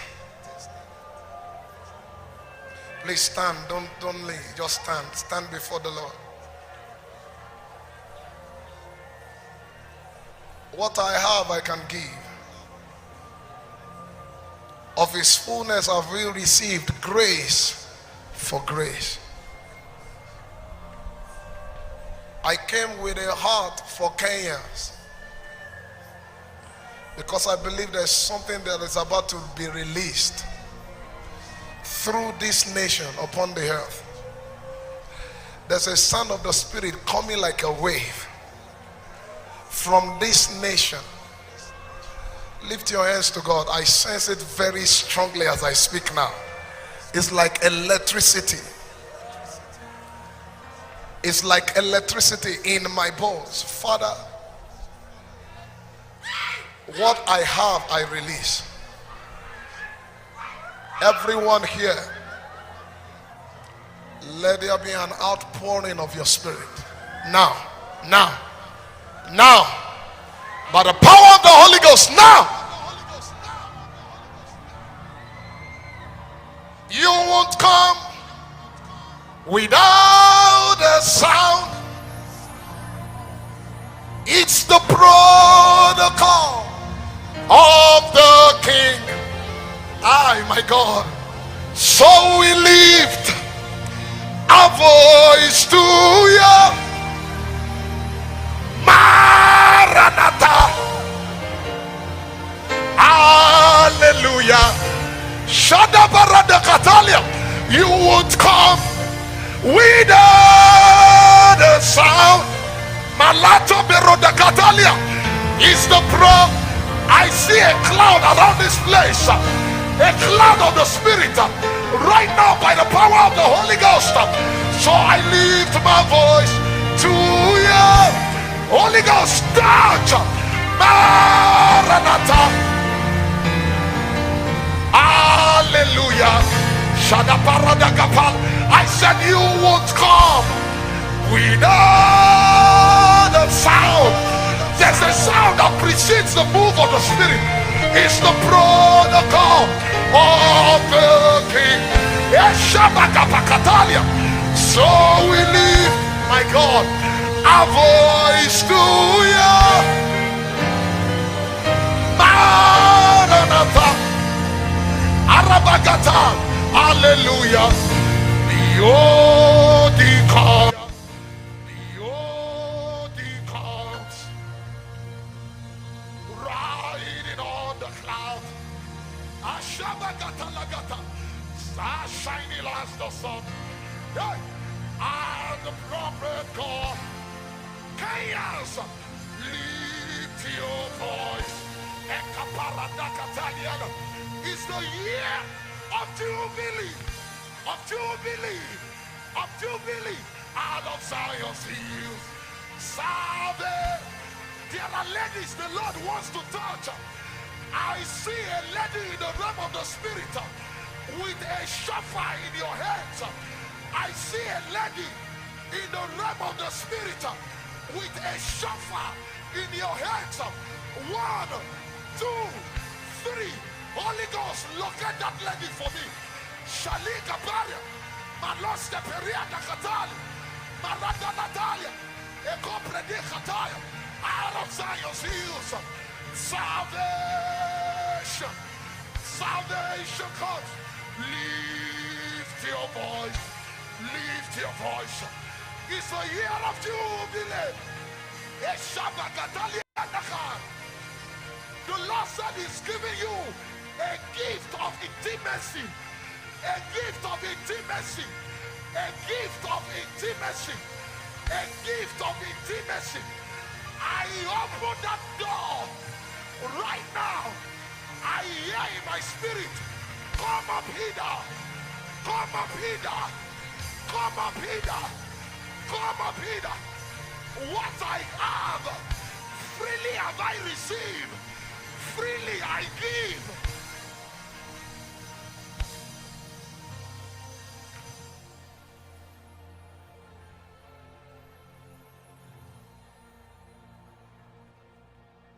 Lift your voice. It's a year of Jubilee.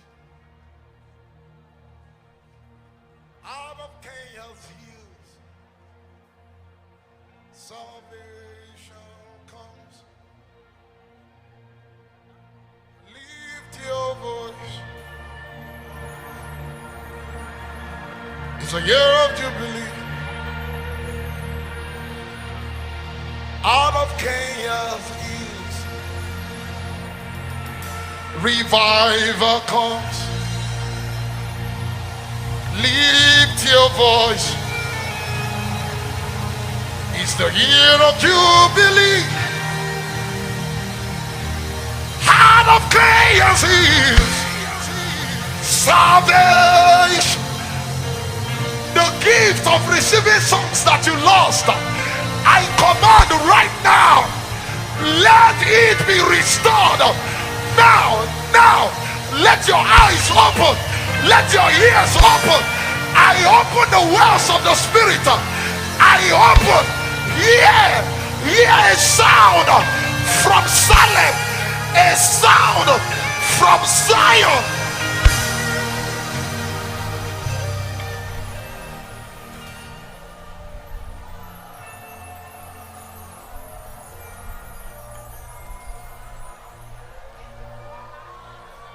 Who is Rebecca? Rebecca.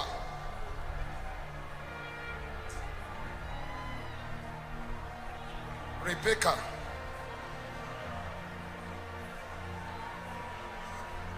Father, in the name of the Lord Jesus Christ, I don't know why you gave me that name,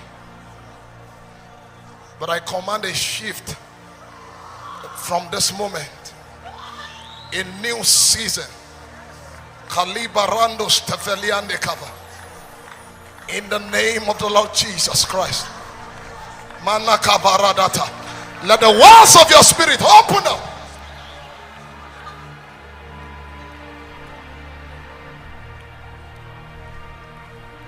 Out of Zion's hills.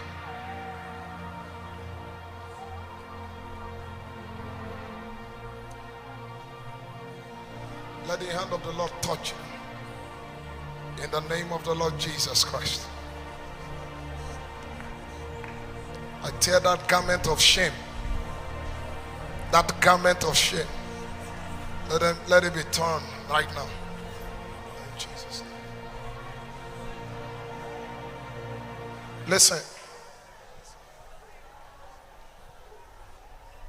If the Lord really wants to shift you, what He gives to you is a gift of intimacy. Blessed is the man whom the Lord causes to approach. Psalms 42.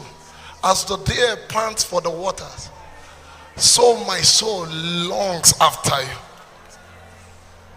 It is until your heart pants that you will now hear a song as in the night, in verse 8. We don't go to song, we don't go to God because we want a song. We love the Lord and we desire intimacy. And overflow is what you hear. I will stay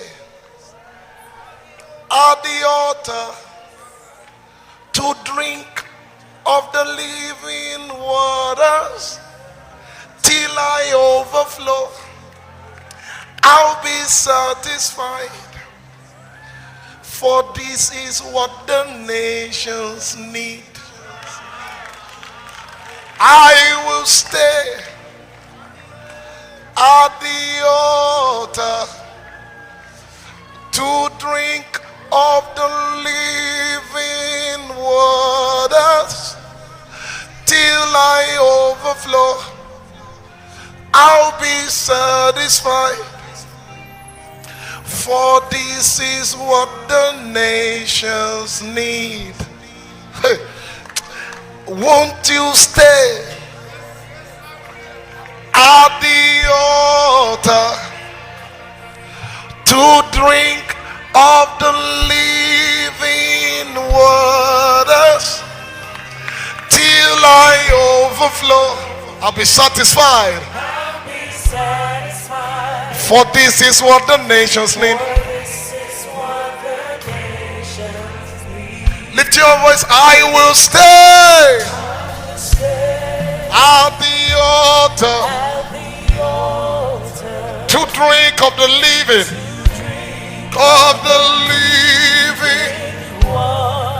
till I overflow. I'll be satisfied. For this is what the nations need. Lift your hands and say, I will stay at the altar to drink of the living,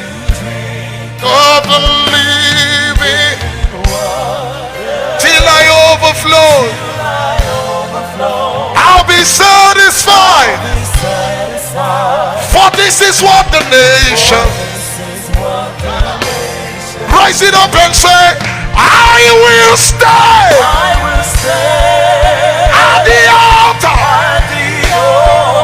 You are making a decision tonight to drink of the living till I overflow. I'll be satisfied. For this is what the nations need. Cry out to the Lord one more time. I will stay. I will stay At the altar. at the altar To drink of the living. of the living word.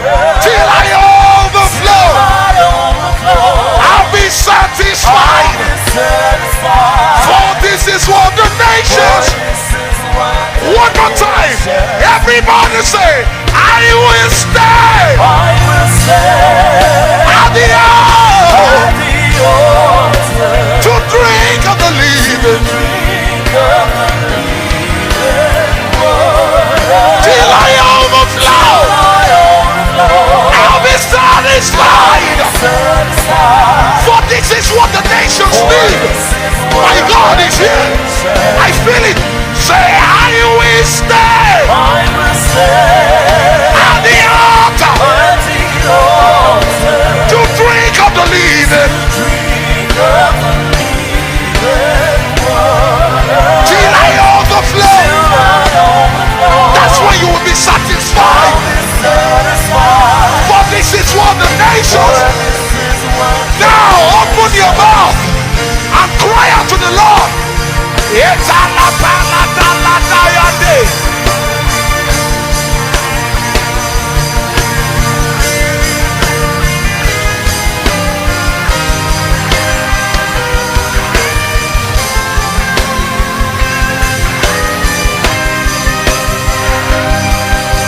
For this is what the nation. I will stay. I don't need a platform. What I need is the altar. I don't need a platform. The altar is my platform. The altar is my platform.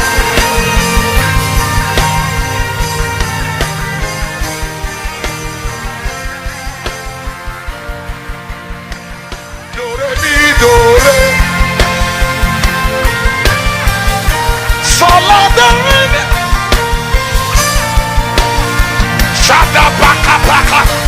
These are the songs that come from the altar. These are the kind of songs that come from the altar.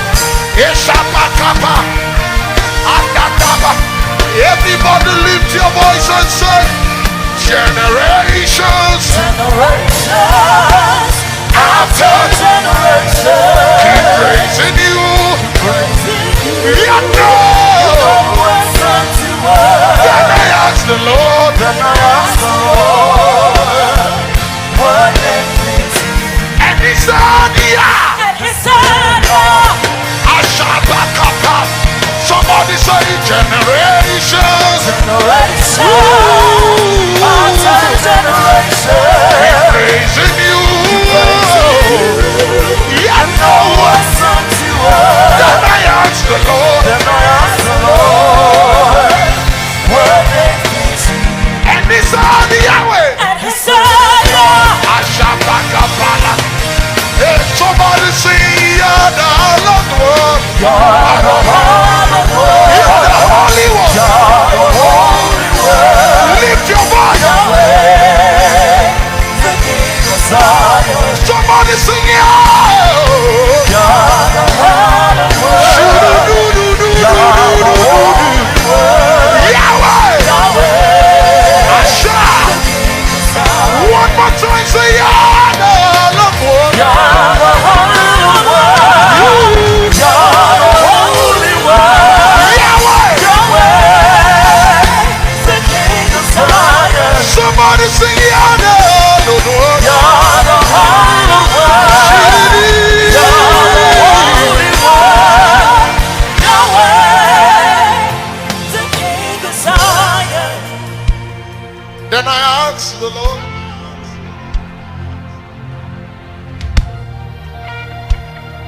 And he said,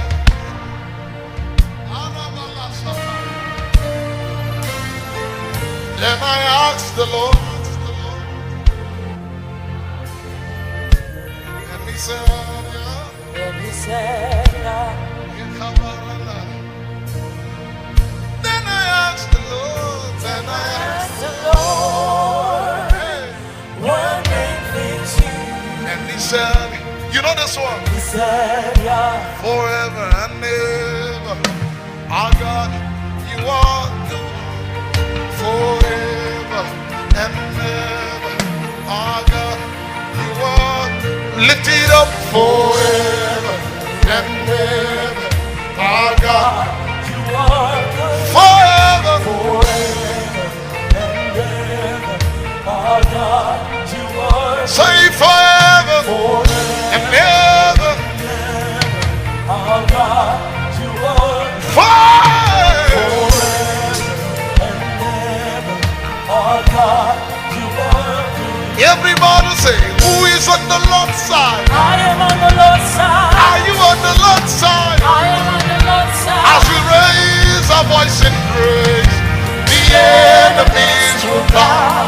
I shout, who is on the Lord's side? I am on the Lord's side. Are you on the Lord's side? I am on the Lord's side. As you lift your voice in praise, your enemies, the enemies will bow. Yeah.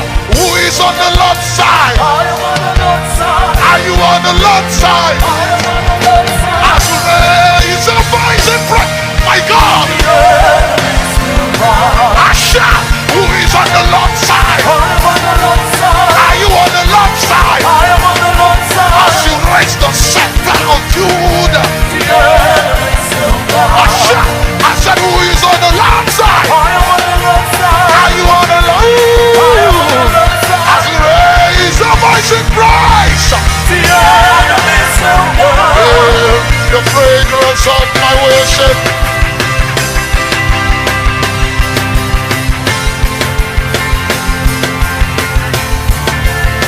Everybody say, the fragrance of my worship. Hiya! Noises, thunderings. The fragrance of my worship rose up to the fire.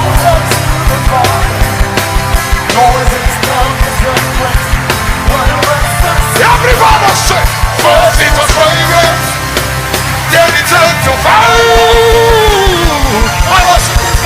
This is how we make powder. Said first it was fragrance, then it turned to fire.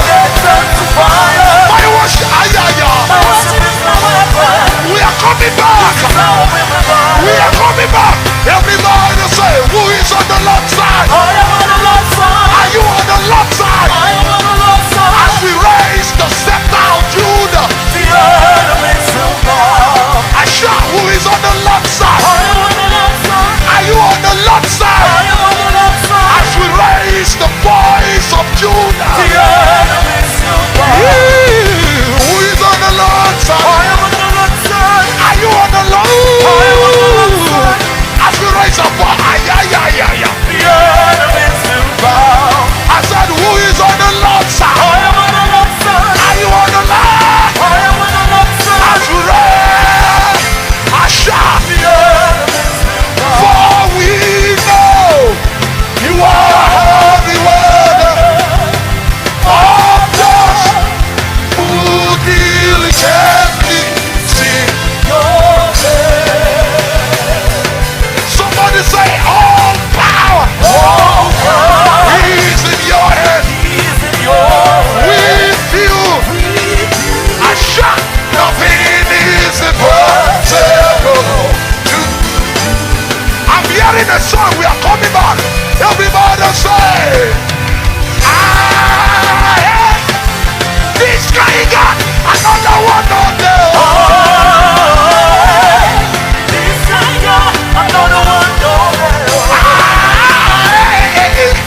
This guy got another one on there. This guy got another one on there. This guy got another one on there. This guy got another one on there. Everybody who is on the Lord's side. I am on the Lord's side. Are you on the Lord's side? I am on the Lord's side. As we raise our voice in praise. The enemies will bow. One more time, I said, who is on the Lord's side? I am on the Lord's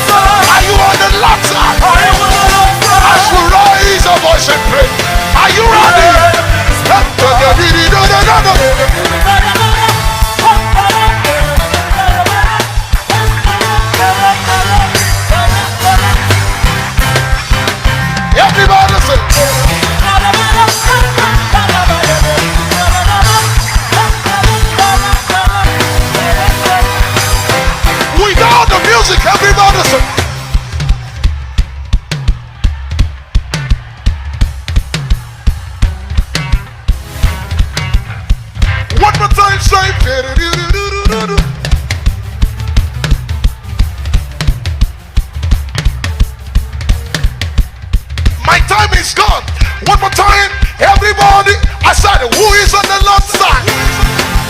Are you on the Lord's side? As we raise a voice and praise. I said, who is on the Lord's side?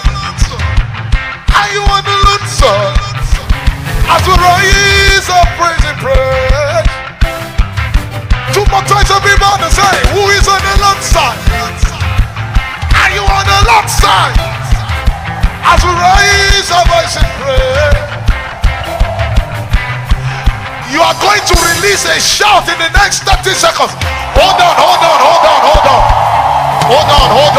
Don't shout yet. This shout seems to me like the same shout that brought Jericho down.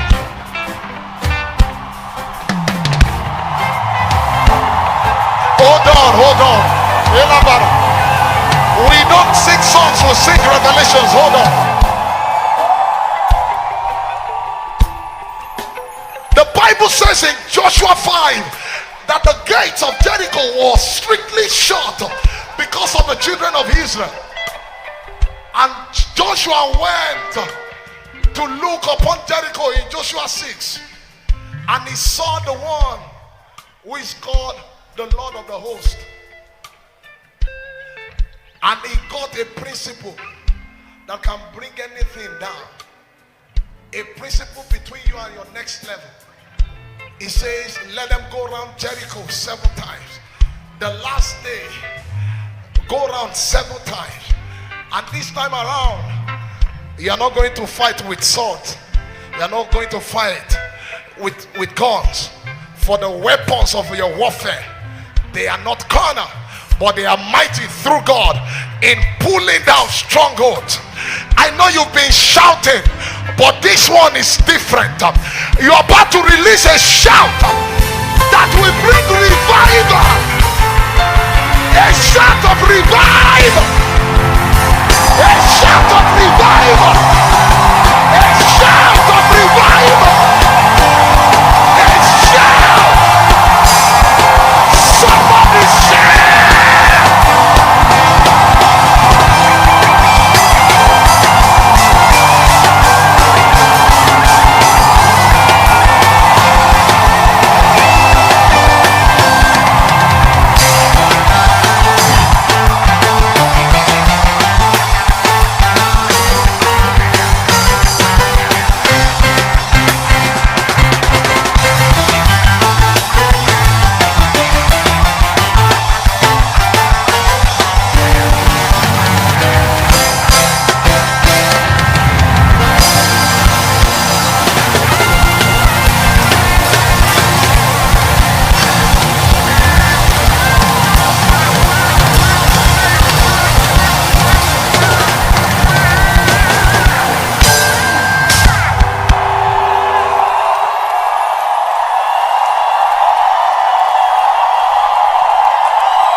Give me my phone. Let's light up Kenya. Come on, keep that shout going and take every phone out.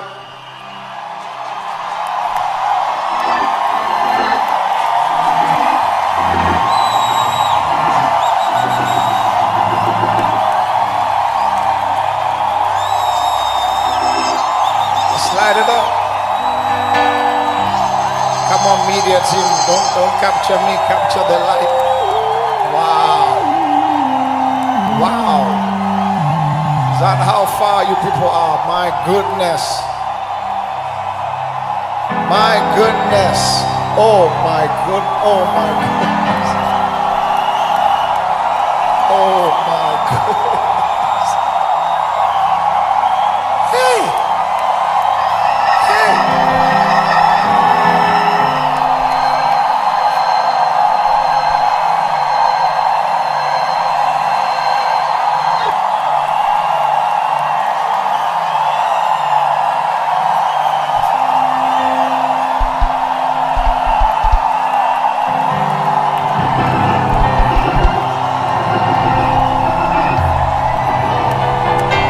Johnson, you need to come and see this. You need to come and see this, my brother. Woo-wee! I'm telling you, Daddy, I wish you could come and just see what I'm seeing here. It's indescribable. Ay, ay, ay, ay, ay, ay, ay, ay, ay. This is what the devil was trying to stop. My goodness. My goodness.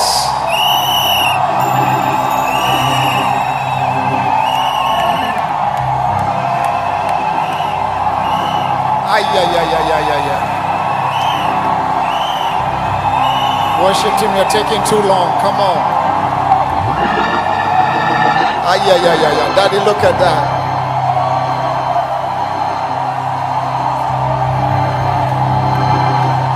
Glory be to God. Glory be to God. Wow. Wow.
of the Lord is your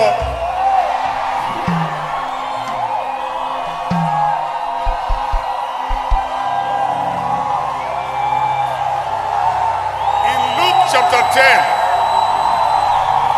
verse 17.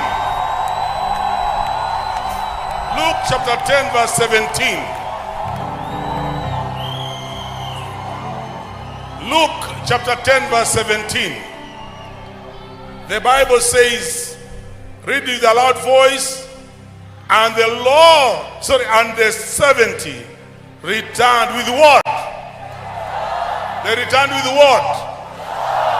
You shall go back to Uganda with joy. You shall return to Zambia with joy. You shall return to Cameroon with joy. You shall return to South Africa with joy. You shall return to Nigeria with joy. You shall return to Malaysia with joy. You shall return to India with joy. You shall return to every part of Kenya with joy.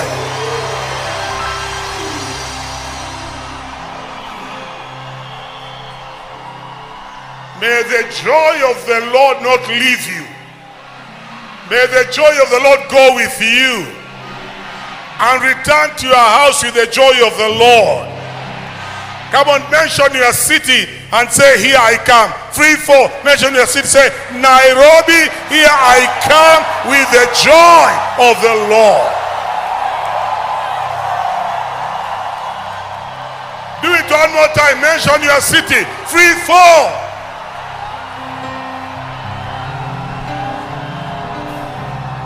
May the joy of the Lord be with you. In Jesus' name. Amen. Thank you, Daddy. I asked my brother Danson to do something for us. I really believe that the season for a sound to come out of Kenya has come. So I asked him to just speak over the sound. The sound of Tanzania has come. The sound of Uganda has come. The sound of Kenya has come. And you cannot shut down a time whose sound has come. A sound whose time has come. So, man of God, if I could just ask you to do this prophetic act. As I was praying and meditating over this meeting, there's this vision that the Lord always brings to me when there's something is about to be released on the earth. And it's a vision of the 7th angel. And as I was praying and believing God for this meeting, today, Revelations 11:15 came to me alive again. And the 7th angel sounded the trumpet, and there were voices saying, the kingdoms of this world has now become the kingdoms of our God and His Christ. In the name of the Lord Jesus Christ, I command the wells to open up now. Amen. Let the sound of the Lord from East Africa, especially Kenya, let it be released now. In the name of the Lord Jesus Christ. Amos 9:11. In that day I will rise up the tabernacle of David that was falling down. I command that tabernacle to be raised up now. A new sound is about to erupt from in the next 9 months. I said it before. In the next 9 months, 1, 2, 3, 4, 5, 6, 7, 8, 9. Get ready, East Africa. You are going to pioneer a move of God like never before, and the sound of the Lord will be eroded. In the name of the Lord Jesus Christ.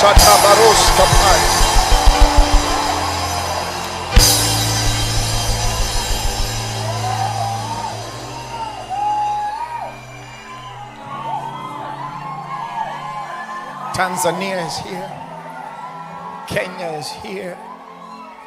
Can I lay hands? Please. Oh, hold on. What I have, I can give. Good to see you, woman of God. By the laying of hands, I command, let the wells of your spirit open up. In the name of the Lord Jesus, I stir up the gift of heaven in you. Marando stevekianda parando sapaya. Menleko baranda palas tabayana. Mekumbe rodi stipeliana talando kapaya. In the name of the Lord Jesus, Kelusi Farandia Natalia, Menoko Parandia Saparando, and Meleko Parandi, Histeberia Nakaba. Let the sound of the Spirit.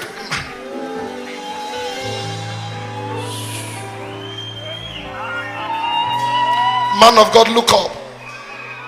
The Lord has found a David in you.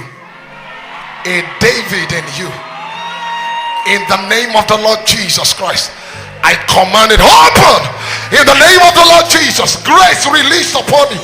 Grace released upon you like never before in the name of the Lord Jesus. This is not just putting some hands on you. This is impartation of grace. What I have, I release. I command the channels of your spirit open.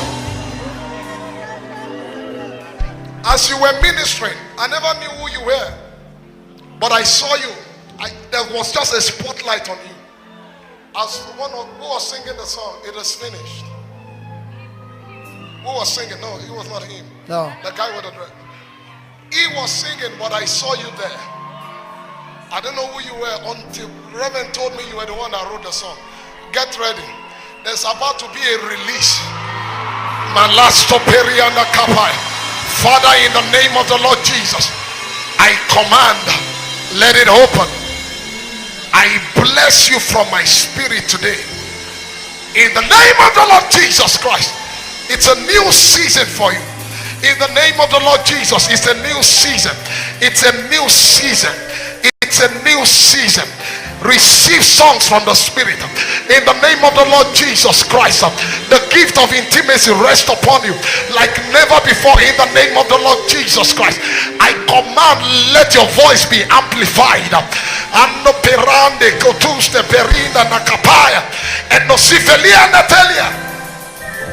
Thank you, Father. Thank you, Jesus. Mark these ones.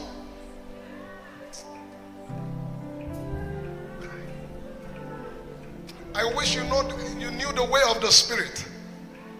Songs are given. Songs are given. There's a difference between song and sound. Hi. I'm telling you, I have never written a song in my life. Not one. I hear them. I see it. Or the Lord himself stands in front of me and begins to explain scriptures to me. When we sang Utukufu, we were in the middle of a live recording. And as we're about to start recording, I just heard this song from heaven. Oh, go, go. I sang it out and we recorded it spontaneously. What you hear was what I heard. I heard it. You can hear. See, gone are the days of writing alone. David and his men wrote 150 psalms. The body of Christ is not singing them, we are praying them. It tells you the efficacy of psalms. They wrote songs, the body of Christ is praying them. You didn't get that? They wrote songs for us, yes, but we are praying them. We are not even singing what they wrote. If you have some problems, they say go and read Psalm 35. Go and pray with Psalm 28. Go and pray with Psalm 18. Go and pray with Psalm 91. They are songs. Number two, the body of Christ unites when it comes to sound. When it comes to psalms, we fight on every other doctrines, but not psalm. People wrote songs. The body of Christ is praying them. There is something as the order of David that brings the reality of God onto the earth. The guy said in Psalm 110, the Lord said to my Lord, sit at my right hand. How did he know there was a Jesus? The gift of revelation, yes, sir, is the gift of a psalmist. Never depend on your pen. Depend on the Holy Ghost. Depend to sing what they are singing in heaven. Thy will be done on earth as it is.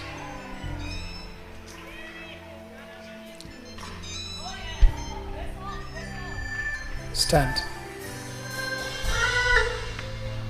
Thank you. Thank you, everyone. God bless you. God bless you. God bless you. God bless you. Is that a song? That's a song. Raise your microphone. I would love to sing that song with her. Who? Kenya, watch out for this one. I'm telling you. Watch out for this one. You want to take your positions, everyone? I've never met you before. As soon as he was singing that song, the Lord said, look at her. I've never. Yes. Watch out for this one. And if the Lord wills, we are going to do something together.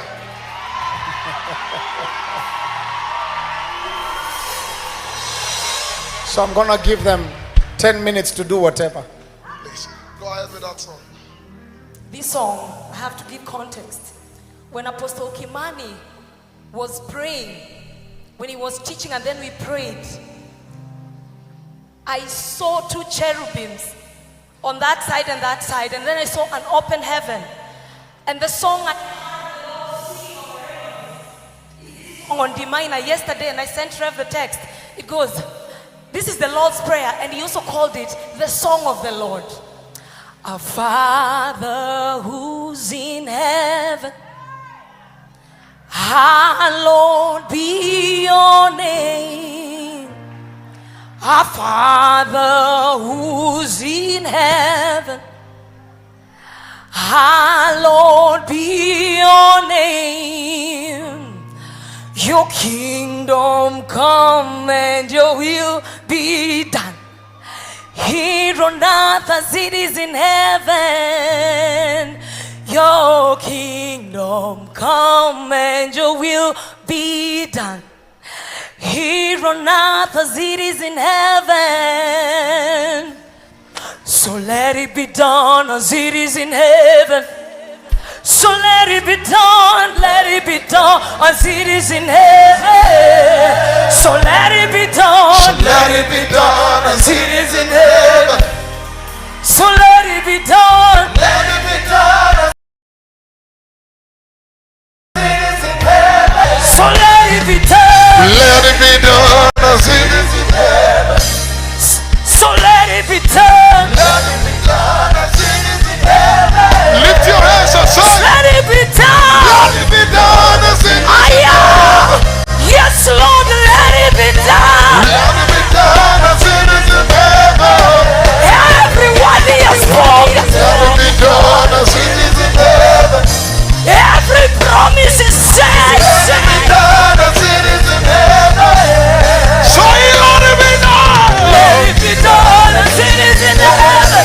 We bring your will down on earth. Let it be done as it is in heaven. Say, let it be done. Let it be done. Let it be done.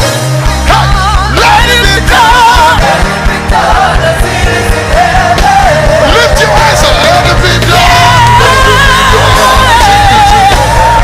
Yes, Lord, let it be done. Let it be done as it is in heaven. Every healing in this place. Let it be done as it is in heaven. Yes, Lord, all our breakthrough. Let it be done as it is in heaven. So let it be done. Let it be done as it is in heaven. We declare, let it be done. Let it be done as it is in heaven. Your will for Kenya at this time and hour. Let it be done as it is in heaven. Your will for Nigeria, for Tanzania. Let it be done as it is in heaven. We declare, let it be done. Let it be done. Let it be done. Let it be done. Let it be done. Let it be done. Let it be done. Let it be done. Let it be done. I am. Let it be done. Let it be done as it is in heaven. We declare your will on earth as it is in heaven. Over Rhema feast. We declare your will on earth as it is in heaven. Somebody declare like that. Say, we declare your will on earth as it is in heaven. Hey! Somebody say, we declare your will on earth as it is in heaven. One more time, say, we declare your will on earth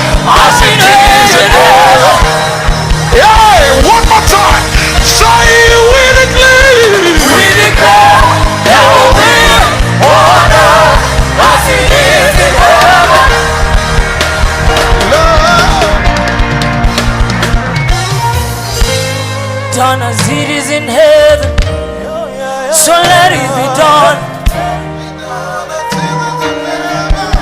Amen, amen, we declare. Let it be done as it is in heaven. Oh God, oh God, oh God.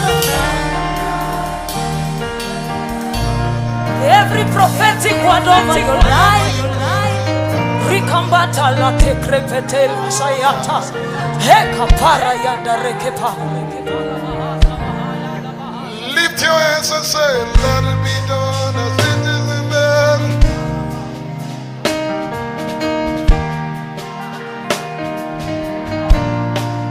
Maranatha, Maranatha, Maranatha, Maranatha. We declare Maranatha. Hey, Maranatha. Shut Maranatha. Hey, Maranatha. Come Lord. Come Lord. Maranatha. Maranatha. We declare Maranatha. It's the time for the move of the Spirit. We declare the wells be open. Say Maranatha. Come Lord, come Lord. Say come Lord, come Lord. Say come Lord, come Lord. Lift your hands and declare. Say come Lord, come Lord. Say come Lord, come Lord. We come Lord, come Lord. We come Lord, come Lord. Let it rise to the heavens. Let our voice rise to the heavens. And let there be a response. Let there be a response. Come Lord, come Lord. Jesus the Messiah. Show yourself mighty as the Savior and Lord and Christ. As the Savior and Lord and Christ. As the Savior and Lord and Christ. As the Savior and Lord and Christ. As the Savior and Lord and Christ. As the Savior and Lord and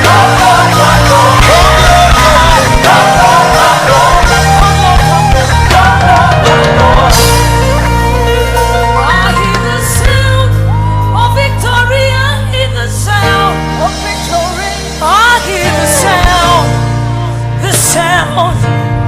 Let me hear you try to say, I hear the sound of victory. I hear the sound. the sound. I hear the sound. I hear the sound.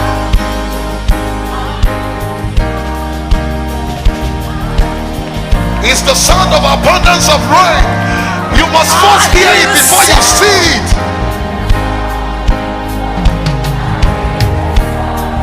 Can you hear it?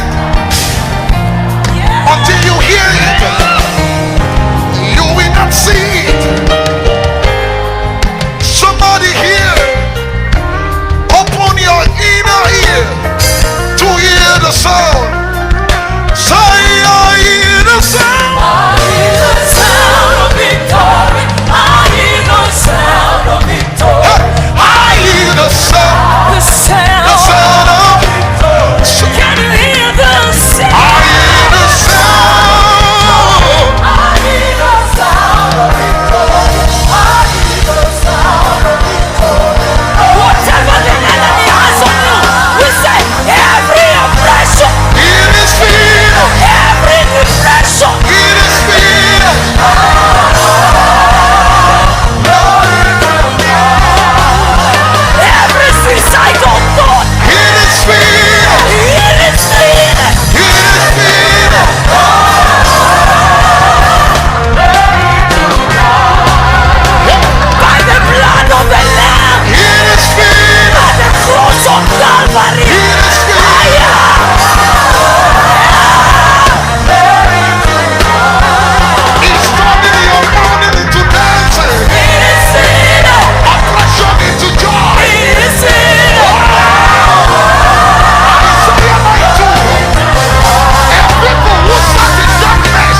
you hear it, say, I.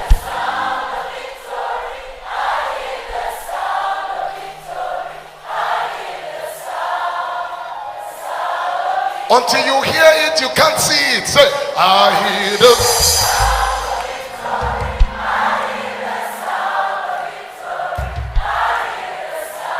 sound. If they ask you how was Rhema first, you tell them,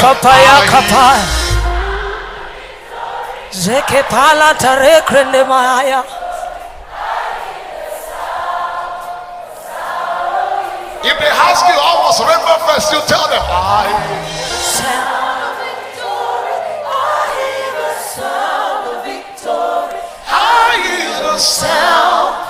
The sound of victory. When you get home tonight, you will see the sound of victory. I hear the sound of victory. I hear the sound of victory. Glory to God. When they say, can you feel it? Can you feel it? Can you feel it? Can you see it? Can you see it? Can you see it? Can you see it? And you will touch it. You will touch it. You will touch it. You will touch it. Will you touch it? You will touch it. Touch it. Can you see it? Can you see it? Can you feel it? Can you see it? Can you see it? Can you feel it? Can you feel it? You will touch it. You will touch it. You will touch it. You will touch it. You will touch it. You will touch it. I said, can you see it? Can you see it? Can you see Can it? you see it? Can you feel it? Can you feel it? Can you feel it? Can you feel it? That you will touch it. You will touch it. You will touch it. You will touch it. You will touch it. You will touch it. You will touch it. You will Say, touch it. can you feel it? Can you feel it? Can you feel it? Can you feel it? Can you see it? Can you see it? Can you see it? Can you see it? You will touch it. You will touch it. You will touch it. You will touch it. You will touch it. You will touch it. In the name of Jesus. You will touch Say, it. I can see it. I can see it. I can see it. I can see it. I can feel I it. can feel it. I can feel I it. can feel it. I will touch it. I will touch it. I will touch it. I will touch it. I will touch it. I will touch it. I will touch it. I will touch Say, it. I can see it. I can see it. I can see it. I can see it. I can feel I it. can see it. I can feel it. You will touch it. You will touch it. I hear the sound. I hear the sound of victory. I hear the sound of victory. I hear the sound of victory. One more time, I hear the sound. I hear the sound of victory. I hear the sound of victory. I hear the sound of victory. Glory to God. Glory to God. Glory to God. Glory to God. Glory to God. We declare glory to God. Glory to God. Somebody give him all the glory. Elohim Adonai.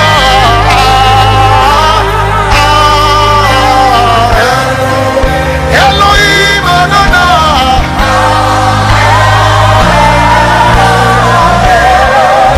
Elohim Adonai.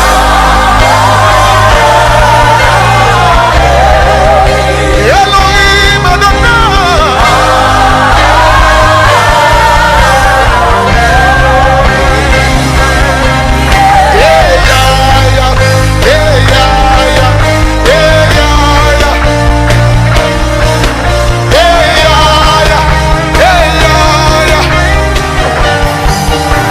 Lift your hands and say,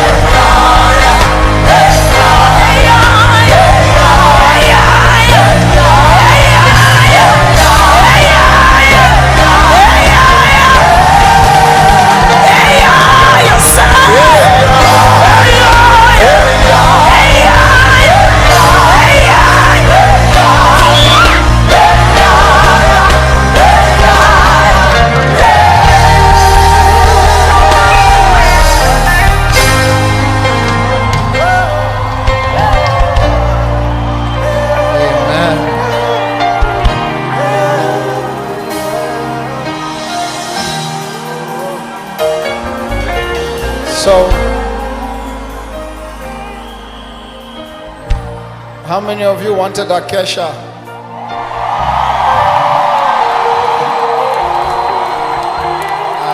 So I want to appreciate this great servant of God for your humility,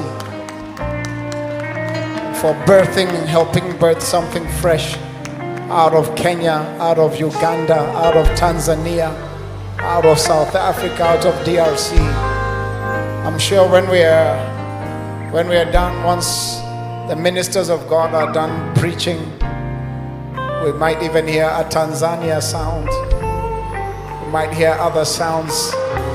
Tonight, tell your neighbor, tonight is the night. Tonight is the night. Amen. Thank you. Thank you, Minister Dunson. Thank you.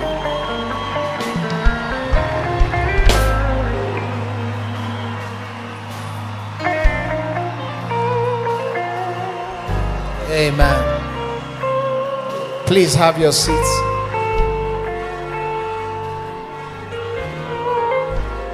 Amen.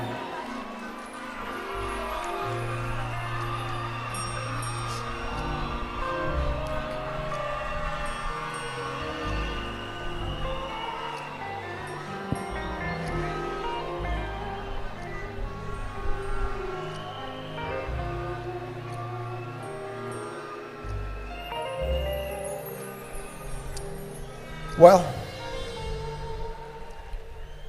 we're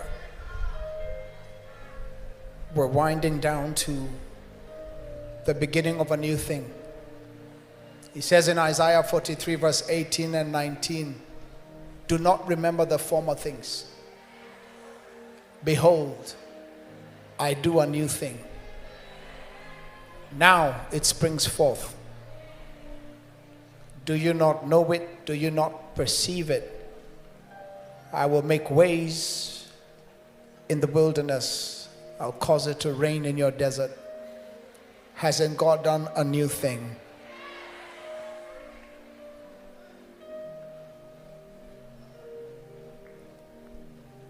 As we get ready for the word tonight, I want to thank God for all the various leaders that have been here and supportive. We say thank you to our fathers and mothers in the land. Can we appreciate all the fathers and mothers in the land here? We appreciate members of every arm of government that are here, from the judiciary to the legislative to the executive. Please allow me to invite our government officials that I had spoken to come and say hello to you on behalf of the government of Kenya. If you could please come to where I am. I cannot see you, CS. And I think there was someone else.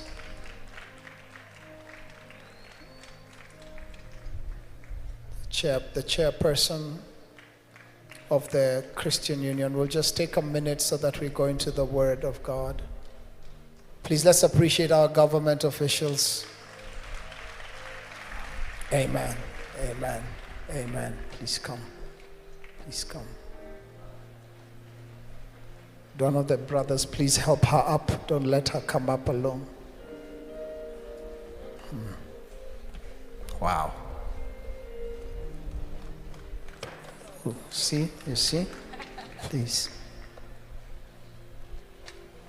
Msikuwe chonjo hivyo alafu msaidii mama kuinuka juu tafadhali. You are too chonjo. You've done a wonderful job. Please. Which one of you is speaking on behalf of? Okay. Bwana asifiwe. Praise the Lord. I'm very delighted to stand before you here today. My name is Isaac Mwaura. I am a politician who is born again. And when I was seated there listening to the word of God, I've been extremely blessed of the Lord. In fact, when the psalmist was here telling us to shout to the Lord, I heard the sound of many waters, and I could feel the Spirit of the Lord that is present in this place. And when we shouted Jesus from the crowds, I knew that I'm not alone, that there are so many of us here who are friends of Jesus, who believe that he is the way, the truth, and the life, and that no one comes to the Father except through him. Praise the Lord. I am happy because Apostle Joshua Selman has spoken, and he has taught us about Savior Jesus, Lord Jesus, Christ Jesus. Bwana asifiwe. I am the chairman of all the CASs and also the leader of our fellowship. We've been fellowshipping every Wednesday, and I want to tell you, since I joined politics, I have come to know Christ more. So even in the mountain of government and leadership, Jesus Christ is there, and he has his remnants. Thank you very much, Reverend Julian Kula, for the way the Lord is using you. I mean, it's amazing. It's amazing. And now I believe that indeed revival has come to the world, and Kenya is a springboard of revival. So I don't want to say much. I know that the Lord God who speaks to us, this revival will not be aborted. The destiny of Kenya shall not be aborted. And whatever the Lord has declared, truly it shall come to pass. Bwana asifiwe. I'm here with my friend and sister, who we also pray together with in the CAS Prayer Fellowship. We have been with him in Parliament. She's been member of Parliament for Laikipia, and that is none other than Kate Warogoro. Let's clap for her. She speaks to us. Come on, wave your hand at me as we give a shout unto the Lord. Hallelujah! Yeah, I know some of you are surprised tonight to see me on a different garment. I'm born again Christian and Holy Spirit filled. I serve in the government of Kenya for the sake of our visitors who are here tonight. Apostle Joshua Selman and our fathers in the city and our fathers of our nation and the mothers. Allow me to take this opportunity to applaud and give the heaven all the glory for the life of Pastor Julian Kuna, organizing this powerful meeting. It's been marathon since Monday up to today, and I want to confirm to those of you who know Kenya very well, I even doubt whether we come anywhere closer as the government of Kenya to organize an exceptional, meticulous meeting like the one has been organized at Rhema Feast. Come on, give the Lord all glory. Give him a shout. I've got one plea to make to the body of Christ. When you see us politicians, please don't be quick to judge us. The battles we fight, you have no idea, because you've never been in the field and in the mounting of governance and leadership, especially in murky political waters. We are your children. You've raised your children and sent them to school, but you did not only raise them to only love God and serve as full-time ministers, but God has also called us as politicians in the mounting of politics. He has called us to pray and raise altars for God right in those government buildings where I pray every morning in the Ministry of Foreign Affairs. I tell Jehovah, you are Adonai, and say that God Almighty, the entry of our nations, every airport, you will never allow any Al-Shabaab, you never allow the hand of the enemy to enter into the territories of Kenya.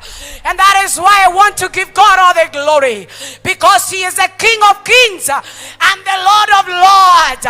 Politics is 5 years, maximum 10 years you go home. But there is another kingdom. Say another kingdom.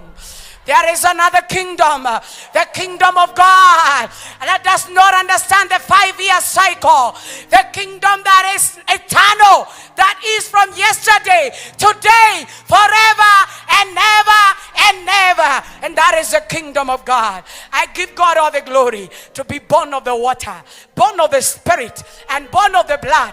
As I walk tall high, as a woman in the corridors of power, I know I carry a big God, and I carry power beyond the nature of our constitution, power beyond what the Kenyan constitution can give me. Hallelujah. I've got with me the advisor Jen in the ministry, in the office of the president. She's our gender officer, born again woman of God. Her name is Dr. Tekra Tum. And I have our director. Come on, please. Come on, they are waving at you. I have a young lady here. She's a director, and she is in charge of Ministry of Trade and Industrialization. And because of time, Dr. Tekla Tum, allow me not to take time beyond that. Come on, give the Lord a shout. Thank you, Pastor Julian. The Lord bless you. Next Rhema Feast, we're going to be here, the three arms of government, and being led of the Spirit, the heavenly kingdom. Amen. Thank you. Thank you so much. 1 minute only. Let's have Dr. Tekla say 1 minute. He's a scholar and the gender advisor to the president. Praise God. I'm born again, former member of parliament. I'm Honorable Dr. Tekla Tum. I call upon the Lord to move mightily in this nation because it is time for Kenya. I serve on Felix Koske, head of staff in the office of the president, and is passing his warm regards to you. Welcome all of you. We love you. Joshua Selman, we love all of you. And we call upon open heavens in Kenya. We declare and say Kenya is for the Lord. And no other voice will be heard in this nation. We silence every other voice in the name of Jesus.